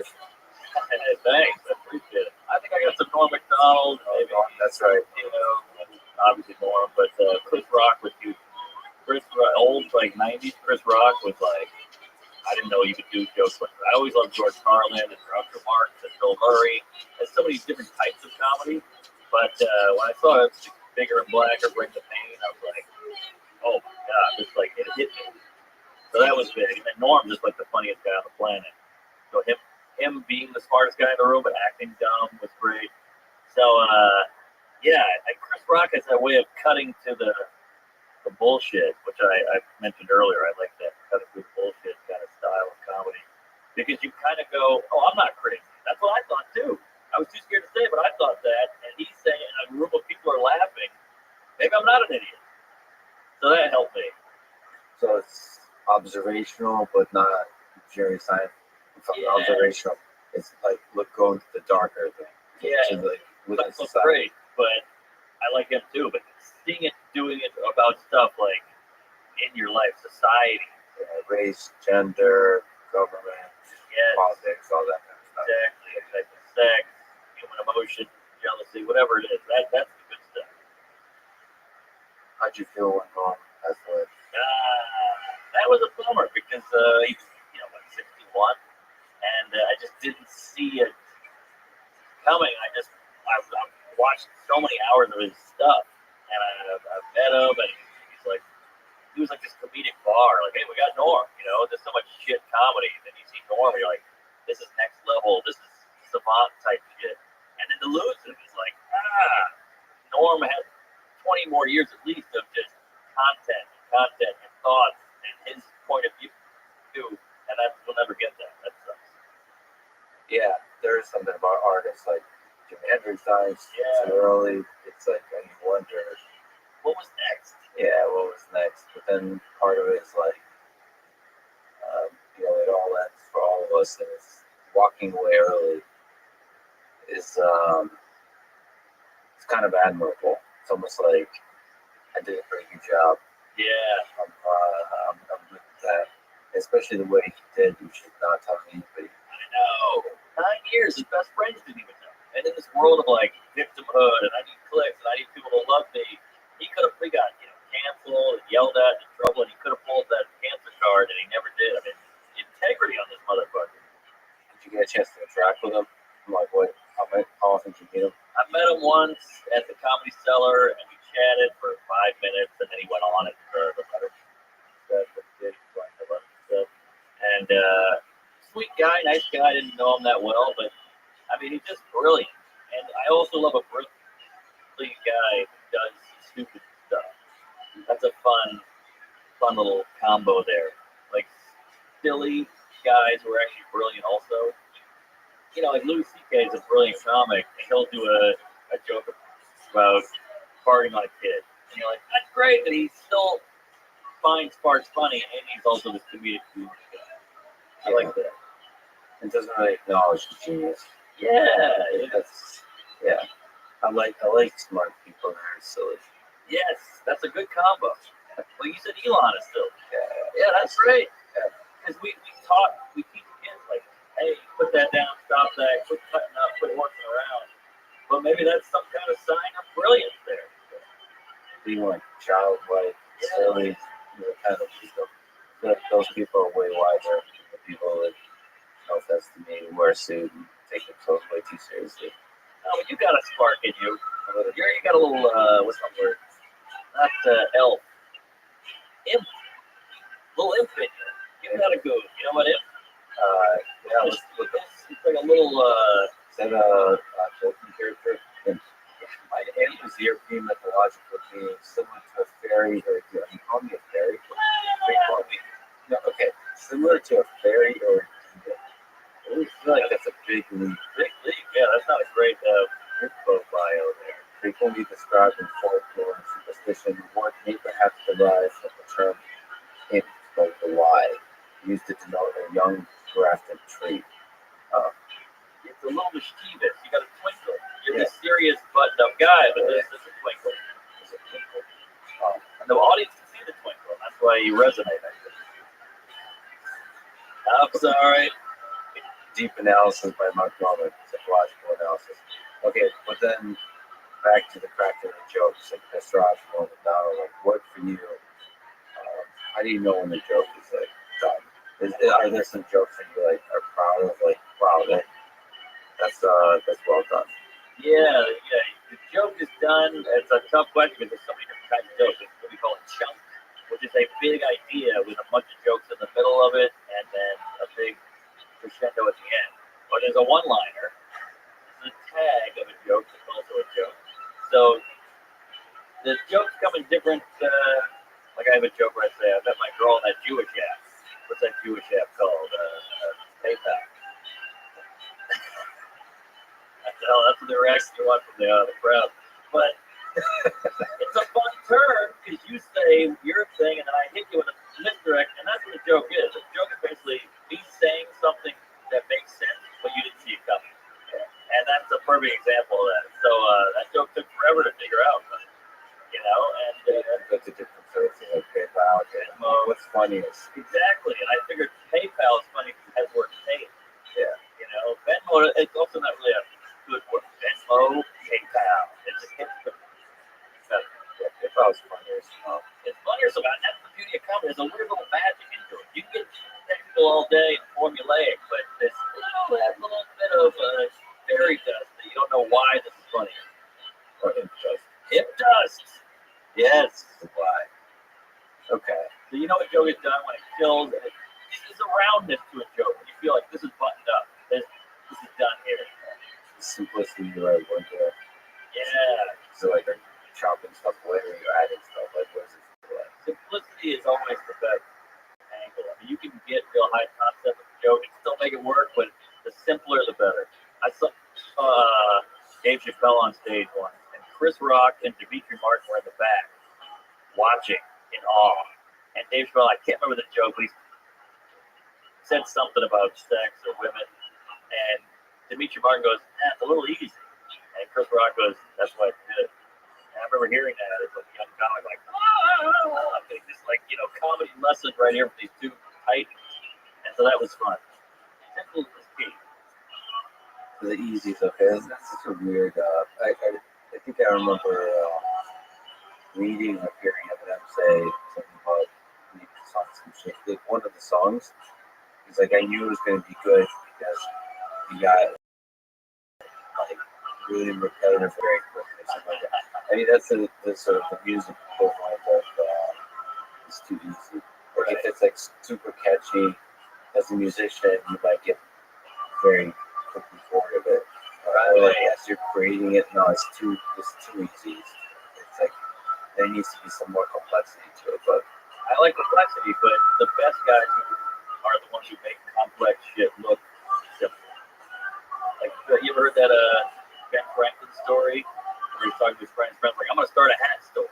So he puts a sign out that says, hats for sale, $12. And Ben Franklin looks at it and goes, well, you don't need the $12 because all they need to know is that you got hats for sale. Like, all right, so he loses $12, makes a new sign. Hats for sale. And he goes, you don't really need for sale because it's a business. People can put that together. So he just goes, all right, he makes a new sign. It says hats. And then Ben Franklin's like, you don't really need the word hat. You can put a picture of a hat. And he made a new sign with a picture of a hat. Like, helps the business or something. It's like some old wives' tale or whatever. But I think about that all the time when I'm writing. I thought this was going to like there was no sign, like super like maybe. That could work too. What like as a comedian, I'm a fan of yours. I really enjoy your conversations. Like, Wow. Is your Now? Get nothing out of it. this is All right, I can't tell. so like emotion You're tough enough to read. inside. I mean, just the quickness you have. Obviously, you also like say the medium. What's your favorite medium to shine in? So you have a podcast yourself, an excellent podcast. You're often a podcast guest. Yeah. It's fun to listen to how you interview with different people. unfolding. What do you enjoy most? Podcasts are great because you can stretch out a little more, you can breathe a little bit. You know, with the stand-up set, I like to be like boom, boom, boom, boom, boom. But podcasts are great because it's conversational. So it's almost like you're being fun with your friends. Whereas the stage is like this is a piece, this is a presentation. But I think the podcast is great, but you don't get the reaction.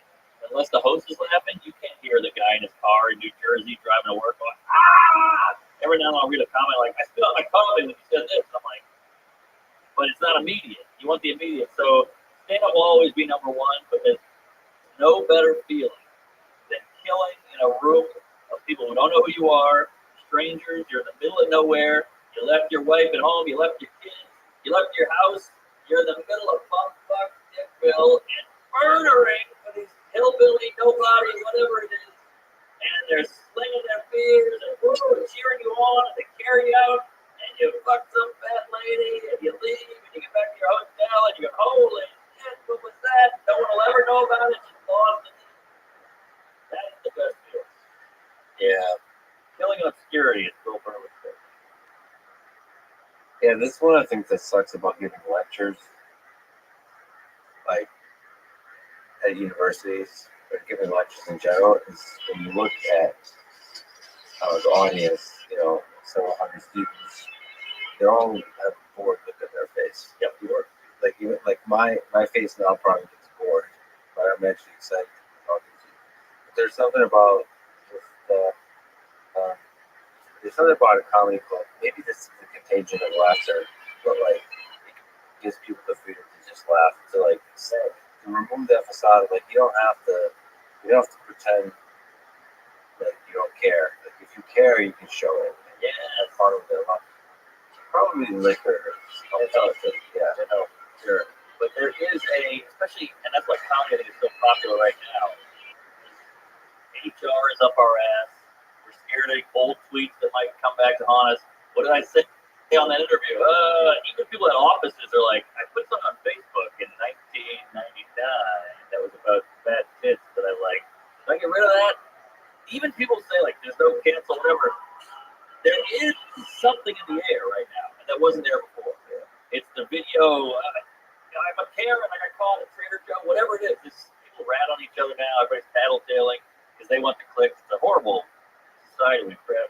But stand-up comedy gets you to come out, and now people do it at stand-up shows too, sadly. But it gets you to come out and let that inhibition down, because we're all human. We've all had the fucked up thoughts, like, man, that guy's fat as shit. You know, you hate the guy, you hate fat people, you're fat shaming. But you can't say that in the office. You can't go, Bob, you're fat as shit. You get fired. Your body shit. But at the club, you go, that guy's fat as shit. The crowd goes, he is fat as shit. It's this weird cathartic thing because all we do is tamp shit down. It's kind of like you ever meet a girl who's like, prim and proper in the bedroom. Like, put a lamp up my ass. Whatever it is. It's just, we got to get it out. We're all repressed in some way. So I guess what you're saying is comedy is important. Well played. What do you think about Austin? What do you think about the comedy scene? Also, we talked about LA and New York. What do you think about what Joe's trying to do? So I should say that the reason I moved to Austin, I was a dream of when we like I said this dream of a career. Yeah, that's true. I was saying, this society. I have this dream about robotics and artificial intelligence, but it's a company related to something else. But which supported me to. I actually went to San Francisco, and then all my friends in San Francisco said, "No, it's the wrong place." Yeah, it's at this time. The cynicism there is just not conducive to like taking big leaps into the unknown. Excited about and Austin was that. Me particularly, Austin, but also just the energy that we had with Joe, the excitement about the future. I don't care if Austin burns to the ground and it actually is a complete failure. Yet, being excited about the future seems to be like optimism about the future seems to be the thing that actually makes that future happen. It's a great future. future happen. So it's always cool for me to see like Joe super excited about creating like a culture in Austin, like a making it a comedy hub. Like I don't want to overstate it, but I think he really believes it could be a very big place for comedy. In the United States, in general, in the world. And so just even believing that, that's powerful. Like you start to make it happen. That energy is there. Anyway, but that's for me from just an outsider watching. But I should also mention, for less of an outsider, more inside the martial arts world, partially probably because of Joe, I'm not sure, John Donaher, Gordon Ryan, the B Team, all those folks, that might be gibberish to you, but those are like some of the greatest grapplers and martial artists of all time. So it's also becoming this hub of martial arts. So the whole thing is just beautiful. Anyway, what are your thoughts about that scene? Well, there's a lot here, a lot of things. One, I think Just Co did do that, doing it at a degree. Like all these people in Florida live there now. A lot of comics live there. He's opening clubs. Other clubs are opening. I think it's happening. That's the other thing. Is people go, everybody's moving to Austin. Austin's the new hub. And then they look at their watch and they go, 5 minutes went by, nothing changed. It's going to take years, but everybody wants it now. But Austin, there's no industry there. There's no Netflix, whatever. And you're like, yeah, no, but it needs a minute. You can't just do this overnight. So people forget that.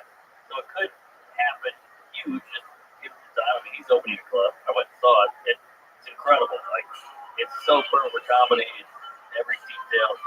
But so it could happen. I do think there's a little biting off more than you, but Austin is not that big. So like, It's not big, and the infrastructure is not quite there to support it. But there's a lot of preparing for the tech side. So, there's a lot of land that's been become this. Like you basically establish style like in New York. You're establishing this neighborhood. yeah. And you have the freedom to do that because there's a lot of space on all sides. Yes, okay, so that helps. So again, maybe some time. I do agree with this that new hope that's kind of built into human beings. Like, let's go to America, let's go to Utopia, we even have a place. Let's go to Mars, it's over there, and it's just just the bullshit. But you still gotta go. So I'm with you on that, but new hope, new land. And I think that is beautiful. And I think there's a lot of haters, there's a lot of naysayers who hate change, who hate anything new. And then I think you gotta go, hey, that hurts, that sucks, but blow me, dickless. I'm trying something. You're a loser. Stop hating on me. I mean, how many people hate Elon Musk, Yes, hilarious. I mean, there's some of the criticism on Austin. It's like a fact. Like a lot of people people are excited about Austin, and somehow that's like when Green Day became famous, you know, want to be a fan of Green Day. To me, like this. Austin was already a cool town. Like every comic 5 years ago was like talking Austin speaking. I can't wait. So it already had a buzz, but some people think maybe the buzz was the cool part. The fact that it was like this off the beaten path city, and now I get to visit it and leave. But I think it can still be this comedy tech booming place. It just will take some time. People want it right now. On the tech side, it's already there. It's getting there very fast. So Gillet's really pushing that factory. It's just a huge number of people are moving there for jobs. Like you're already starting, and then the opportunities to launch your company is incredible. I guess it's not right now. It's like within months, a year, that kind of thing. But like it's an opportunity to start to build shit in a new place. And it's kind of like their bars. They can get to start over. Yeah, I like the hope aspect. I think that's huge for people. And I'm all for it. I hope it works out. I don't know if it will, but I don't know anything about economies and city planning and all that shit. So it might be too early to say, but I hope it works. You still talking about Austin or Mars? Austin. Mars is there's nothing there.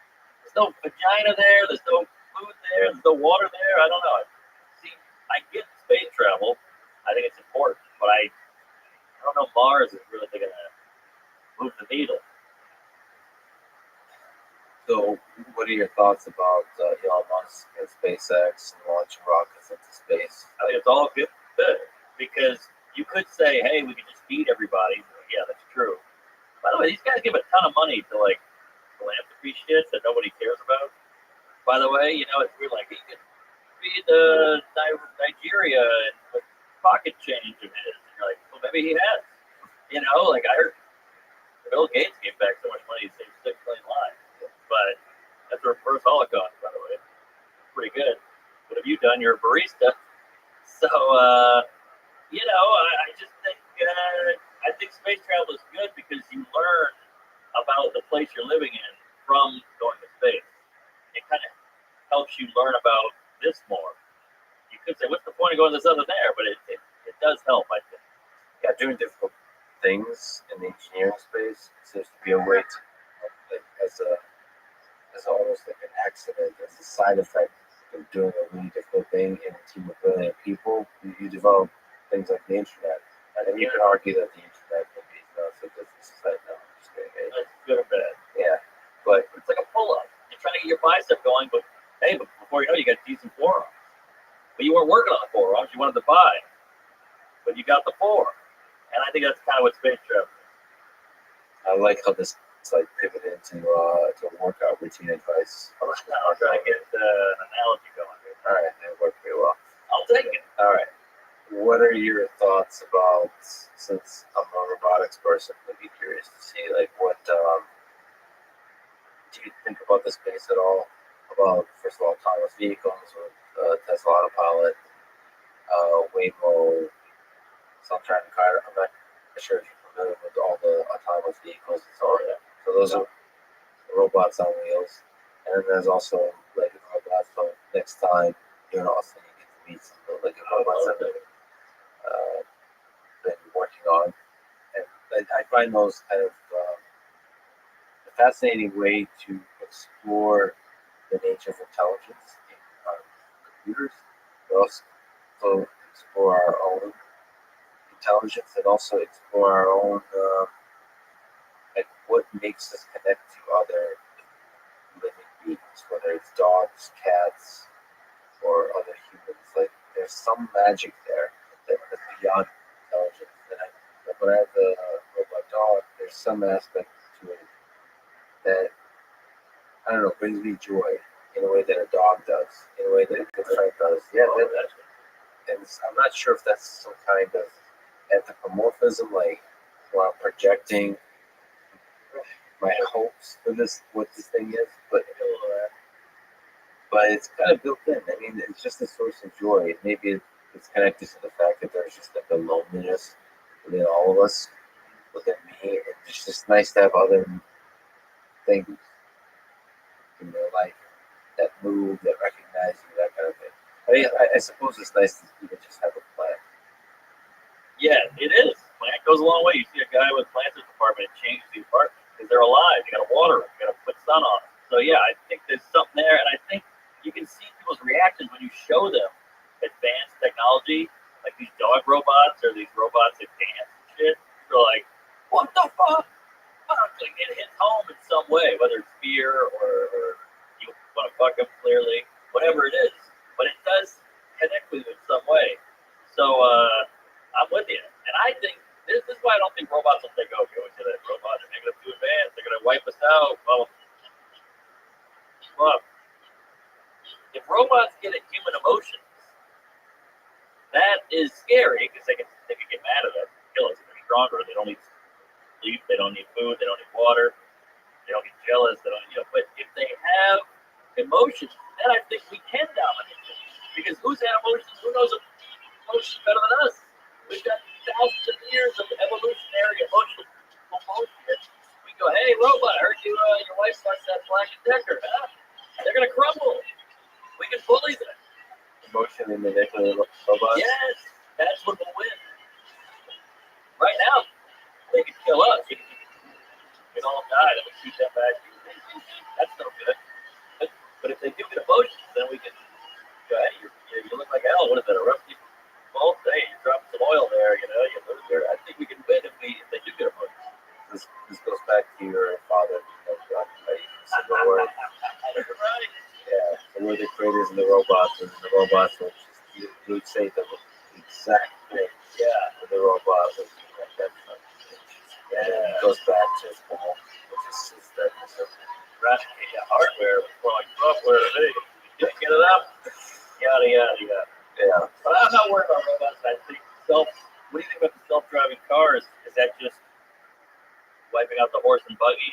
Isn't that just progression of technology? Yeah. So I don't know if you've driven in a Tesla, for example. I rode in the passenger. That's right. Yeah, there's several stages. I think it's the problems with part of it people realize. For quite a while, it'll just make it more pleasant. It'll make it less stressful. Take over some of the boring bits for you. To make it easier. Like there's something that happens actually with the car is driving for you in the following way. Like it's staying in the lane, it's keeping distance to the car in front of you, maybe it's changing lanes. It allows you to relax a little bit. Yes. You still have to be alert, but you become like a passenger. You get to like take in the world. I mean, somehow that's more actually not making you necessarily like bored or it's energizing. So I just think it makes the driving experience more pleasant. But when you actually fully the automated cars, when you just completely tune out, start reading the books, go to sleep, that might change society. Like people don't even understand. So I think that you'll probably change the nature of roads because the cars. Because now you can be super productive. And so it no longer quite matters to you as much how long it takes to get from point A to point B because you're not wasting that time. You just continue working. Yeah. It's like public transit that comes to you. Exactly. And so there'll be maybe less roads and bigger roads, and it will just change the nature of how we get from point A to point B. You're right. But then couple that also with the fact that we seem to be more and more comfortable existing in the digital world. Yeah. So like maybe we won't go outside more and more. We'll just interact with each other virtually. And I don't mean Zoom meetings. I mean just in other ways. That's more fulfilling than a Zoom meeting. But then maybe not because like there's something deeply compelling about Zoom meetings. Like podcasts that are remote. Yeah, unless they're super information dense, at least to me as a podcast fan, kind of suck. It's stuck. There's no connection. It goes back to the dog thing. With the Zoom, there's no connection. Yeah, and we're not, I don't understand why we're not even making eye contact. I know. But it's something there. It's in the room. There's pheromones, and that's like out of our understanding, probably. There's some kind of weird biological. You ever have Cheerios in a bowl? The Cheerios tend to go together. You see a cluster of Cheerios. They're never really hanging out on the other side. And that's kind of how people are in real life. I wonder what this is. So they could mistake. It's something with Molly. Yeah. I don't know. I can't remember what it was. But it was fascinating. I think that's how people are. And I think you try to write a TV show or a craft movie with your team, Zoom, nothing there. It's like phone sex versus penetration. One day you'll learn that. I know nothing. Just a phone sex Netflix documentary, just a show or something like that. It's really popular. I want to go watch. Really say about that. I can send you the link. On the internet. Yeah. But yeah, self-driving car, I think it's just inevitable. It's coming. These truckers are gonna have to figure something out. Yeah, I mean that's an under. I thought there's a lot of trucking jobs. Oh yeah, people don't want to. Well, people don't want to actually take them anymore. It's such a different job, so it won't have. Or a lot of people believe it won't have as big of a negative impact as folks anticipate. There'll be other automation. I think they'll have a larger impact. Yeah, for sure. You already see the McDonald's. You go to the beep, beep, beep, Why do you want to get yelled at by the heavy-set woman of color, for making a bad order? But you just, hit the screen. But those interactions, I think, are human. I mean, that's part of life. So it is scary taking away everything. How long till we're not fucking? That's coming too. Yeah. Then there's gonna have two types of people. Are you a fuck in real life, or are you a digital fuck person? Oh, I'm a digital. I like real fucking. Sorry, we can't take. That's coming. Well, there's also the production side of sex, which is like genetic engineering. We have to specify a little bit of details. Talk about that, like where you can specify like with it'll start with like I want my child not to have like a high likelihood of diabetes or something like that, and then you just get to specify like intelligence. You just get to specify those parameters until you're like basically trying to create a perfect human, and you lose some of the magic of the flaws that make us who we are. And I'm pretty sure in the full lineup of humans, like, so let me give you some information. I'm sure you researched this thoroughly, but a male of the human species, Homo sapien, produces 500 billion sperm cells in a lifetime. So that's all, some more than others. That's all genetically unique humans. So even across those 500 billion, you can select. So Or some, or no, you can choose which of them you want. You just imagine all the genetic possibilities in there, like all the possible. If you want the race, yes. Shocking. Is that all the 500 billion? just imagine what the competition was. Hard. All day long. Andy. Yep. Well, so it's not actually the fastest sperm, or like it's. I think a lot of it's timing and luck. What it seems like. There's actual data on this, and I've actually Hope so. it's not just like the fastest sperm for the egg. Okay. There's a timing thing, so you're just lucky. All right. I believe that. So it's interesting to think about, like, once you're able to specify some parameters of what your child is like, how that changes the nature of even just like the intimacy of two humans getting together and creating together a child. Yeah. It changes it. It's almost like things like a factory line. If you don't, Yeah, you nurture it, and then you go and you get to optimize your child. Then it's some, like, you have to consider utilitarian type of things, like what's good for society, and there are probably regulations about what kind of children you can have or not. Like, your child cannot have an IQ below this, or something like that. Like, your child cannot. we already kind of do that. These VIP clubs. Like, hey, you're kind of ugly, or women go, hey, he's not tall enough. We kind of do it a little, especially sexually. Yeah, we do. Can't get on the roller coaster, if you just or whatever it is. We do it in some capacity. But here, this would be like fully transparent, and to a degree that it's hard to imagine. Like, what we're currently doing, you can at least get around it. Yes. You can at least trick your way onto the roller coaster if you're short. Right. That guy can get rich so he can get laid. There's other ways. At the risk of asking the totally wrong person this question, what advice would you give to young people today, in high school and college, about how to have a successful career, or career they're proud of, or maybe have a life that they're proud of? Well, first of all, you gotta want a life you're proud of. Not everybody has any integrity. A lot of people just want short money. I want to feel good, look good, right now. I want to do Molly. Boom, I feel good, But you should space it out. It's almost like saving money so you can use it later. Nobody wants to save money. What do they say? Like 11% of America actually has money saved, $1,000 or some shit.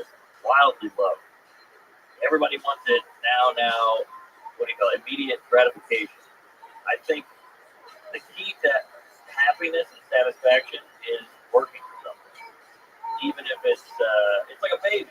If you can have a baby in 5 minutes of a woman, you jizzed in her, you had a baby, 5 minutes, boom, newborn, healthy. I think you'd be more likely to throw it away if you can make it that quick. It's the fact that you spent 9 months backbreaking, the labor, the lactating, the ripped placenta, the hymen, or whatever the fuck. That's what makes you love it. And I think it's the same with comedy or making money or whatever. Look at these kids who like child stars. They all become heroin addicts at like 22 because their sensors are burned out, their pleasure sensors. You have to earn it. I think earning it is a big part of life, and always try to do better, try to do more, try to learn new things. Hey, I'm bored. Life sucks. Play the piano then, you chooch. But you won't do it because it takes effort and failure and all that. But that's the good part. And I know it's hard to see. So I think that's a good key to life is work hard at something you care about and then love the result. The hard work, the journey is actually way more important than just getting something. Everybody wants to go on Amazon. I got a package. Then you feel good for 10 seconds and all right, let's go on Amazon again. And then it's just a dumb cycle of you being disgusting and gluttonous. So work for it. Everybody wants to take steroids and just bump up. What's your point at me? Well, I'm just Some saying, Russian or what? I saw the Icarus. Yeah. But no, I'm not saying you're on roids. I'm just be way bigger. But I'm just saying, work for something. And then I would also, young people, eat shit early. Eat shit early. I know a guy who kind of got kicked or whatever, and he had it out early. But he tried to get by and he tried to ride it, and it all came crumbling down. But if you eat it early, like, yeah, I fucked up, I did that, whatever it was, he would have just kind of been shit on for a month and then it would have gone away. But now it's his whole identity. And that sucks. So eat shit early. And I know it's hard to see what I mean early. I'm in the present. But look ahead. Look back. This time will pass. And look at high school. High school is the biggest thing in our lives. Oh my God, this exam. Susie Q hates me. The football player beat me up. Oh, I'll never recover. Now you don't even think about high school. It's just a blip in your dumb life, And that's what this is now. This will just be a blip. So remember that and work towards something and work hard and care about the result. If the result is good, try it again. And failure is not always bad. Failure, we look at failure as this end all be all. My life's so over, I failed. But failure is really just learning. So that's So in summary, eat shit early and eat shit often. yes. All right. Eat ass. That's the escalated quick. All right. I have a list of random questions. What activities? After that, going to that zone, you have this happiness, contentment about you. You just truly enjoy.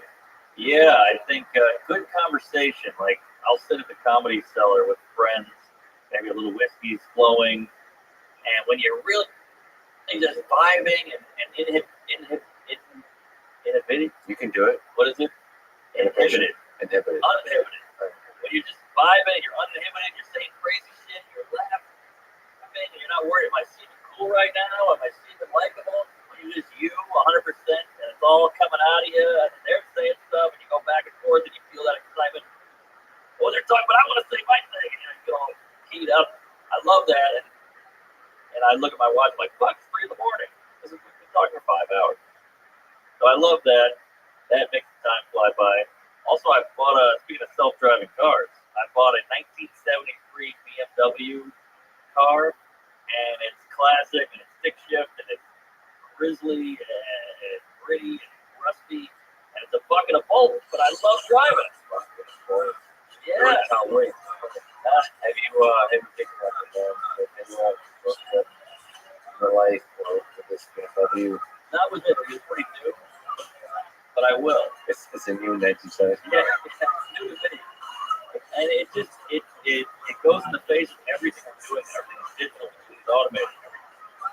Everything is hands off. Everything's delivered, and this is the most hands-on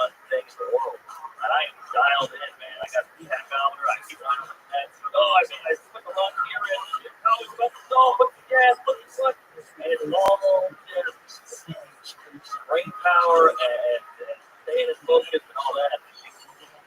Opposite of tweeting and texting and watching porn or whatever. So I almost needed that in my life, so I bought the cars just to have a little exercise. I hope you don't mind that I'm just trying out random things that are on you that are completely, they're completely insane. Bring it on, baby. Should be edited down to 5 minutes. If everyone on Earth disappeared, it was just you left. What would your days look like? I'm already an introvert, and I try to avoid people mostly. Like I like a one-on-one, but crowds and all that stuff. So Basically, I've changed. yeah, that's what I was gonna say. But then that's the irony is I would be so sad to not talk to anybody. So it's this weird, bittersweet thing. But I don't know what I would do, man. I guess it's kind of like when you're hungover, you just go into the primal survival mode. I gotta get food. I need water. I'm horny. Jerk off. You know, you just go. You're not like playing the piano or painting or at the gym. So I think I would go into urges, man. Primal urges. Find food. Store food. Am I safe? Make weapons. Build a shelter that I can't get attacked in. I would go all survival mode, and then once I maybe realized if I was safe or not, there's no wild roaming dogs, I would start exploring, and maybe somehow get a vehicle, and I would try to expand. And that would be it. And maybe I'd journal. Exploring what you tried to find New life. If there's maybe there's another guy out there. Also, please look at the possibility. Yeah, hope. And then maybe there's a better place I could live. Let's find that. And then moving on. Then maybe there's more food over here. So yeah, the hope would drive, but it would be bleak and sad. Horrible. So what you're saying is you really want other people to be there so you can hide from them. Yes. Well said. All right. What's an item on your bucket list you haven't done yet? Think about something you perhaps if you died and you haven't done.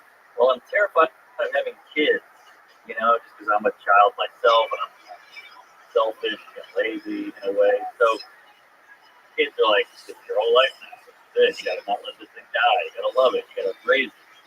So kids scare the shit out of me, but I also feel like if I don't have them, I'll regret it.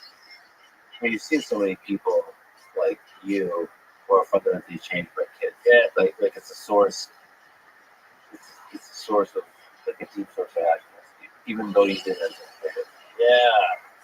So you penciled it into your fucking. Yes. It might be out there. Okay. And do you want kids? Yeah. Well, I want kids. I want to get married. When I have kids, I kind of. I don't like choice. So in the following way, I appreciate the value of scarcity, the power of scarcity. Like I don't like the modern dating culture. It's not something religious or whatever. I just like one girl for a long time, or at least swinging for that older sex.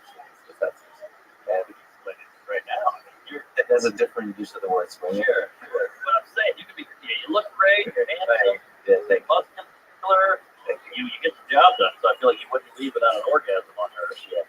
I just like to, about things. I like to drink myself as animals, and I just have trouble finding others. They're up there. I can join some chat room. You're also my coach. Yeah. Okay. What are you most afraid of? I guess I'd unlive life.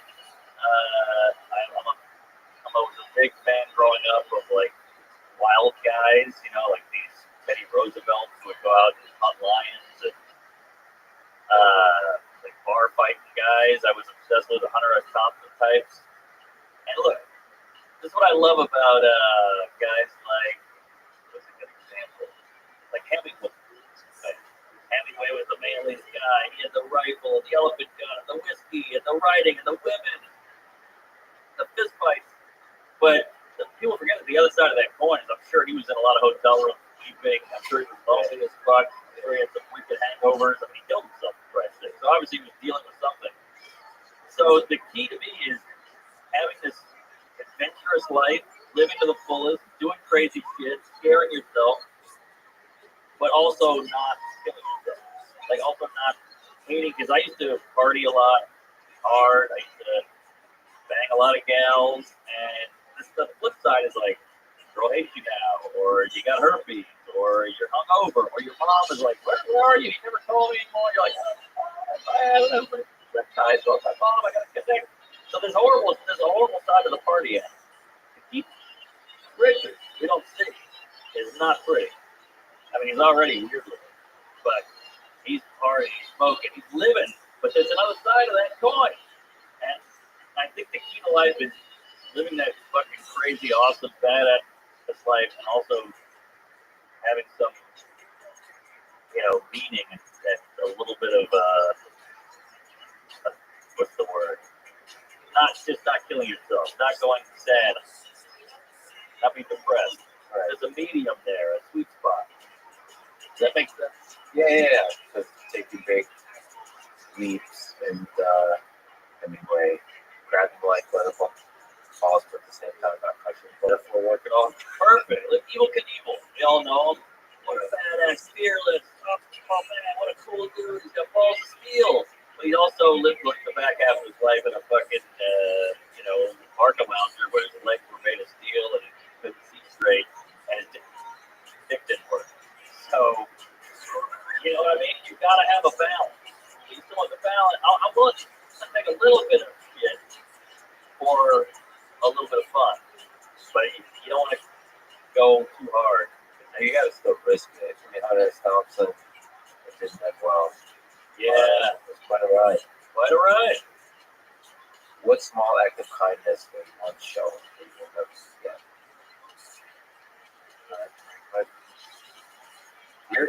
You're extra. You're the guinea pig. Great. That's deeper. Okay, that's deeper. Yes. This is where like workshopping questions. All right, I'll take it. Now you're up the bike. Yeah. Your version.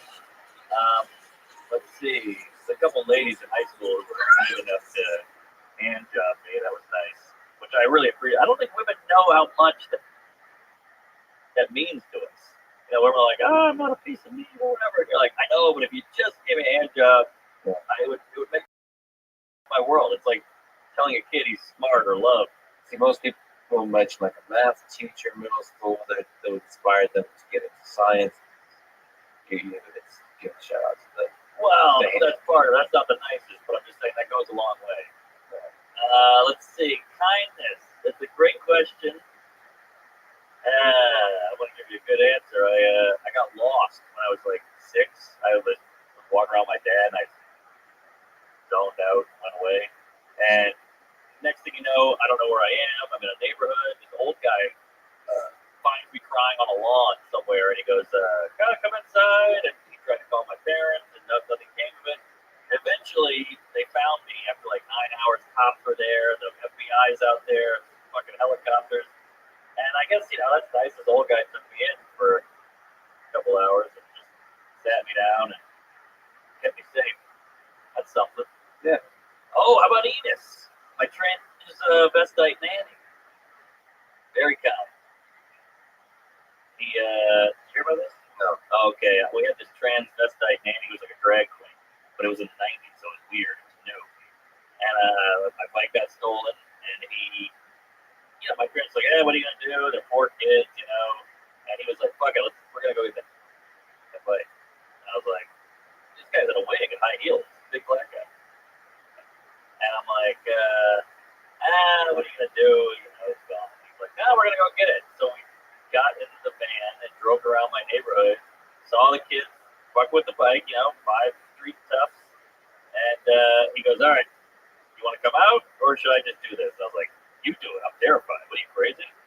And he got out of the van in full, heels and wig. And he went up to these guys and they went off. Oh my God, this is fucking guy, homo, banging, all this shit. It's the 90s. And he just stared at them long enough to where they were kind of like, all right, well, I guess we're going to fight you now. And he goes, that's not your bike. And they go, what are you going to do about it? And he puts his hand on the middle of the bike and they didn't do anything. And he just picked it up, so that's what I thought. Put the bike over his shoulder, slid the van door open, threw the bike in, we drove off. Somebody stuck up for it. Trying to- And I mean, you could have got. I mean, they had tools. They could have fucking tuned him up in 2 seconds. That actually like takes courage. Oh yeah, real courage.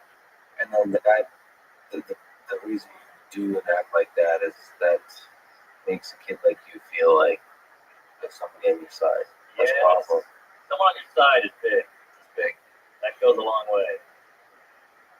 Especially when they have the risk of getting their ass kicked or their job taken away or whatever it is. Now we're gonna get philosophical, maybe a little bit emotional. Would you rather lose all your old memories or never be able to make new ones? It's a tough one, but I'd go easy answer, make new ones. But don't you think all the shitty things that happen here? Oh, so my hard drive is wiped clean. It's not. Is it memories or is it how every memory affected you? Too? I mean, this is a very. Or they go hand in hand. I think the reality about memories is you replay them often. You go back Yeah. and even when you're not aware of it, you really go back often like that. And they change. Yeah, you change them to suit your understanding of the world. Yes. So the dark view you have, both the hope and the cynicism you have about the world is so deeply grounded in memories. And you're basically, I would say, if you erase all memories, I think you're really starting over with maybe the wisdom of how the world works, but not so much of your personality is gone. You would really, I think your comment would change. Maybe you would have a good sense of timing. You would have a good sense of like the writing process, maybe. But like, No, you make some good points, but let me ask you this. Let's say I go to Lake Como with my girlfriend. Now, I wipe the memory, or I keep my old memories. Let's say I go to, the Tuscany with the lady. Yeah. I just won't remember that? yeah, but you get to experience it. Okay. You get to enjoy it. Can I look at a photo of it? Yes. But I would get what the hell is that? Yeah, exactly. Oh. It's exactly. The rules are pretty simple. Yeah. Everyone knows how the rules go. So you would, yeah. So what? Well, I was going to say start new ones, but then I realized I wouldn't be who I was without them. That's what you're saying. So I guess I'd keep them. Because I am 38, so I've gotten a good chunk out of life. Let's be honest. I know, right? It's good age. Is it better to have loved? Is it better to have loved than lost, or to have never loved at all? It sounds cliche, but Yeah. there's a question. Definitely better to lose. Do you enjoy love? Yeah, that's life. Sun and rain, baby. I kind of like both. The whole thing. The loss. Every time you lose something, it really makes you distinctly realize how much you value it. Yes. Like when I'm sad, like when I'm feeling alone, and I'm sitting there alone at home, and I wish I could hang out with somebody. That's like a realization how awesome people are. Yeah. So it's like the missing. Yeah. We don't have a lot of that in life because we can have anything we want immediately. So the missing has gone away, which again drives down the joy of having it. So I think you're right. You need both. So like you said, you have a terminal condition. Many years left. Do you think about your mortality? Do you think about that? All day, every day. Are you afraid? Not afraid because it's inevitable. So it's more like, how are we going to handle this? Like the winter is coming. Let's stock up on some fucking nuts. The existential nature, but like the fact that this ride ends, like what the hell are you doing in the sport? Like, is it your Satisfaction, happiness.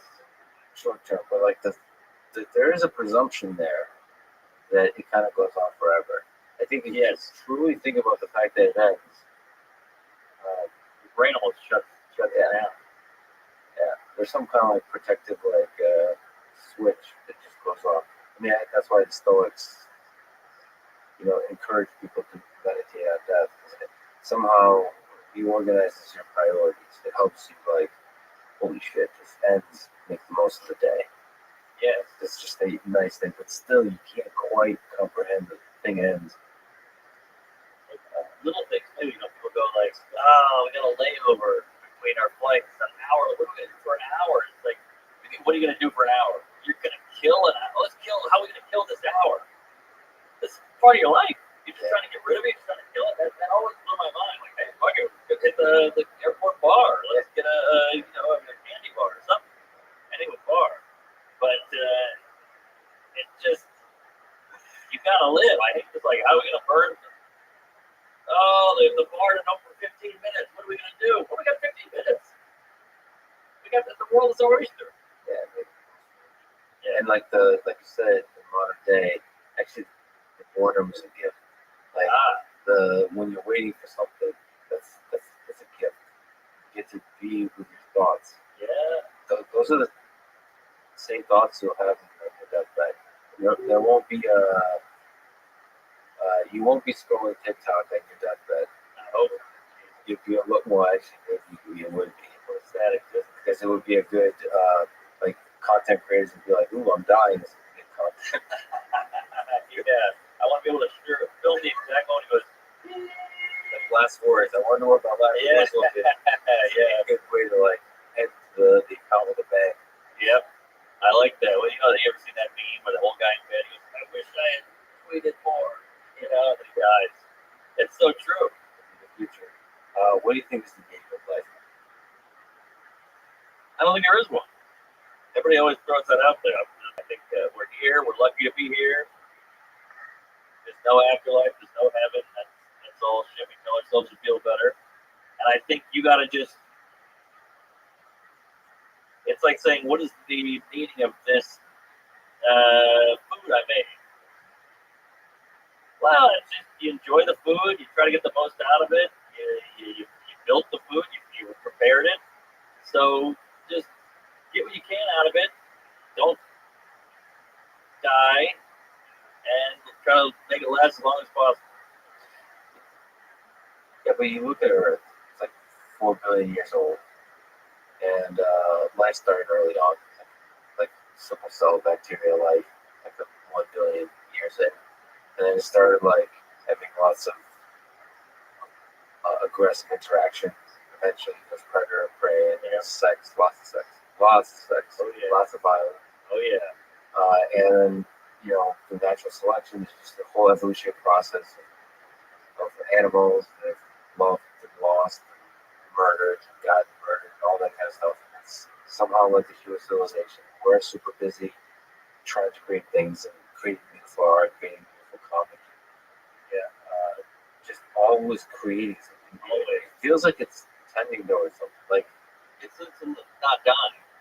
If you die tomorrow, you still have all these hours of pods. So it's kind of, you think you're cheating death in a subconscious way. right, you know what Ernest Becker is? Book called Denial of Death. This idea that if you don't acknowledge like Really? Dostoevsky, no, I'm saying, you want to bring Tolstoy, Dostoevsky, Russian literature, back to art. It's good to bring to because no American has read any Russian literature, but they all appreciate it and bring it. And it's not like they're going to ask you legitimate questions because they haven't read it. Yeah. So you can always pretend like you read it. So let's say, yeah. Can we get a shortened version? Cliff notes. Yes. Or make a movie with Ben Stiller that I can go. Oh, this is based on what is it? Life and Death? No, War and Peace. War and Peace. Yeah.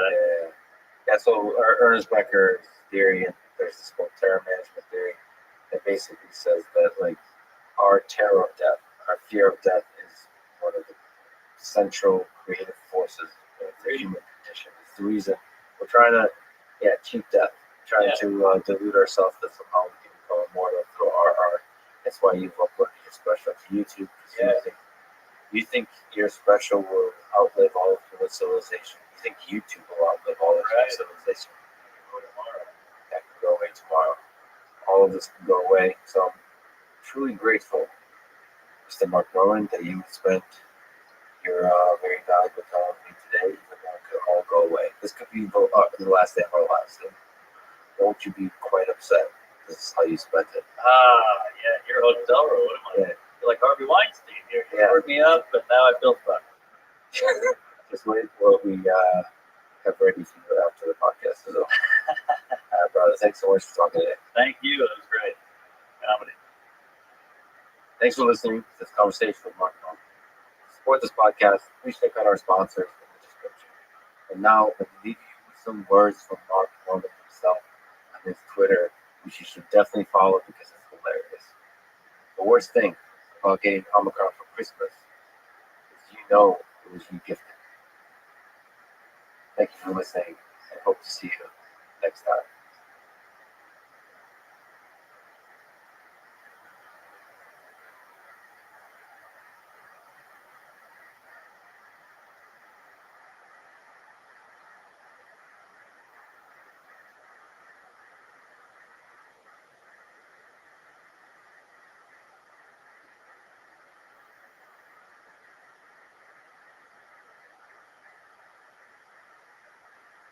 Following this conversation with Yoram Brook and Yoram Azani. This is Yoram's third time in this podcast. And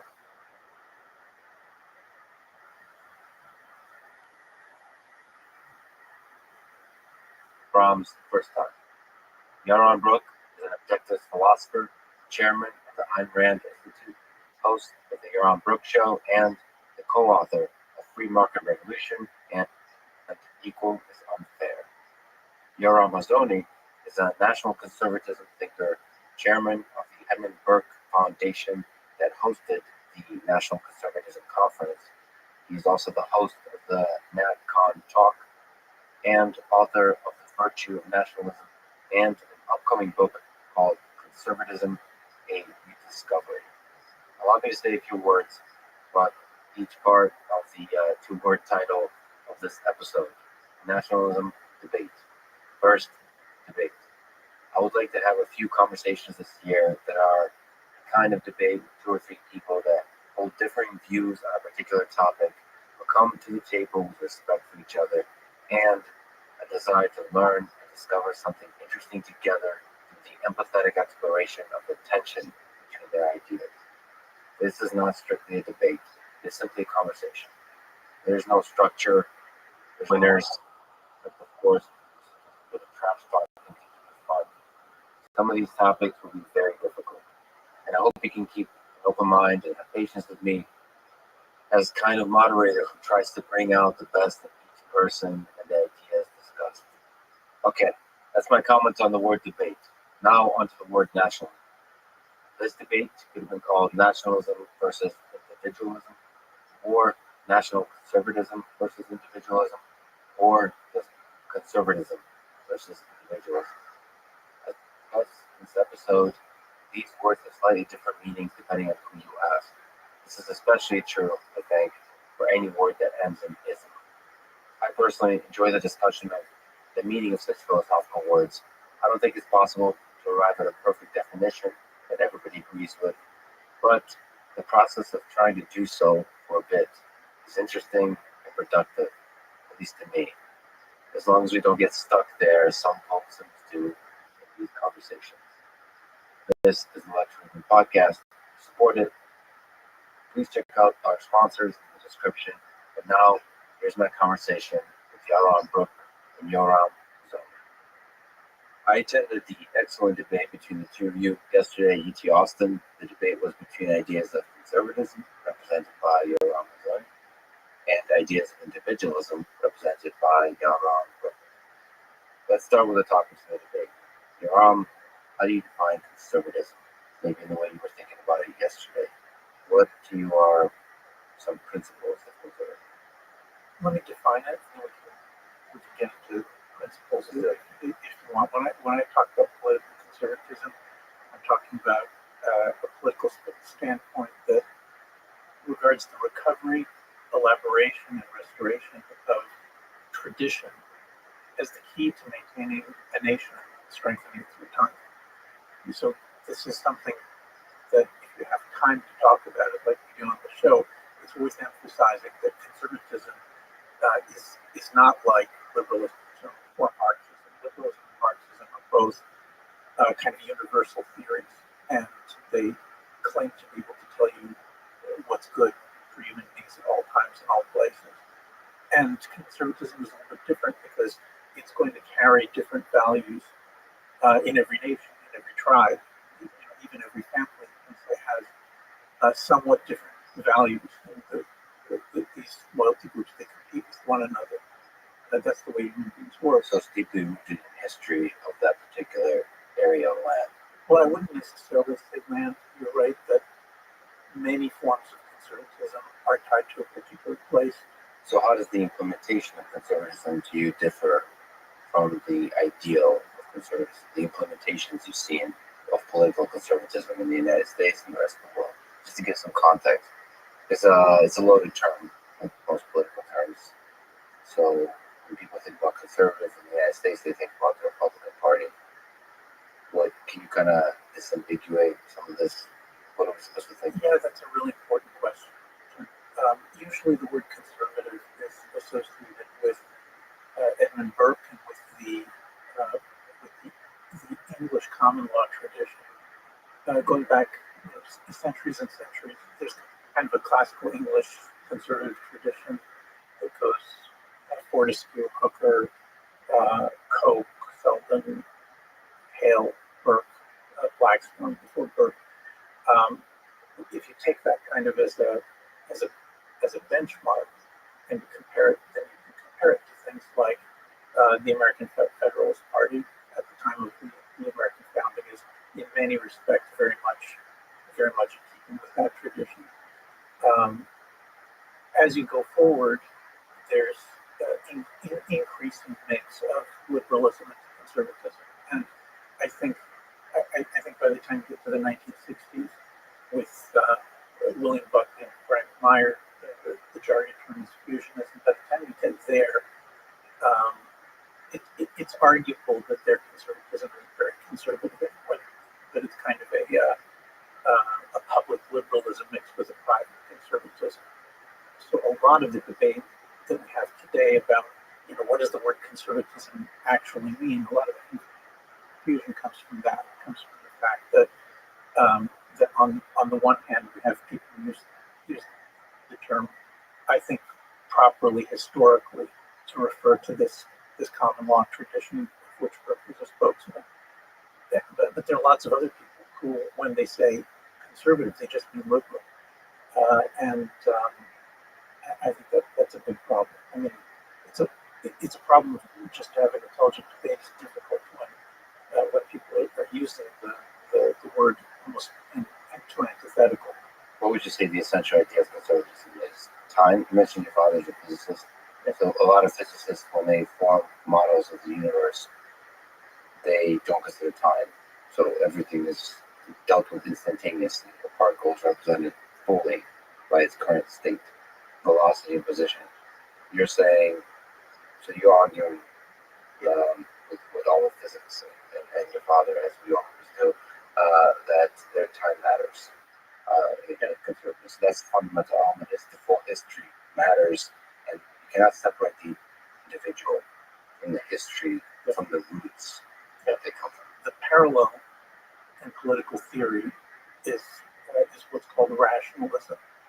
I guess we'll probably talk about that some. Rationalism is kind of an instantaneous, timeless thing. Before I mentioned that liberalism, various enlightenment theories, they don't include time at all.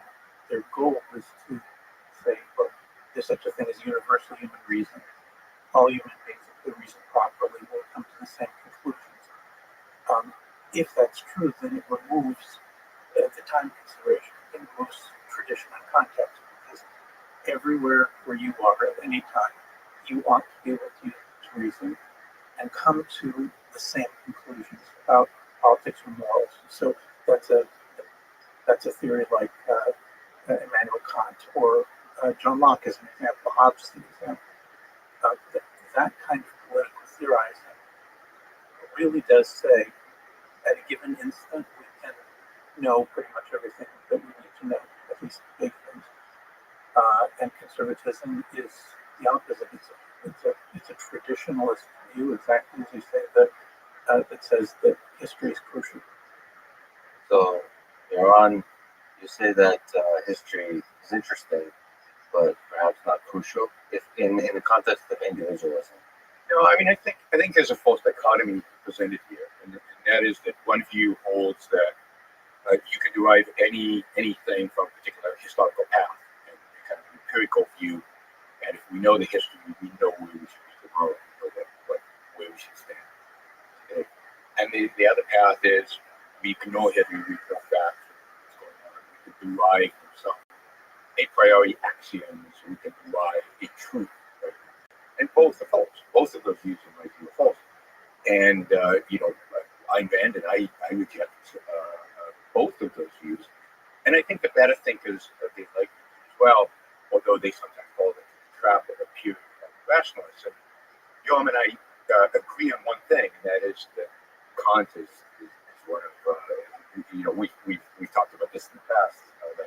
But we both hate Kant. We both think Kant is I at least think Kant is probably the most destructive philosopher since Plato, who was destructive himself. But and part of the problem is that Kant divorces reason from reality.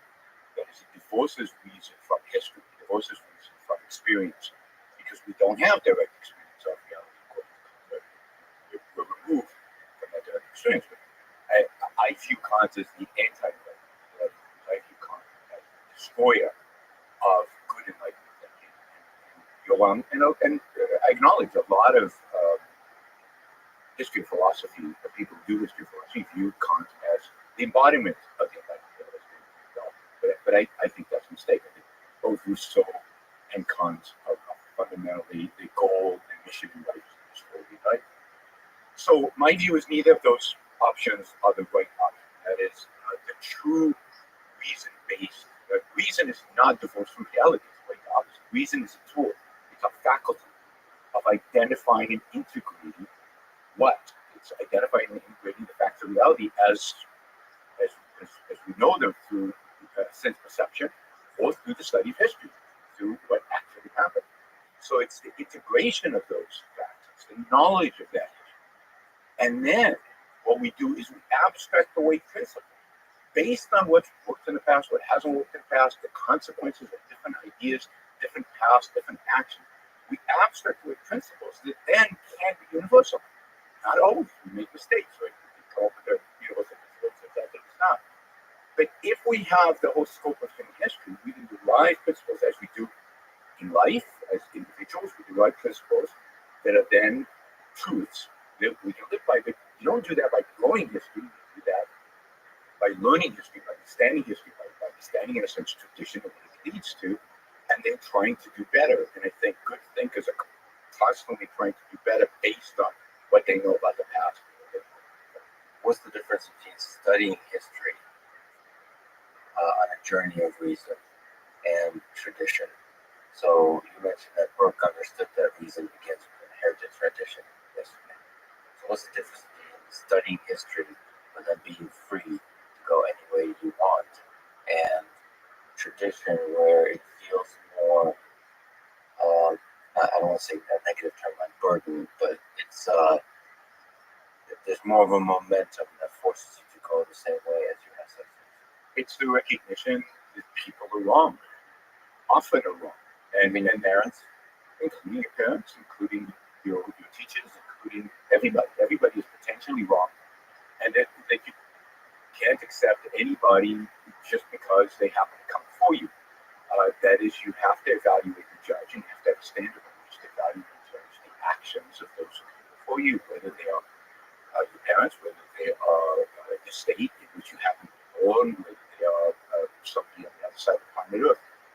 You can judge them if you have a standard. Now, my standard, I think the right standard is human well-being. That is that which is good for human beings, for all human beings. Is the standard by which we judge. I could say that certain periods of history were bad. They happened. It's important to study them. It's important to understand what they did that made them bad, so we cannot do that again. And I can say certain cultures, certain periods of time were good. Why? Because they promoted human well-being and human flourishing. That's the standard. Then derived from that, okay, what is it that made a particular culture good? What is it that made that particular culture positive in terms of human well-being and human flourishing? What made this bad? And hopefully from that, I can derive a principle. Okay, if I want human flourishing, human well-being in the future, I want to be more like these guys and less like those guys. I want to derive what is the principle that will guide me in the future. That's, I think, how human knowledge culture develops. I think people often make a mistake. I'm not saying you're wrong, but lots of people, don't actually read the original sources. And so what happens is people will attack conservatives, assuming that conservatives think that whatever comes from the past is right. And actually, it's very difficult to find a thing that actually says something like that. The Selden or Burke, the big conservative theorists, Hooker, they're all people who understand the tradition carries with it mistakes that were made in the past. And this is actually, I think, an important part of their empiricism is that they see the search for truth as something a society does by trial and error. And what that means is that at any given moment, that you have to be aware of the possibility that things that you've inherited are actually false. And the job of the political thinker or the jurist or the philosopher is not to dig in and say, whatever it is that we do is right. The job is to look at the society as a whole and say, look, we have this job of first of all conservation, just making sure that we don't lose good things that we've had, and second, seek to repair things in order to improve them where it's necessary or where it's possible. And that process is actually a creative process. This is a way in which I think it is similar to your own philosophy, that you take the inherited tradition and you look for ways that you can shape it in order to make it something better than it was. That's a baseline for what we call conservatism. Yes, the comments of the trial and error, the errors, product of the errors. It's a feature, not a bug. So you mentioned trial and error. I think that was yesterday's an interesting kind of idea. It's basically accepting that the journey is going to have flaws, as opposed to saying, the conclusion there is the current system is flawed and it will always be flawed, and you try to improve it. When you listen to your own talk, there's much more of an optimism for the system being perfect now or potentially soon, or it could be perfect. And to me, the way I heard it, it's almost like accepting that the system is flawed and trial and error will improve. And Yaron says, no, we can have a perfection now. That's what it tends to be. Yeah, and I think that's right. I think the difference is that at some point, just like in science, I think, one can stop the trial and say, I can now see a pattern. I can see, that certain actions lead to bad consequences, certain actions lead to good consequences.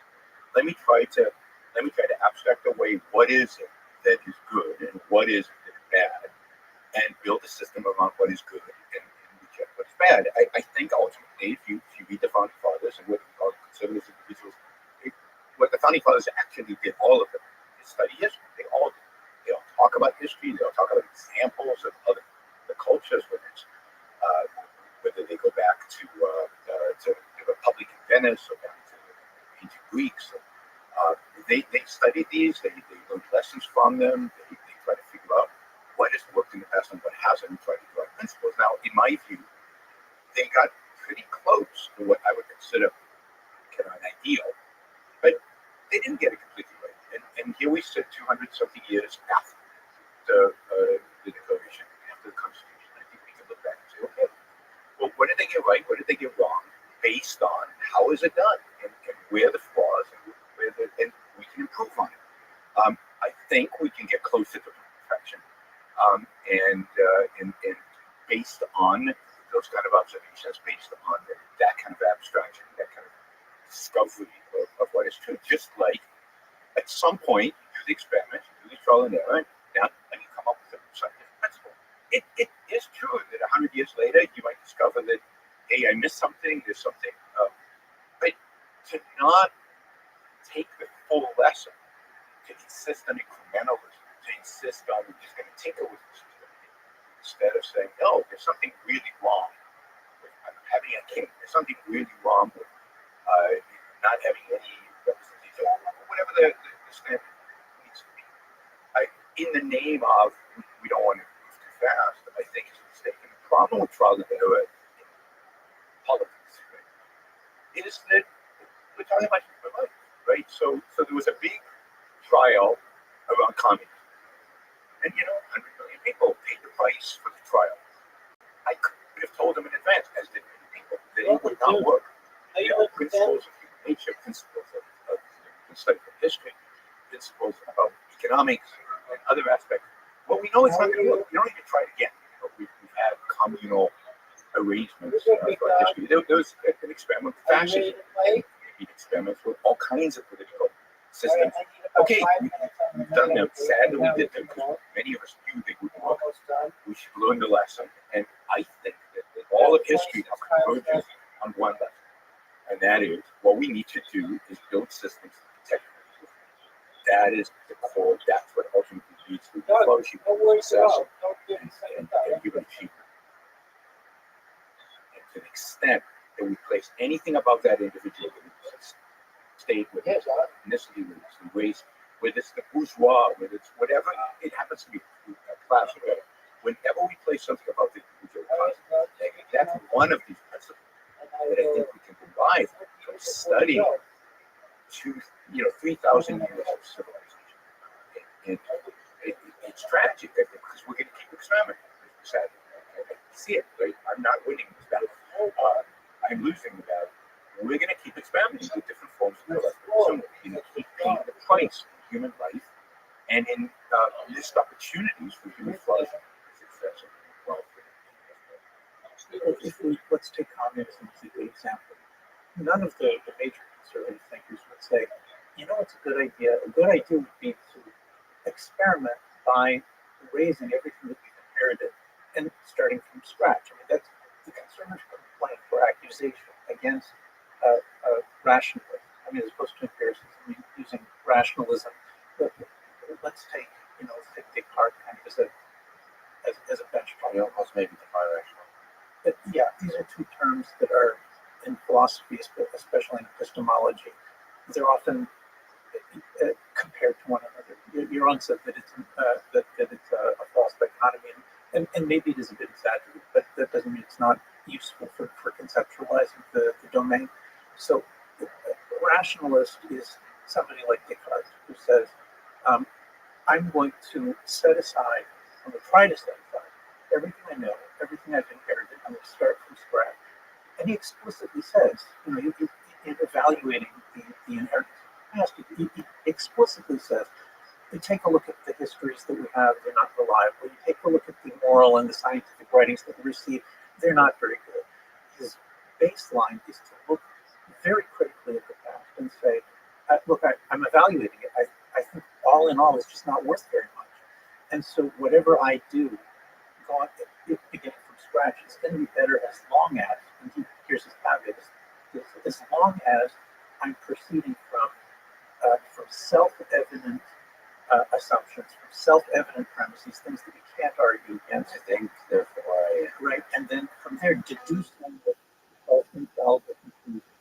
So that model of self-evident premises to infallible conclusions, I'm calling that rationalism. I think that's kind of a standard, academic jargon term, and it's opposed to empiricism, which is a thinker. I think the university usually the empiricist is David Hume, and David Hume will say that we can't learn anything the way that Descartes said. I mean, there is nothing that's that self-evident and that infallible. So Hume proposes that based on Newton and Boyle and the new physical sciences. So Hume proposes a science of man, and the science of man sounds an awful lot like what Yaron just said, which is we're going to take a look at human nature, at the nature of societies. Human nature, we're going to try to abstract towards fixed principles. societies where we try to do the same thing. And from there we get, for example, contemporary economics, but we also get sociology and anthropology, which cut in a different direction. So that's rationalism versus empiricism. Yeah, I agree with that. I think empiricism. The one thing I disagree is that I think empiricism rarely comes to these abstractions. They want more facts. It's always about collecting more evidence. But this is where I think Ayn Rand is so unusual. Where I think there's something new here, right? And that's a bold statement given the history of philosophy. I think Ayn Rand is something new. And so she says, yes, we agree about rationalism. And empiricism has the problem of okay, where does it lead? It's you never come to a conclusion. You're just accumulating evidence. There's something in addition. There's a third alternative, which she is positive, which is using empirical evidence, not denying empirical evidence, recognizing that there are some axioms. There's some axioms that we all the base of all of our knowledge that are starting points. We're not rejecting axiomatic knowledge. And integrating those two and identifying the fact that based on these axioms, based on these empirical evidence, we can come to truths. Just again, like we do in science, we have certain axioms, scientific axioms, we have certain experiments that we run, and then we can come to some identification of the truth. And that truth is always going to be challenged by new information, by new knowledge. But as long as that's what we know, that is what truth. The truth is contextual in the sense that it's contextual, it's based on that knowledge that surrounds it. So for it to change if you get new facts. It's always available to change if the facts that you get and they really are. I mean, the burden of changing what you've come to a conclusion of truth is high. So you have to have real evidence that it's not true, but that happens all the time. So it happens in science, right? We discover what we thought was true, not true, and it can happen in politics and ethics, even more so than in science, because they're much messier field. But the idea is that you can come to a truth, but it's not just deductive. Most truths are inductive. We learn from observing reality and again coming to principles about what works and what's not. And here I think this is Ayn Rand is different. She doesn't fall into and she's different in her politics and she's different in her epistemology. She doesn't fall into the conventional view. She's an opponent of Hume, and she's an opponent of Kant's. She's certainly an opponent of Kant's, and I think she's right. So if it's okay, can we walk back to criticism of communism? You're both critics of communism and socialism. Why did communism fail? You started to say that conservatives criticizing on the basis of like rationalism, that you're throwing away the past, you're starting from scratch. Is that the fundamental description of why communism failed? I think the fundamental difference between rationalists and empiricists is the question of whether you're throwing away the past. That's the argument. And it cashes out as a distinction between abstract, universal, rationalist political theories and empirical political theories. Empirical political theories are they're always going to say something like, look, there are many different societies. We can say that some are better and some are worse, but the problem is that, that there are many different ways in which a society can be better or worse.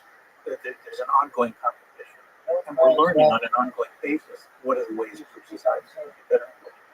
That creates a kind of, I'd say, a mild skepticism, a moderate skepticism among conservatives. I don't think too many conservatives have a problem looking at the Soviet Union, which is brutal and murderous, ineffective in its economics, totally ineffective spiritually, and then collapse. Okay, so I think it's easy for us to look at a system like that and say, what on earth, what should we learn from that? But the main conservative tradition is pretty tolerant of a diversity of different kinds of society, and is slow to insist that France is so tyrannical, it just needs a revolution. That's what's going to come after the revolution is going to be much better. The assumption is that there's lots of things that are good about most societies, and that a clean slate leads you to throw out all of the inherited things that you don't even know how to notice until they're gone. Could I actually play devil's advocate here and address something you also said? Can we, as opposed to knowing empirical data of the 20th century that communism presented, can we go back to the beginning of the 20th century? Can you empathize or steel man or put yourself in a place of the Soviet Union where the workers are being disrespected? And can you not see that the conservatives could be pro-communism? But, like, communism is such a strongly negative word in modern day political discourse that you can't, like, you have to put yourself in the mind of people who like red colors, who like, it's all about the branding, I think. But also like the ideas of solidarity, of nation, of togetherness, of respect for fellow man. I mean, all of these things that kind of communism represents. Can you not see that this idea is actually going along with conservatism? It is in some ways respecting the deep ideals of the past, but proposing a new way to raise those ideals, implement those ideals. Yes, I'm going to try to do what you're suggesting, but historically we actually have a more useful option, I think, for both of our positions. Instead of pretending that we like the actual communists, we have conservative statesmen like Disraeli and Bismarck who initiated social legislation. Right?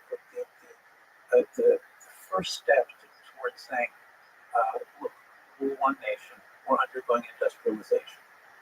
That industrialization is important, positive, but it's also doing a lot of damage to a lot of people. In particular, it's doing damage not just to individuals and families, but it's doing damage to the social fabric, the capacity of Britain or German to remain cohesive societies is being harmed. And so it's these two conservative statesmen, Disraeli and Bismarck, who actually take the first steps in order to legislate for what they would consider to be minimal social programs, pensions, and disability insurance, and those kinds of things.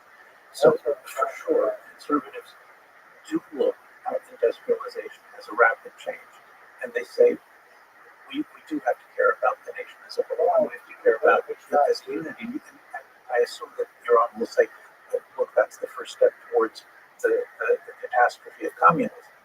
But before Iran drives that nail into the coffin, let me try to make a distinction. Because when you read Marx, you're reading an intellectual descendant of Descartes. You're reading somebody who says, look, every society consists of oppressors and oppressed, right? And that's an improvement in some ways over liberal thinking, because at least it's seeing groups as a real social phenomenon. He says every society has an oppressor class and an oppressed class. There are different classes, there are different groups, and whenever one is stronger, it exploits the ones that are weaker. Right? That is the foundation of a revolutionary political theory. Why? Because the moment that you say that the only relationship between the stronger and the weaker is exploitation, the moment that you say that, then you're pushed into the position that Marx and Engels say this explicitly pushed into the position where you say, when will the exploitation end? Never until there's a revolution. What happens when there's a revolution? You eliminate the oppressive class. It's annihilation. I mean, you can immediately, when you read it, see why it's different from Descartes or Bismarck, because they're trying to keep everybody, somehow at peace with one another. And Marx is saying there is no peace. That oppressive class has to be annihilated. And then they go ahead and do it, and they kill 100 million people. So I do think that, despite the fact the question is good and right, there are certain similarities and concern, but still, I think you can tell the difference. That extra step of revolution to you is where the problem comes. Like that extra step of let's kill all the oppressors. That's the problem. Right? And then to you, the whole step one is the problem. Well, it's all a problem. First, I don't view communism as something that radical in the sense that I think it comes from a tradition of collectivism. I think it comes from a tradition of looking at groups and measuring things in terms of groups.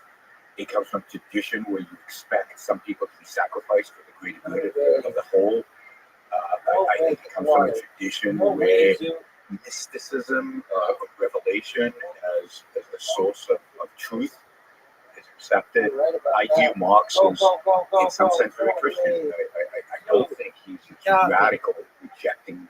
I think he's just reformatting Christianity in a sense. He's replacing God with proletariat. Knowledge, you have to get knowledge from somewhere, so you need the dictatorship of the proletarian. Somebody, Stalin, Lenin, who somehow communes with the spirit of the proletarian. There's no rationality, not rationalism. There's no rationality in Marx. There is a lot of mysticism, and there's a lot of hand waving, and there's a lot of sacrifice, and a lot of original sin in the way he used humanity. So I view Marx as one more collective in a whole string of collectives. So, and I think the Bismarckian response. I know less about Bismarck. Bismarck is really responding to political pressures from the left. He's responding to the rise of communism and socialism. But what Bismarck is doing is pushing something alternative. He's presenting an alternative to the proletarian as the standard by which we should navigate. And what he's replacing is the state. He's replacing the proletarian with the state. And that has exactly the same problem. That is, first, it requires sacrificing some to others, which is what the welfare state is. It places the state above all, so the state now becomes, I think, the biggest evil of Bismarck. I definitely view as a negative force in history, is public education. I mean, the Germans really dig in on public education, really develop it, and really the American model of public education is copying the German, the Prussian, Bismarck. Just real quick, why the public education is such a root of moral evil for you? Well, because it now says that there's one standard, and that standard is determined by the government, by bureaucracy, by whatever the government deems as in the national interest. And Bismarck's very explicit about that. He's training the workers of the future. They need to catch up. In England and other places, he's training the workers. He's going to train some people to be managerial class, train other people. And he decides, right, that the government bureaucracy is going to decide who's who and where they go. There's no individual choice. There's no individual showing an ability to break out of what the government has decided is their little box. There's very little freedom. There's very little, ultimately, there's very little competition. There's very little innovation. And this is the problem we have today in American education, which we can get to, is there's no competition and no innovation. We have one standard fit all. And then we have conflicts about what should be taught. And the conflicts are not pedagogical. They're not about what works and what doesn't. Nobody cares about that. It's about political agendas, right? It's about what my group wants to be taught and what that group wants to be taught, rather than actually discovering how do we get kids to read. I mean, we all know how to get kids to read, but there's a political agenda about not teaching phonics, for example. So a lot of schools don't teach phonics, even though the kids will never learn how to read properly. So it becomes politics. And I don't believe politics belongs in education. I think education is a product, it's a service, and we know how to deliver products and services really, really efficiently at a really, really low price, at a really, really high quality. That's really hard to do. Well, your fundamental criticism is that the state can use education to further its authoritarian aims. Well, or whatever the aims are. I mean, think about the conservative critique of American educational system. It's dominated by the left. Yeah. What did you expect, right? If you leave it up to the state to fund, they're going to fund things that promote state growth and state intervention, and the left is better at that. It has been better at that than the right, and they now dominate our educational institutions. But look, if we go back to Bismarck, my problem is placing the state above the individual. So if communism places the class above the what matters is class, if you do something that cogs in the machine. Bismarck, certainly the German tradition, much more the British tradition, the American tradition, German tradition is the place to state about it. I think that's equally evil, and the outcome is fascism. The outcome is the same. The outcome is the deaths of tens of millions of people when taken to its ultimate conclusion. Just like socialism, the ultimate conclusion of it is communism. Nationalism in that form, kind of the small Q form. The ultimate conclusion is Nazism, something fascism, because you don't care about the individual. The individual doesn't matter. I think this is one of the differences in the Anglo-American tradition, where the Anglo-American tradition, even the conservatives, have always acknowledged, and it goes back to especially the conservatives. Yes, The conservatives were there first. They acknowledge. Well, you define conservatives to include all the good thinkers of the distant past. They're all good thinkers. We agree. I'm defining conservatism the way that Burke does. Look, this is a very simple observation. Burke thinks, when you open Burke and you actually read it, he starts naming all of these people he's defending. And it's bizarre. I'm sorry, it's just an intellectual sloppiness. People publishing books called Burke, the first conservative, the founding conservative, this is nonstop. It's a view that says Burke reacts to the French Revolution. So conservatism has no prior tradition. It's just reacting to the French Revolution.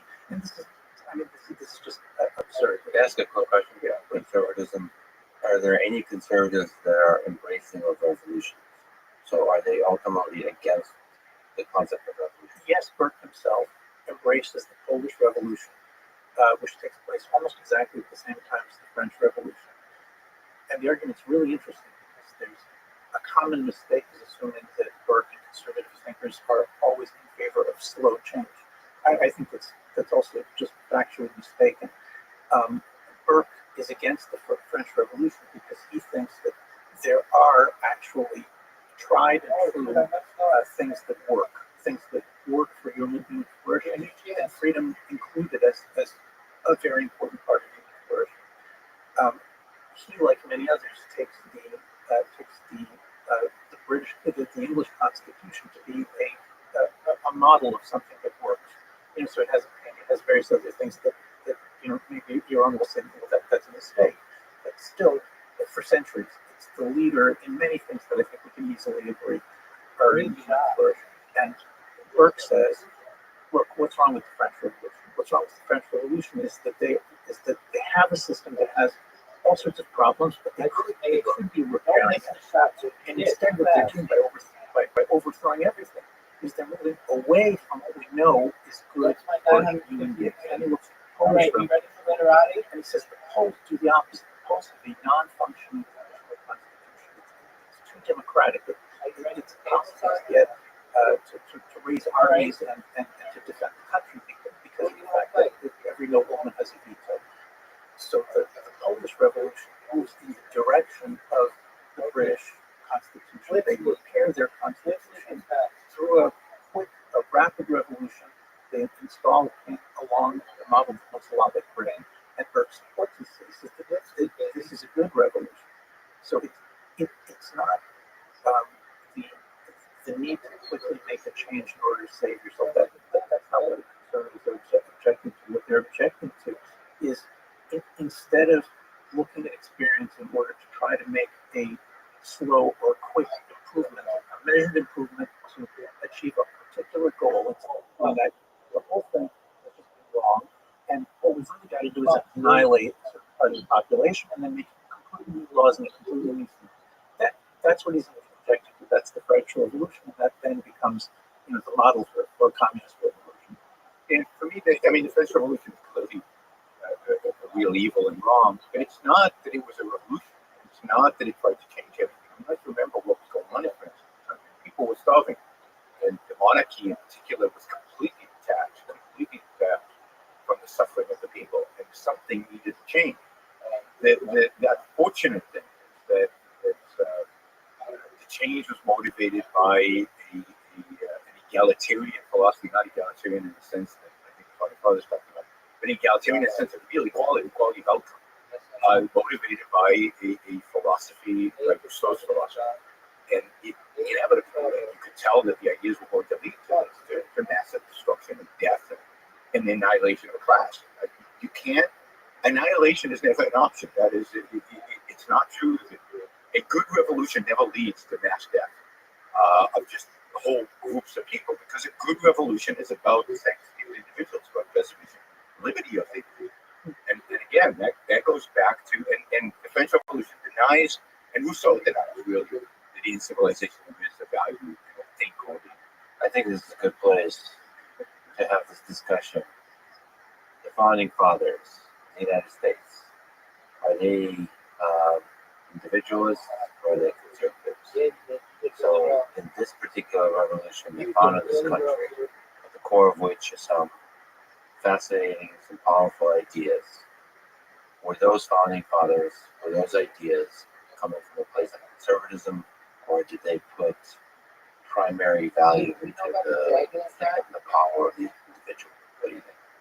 They were both. I mean, this is something that's a little bit difficult sometimes for Americans. I mean, even very educated Americans, they talk about the founding fathers as though it's kind of like this collective, entity with a single brain and a single value system. But I think at the time that's not the way not the way any of them saw it. So roughly, and they map onto the rationalist versus traditionalist empiricist dichotomy that I proposed earlier. And so on the one hand, you have real revolutionaries like Jefferson and Paine. These are the people who Burke was writing against. These are the people who supported the French Revolution. So when you say real, so when you say Paine, you're referring to revolutionaries in a bad way. This is the problem. These are people who will say history up until now has been, history up until now has been, just a story of ugliness, foolishness, stupidity, and evil. And if you apply reason, we'll all come to the same conclusion. And Paine writes a book called The Age of Reason, and The Age of Reason is a manifesto for here is the answer to political and moral problems throughout history. And it's in the same school as Rousseau's social problem. You don't like that? Not at all. Well, I thought it was good. Okay, so let me Just throwing a question on Jefferson and Paine. Do you think America would exist without those? Like, how would this place in the flavor of the dish maybe? I don't want to try to run the counterfactual. I don't have confidence that I know the answer to the question. But it's so much fun. You know what? I'm going to offer something that I think is more fun. More fun than the counterfactual is America has two revolutions, not one. Okay. At first, there is a revolution that is strongly spiced with this kind of rationalism, and then there's a 10-year period after the Declaration of Independence. There's a 10-year period in which America has a constitution. Its first constitution, which today they call the Articles of Confederation. But there's a constitution from 1777. And that constitution is based on, a lot of ways, on the hottest new ideas. It has, instead of the traditional British system with an executive and a bicameral legislature, instead of that traditional English model, which most of the states have as their government, instead of that, they say, no, we're going to have one elected body, okay, and that body, that Congress, it's going to be the executive, it's going to be the legislative, it's going to be everything. It's going to run as a big unit. These are the ideas of the French Revolution that actually see them implemented in Pennsylvania, in the Pennsylvania Constitution, and then later in the National Supreme Court. It's a disaster. The thing doesn't work. It's completely made up. It's not based on anything. It's neither based on historical experience nor is it based on historical custom, on what people are used to. And what the CCP creating with its first constitution, these wonderful rational, but it's a complete disaster. It doesn't allow the raising of taxes. It doesn't allow the mustering of troops. It doesn't allow giving orders to soldiers. If that had continued, if that continued to be the American Constitution, America never would have been an independent country. They aren't willing to do that. What happens during those years where What are you going to do Washington here? and Jay What are and you going to do Knox here?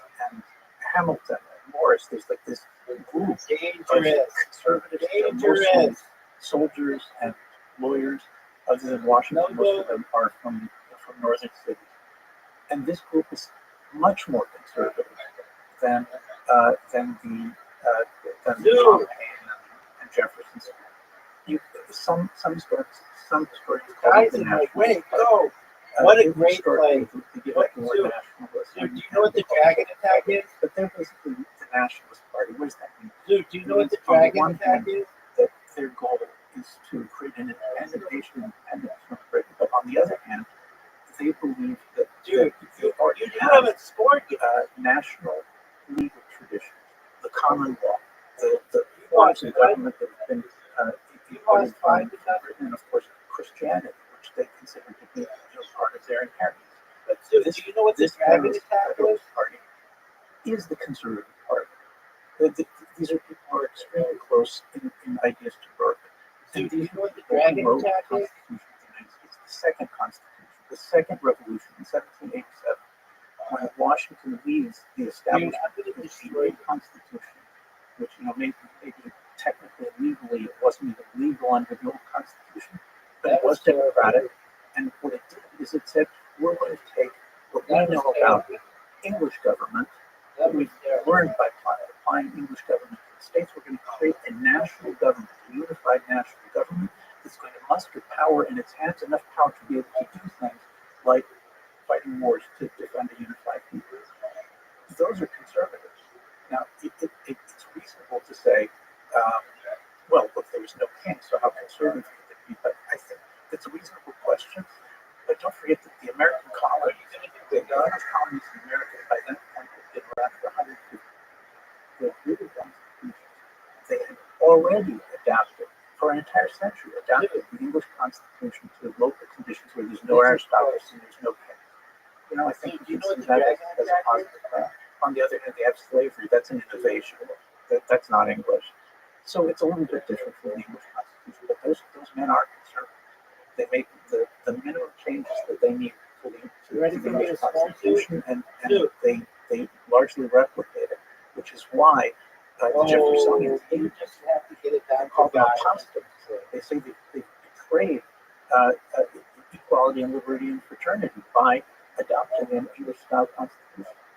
So I would imagine here you would put emphasis on the success of the key ideas that define this country also. Get it to your guy. At the freedom of the individual, so the tradition of. I mean, the one thing I agree with you on is the fact that, yes, the founding fathers were not a monolith.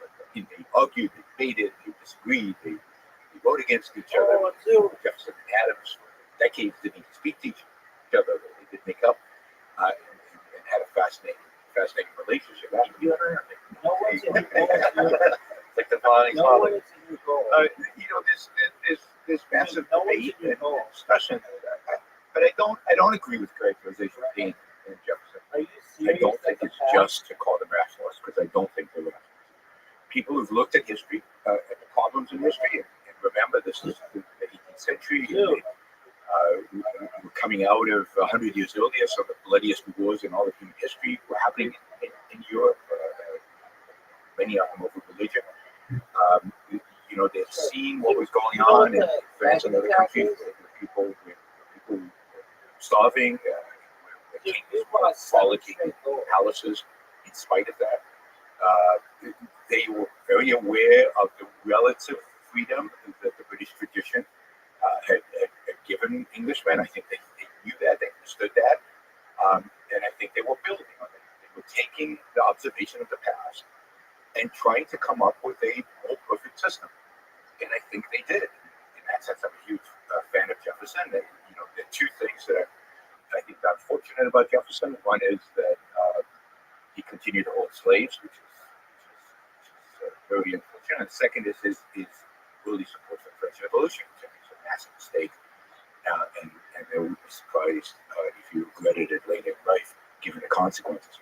But, they were trying to devise principles by which they could establish a state. And yes, there was pushback by some, and disagreements, and the Constitution at the end is to some extent a form of compromise. It's still one of the great documents of all human history, political documents, the Constitution. Although I think it's inferior to the Declaration. I'm a huge fan of the Declaration. I think one of the mistakes the conservatives makes, one of the mistakes the Supreme Court makes, and the American judiciary makes, is assuming the two documents are separate. I think Lincoln is actually right. You can't understand the Constitution without understanding the Declaration. The Declaration would set the context, sets everything up for the Constitution. Individual rights, the key concept there. And one of the challenges was that some of the compromises, and compromises not necessarily between groups, but compromises that even Jefferson made and others made regarding individual rights, set America on the path that we're suffering from today. And I mentioned three last night. One was slavery. Obviously, that was a horrific compromise, one that What a path, dude. America not just paid for with the Civil War, 600,000 young men That was the died because of it, but the suffering of black slaves for all those years. But then the whole issue of racial tensions in this country for a century to this day, really, is a consequence of that initial compromise. Who knows what the counterfactual is in America? If there's a Civil War right at the founding, right, because there would have been a war no matter what. But if it had happened in the late 18th century, early 19th century, rather than waiting till the 60s. But then, second was Jefferson's embrace of public education, his founding of the University of Virginia, which I think is a great tragedy, and which and then they embraced, both by Jefferson and by Hamilton, for different reasons, but embraced by both of government, role, and economy. And I do finance, so I know a little bit about finance. And the debate between Jefferson and Hamilton about banking is fascinating. But at the end of the day, both wanted a role for government banking. A lot of people are getting that kind of Jefferson didn't trust big financial interests. Hamilton wanted to capture some of the financial interests of the state. And as a consequence, we set America on a path where, in my view, regulation always leads to more regulation. It's never a case where regulation decreases. We started out with, so what are you going to do around banks and everything? It was okay to regulate. So once we get into the late 19th century, it's fine to regulate railroads, it's fine to pass antitrust laws, it's fine to then continue on the path of what we are today, which is heavy, massive involvement of government, every aspect of our economy, really in every aspect of our life, education. So I think the country was founded on certain mistakes, and we haven't been willing to question those mistakes, in the sense that we've only moved in the opposite direction. And now America has become, whereas I think it was founded on the idea of the primacy of the individual, the sanctity of the individual. At least there's an idea even for Europe, and I think now anybody really is an advocate out there for individualism in politics, for true freedom in politics. We'll get to individuals. Let me ask the Beatles and the Rolling Stones question about the Declaration of Independence and the Constitution. Because it's like which document goes along, which document is more important. So it's a question. It's a question. But let me further ask a song. no passing. So, what ideas in the Constitution of the Dude, how did my score? How did most you say what? important to the success of the United States of America? So I'll answer the question, but before answering the question, I wanted to send registered to send from your runs. Is it the public education? Is it which? No, actually, we're not so far apart on public education. I'm actually kind of surprised that you're so anti-Bismarck, because his public school system, his national public school system, was created in order to stick it to the church. It was the church that ran the schools before that. And okay, so that's a different. I'm oversticking it to the church. But not when the alternative is the nation. I say free educational system. Freedom. Okay, so I want to register and dissent about Lincoln. Lincoln is an important figure and a great man, and he was presiding over a country which at that point was pretty Smithsonian in terms of its self-perception. He said what he needed to say. I'm not going to criticize him, but I don't accept the idea that the Declaration of Independence, which starts one revolution is of a piece with the second Constitution, the Constitution of 1787, the Nationalist Constitution, which is effectively a counter-revolution. What happens is there is a revolution. It's based on certain principles. There are a lot, not exactly, but in many ways resemble the later ideas of the French Revolution. And what the Federalist Party does, the Nationalist Conservative Party does, is a counter-revolution to reinstate the old English Constitution. So these documents are, if you're willing to accept the evidence of this, they are in many respects contrary to one another. And so if I'm asked what's the most important values that are handed down by these documents, I don't have an objection to life, liberty, and property, all of which are really important things. I do have an objection to the pompous overreach of these are self-evident, which is absurd. They can't be self-evident. If they were self-evident, then somebody would have come up with them, like 2,000 years before. It's not self-evident, and so that's damaging. I like the conservative preamble of the Constitution, which describes the purposes of the national government that's being established.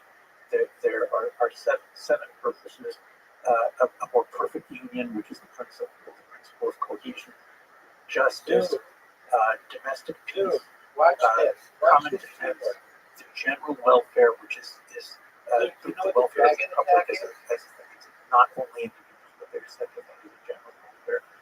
Liberty, which we agree is absolutely crucial, and posterity, the idea that the purpose of the government is to be able to sustain and grow this independent nation, and not only to guarantee rights no matter what happens. But you don't like we hold these truths that we self-evident. You definitely feels guy. You don't want the pompous. You don't need that revolution. I think that expression, self-evident truth, does tremendous damage. Instead of a moderate skepticism, which says, look, we may not know everything. What a shot, dude. Look, we know everything. There it is. Here's what we know. We don't know everything. We think. So I'll agree with you. I don't like self-evident. I don't like self-evident because it's not self-evident. Massive. These are massive achievements of enlightened thinking, of studying history, of understanding human nature, of deriving a truth from 3,000 years of historical knowledge, of understanding of human nature, and capacity of using reason in some ways better than any humans have. We've talked about this giants historically, in my view, because they came up with these truths. You think they're truths, but they're certainly not self-evident. If they were, your arm is right. They would discover them thousands of years earlier, or everybody would accept them, right? How many people today think that what they state in that document is true? Pretty much, 5 people. I don't know. It's very. Your criticism of modern society. It's very, very few people recognize it. If they were self-evident, bam, everybody would have become, would have accepted the American Revolution as truth, and that was it. A lot of work has to go into understanding and describing and convincing people about this truth. But I completely disagree with your about this idea, or I'll voice my dissent. Register your official dissent. About A, the 2 different revolutions, and B, the American Revolution had any similarity to the French Revolution. The Jefferson and Hayes they were in France, running a different.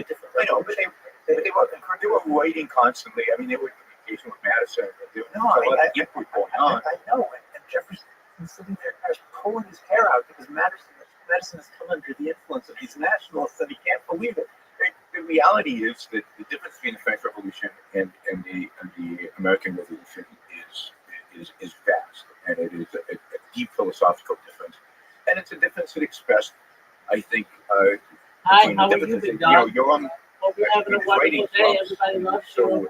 Everybody loves you. Everybody wants you to have a wonderful day. Everybody thinks you're having a wonderful day. Take care, big dog. You're wonderful. Everybody loves you. Everybody loves you. Everybody loves you. Yo, dog, everybody loves You you. like the distorted view of Everybody nature, loves you. of human mind. He rejects Everybody reason. loves you. I mean, Rousseau Everybody is premise. loves you. Reason is Everybody dependent. loves you. You're Reason wonderful. is destruction. of human Everybody mind. loves you. Reason is how we get Everybody civilization. loves Civilization is awful. Everybody loves you.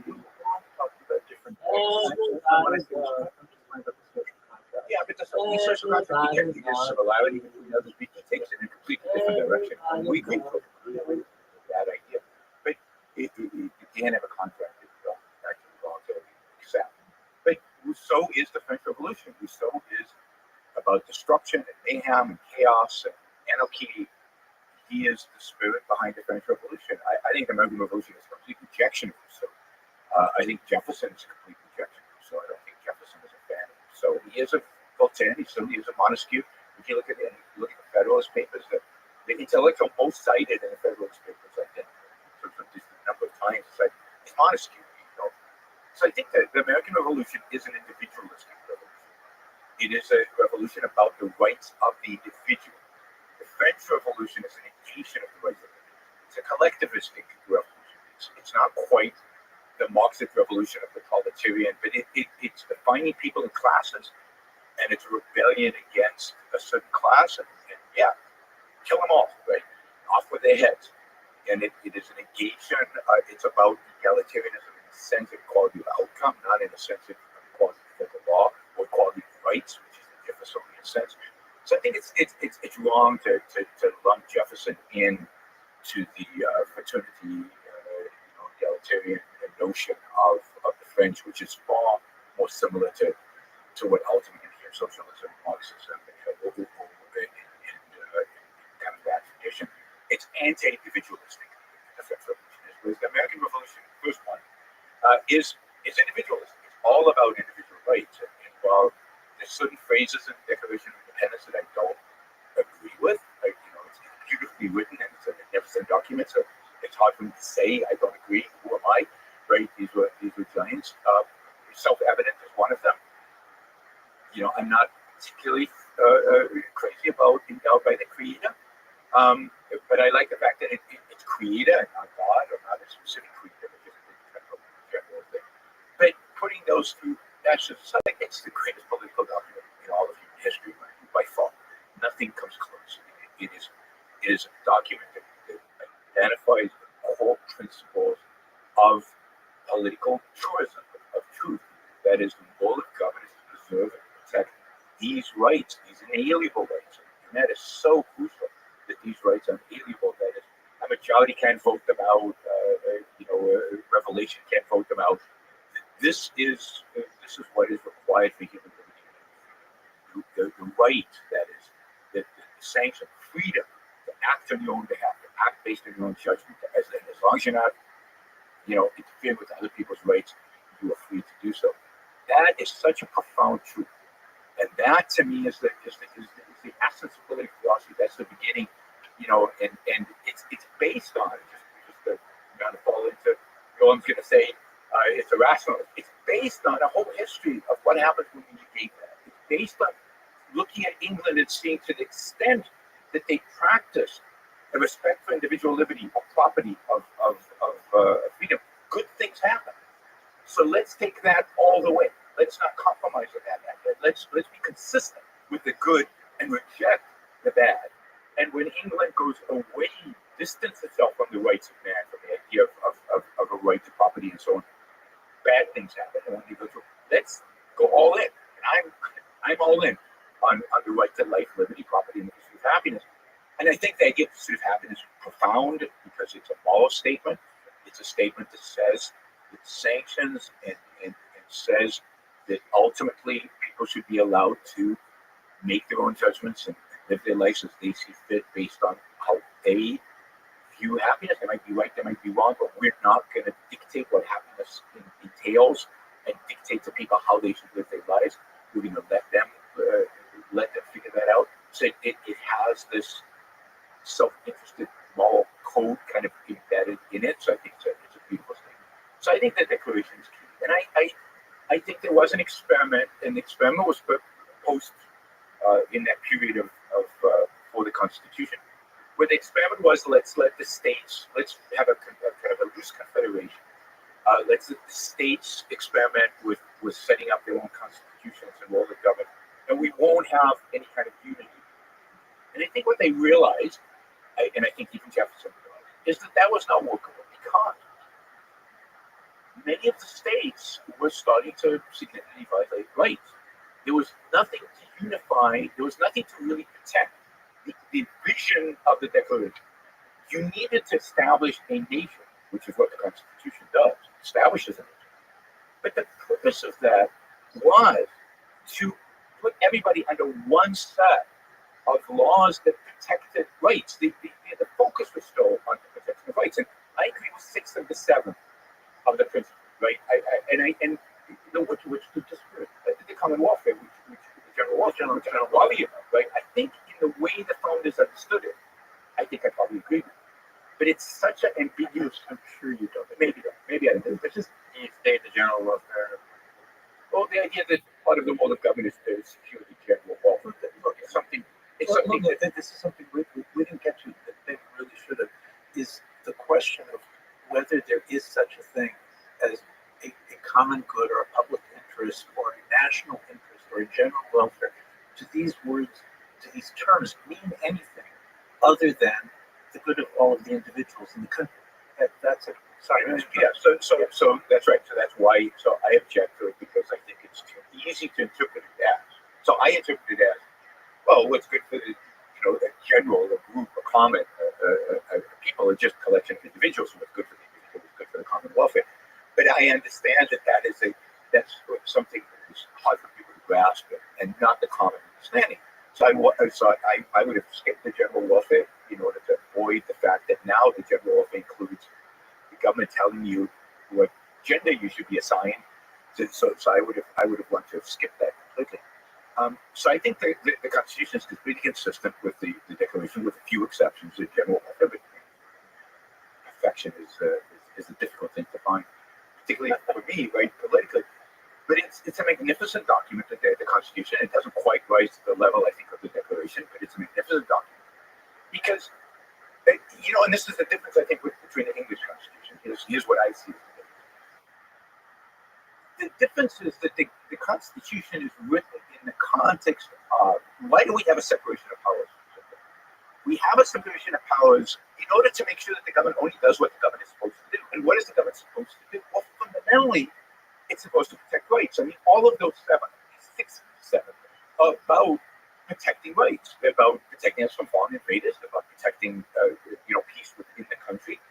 They're about preserving this protection of rights. And why do we have this separation? So that we make sure that no one of those entities, the executive or the legislature, the judicial, can violate rights, because there's always somebody looking over the shoulder. There's always somebody who could veto their power. But there's a purpose to it, and that purpose is clearly signified and characterized. And that's why I think the Bill of Rights was written, in order to add to the clarification of what exactly we need. What is the purpose? The purpose is to preserve rights. And that's why we need to elaborate what those rights. And Madison's objection to the Bill of Rights was to say, not that he objected to having that protection of rights, but to listing them because he was worried that the rights that were not listed were not. And his worry was completely justified, because it's exactly what happened. It's like, the only reason we have free speech in America is we've got it in writing as a First Amendment. If we didn't have it in writing, it would have been gone a long time ago. And the reason we don't have, for example, the freedom to negotiate a contract, independent government regulation, is that was not listed as a right in the bill, even though I think it's clearly covered under the Constitution. So there was a massive mistake done in the Bill of Rights. They tried to cover it with the Ninth Amendment, but it never really stuck. This idea that non-enumerated rights that still place. So I don't see this as a second revolution. I think it's a fix to a flaw that happened. It's a fix that allowed the expansion of the protection of rights to all states by creating a national entity to protect those rights, and that's what ultimately led to slavery going away.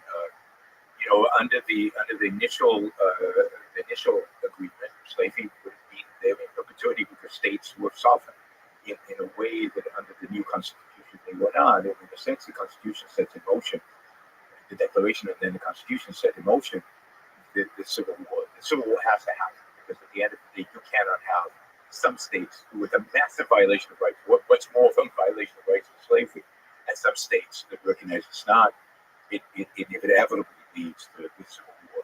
Yarn was just saying that other than the general welfare, these principles are about individual liberties. I just don't think you can read it that way. The first stated purpose of the Constitution of 1787 is in order to form a more perfect union. A more perfect union, it's describing a characteristic of the whole. It is not a characteristic of any individual. If you look at how the individuals are doing, you don't know whether their union is more or less perfect. Right? So what they're doing is they're looking at the condition in which, in order to be able to fight the Battle of Yorktown, they have to. So somebody has to write a personal check in order to be able to move armies. A more perfect union is a more cohesive union. It's the ability to get all of these different individuals to do one focused thing when it's necessary to do it. Well, it's more than that, right? So I agree with that. But for what purpose? That is, and this is why this is why it's so hard with these historical documents, because there's a context, there's a thinking that they can't write everything down, right? Which is sad because I wish they had. What's the purpose of a more perfect union? The purpose of the more perfect union is to preserve the liberty of the individuals within that union. Well, how do you know? Because if you look, what's the rest?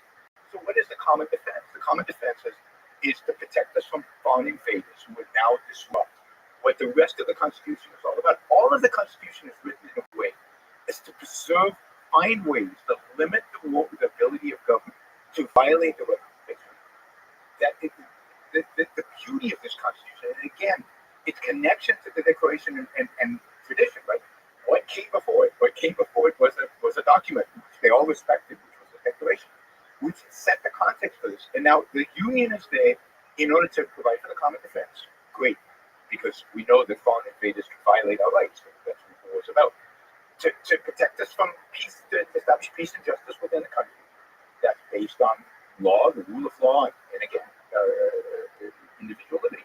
So, to me, when you read the Founders, when you read the Federalist Papers, when you read what they wrote, what they're trying to do is figure out the right kind of political system, right kind of structure to be able to preserve these liberties. And not all of them had I expect a perfect understanding of what those liberties entailed, but they were all, even the conservatives, if you call conservatives, were all generally in agreement about the importance of individual liberty and the importance of individual. Of course, because almost all of these rights are traditional English rights. They exist in the English Bill of Rights and the English Petition of Rights. They exist, of course. All of these. What they're trying to do to perfect that. They're trying to take the British system and perfect it.